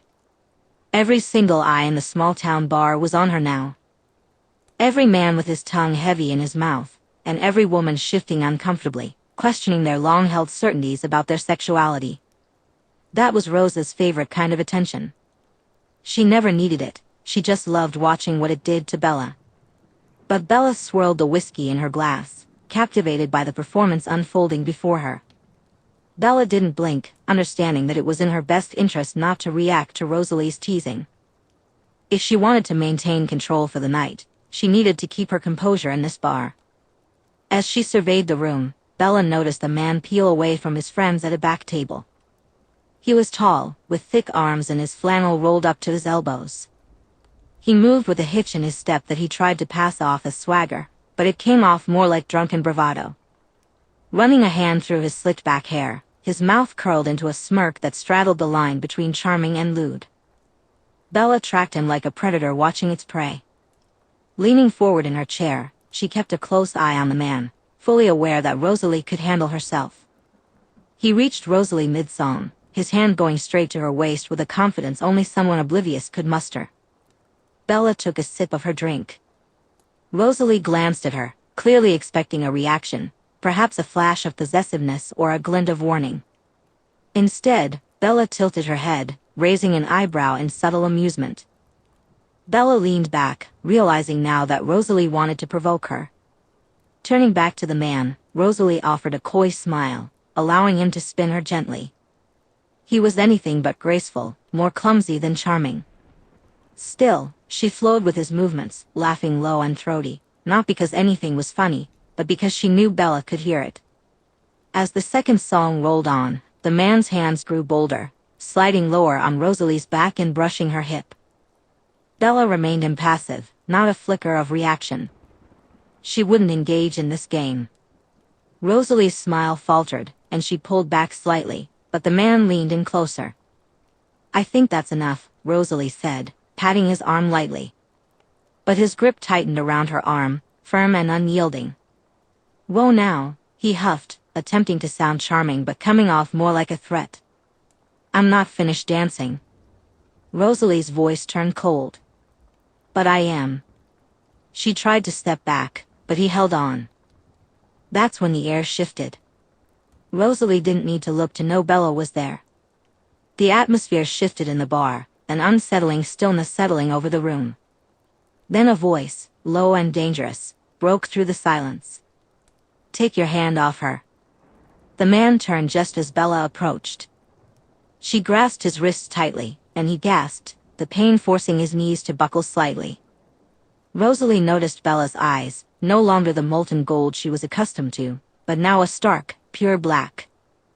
"I said," Bella growled, "take your hand off her." The man opened his hand, releasing Rosalie, but he found himself unable to move away. Rosalie reacted immediately, her hands gentle yet firm on Bella's arm. "Baby," she murmured, soft but urgent. "It's nothing. He's not worth it." Bella remained unmoved, her grip tightening around the man's wrist, making it tremble. "Bella," Rosalie said again, stepping closer, one hand on Bella's jaw, guiding her gaze away from the man and toward herself. "Take me home." Bella blinked, taking a breath, then another. Finally, she let go. The man stumbled back, clutching his wrist, his bravado shattered, his mouth moving but no sound escaping. Without hesitation, Rosalie grabbed Bella's hand, tossed a few bills onto the bar, far more than necessary, and pulled her toward the door, grabbing their jackets on the way out. They rounded the side of the building, half hidden from view, the snow crunching beneath their boots. Then Bella spun Rosalie around, pushing her firmly against the brick wall. Bella's mouth found Rosalie's neck, breathless and trembling. "Mine," Bella murmured, her voice barely audible. "You're mine." Rosalie's hand slid into Bella's hair, her nails grazing Bella's scalp. "I am," she whispered.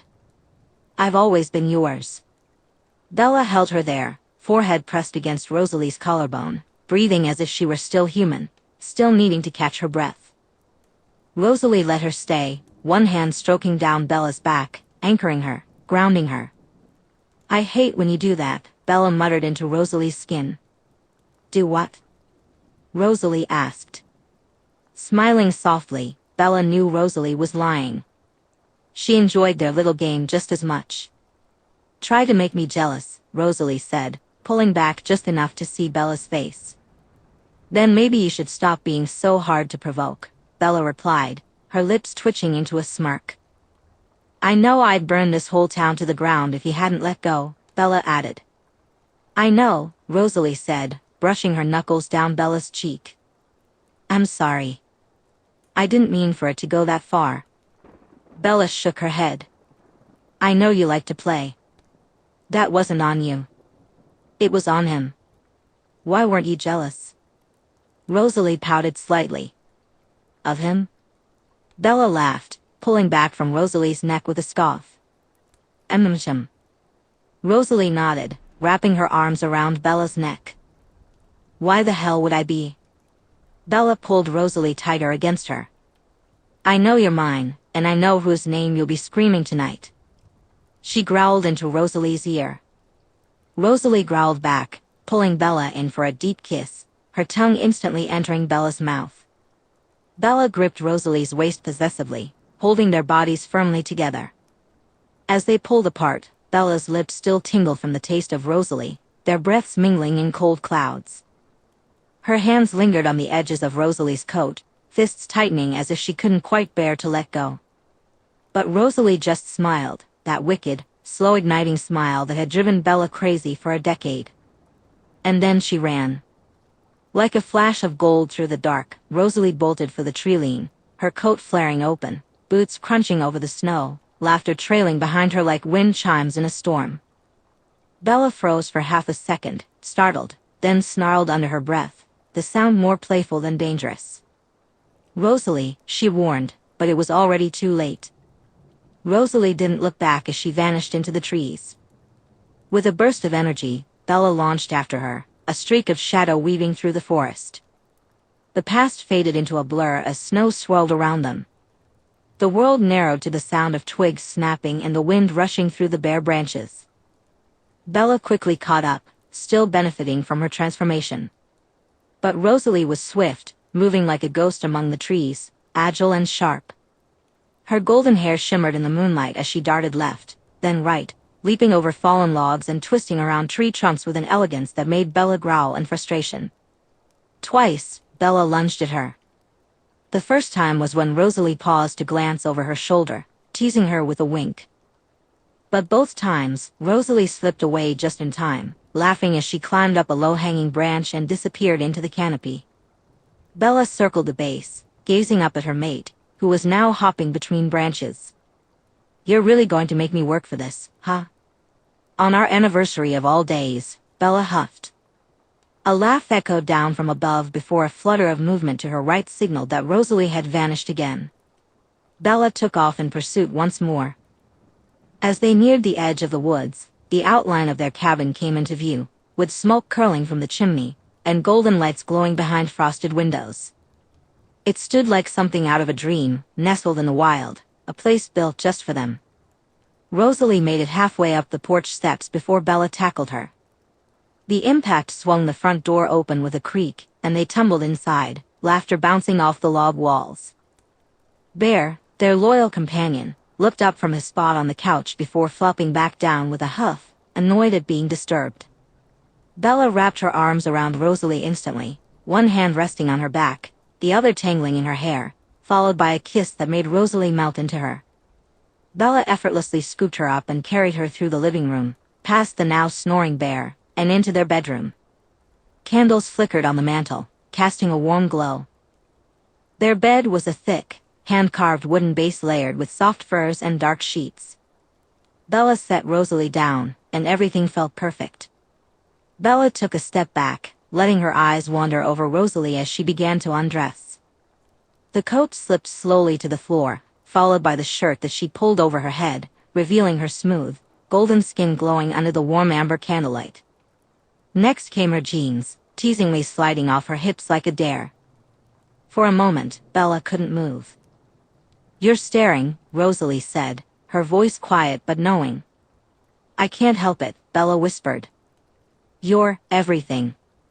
Rosalie sat on the edge of the bed, her eyes searching Bella's face. Still? Bella nodded, stepping out of her own clothes. Always. They undressed wordlessly, the air around them charged with anticipation. When Bella climbed onto the bed, she hovered over Rosalie, brushing strands of hair away from her face before kissing her long and deep. Bella cradled Rosalie's face in her hands, as if afraid she might vanish. "I love you," Bella murmured between kisses. "God, I love you. 10 years, and it still wrecks me. You wreck me." Rosalie's hands slid down Bella's sides, firm and possessive. "You're the best thing that ever happened to me, Bella Swan." "Same for me." "My God, you're perfect," Bella groaned, staring down at the beauty of Rosalie. "I'm already a sure thing, Bella. No need for the flattery." "No flattery. Just truth." Bella leaned down, positioning herself between Rosalie's open thighs, finally connecting their bodies. They both released a contented sigh as their bare skin touched.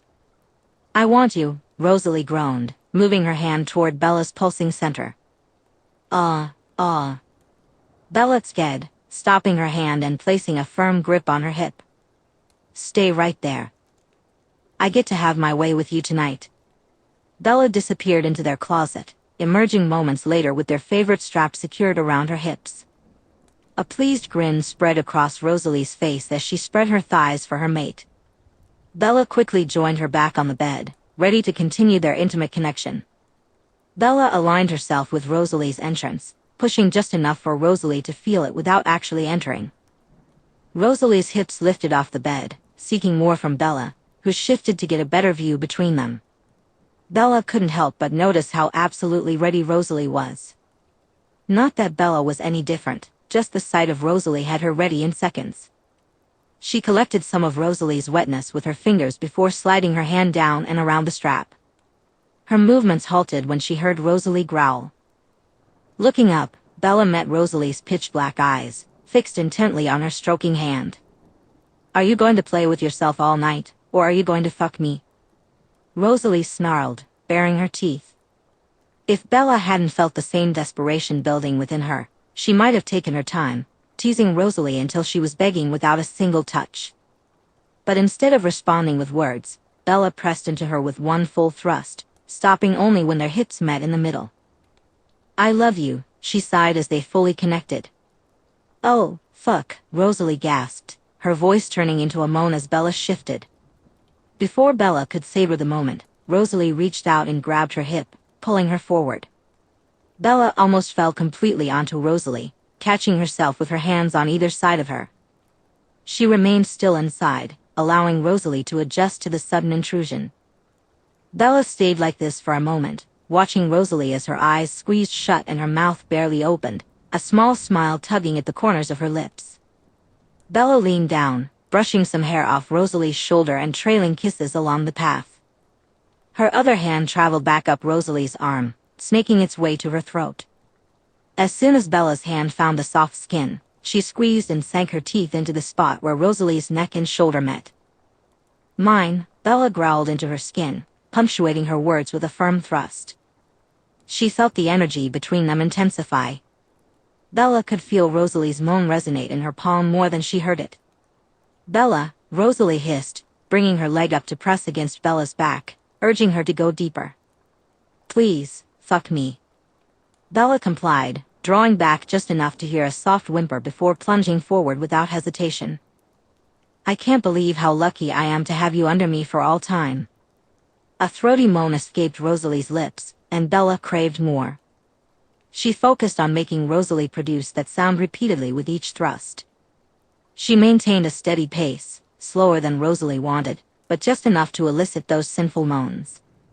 Bella tightened her fingers around Rosalie's throat, just a little, trailing kisses up her neck before dragging her tongue slowly to Rosalie's ear, earning an even louder moan from her. "God," Bella groaned, holding back her own moan as the harness rubbed against her clit. "I never want to stop fucking you."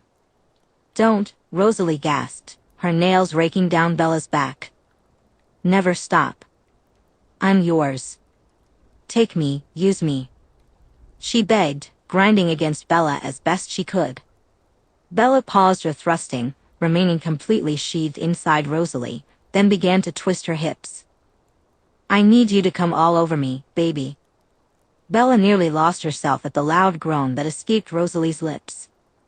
Since her transformation, Rosalie had loved it when Bella spoke to her as she took her on any surface. Bella. Bella released her grip on Rosalie's throat, shifting back enough to sit on her knees. She stayed fully inside as she repositioned herself. Her hands gripped Rosalie's waist, and then she began thrusting harder and faster than before, almost to a punishing rhythm. Oh, fuck. Yes. Right there, Rosalie cried out, her head flying back against the pillow as her cries grew louder. The sounds of their bodies mingled with the rhythmic thumping of the bed against the wall, creating a symphony of desire. Come on, baby, Bella urged, her voice thick with passion. More, please, Rosalie pleaded, her legs trembling around Bella's waist. Her dark eyes locked onto the rhythm of Bella's movements, watching with intensity. I'm so close. In a swift motion, Bella released her grip on Rosalie's waist with one hand and reached between them. With 2 fingers, she gently spread Rosalie's folds, connecting with her clit and began to rub in firm circles. The effect was immediate, and Bella maintained the pace with her fingers and her hips. Oh, I'm going to come. I'm going to, Rosalie's words were cut off as she cried out in ecstasy. Bella felt Rosalie's walls tighten around her, bringing her to a halt as Rosalie writhed on the sheets below. Bella continued to circle her clit through the waves of her release. Good girl, Bella whispered, captivated by the sight of Rosalie in bliss. It took a moment for Rosalie to stop twitching and fully relax against the bed. Wow, she breathed, finally opening her eyes to find her mate smirking at her. 10 out of 10, Swan. Bella chuckled softly. Glad to be of service. Give me a couple of minutes, and I'll return the favor. Rosalie reached to pull Bella closer, but Bella snatched her hand away. Oh no, I'm nowhere near finished with you, Bella said with a mischievous grin, hoisting Rosalie onto her lap, causing the strap to sink deeper. Rosalie moaned at the sensation, her fingers gripping Bella's neck. Earlier, you wanted me to show you who you belong to. Well, let me show you now. Bella winked before lifting Rosalie and slamming her back down. I love you. I love you. I love you, Bella murmured, planting soft kisses along the back of Rosalie's neck as they watched the sunrise from their bed. Rosalie smiled, basking in the warmth of Bella's affection, and snuggled in closer. I love you. You do? Bella gasped, surprised.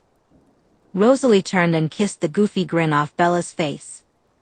With all that I am, she whispered against her lips. Bella pressed her lips against Rosalie's neck, savoring the warmth. Can you believe it's already been 10 years since I snagged you? Rosalie sighed into Bella's skin. You snagged me? Bella scoffed playfully. I was the snagger in this relationship. No way. Yes way. You were all umpsy and avoidant. I pulled you in, Hale. Deal with it. Who approached who in the hallway? Rosalie challenged. You didn't approach me. You weren't looking where you were going, Anne. Bella paused, her eyes widening. Hold on. She leaned back, studying Rosalie, who was suddenly avoiding her gaze. You don't accidentally bump into people. Did you knock me down? Yeah, Rosalie mumbled, rolling away from Bella, her back now turned to her mate. Wait a minute. The Ice Queen herself, femme fatale Rosalie Hale, pretended to walk into me just to start a conversation with little human Bella? Bella laughed. And you think you snagged me? Oh honey. Exactly. Rosalie huffed. I initiated the contact. Like a coward, Bella teased, cuddling back up to her. Watch it, Swan. Or what? You gonna push me over again? That's it. Rosalie snapped, throwing the covers off and getting up. Oh no, Bella cackled, grabbing her wrist and pulling her back onto the bed. She pinned Rosalie beneath her, holding her arms as she squirmed. You did not go through all that trouble of bruising my behind just to run away from your delightful mate, she teased, positioning herself back between Rosalie's thighs. I hate you, Rosalie glared up at her. Bella simply grinned down at her, teasing love shining in her eyes. I couldn't be happier that you decided to shove me down that day in the hallway. Not only did I meet my best friend that day, but I also met the woman who changed my life for the better in every way possible. I met the person I can't bear to be away from for even a moment. I met the absolute love of my life. Bella, Rosalie sighed, her eyes locked onto hers. And I love you always. Happy anniversary, my love, Bella whispers, leaning down to kiss her again. Chapter 52. Thursday, June 22, 2017. Almost there, Bella said as she jumped over the last rock, reaching the top of the mountain. Gently, she set Bear down and pulled a thick, soft blanket from her backpack for him to rest on. Here we are.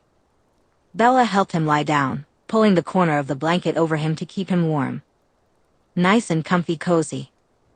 I've got a little treat for you, Bella said, opening her backpack and pulling out a cheeseburger. I had Esme make your favorite. She grinned as she ripped it in half for him. Bear sniffed it for a moment before lazily chewing on it. Oh yeah, she said, slowly feeding her boy the rest of the burger. The pair settled in, watching as the sun began to set. Nice up here, huh? Bear nudged at her hand in agreement, cozying up to her even more. Bella ran her hand through Bear's soft fur as he dozed on and off. One moment he was snoring contentedly, and the next, he rolled onto his side and growled at her, asking for a tummy rub. Still such a baby, she teased, leaning down to kiss his graying snout.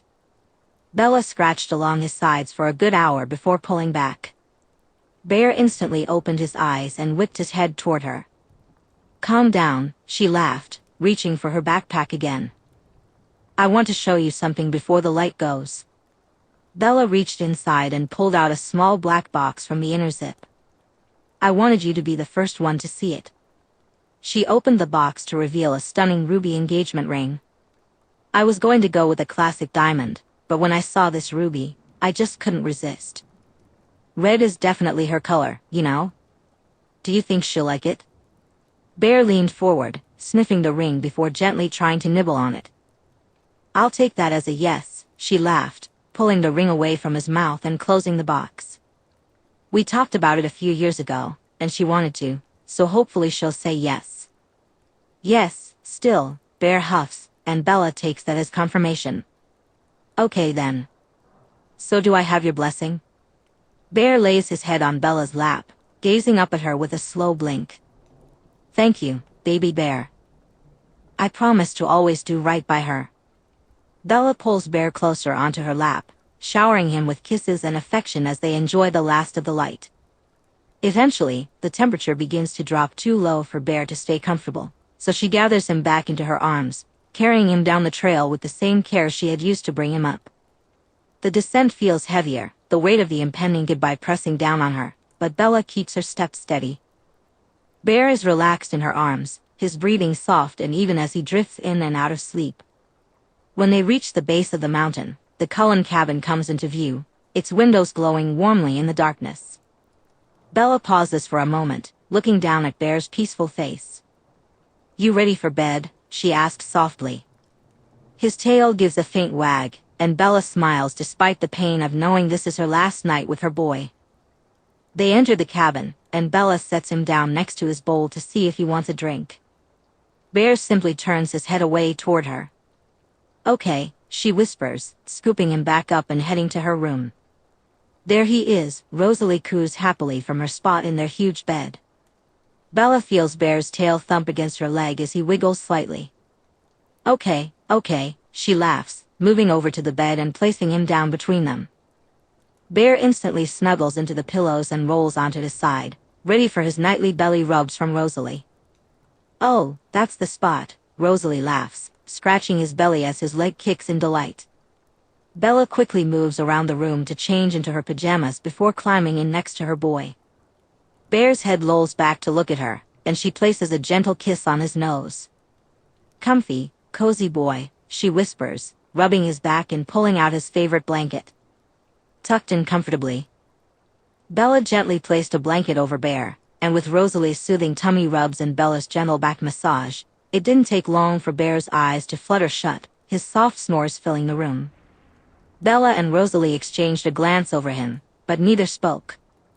Time seemed to slow as they both simply watched him. A creak from outside the door caught Bella's attention. "Come in already," she whispered. The door swung open, and Emmett's head poked through. "Can I?" he asked. Bella nodded, a smile breaking across her face. "You love him too." In an instant, Emmett blurred onto the bed and curled up at the bottom, resting his hand gently on Bear's back legs. The three of them settled in for the night, sharing a quiet vigil over the pup who meant so much to them all.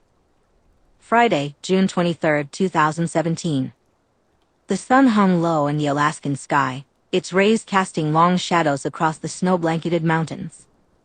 The air was crisp, rich with the scent of pine and earth. Bella Swan inhaled deeply, her chest tightening as she took in the view one last time with her beloved dog, Bear. His once solid and strong weight now felt frail and light. He stirred weakly from the sedation Carlyle had given him not long ago, lifting his graying muzzle to catch the faint breeze, his eyes fluttering open to take in the land that had been his playground for years. "You remember chasing that squirrel last Christmas?" "An old boy still able to give those little shits a run for their money," Bella murmured, her voice trembling as she buried her face into his soft fur.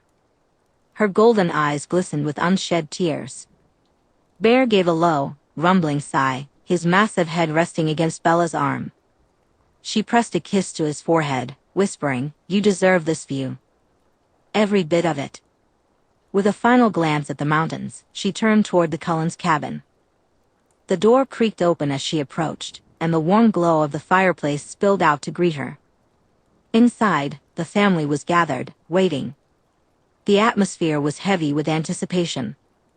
Their usual sharp, graceful movements had slowed, becoming more subdued.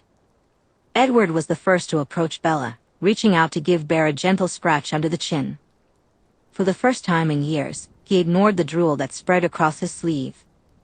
"You were my best critic," he said with a low laugh. "I always knew when I was going wrong while composing a song if it didn't send you to sleep." He continued to scratch Bear for a few more moments before patting Bella on the shoulder and stepping out of the house.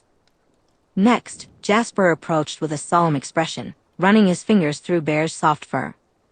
True to his nature of few words, he offered Bear one last scratch. "Safe journey, old friend," he said softly. Alice was the last to come forward. She cupped Bear's large head in her hands, placing gentle kisses all over his face. "My little movie buddy," she pouted, her usually bright golden eyes now dull and sad. "I wish I could have you stay forever. You made this family complete, and I'll miss you so much. Goodbye, little bear," she whispered, kissing his head once more. After giving Bella's hand a reassuring squeeze, Alice followed Jasper out of the house. Bella's throat tightened as she moved further into the room, where Emmett and Esme were arranging a nest of blankets and pillows in the center of the living room. The firelight bathed the space in a warm golden glow, making it feel like the coziest place in the world. Rosalie knelt by the fireplace, ensuring the flames were just right. She glanced up as Bella entered, her perfect face softening with emotion.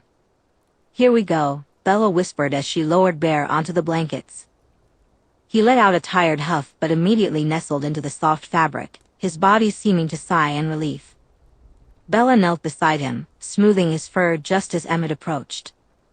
"Hey, big guy," Emmett said, his deep voice gentle.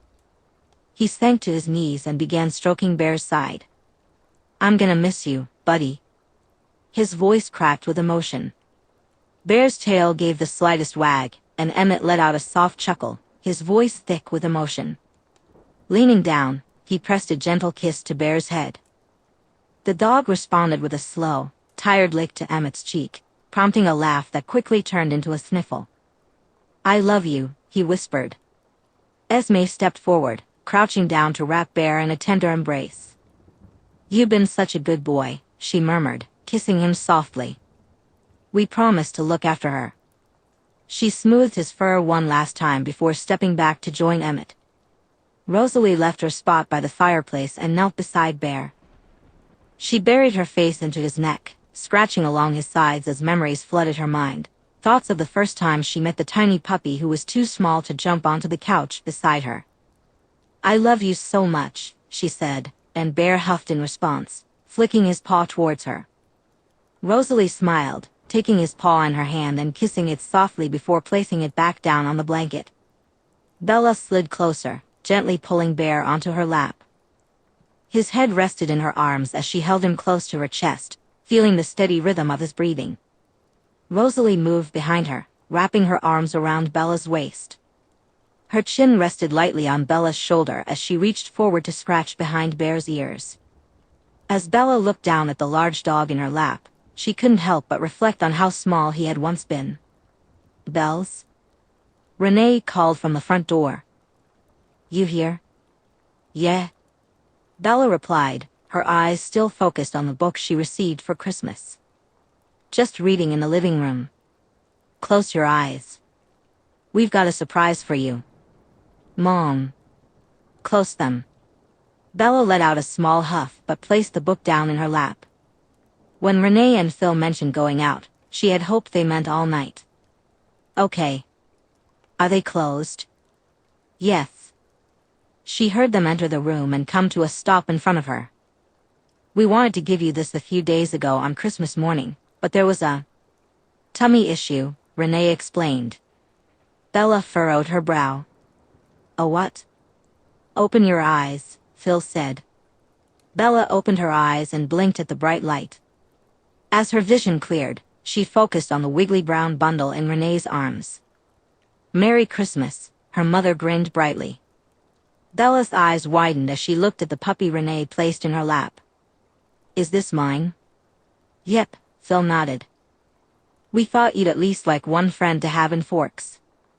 Bella glanced down at the puppy before gently scooping him into her arms. Her heart swelled as the little creature nuzzled against her chest, a soft, content sigh escaping its tiny body. "I love him, her. He's a little boy. No name yet, we wanted to leave that to you." The puppy yawned, his tiny pink tongue curling as he settled deeper into Bella's embrace, already feeling happy and safe. Bella smiled through the lump in her throat, pressing her cheek against his soft fur and kissing his head. "I'll call him Bear." The memory faded, replaced by the quiet reality of the present. Bella blinked, refocusing on Bear's face. His eyes were heavy-lidded, his breath slow yet content. Carlisle entered the room quietly, carrying a small case that held the tools for this final act of mercy. He knelt beside Bella, moving slowly and carefully. "Are you ready?" he asked gently, his voice filled with compassion. Bella's throat tightened, and she shook her head. "No," she whispered, her voice breaking. "But I know it's time. He's tired, and I can't let him hurt anymore." Rosalie tightened her arms around her, a steadying anchor. "Take your time," she whispered. Bella leaned forward, pressing her forehead to Bear's. "I love you so much," she choked out. "Thank you for being my best friend, for always being there for me. I don't want you to be scared, okay? I'm going to be just fine, and Charlie's waiting for you. He'll take care of you now." Bear let out a faint whine, his tail wagging weakly one last time. Bella kissed his head, her lips trembling against his soft fur. She lifted her gaze to Carlisle and gave him a small nod.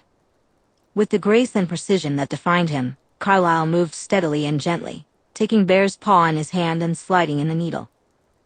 The injection was swift, and Bear's breathing slowed, his body relaxing fully into Bella's lap. She held him close, feeling his heart's final beat beneath her palm.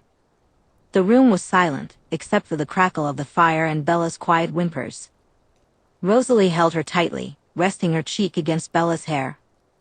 Emmett sat on the floor nearby, his head bowed, while Esme stood behind him, her back turned, unable to watch. Bear's body lay still, his face peaceful in a way Bella hadn't seen in weeks. She stroked his fur and pressed a kiss to his head. "I'll love you forever," Baby Bear. Chapter 53. Sunday, February 18th, 2018. Early winter mornings were quickly becoming one of Bella's favorite times of day. Everything was so quiet and still. The trees of Forks stood just as she remembered them, towering overhead, their trunks damp with curling moss. A faint frost lined the ferns and low brush, and patches of stubborn snow clung to the ground. She was home. Stars shining bright above you. Night breezes seemed to whisper, "I love you." Birds singing in the sycamore trees. Dream a little dream of me. Say nighty-night and kiss me. Just hold me tight and tell me you'll miss me. While I'm alone and blue as can be. Dream a little dream of me. Rose silenced the radio and brought the car to a stop. Bella looked out the window at the familiar location. "Shall I wait here?" Rosalie asked, breaking the silence. "Come with me, please." Bella reached over and grabbed her hand. "Always." With no humans around at this early hour, Rose sped around to open the door for Bella. It had been almost 8 years since she had been here. Bella had wanted to return when Bear passed to scatter some of his ashes with Charlie, but losing him hit her harder than she had anticipated. She knew it was coming, but with her vampire instincts going haywire over losing something so special, she lost herself for a while. The whole family thought it best to keep her away from civilization for a time, and if Bella were being honest, she wasn't ready to part with any of Bear. Taking a deep breath, Bella stepped forward, the dry leaves crunching under her boots. "Hi, Dad," she whispered, crouching down to brush some stray leaves from his grave. "Sorry it's been a while." She sensed Rosalie coming to a stop a few feet behind her, keeping her distance to let Bella have her moment with Charlie. "I know you'd understand though. There'll never be a person who understands alone time more than you." She laughed softly. "I think about you all the time. It hits me in weird ways. I'll smell coffee and bacon and think of Saturday. The mornings. Sometimes, I catch sight of a pair of worn boots and it reminds me of yours by the door, always a bit dirty," Bella said, looking down and brushing off some dirt. "I really miss you, Dad. I wish I could tell you everything. I want to explain how different things are now, how strange and beautiful this new world feels to me. But more than anything, I wish you could see how happy I am." She glanced back at Rosalie, who offered her a soft smile. "Hey, maybe you can. So many things I thought weren't true turned out to be real, so who knows? I just hope you're okay, wherever you are." Bella fell silent for a moment, letting the wind answer her unspoken questions. "I saw Mom last month. I thought I'd check up on her. She's still in Florida, still impulsive and scatterbrained, but she's still Mom. It looks like she's doing okay. She's taken up pottery while Phil is away. Seems like it helps her focus. I didn't even think that was possible." She chuckled. "I think she's getting better. She still talks to me, but I think that's okay. Not like I'm not doing the same thing right now." "So everything is starting to look up?" Rosalie asked gently. Bella nodded. "I brought something to put with you, if you don't mind." She reached into her coat pocket and pulled out a couple of items. Bella dug a few feet down into the mud next to Charlie's headstone and placed a small urn containing some of Bear's ashes, along with a photo of the three of them. She filled the hole back in and patted the earth down gently.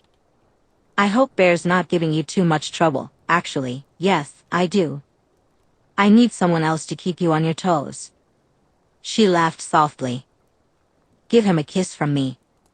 Bella kissed the tips of her fingers before placing them gently on the headstone. "I love you." As she turned away, Rosalie instantly took her into her arms, kissing the side of her head. Bella buried her face into Rosalie's shoulder. They stood there for a while, and as the morning sun began to peek through the clouds, Rosalie asked, "You okay?" "Yeah. It feels good to see you." It was long overdue, Bella mumbled into her shoulder before pulling back to give Rose a quick kiss. "Let's get out of here. Do you want to go to our spot for a little while before we leave?" Bella suggested, a genuine smile spreading across her face. Of course, Rose replied with a gentle smile, grabbing Bella's hand. The pair walked towards the forest at a leisurely pace. Rosalie loved these moments, they reminded her of their courting days. Thankfully, Bella still enjoyed moving at a human pace in some ways. As they strolled through the forest, Bella admired the frosty scenery, while Rosalie's gaze remained on Bella. Their steps fell into a comfortable rhythm as they approached their special oasis, a path they could navigate with their eyes closed. "I love this place," Bella said, closing her eyes and taking a deep breath. Rose couldn't help but snort at the sight of her mate. "I can't believe you." "What?" Bella asked, slightly puzzled. "Look at you," Rose laughed, taking in Bella's bundled-up appearance. While she wore jeans and a shirt, Bella was wrapped in a hoodie, a jacket, and a scarf snug around her neck. "I'm not sure I'll ever get over you bundled up," Rose teased. "It's cold, Rosalie," Bella huffed from behind her scarf. "We're in winter. You can't feel the cold." "It feels weird not to be bundled up when it's cold," Bella insisted. Rosalie rolled her eyes and playfully shoved Bella to the side, stepping past her and pushing through the brush that opened up to their familiar little oasis. "The only thing that's weird is you," Bella shot back. "But you love me, right?" "Just a little," Rose called over her shoulder, scanning for a dry spot to sit. "Enough to marry me?" Rosalie froze at those words.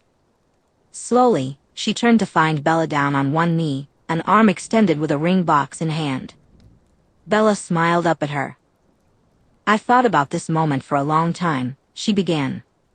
"And I kept putting it off until the perfect moment and place. Maybe it should be in an ancient city, on top of a mountain, or beneath a waterfall," Bella mused. "But then I realized, none of those places matter because they aren't ours. This is where we truly began, where I started to fall in love with the most incredible woman." With that, Bella opened the box, revealing the ring inside. Rosalie gasped, bringing a hand to her mouth, yet she remained frozen in place. "Bella. You're my best friend and the absolute love of my life," Bella continued. "You've changed my life for the better in every way. You're the best mama to bear. You accept me for all my quirks. You're funny, talented, smart, and the most beautiful woman to exist. I'm still baffled every day that a goddess like you would choose me, but I'll forever work to earn the gift I've been given." Finally, Rosalie stepped closer, stopping just in front of Bella. "I love you with all that I am, and I promise to love you for as long as I'm lucky enough to be by your side." Bella raised the box higher. "Will you please do me the honor of becoming my wife?"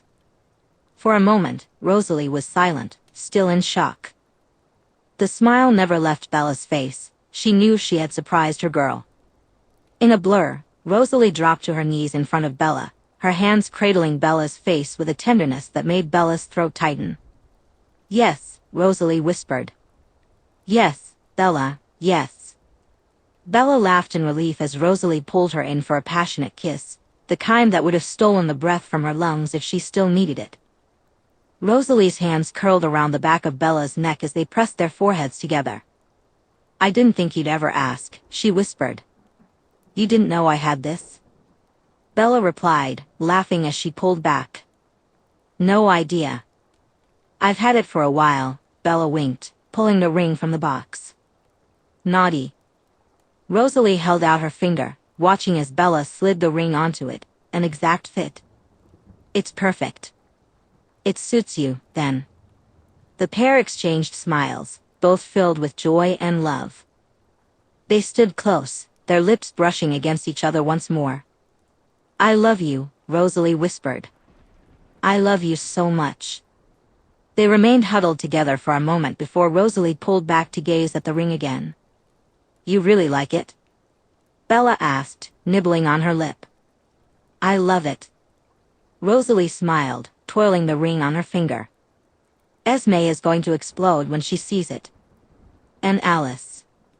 "Oh God," Rosalie groaned. "She's going to want to plan the whole thing." Bella smirked. "We could just elope." I think she would hunt us down. Rosalie laughed.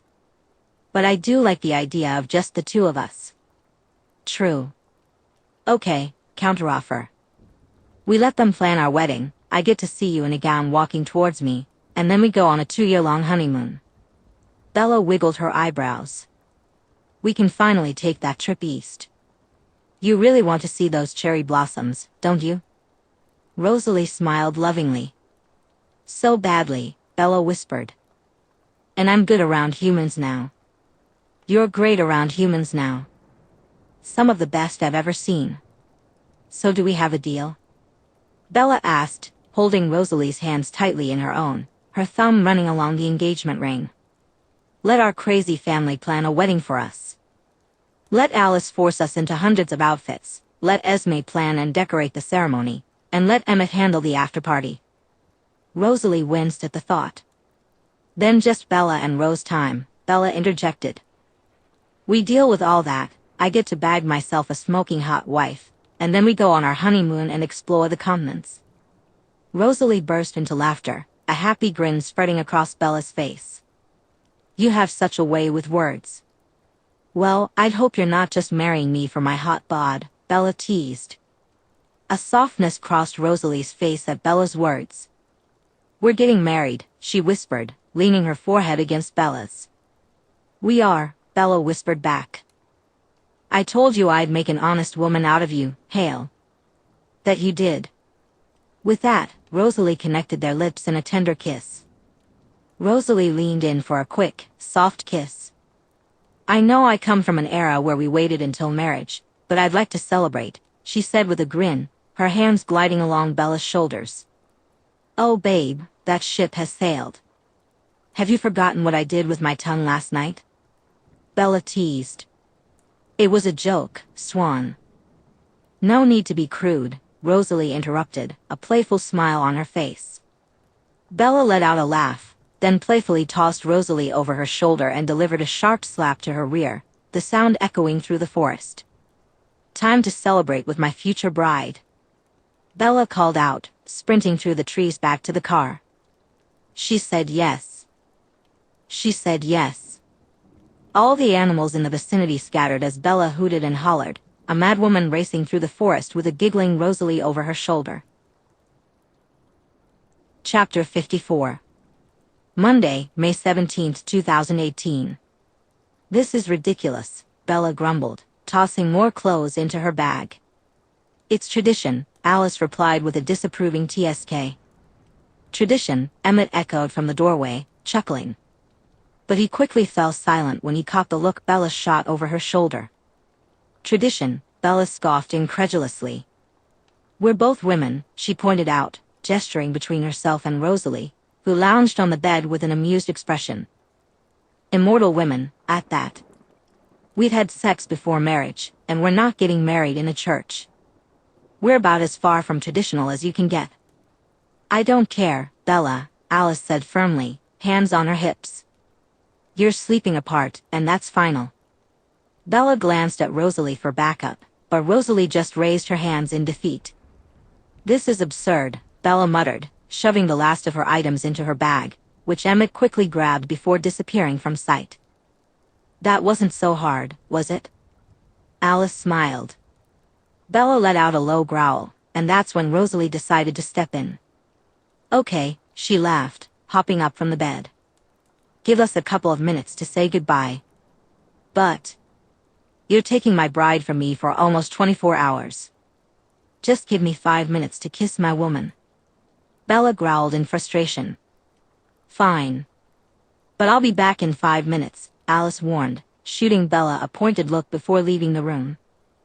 Rose, Bella whined once the door closed. This is supposed to be our thing, and I'm being forced away from you. For the night, Rosalie said as she approached Bella, rubbing her arms comfortingly. But that's too long. We haven't spent a night apart in years. I can't rest without you, Bella pouted. I know, baby, Rosalie replied, wrapping her arms around Bella's neck. But like I said, it's just for one night. You go off and have a fun hunt with Emmett, go for a run, have a wrestle. And then tomorrow, it'll all be about us. You and I will be married, and absolutely nothing and no one will ever come between us. Don't ever part us. Ever. You promise? I promise, my love. Okay. Bella sighed, holding Rosalie tight. Want to fool around a bit? She mumbled into her neck. I'm afraid not. Rosalie laughed, rubbing Bella's back. Not even a quickie? No. Alice shouted from downstairs. Damn it, Alice, Bella growled again. Suddenly, Alice popped her head through the door, smirking. You called? That wasn't 5 minutes. Tuesday, May 18th, 2018. You look good, Bells. Emmett grinned from his position behind her as they both gazed at her reflection in the mirror. You sure? Bella asked, adjusting her jacket. Oh yeah, you're going to knock her dead. Bella raised an eyebrow, and Emmett waved her off. You know what I mean. Thanks, Em. Are you feeling good? Bella stared at her reflection. She had never been a dress girl, but a wedding felt like the perfect occasion to step out of her comfort zone. However, Rosalie was having none of it. Their wedding was about them, and she wouldn't let Bella feel uncomfortable on the most special day of their lives. So here she stood in a sharply tailored three-piece suit in a deep, elegant navy. The jacket was cut close to her body, with slim lapels. Beneath it, a matching waistcoat hugged her frame, and a crisp white blouse was softened by a slender navy ribbon tied at her throat in place of a tie. Her trousers were sleek and narrow, tapering to the ankle in a way that made each step purposeful yet graceful. She wore a pair of polished black heels, practicing her walk to avoid looking like a drumped toddler. I'm feeling good. Her eyes brushed over Charlie's watch on her wrist and her grandmother's ring that her mom had passed down to Bella after wearing it herself for 25 years on her right hand. She reached up to pat Bear's name tag in her front pocket. The ones she loved the most would be with her on her big day. Ready when you are, she said. Bells. He winked at her before giving her a friendly pat on the back and leaving the room.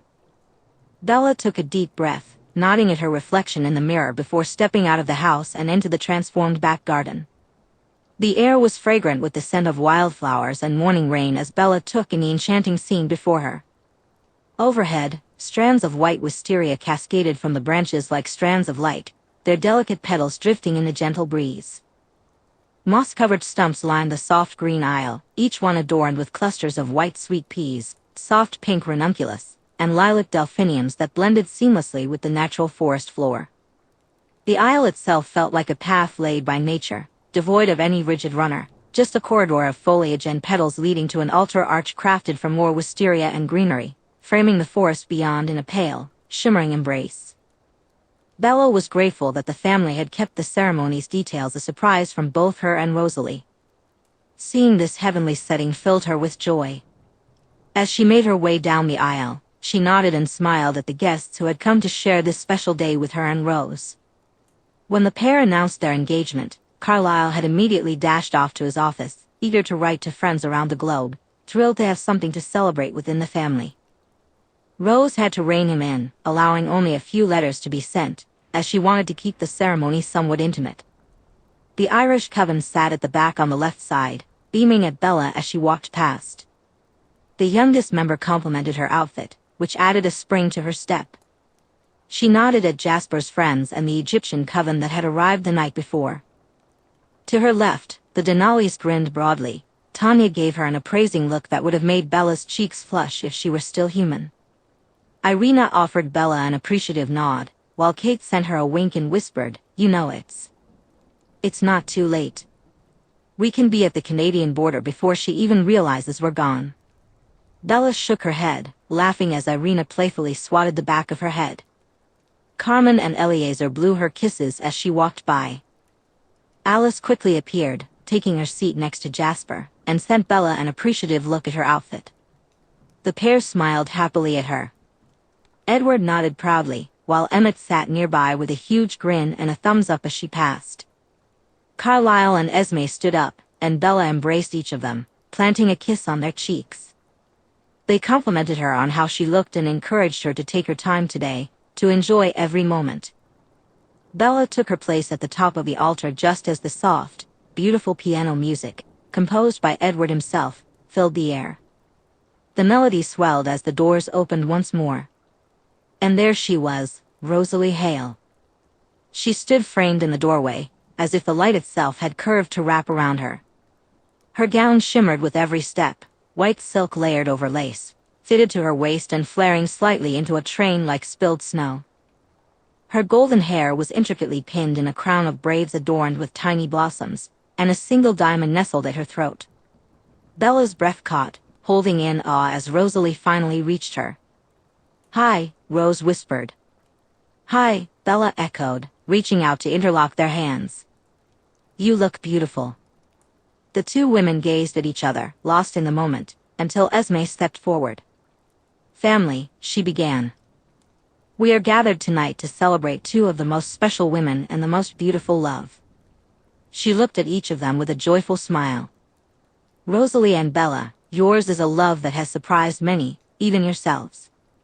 It is a love that has endured despite differences, distance, and the forces trying to keep you apart.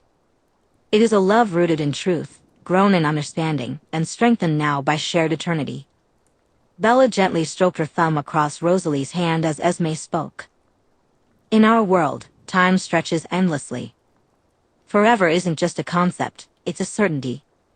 To truly choose someone, not just for now, but for always, is no small feat, it is everything. You have chosen each other, again and again. Today, you simply make it known to all." Esme takes a breath and turns to Bella. "I believe you both wrote vows. Would you like to go first, Bella?" Bella takes a deep breath and looks away from Esme. Her gaze meets Rosalie's, their golden eyes locking together. "Rosalie Hale," she begins, the name feeling sacred on her lips. "You are the most unexpected joy of my life. There was a time when I thought we'd never even be friends. You were fire, light, and beauty, while I was just me. But you saw me. Truly. You challenged me to be the best I can be. You've protected me with your life, and you've loved me even when I probably didn't deserve it." Rosalie squeezes Bella's hand at that, encouraging her to continue.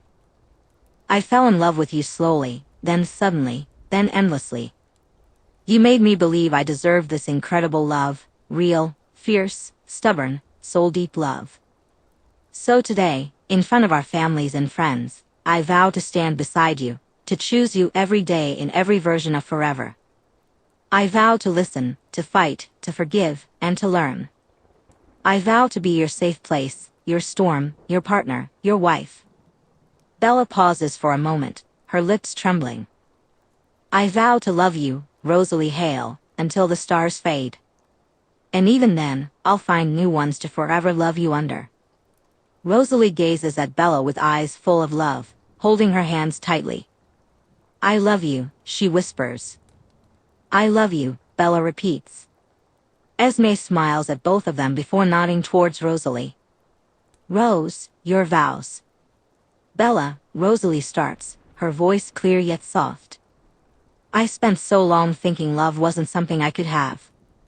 Not real love. I thought I was too angry, too bitter. I believed I'd never get to choose anything, neither my life nor my death, and certainly not someone like you." Her hand gently touched Bella's cheek. "But you shattered that story I told myself. You were stubborn, fearless, and impossible. You saw past every wall I put up. You didn't just love me, you challenged me to love myself. You are the most beautiful thing I never expected, the best risk I ever took." She took a breath. "I vow to protect you, not because you need it, but because I want to. I vow to honor you, to laugh with you, to rage with you, and to stand with you in every storm. I vow to keep growing and to keep choosing you over and over for every tomorrow we're given. I vow to love you in ways I never thought I was allowed to. And I vow to never take for granted what we've built together." Esme smiled softly at the pair as they finished their vows. "Well then, by the power vested in me, not by any law, but by the bonds you have forged and the hearts you have opened, I pronounce you married." Her smile was warm and wide. "Ladies, you may kiss." But they didn't wait. Bella pulled Rosalie in, her hands flying to her face as Bella's arms wrapped tightly around her waist, bringing their bodies close. The kiss was deep, slow, electric, and everything around them vanished. It was just the two of them, Rosalie's lips soft and urgent against Bella's, their bodies pressed together. Applause erupted around them, with Emmett's whistle, Alice's joyful clapping, and Esme's radiant smile all blending into the background as the newlyweds were wrapped in their own world. Rosalie pulled back, their foreheads touching. "You're mine. Forever." Emmett then swept Bella into a bear hug, his booming laugh echoing over the music drifting from the garden speakers. "You are officially family now, Bella. Not that you weren't before, but now it's legal in vampire wedding terms." Rosalie rolled her eyes and slipped her hand back into Bella's, tugging her toward the rows of tables set beneath the soft canopy of lights. The decor was almost too perfect. Alice had truly outdone herself this time. Tables draped in white linen, crystal glasses catching the light, and centerpieces adorned with pale roses, orchids, and lavender created an enchanting atmosphere.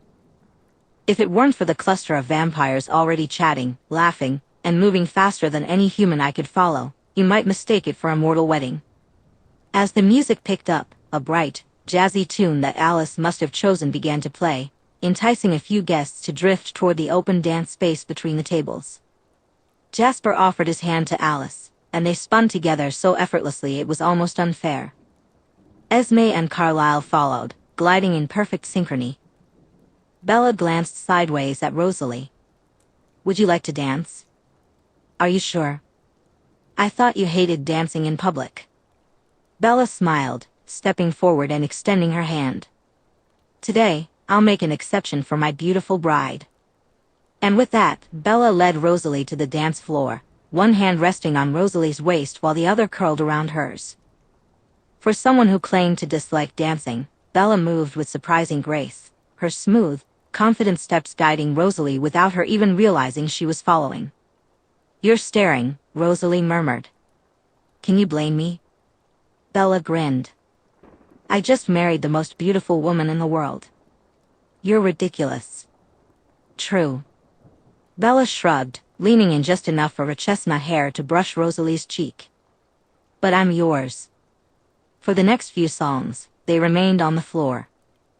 Even when the music shifted from something classic to a faster tempo, with Irina dragging Kate into a spinning, ridiculous jig and Emma trying, and failing, to out-twirl Maggie from the Irish coven, Rosalie kept Bella close as they swayed and turned, moving in time with the rhythm. Halfway through a song, Emmett swooped up next to them, grinning widely. "Mind if I cut in?" he asked Rosalie, tapping her shoulder. "Yes," Rosalie replied, not even looking at him. Laughter erupted from the surrounding group, and he stepped back with an exaggerated look of hurt. "Fine, fine. Keep her to yourself." "Oh, I plan to." As the day quickly faded into night, everyone cheered, danced, and sang the hours away. The night deepened, and the fairy lights above twinkled brightly against the darkening sky. The air was filled with music and laughter, creating a feeling of endless joy, just like those perfect nights often do. Tanya, Kate, and Carmen pulled Bella into their circle, clapping in rhythm to an old folk song from the Denali days. Rosalie leaned against the edge of the dance floor, arms folded, a smirk playing on her lips as she watched Bella attempt to match their steps. When Bella stumbled, Rosalie was right there, taking her hand and spinning her back onto her feet. Suddenly, Alice climbed onto a table and clapped her hands loudly. "Time for the first dance." "We've already danced," Rosalie frowned. "First dance," Alice insisted, pointing toward the now emptying floor. "Come along, my love." If only to stop the whining. Bella pulled Rosalie onto the dance floor just as the chords of a slow, intimate song began to play. Bella's hand found Rosalie's waist again, drawing her in close. The chatter around them softened as the pair moved as one. "You're still staring," Rosalie murmured, leaning her forehead against Bella's. "Still can't help it," Bella whispered in return. Good. I hope you never do. As they swayed slowly, breathing each other in, Rosalie leaned close to Bella's ear. Want to get out of here? Bella smiled, squeezing her waist. You're reading my mind. Rosalie threaded her fingers through Bella's, and without another word, they slipped away from the lights and into the trees, ignoring Alice's cries of anger over the pair ditching their first dance. The forest was cool and quiet, the gentle hum of nature surrounding them. The celebration faded behind them as moonlight spilled through the branches, illuminating Rosalie's hair like silver. They paused in a small clearing, where the night air was rich with the scent of pine and distant rain. Rosalie turned to Bella, her expression tender in a way reserved just for her. We did it, she said softly. We did. You're stuck with me forever now, Hale, Bella replied with a teasing smile. That's the plan. Rosalie beamed, her smile slow and radiant. In an instant, she kissed Bella, her arms wrapping around Bella's neck, fingers playing with the delicate baby hairs at the nape. Bella felt herself pressed against a nearby tree, her world narrowing as all her senses filled with Rosalie, her cool skin, the way she whispered Bella's name between kisses as if it were sacred. Bella felt the shape of Rosalie's smile against her lips before their kisses deepened again. You know, Rosalie murmured between kisses, I never thought I'd get this. You deserve it, Bella said simply. And I plan on giving you everything you deserve in this world, Rose. I promise. Rosalie cupped Bella's face, her eyes sparkling with love. I know. As the moon climbed higher, they remained there, kissing and holding each other, savoring this moment in time, not a beginning, not an end, but the next chapter of something they had built piece by piece. Eventually, they turned back toward the house, knowing they couldn't escape for long. Hand in hand, they heard the laughter and music growing louder as they approached the illuminated Cullen backyard. But for a few more minutes, they lingered in the shadows of the trees, stealing 1, 2, 3 last kisses, just because they could. Chapter 55. Ho Chi Minh City. Tuesday, July 3, 2018. Bella huffed for the 5th time in a minute. What? Ugh. She groaned, throwing her head back dramatically. Bella, what? Rose laughed. I want some. Bella whined, fully turning her body toward the food vendors. Rosalie continued to laugh at the longing in her friend's eyes. Then have some. You know I can't. You can. It won't kill you. It'll taste bad. Bella stared at another noodle cart, where veggies and beef were tossed around in a large wok filled with sauce and noodles. The smells that once made her mouth water now did nothing for her. I'm sorry, love. It just looks so good. Come on, greedy. Rose chuckled, dragging Bella along through the bustling market. They kept walking, the noise of the market wrapping around them. At another stall, a man stacked okonomiyaki pancakes onto plates, the sauce glistening under the lantern light. Bella's throat tightened again with longing, but Rosalie squeezed her hand, pulling her attention away. You'd hate it anyway, Rosalie whispered lightly. Too messy. You'd spill it everywhere and complain about the sauce on your shirt. I would not. You would. You're still a messy eater. Then I'd have to fix it. You'd fix it. Bella grinned at Rose. I would. I'd find the most ridiculous tourist shirt for you to wear. Bella wrapped her arms around Rosalie's waist and pulled her close. And I'd wear it happily. God, we're disgusting. Rose huffed before wrapping her arms around Bella's neck and pulling her in for a kiss. Why? Can't a woman love on her beautiful wife? The usual bright smile appeared on Rosalie's face whenever Bella described her as her wife. Rose linked their arms together and dragged Bella away. Come on. I've got something for you to sink your teeth into. She winked, heading back in the direction of their hotel. Tokyo. Thursday, July 19, 2018. And that's 5 fails. Bella giggled. Come on, stop it. I'm done playing this. Rosalie hissed back, you just need a bit more practice. It's rigged, Bella shot back, watching her wife storm over to the beer pong arcade game. With a seamless flick of her wrist, Rosalie tossed all 10 balls into the cups, turning around with a smug smirk. That doesn't count, Bella said. What? Why not? Because you're using your vampire powers. I don't have vampire powers. Being a vampire is a power. Then why the hell are we here? To have some fun, not to cheat. I'm having fun. I just won again. By cheating. It's not cheating, Bella. I can't help it if I have perfect vision, perfect aim, perfect reflexes, perfect hand-eye coordination, and exceptional strategic thinking. I can't help that I'm good at everything. Not at the claw machine, Bella murmured under her breath. Because it's rigged. Well, I want a Pepita plushie. Bella pointed to the colorful spirit guardian from Coco, her latest movie obsession. I can buy you thousands of those, Rosalie replied. I only want that one. Bella huffed, continuing to point. The pair held a stare for a few moments before Rosalie growled lowly and stomped back to the claw machine. Fine. She stepped up to the machine, sliding in another coin. The claw descended with a mechanical whir, paused above Pepita, then dropped down, immediately slipping off its side. Rosalie furrowed her brows and tried again. And again. The claw pinched at the plush, lifted it an inch, then dropped it unceremoniously. You were close that time, Bella whispered in her ear. Shush. Rosalie's hands hovered over the controls, tense with the effort of not using the kind of speed and precision that would make the machine explode. She tried again. The claw closed around Pepita's wing, lifted, and dropped. A group of teenagers passing behind them giggled, and Rosalie had to swallow the growl bubbling in her chest. Bella leaned against the glass, watching.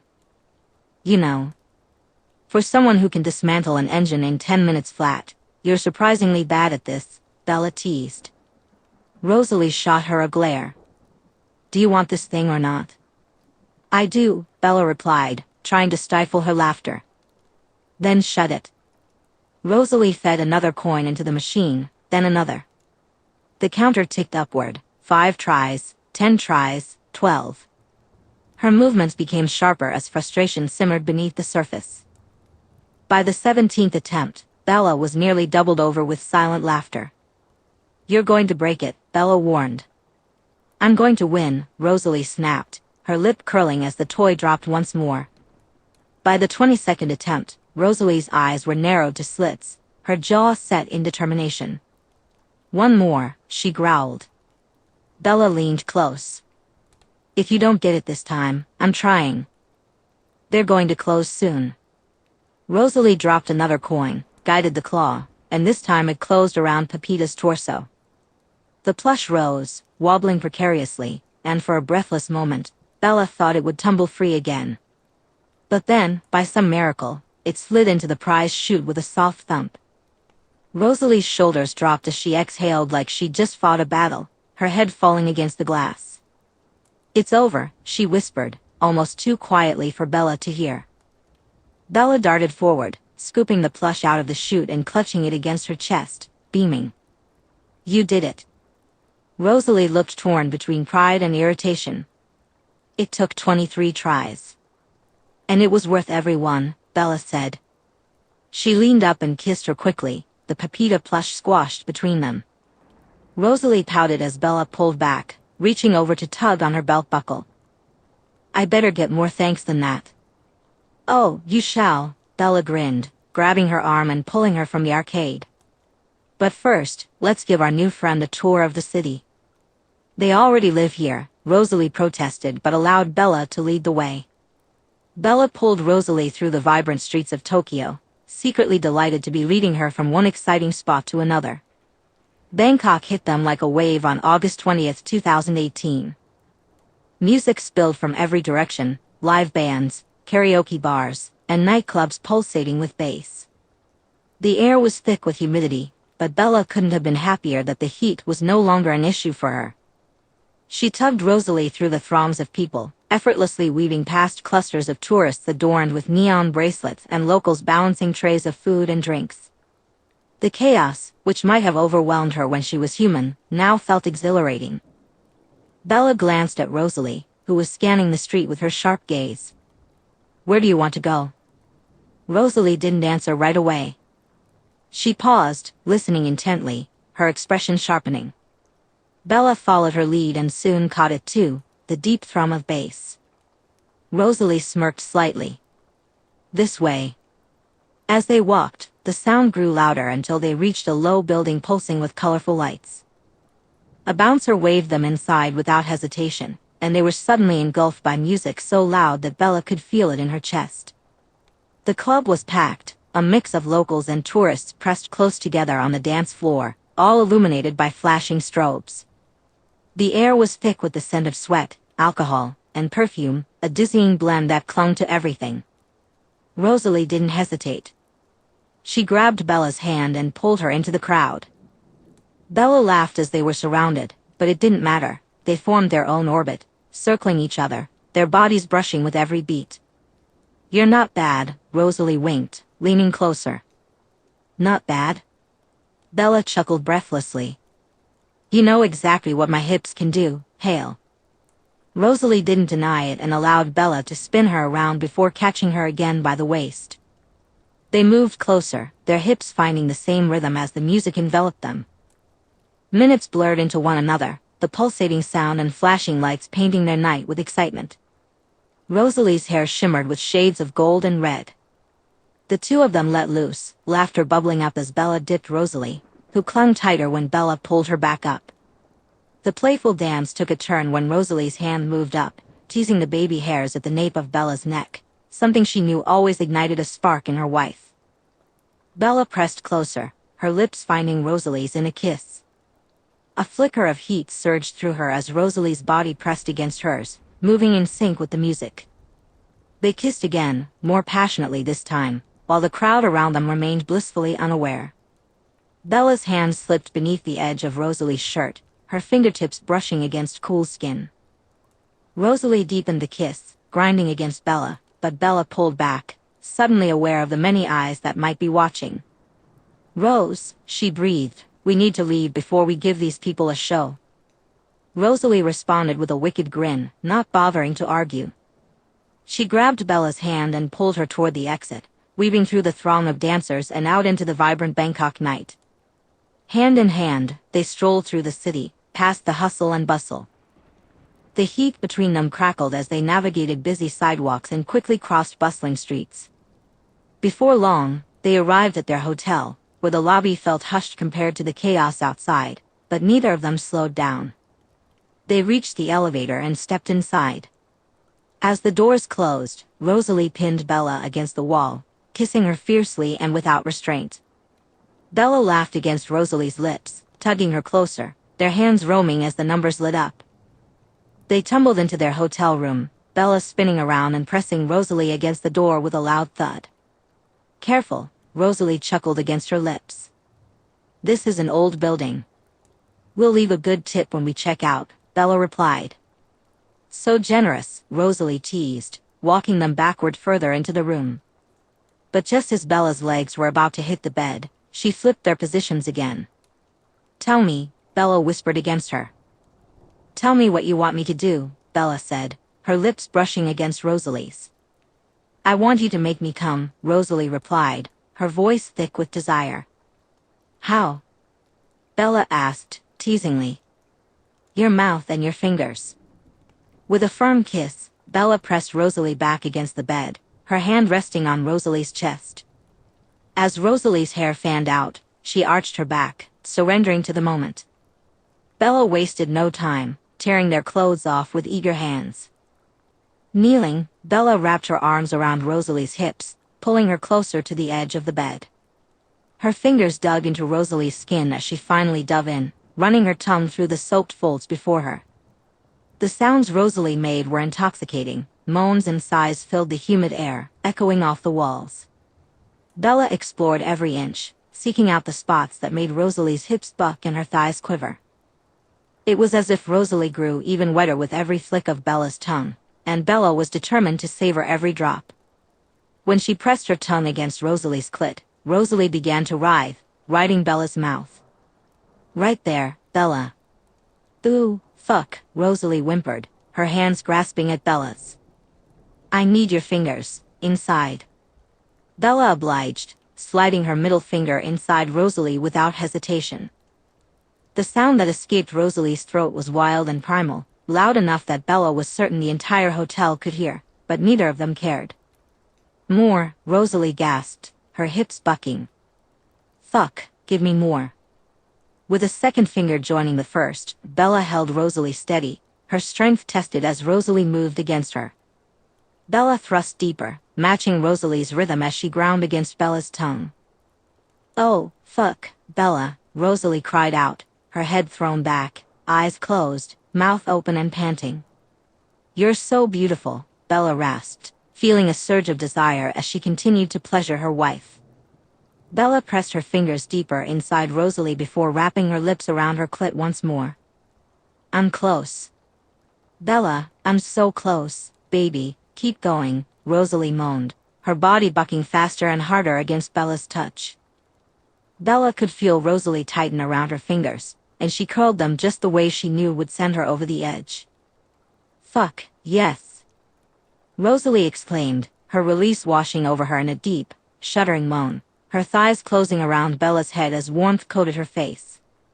Bella continued to move her fingers, but now with a softer touch, gently using her tongue against Rosalie's clit, drawing out every wave of pleasure until Rosalie tugged at her hair.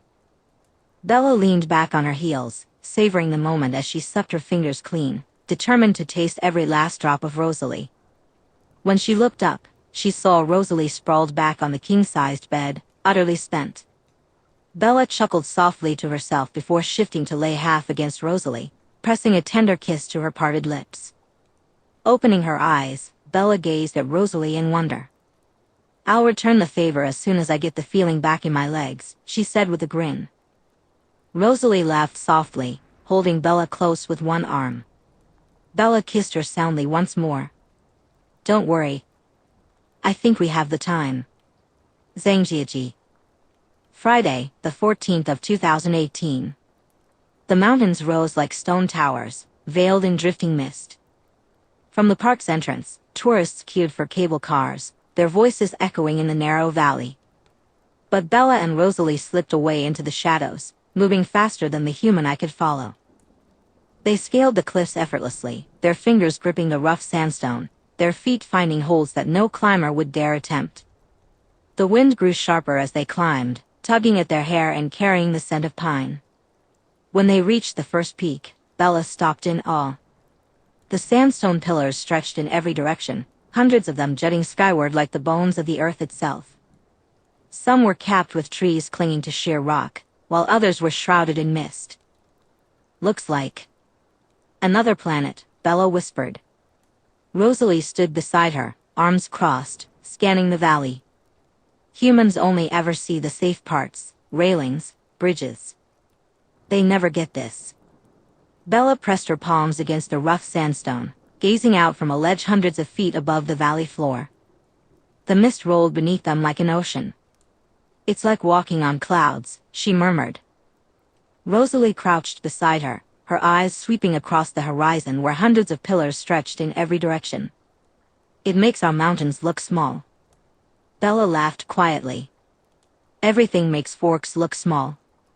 Rosalie didn't answer, but Bella caught the flicker of a smile as Rosalie stood and leapt effortlessly across the gap to the next peak. Bella followed, landing solidly but with less grace. Rosalie smirked. "You always overjump." "I like being sure I'll make it," Bella shot back, brushing her hair out of her face. Halfway across one ridge, Rosalie froze and raised a hand. Bella stilled immediately, following her gaze. A troop of macaques moved across the rocks below, their fur pale in the moonlight, their sharp cries echoing through the valley. A mother carried a baby clinging tightly to her back. Bella crouched to watch. "They're so tiny." "They're tougher than they look," Rosalie said, her voice low. She pointed at a large male perched on a rock, baring his teeth at another. The troop soon vanished back into the forest, but not long after, a flash of wings cut through the mist. A pheasant burst from the undergrowth, its tail feathers gleaming like polished bronze before it disappeared again. Bella tracked it, smiling. "I feel so bad for the humans," Bella said, her eyes still locked on the spot where the pheasant had vanished. "Why not let them out here?" Rosalie's laugh was short but genuine. "Because they'd break their necks." They continued climbing higher until they reached one of the tallest spires. The wind was strong up here, sharp with the scent of pine and stone. Below them, the valley stretched out like a sea of mist, interrupted only by jagged stone towers. Bella settled onto a rock, her legs swinging above the void below. "I don't think I've ever felt so far away from everything," she said. Rosalie joined her on the rock. "It's better this way," she replied.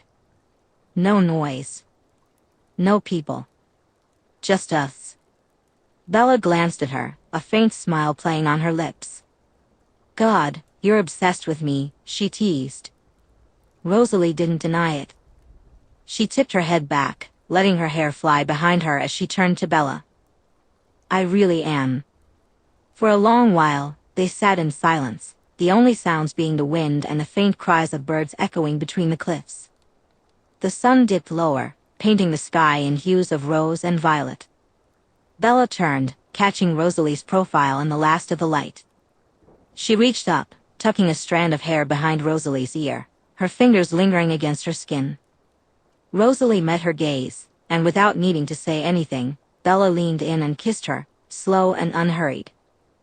It was the kind of kiss that felt like it belonged in this moment, suspended above the world.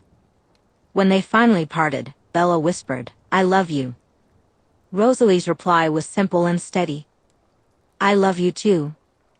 They stayed there until the sun slipped completely below the horizon, leaving the peaks as silhouettes against the darkening sky. Neither of them moved, neither hurried. Forever no longer felt abstract or frightening. It felt like this, just the two of them, together, with all the time in the world. Chapter 56. Friday, May 16, 2028. The hot streets of Rio were alive with sound. Bella walked closely beside Rosalie, their fingers brushing together now and then, though Rosalie had her eyes fixed on the marina in the distance. Their hotel was about a mile away, and they chose to walk, wanting to soak in the city a little before disappearing onto the water. Bella was content to walk and watch, until a sound reached her ears. She stopped so abruptly that she pulled Rosalie back with her. Inside a crate outside a doorway, a bundle of German Shepherd puppies squirmed, their ears still too big for their heads, their paws oversized and clumsy. Without hesitation, Bella crouched down and scooped one into her arms. "Oh my God," she whispered, holding the pup against her chest. The tiny body wriggled happily, its little tail thumping against her forearm. Bella cooed instinctively, nuzzling her nose against its soft fur. "Rose, look at her.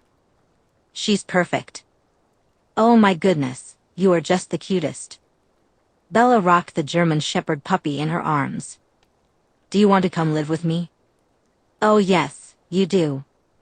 Rosalie leaned against the wall, watching her wife coo over the puppy, who happily licked and nipped at Bella. "Bella." Rosalie warned gently. "Shush." A middle-aged man with kind eyes hurried over, smiling apologetically. "Ah, Senora. She was our last one. Already sold, I'm afraid. The family is picking her up tomorrow." He nodded toward the puppy in Bella's arms. Bella froze, blinking at him for a few moments. Then she pouted, the kind of pout Rosalie had never been able to resist. Her lower lip stuck out, her now honey-colored eyes wide and sad. Slowly, she set the puppy back down into the crate, murmuring soft goodbyes as the pup nosed at her hand. "I'll never forget you," she said softly. Rosalie laughed, her voice clear and musical in the night air. "You're ridiculous." Bella sighed dramatically, straightening up. She loved me already. I could tell. Rosalie slipped her fingers between Bella's, gently tugging her down the street once more. "Come on, before you try to smuggle her onto the boat." Bella mumbled something about fate being cruel, but she let herself be pulled along, glancing back at the crate until it disappeared from view. By the time they reached the marina, the jet boat was waiting, sleek, dark, and ready to whisk them away on their adventure. Rosalie climbed in first with practiced grace, then reached out for their bags. "Still sulking?" Rosalie teased as she started the engine, the growl echoing across the water. Bella crossed her arms but didn't deny it. She was perfect. Rosalie's smirk softened into something gentler. She pressed a kiss against Bella's temple before guiding the boat away from the dock. The city lights blurred into the distance as the water opened up ahead of them, dark and endless.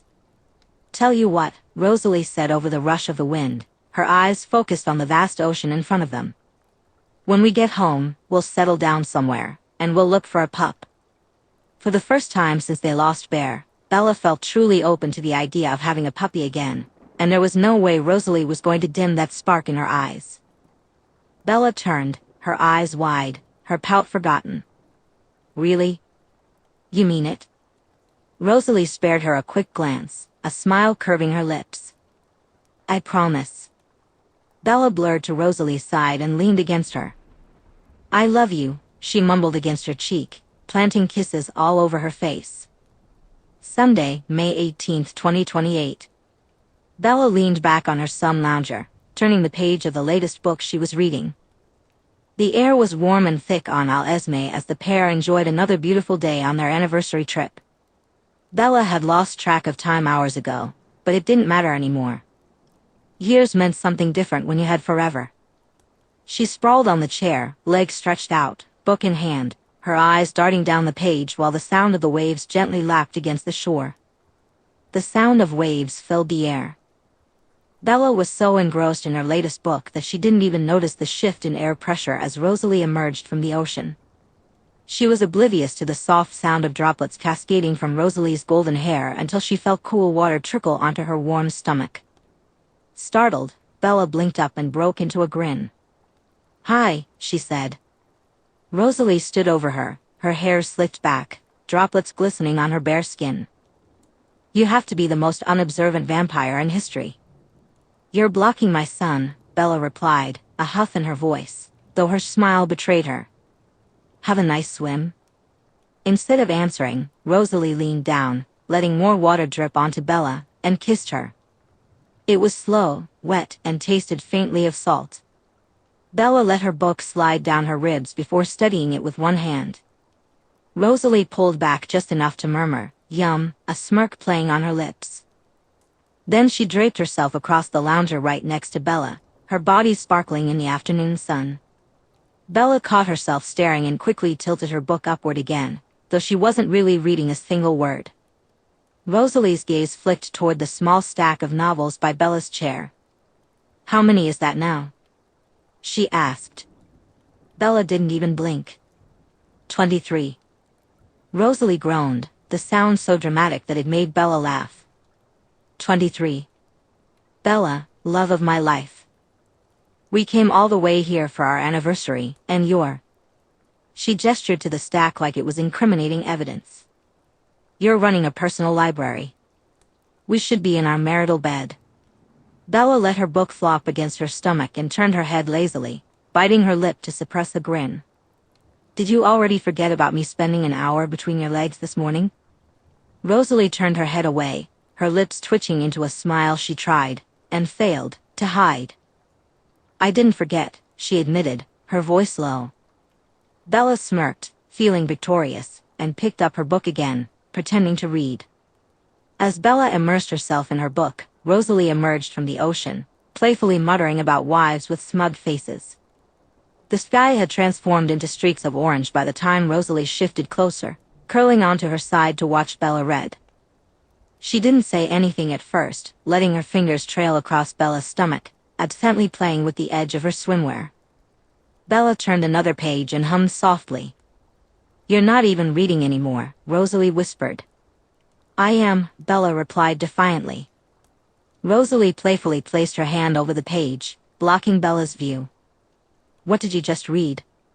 Bella glanced up, a guilty expression crossing her face, and Rosalie smirked knowingly, leaning in to plant a kiss on her cheek. That's what I thought. Bella rolled her eyes and finally shut the book, tucking it onto the pile beside her. You win. Yes, I do, Rosalie said with a victorious grin, kissing Bella again, lingering and teasing until Bella tugged her closer by the wrist. Rosalie settled completely on top of Bella as their kiss deepened, Sam faintly sticking to Bella's arm while Rosalie's fingers glided along her skin. Suddenly, Bella sprang from the sun lounger, cradling Rosalie in her arms. You mentioned something about our marital bed, Bella teased, grinning as she carried them back toward the villa. Rosalie laughed, looping her arms around Bella's neck. You know I can walk. Bella smirked up at her. Not when I'm through with you. Oh my God, Rosalie laughed, her voice full of joy as Bella leaped up, landing on the balcony. Bella carried Rosalie into their room and gently set her down onto their wide bed. Rosalie's hair spilled across the pillow like a golden halo, her lips parting as Bella leaned down to kiss her. The kiss was deep from the start, filled with hunger, their mouths and tongues dancing together. Bella slid her hands down Rosalie's sides, pulling her closer until their bodies fit perfectly together. Rosalie responded in kind, her fingers tugging at Bella's bikini top until it was gone, tossed carelessly to the floor. The little clothing they wore fell away in pieces as they kissed through it, laughter mingling with their passion. Softly, they lingered between moments, ensuring their contact never breaks for long. When Bella finally pressed their bare skin together, Rosalie let out a sound that was half sigh, half moan. Her hands glided up and down Bella's back, tracing the lines of muscle, her nails grazing lightly. Bella rocked into her, deliberate and slow at first, but deepened the rhythm when Rosalie's hips rose to meet hers. She thrust her hips forward in a slow stroke, feeling Rosalie soft and slick against her. A choked cry escaped Rosalie as Bella nestled against her. Wow, baby, that's good, Rosalie breathed, reaching up to grasp Bella's breast.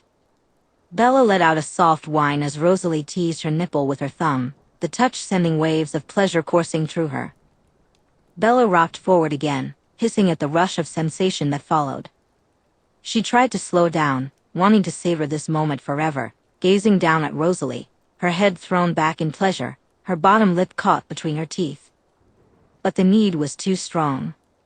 Even as her mind craved a slower pace, her body grew more frantic, driven by an insatiable desire to get even closer.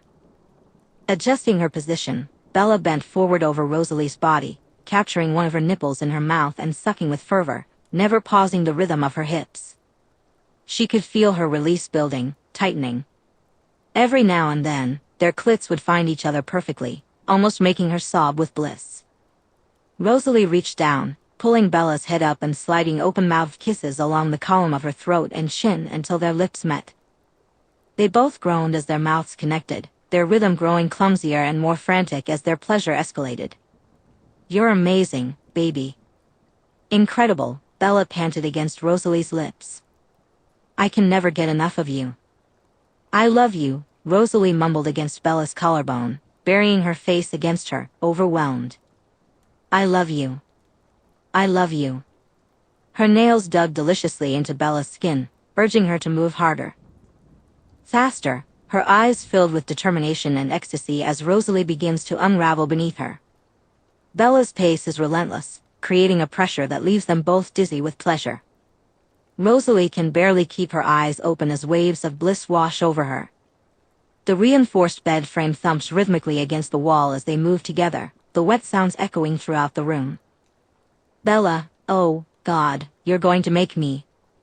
Rosalie gasps, her toes curling into the bedroll as her hips lift, muscles tightening just as Bella shifts her rhythm perfectly. That's it, baby. Come for me. Come all over me, Bella urges, her voice low and filled with need. It's so easy to obey her command. Rosalie's entire body trembles as she feels the pleasure coiling tighter within her. Stars burst in her vision as the orgasm hits, drawing desperate sounds from her lips that leave her throat raw as she pulls Bella down for a fierce, passionate kiss. She can sense Bella shaking above her, so close to her own release. Reaching up, Rosalie grips Bella's nipple and twists, heightening the frantic pace of their movements. That's all it takes for Bella to lose control. She goes silent for a moment, then a growl escapes her as her body convulses, hips jerking wildly as she rides out the waves of her climax. Eventually, Bella collapses onto Rosalie's chest, panting and spent, her limbs falling limp as a soft laugh escapes her. "Oh wow." "Yeah," Rosalie replies, wrapping an arm around Bella's waist and gently stroking her hair. "Nap time," Bella whispers, kissing between Rosalie's breasts before resting her head down. "Okay," Rosalie chuckles softly, watching as Bella goes completely limp and drifts into her well-practiced trance. Night fell quickly over Al Esme as Bella and Rosalie slipped through the shadows of the rainforest. Every sound was sharp in Bella's ears, the rustle of undergrowth, the scuttle of small creatures, heightening her awareness of the world around them. The distant sound of lizards and the flutter of wings filled the air. The scent of boar was heavy, and Bella glanced at Rosalie, who nodded in response. The pair split apart, moving like mirror images as they circled the clearing, driving the animal into a corner. In an instant, they struck together, blurs of pale skin and golden hair. The boar barely had time to scream before sharp teeth sank into each side of its neck. Warmth flooded Bella's mouth, and the metallic tang of blood ignited her senses as she felt the life of the creature quickly fading. When the animals slumped between them, they released it together, blood slicking their lips. Neither moved for a moment. Then Bella, unable to resist, leaned across the carcass and pressed her mouth to Rosalie's. The kiss was messy, blood-slick, and hungry in a different way. Rosalie groaned into it, pulling Bella closer until they toppled onto the mossy ground. Bella laughed into the kiss as Rosalie rolled them, pressing her into the forest floor. Their kiss deepened, tongues sliding together, coppery and hot, while hands gripped and tangled in each other's hair. Bella felt dirt and leaves crushing beneath her back, but she didn't care at all. The only thing that mattered was Rosalie's body pressed tightly against hers. Rosalie pulled back, grinning, her mouth and cheeks stained. "You're a mess." "Partly because of you," Bella shot back, tugging her in for another kiss. But Rosalie pulled back just before their lips touched, hopping up and disappearing from view. Bella groaned from her position on the ground, accustomed to this playful game of Rosalie's after they fed. She popped up and sped after her wife. She heard the splash before breaking through the tree line, and as soon as her feet hit the water, she launched into the air and dove into the ocean. Bella broke through the surface first, staring up at the glittering sky. Rosalie emerged shortly after, drifting beside her. Bella moved closer, reaching for Rosalie, who responded without hesitation. She wrapped her legs around Bella's waist, drawing them flush together. Bella immediately captured Rosalie's lips in a passionate kiss. "I love you," Rosalie whispered between kisses. Bella pressed her forehead against hers, gently brushing their noses together. "I love you more." "Are you happy?" Rosalie asked. Bella nodded, a soft smile spreading across her face. "The happiest. You've created a perfect life for me, Rose." Rosalie's lips curled into that special smile she reserved just for Bella. "We've made the perfect life together, and it's only going to get better." "About that," Bella began. "I think I want to do something when we get back and settle somewhere." Rosalie brushed some wet hair from Bella's face and tilted her head, intrigued. "Like what?" "I'm not sure, but something. I feel like I need to focus on something for me." Rosalie nodded, understanding. All vampires hit that wall at some point. Some, like Carlyle, immersed themselves in work. Others, like Esme, took up time-consuming hobbies. Some continued to live like humans, attending school, while sadly, some resorted to darker paths to satisfy that need. Whatever Bella needed to avoid that darkness, Rosalie was determined to help her find. "Maybe take up writing again?" Rosalie suggested. "Maybe," Bella replied, nodding uncertainly. "Take your time," Rosalie reassured her. "I know whatever you choose will be excellent, just like everything else you do." "Thank you." Bella gazed up at Rosalie with love in her eyes. "You're so perfect." Rosalie reached up and cupped Bella's cheeks. "No," I just love you, she whispered before pulling Bella back in for another kiss. When they finally broke apart, Rosalie's breath lingered against Bella's lips. Happy anniversary, Rosalie said softly. Happy anniversary, Rose, Bella replied, her heart full. Chapter 57.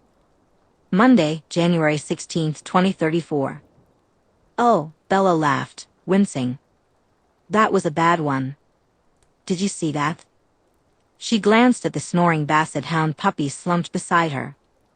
From the penthouse floor of their New York apartment, Bella sat cross-legged in front of the large windows, the same spot she had occupied for the last 3 hours.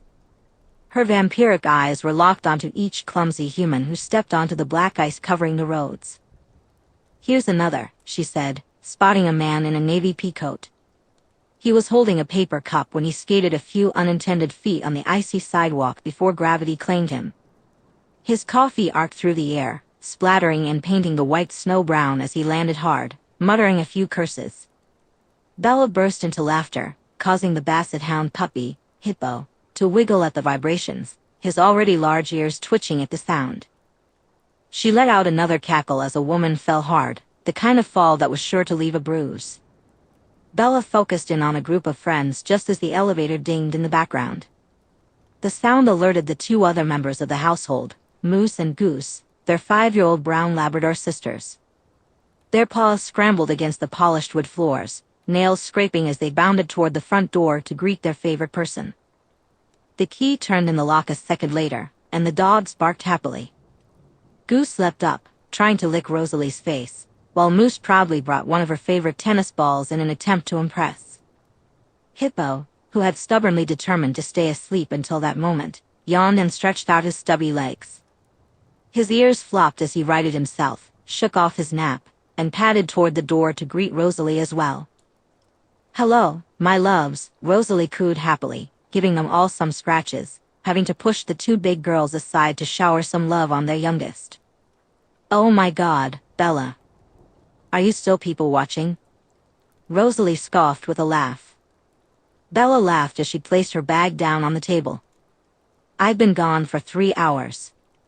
They never learn, she chuckled, watching someone in dress shoes slip on the ice once again. Hippo, her basset hound puppy, trotted back over to her, laying down beside her and snuggling his little head into her thigh, quickly falling back to sleep. Rosalie leaned down to give some affection to Moose and Goose, their 2 Labrador sisters. Don't forget, that was not long ago. Bella shot her a glare over her shoulder. Shed it, Hale. Rosalie walked over and dropped a kiss on Bella's head before picking up Hippo in her arms. Can I not enjoy the nostalgia of my girl being a clumsy human? The puppy stirred at Rosalie's voice, licking her chin while his little tail wagged with such enthusiasm it seemed like he might take off into the air. Bella pressed her lips to his wrinkled forehead and then winked at Rosalie. Bella rolled her eyes and turned back to the window, hoping to catch another victim mid-fall, but sadly, it seemed everyone had figured out the danger of the icy spot. Is everyone packed and ready to go? Rosalie asked, setting Hippo down and looking at the dogs gathered at her feet. Bella nodded and hopped up from the floor. I just need to get Moose her teddy from the dryer, Goose her blanket, and Hippo's meds. She gestured to the packed suitcases ready to go. Okay, let's go. Bella placed her hands on her hips, surveying the apartment. Do we have everything? She mumbled to herself. Got the gift, packed our clothes, packed the dog's winter gear. Can we please get going? Rosalie groaned. It's going to be a 4-day drive with breaks for the dogs. Oh, please. Bella scoffed as she grabbed the dog's leashes. We both know with the way you drive, we'll be there by Wednesday afternoon. Still think we could have flown, Rosalie muttered, picking up the last bag to add to the car. You know Moose gets travel sick on planes. Bella glared before scooping Hippo into her arms.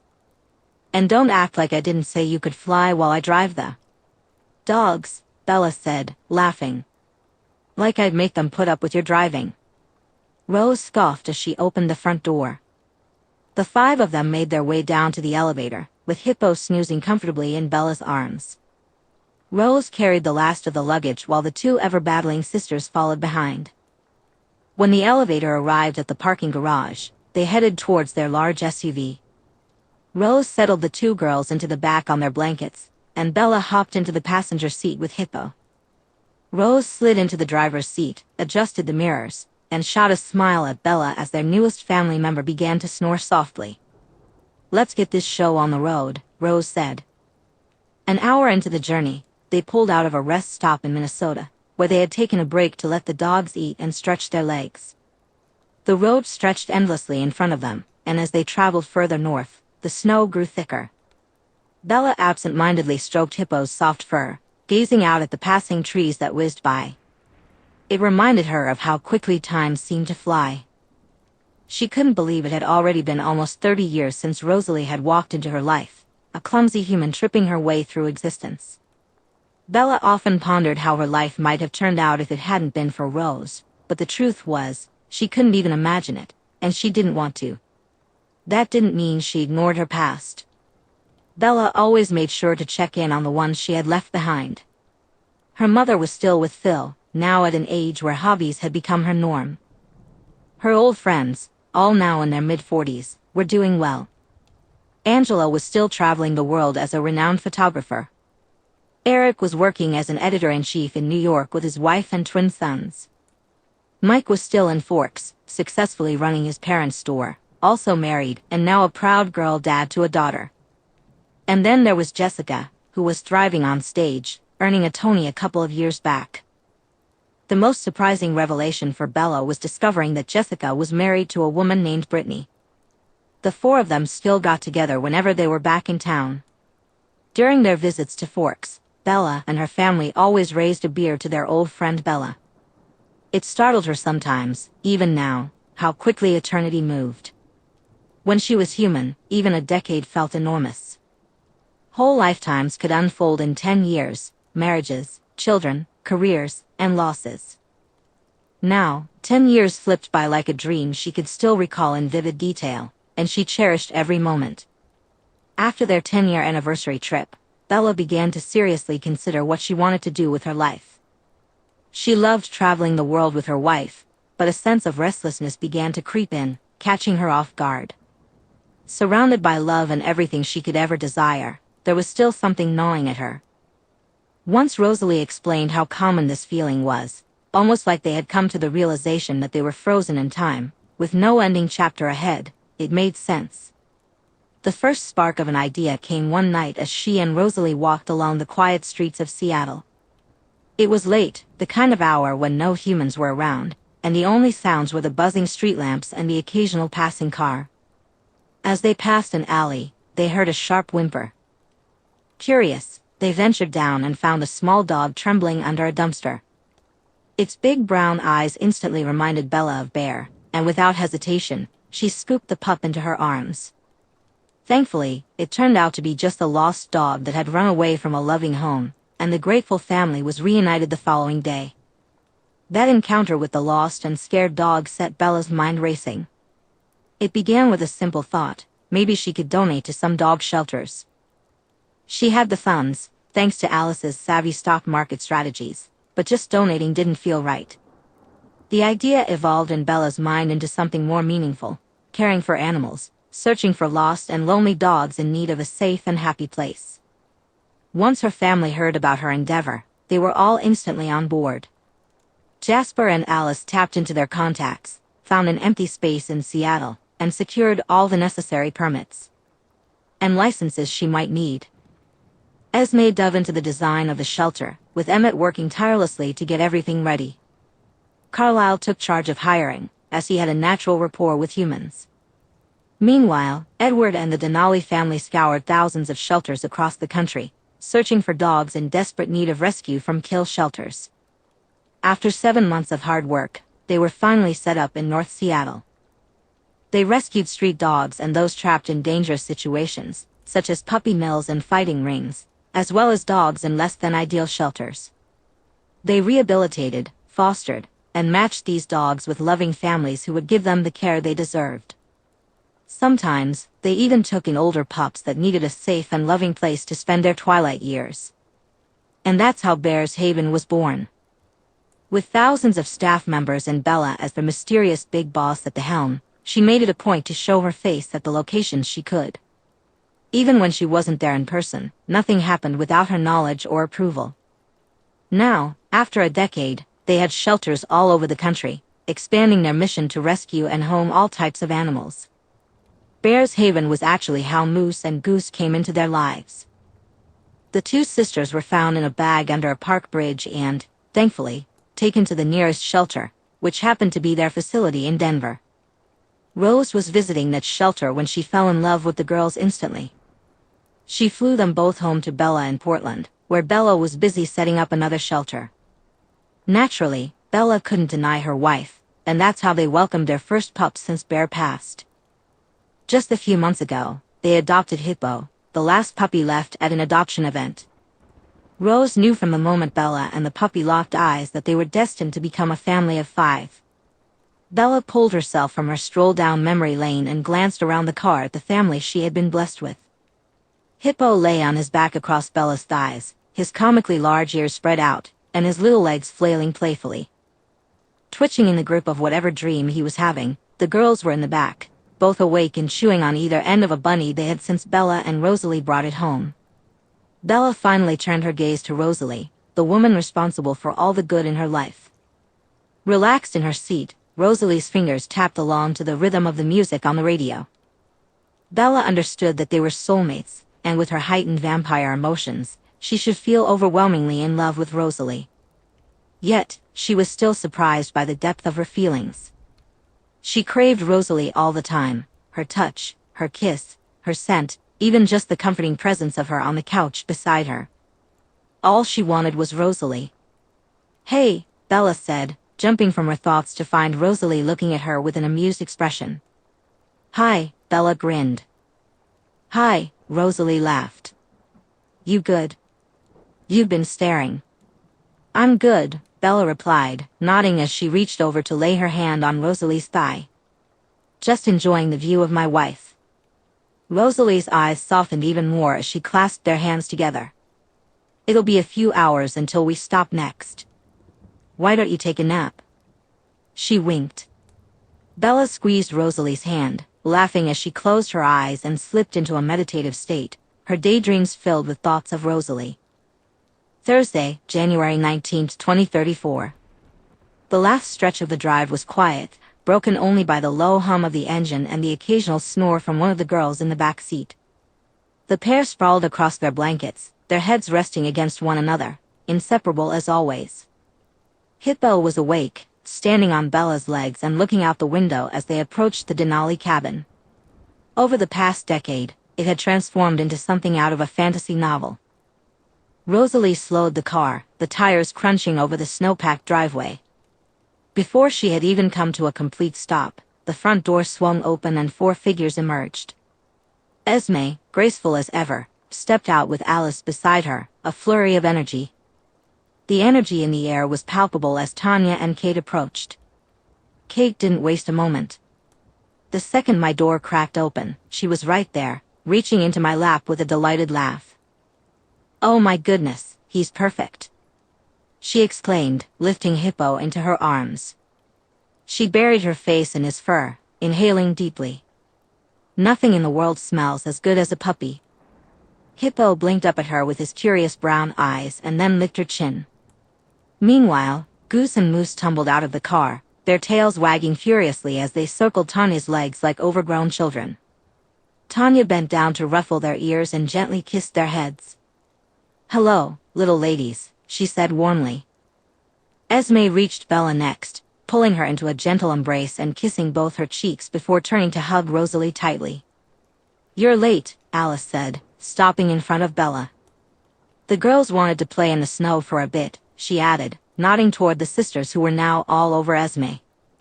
"Fair enough," Bella replied. Together, they all entered the large home, the girls bounding ahead with Esme while Hippo continued to snuggle with Kate. The main room was alive with voices, laughter, and music. The entire Cullen and Denali clans were there, along with dozens of others that Bella had only met in passing or didn't know at all. They all greeted one another before a booming voice cut through the noise. Finally, Emmett thundered down the wide staircase, his grin wide. My favorite ladies made it. He looped his arms around both of them, lifting them off the ground in one of his big bear hugs. Charming, Alice muttered under her breath. Behind him came another man, tall and broad-shouldered, with tousled blonde hair and an easy smile that matched Emmett's constant joy. His eyes lit up when he saw us, and without hesitation, he pulled us each into a hug as soon as Emmett let go. Hi, Thomas, Bella said warmly. How was your trip up? He asked in his characteristic soft tone. Long, Rosalie sighed as she hugged him too. So, how are the grooms feeling? Emmett immediately chimed in. He slung his arm around Thomas's shoulder, beaming. We're good. We're great. He puffed out his chest with excitement. How's my best woman holding up? I'm good, Bella replied, matching his grin. But I'll need those rings from you at some point, or have you lost them already? He clutched his chest in mock offense. I am a responsible married man. Not yet, she teased, coughing lightly. The rings are right here. He reached into his front pocket and tossed the box to Bella. Waiting in my pocket for you, he said with a wink. He's checked his pocket about 20 times today, Thomas laughed. Maybe 25, Alice chimed in from the side. Ignore them. I've got everything under control, he huffed just as a loud smashing sound echoed through the house. Sorry. A voice called from the kitchen. Off you go, Mr. Control, Rose laughed, her hand finding Bella's and pulling her toward the stairs while calling the dogs over her shoulder. Bella reached back to scoop up Hippo from a pouting Kate, knowing his little legs wouldn't make it up the stairs yet. They exchanged quick goodbyes, promising to catch up properly later, as Goose and Moose bounded ahead, eager to claim their spot by the fire in their usual room at the Denali's. Saturday, January 21st, 2034. Knock, knock. Bella poked her head through the bedroom door to find Emmett pacing back and forth. You know the whole house can hear you, she teased, slipping inside and shutting the door behind her. Can vampires sweat? I feel like I'm sweating, Emmett said, puffing out a breath and tugging at his collar. You're not sweating, she laughed. You look good. Really? Yeah, dude. Bella walked over and straightened out his tie, which he had messed up. Did you feel like this on your wedding day? A little, he admitted. Bella shrugged, a smile spreading across her face as she remembered how Rose looked on their wedding day. Everything will click as soon as you see him. A small smile spreads across Emmett's face at the thought of Thomas. You good? He asks. Yeah. He nods in response. Okay. I talked down the groom, so that's one of my many duties as the best woman complete. I need to go check on everyone outside and then the dogs. I'm good, he replies with a laugh. You brought the rings, right? Bella pats her breast pocket. All good. You just focus on you. It's almost time. She calls over her shoulder as she heads out to the main room. A voice stops Bella in her tracks as she scans the room to make sure everyone is okay. Looking good, Swan, Kate smirks, walking over with that familiar predatory gaze. As usual, Bella replies, winking back. Just one chance, Kate whispers, slinking closer, her hand brushing against the lapels of Bella's jacket. Sorry. Bella laughs, patting Kate's arm while glancing toward the door where her wife stands. Rosalie is stunning in a royal blue gown, her head thrown back in laughter as she chats with one of Thomas's friends. I'm mad about my wife, Bella admits. Still? Kate huffs, a playful glint in her eyes. I'm afraid so. Boo, Kate pouts. Think Rose will say the same if I try my luck with her? I hope so, but feel free to give it a shot. Kate perks up, looking over at Rosalie. Will do. She pats Bella on the arms and skips off toward the garden. Bella shakes her head with a laugh as Kate makes a beeline for Rosalie. Instead of lingering, She heads into their room where Alice is putting the finishing touches on the dogs. "Oh my goodness," Alice coos at the sight before her. Moose and Goose are both adorned with navy and white flower crowns on their heads, flower baskets in their mouths. "My beautiful girls," Bella says. The pair drop the baskets and trot over to her, tails wagging. She showers them with kisses, careful not to knock off the flower crowns Alice made. "And for the ring bearer," Alice announces, spinning around with Hippo in her arms. Bella almost melts on the spot at the sight of the baby of the group. The little pup was decked out in the cutest tuxedo, complete with a small flower pinned to his lapel. His tiny tail wagged excitedly from behind. "How cute!" Alice squealed, holding him up for everyone to see. "The cutest," Bella agreed, pulling her happy puppy into her arms. She took a moment to admire all three of her pups. "I hope Emmett doesn't mind his spotlight being stolen because no one will be looking at the grooms," she laughed. "You did great, Al." "I know," Alice replied proudly. "Has Rose seen them yet?" Bella asked. "Nope. I took them off her this morning. I told her I'd handle the dogs while she mingles." "Shall we go see Mama Rose?" Bella asked the dogs. Hippo started to wiggle in her arms, while the other two girls began to bounce with excitement. Alice had to adjust the crowns on their heads as they hopped by the door. Okay, Alice laughed, finally opening the door. The two girls immediately sprinted from the room, and Bella carried Hippo into the garden area, where most of the guests were gathered. Rose turned away from Kate, who had been flirting with her, as she heard the familiar sound of tiny paws racing toward her. A giant smile spread across her face at the sight of her two girls and her wife, carrying their pup in a little tuxedo. "May we present the flower girls and ring bearer?" Alice beamed, her arms wide open. Coos and cheers filled the air as the dogs swarmed Rosalie with their cuteness. "Look at all my babies," Bella exclaimed as she placed Hippo down. He immediately wiggled excitedly, trying to reach Rosalie. Okay. Bella laughed as he bounded over to Rose, flopping onto his back, ready for tummy rubs. "You've really outdone yourself, Al," Carlisle said, smiling down at the trio.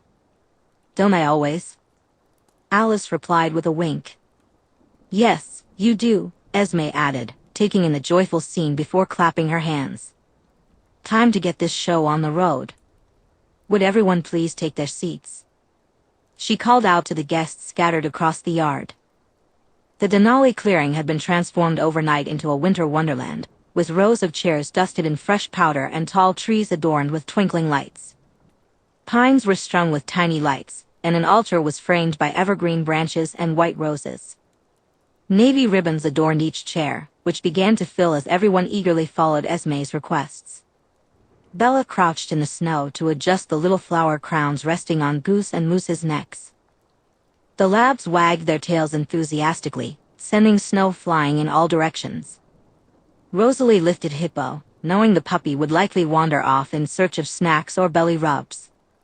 Bella gave the dogs one last affectionate pat before making her way up the aisle to stand at the altar, facing Frederick, Thomas's friend and best man. As the music began to play softly, Alice handed the two dogs their baskets before quickly taking her seat at the front. The sisters remained at the end of the aisle until Rose encouraged them to proceed, and together they walked down the aisle. The baskets swung back and forth, and through the small holes in the bottom, navy and white petals scattered as they moved. When Moose and Goose reached the top of the aisle, they neatly veered to the side and settled in front of Esme and Carlisle, who rewarded them with treats. Then Rosalie stepped forward, drawing every eye as she walked. Hippo nestled in her arms, his ears swaying as he looked from person to person.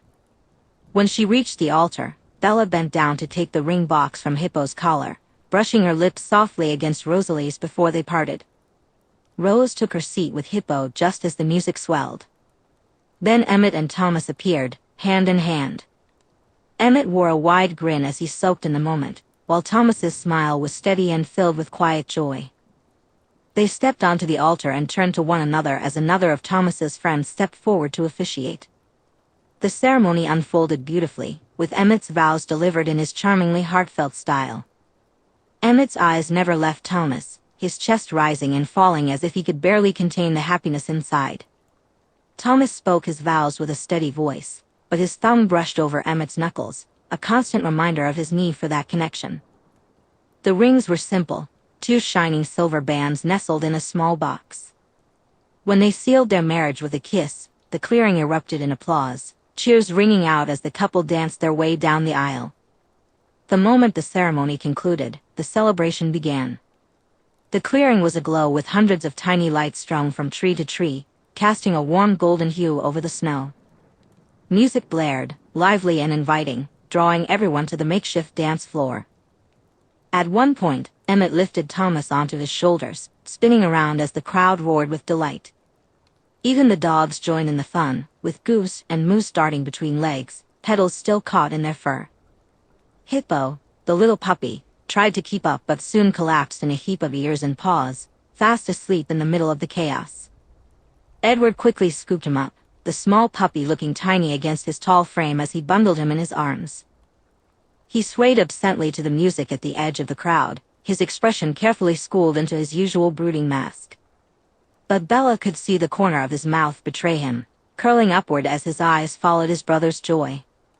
"Come here, you," Rosalie purred in Bella's ear, pulling her away from watching Edward and into a dance.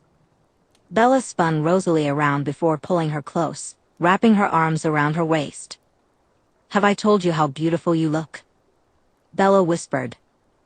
"You mentioned it once or twice," Rose replied with a smile, wrapping her arms around Bella's neck as they began to sway to the upbeat song.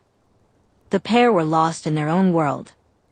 "You especially mentioned it when I tried to leave this morning in this dress. I think that ended with me up against the bedroom door and the dress around my hips." "Oh yeah," Bella chuckled, remembering the moment fondly. Bella smirked, her hands moving lower. "You looked especially beautiful then. Such a charmer. Only for you, Hale." She winked before dipping her giggling wife. The night stretched on endlessly, woven together with laughter, music, and the warmth of family. The snow-dusted clearing had transformed into a blur of dancing figures and twinkling lights. The dogs had long since surrendered to their exhaustion. Goose and Moose curled together by the fireplace inside the Denali house, snoring softly, while Hippo was a lump of brown ears and paws in the corner of the couch, snuggled under his favorite blanket. Bella stepped outside after checking on them, deciding to slip away from the party for a bit as the sky began to lighten. She made her way down a familiar narrow trail toward the cliffs. The sounds of the celebration faded into the background, and the silence and solitude felt like a gift in that moment. Bella let out a happy sigh as she reached the cliff's edge. She shrugged off her suit jacket, spread it across the snow, and lowered herself onto it, her feet dangling over the edge as her gaze fixed on the horizon. The mountains stretched endlessly before her, with the first hints of gold weaving through the gray sky. For a long while, she sat still, allowing the calm and quiet to settle into her bones. But then, she heard the faint sound of footsteps crunching through the snow behind her. The air shifted, bringing that distinct, delicious scent that only one presence could bring. Bella smiled even before turning her head. Rosalie stepped into view, her dress hem gathered delicately in her hands to keep it from dragging through the snow. "Hey, you." "Hey there." Bella scooted over, patting her jacket laid out on the ground. "Come and join me." Rosalie raised an eyebrow but smirked, hiking her down a little higher to ease herself down gracefully beside her wife. Bella leaned in to kiss her softly once she settled next to her. Rosalie pouted. Faintly when they parted, "You ditched me," Bella laughed, pressing another kiss against Rosalie's bare shoulder. "Sorry." "You looked like you were having fun on the dance floor," Rosalie huffed, turning her face toward the horizon, though she couldn't quite hide her smile. "But I always want to be with you." Bella reached for Rosalie's hand, threading their fingers together. "Then next time I ditch, I'll be sure to grab you too," she promised. "Good," Rosalie said, tilting her head back to watch as the clouds shifted more rapidly, streaks of pink and orange starting to bleed across the sky. "Emmett and Thomas still haven't come back from their little forest trip," she remarked with a playful gag. Bella snorted, covering her mouth with her free hand. It's been like 4 hours. I know, Rosalie replied, wrinkling her nose. At least they went far enough that we can't hear them. Bella shrugged. I think they might have cleared the wedding otherwise. Very true, Rosalie laughed, turning back to take in the view. The two of them settled into each other's company as the sun finally began to make its appearance. After a few minutes of comfortable silence, Bella broke it. I think I've had an idea. Rosalie shifted, glancing at her. For what? That novel I've been thinking about writing. Bella paused, biting back a smile before continuing. A shy, innocent young girl moves to a small town and has her entire world turned upside down when she finds herself pulled into a crazed love affair with a sexy, mysterious, blonde bombshell vampire. Rosalie blinked once, then burst into laughter, turning fully toward Bella now, amusement glinting in her eyes. Oh really? You think anyone would read that? Bella grinned. Who could resist a love story like that? Rosalie shook her head, still smiling, but her gaze softened as it lingered on Bella. It was a pretty incredible love story, she whispered finally, her voice losing its teasing edge and replaced with something tender. Bella felt a tightness in her chest, her heart swelling even though it hadn't beaten in decades. The greatest, she whispered, her eyes lovingly locked onto Rosalie's. Rosalie leaned in, and Bella met her halfway. Their kiss was slow and unhurried, filled with the memories of their past. When they finally pulled back, Rosalie rested her head against Bella's shoulder. They stayed like that, watching the sun climb higher over the mountains. Their hands intertwined on Bella's lap, and neither of them spoke. They didn't need to. After everything, the years behind them and the eternity ahead, this was home.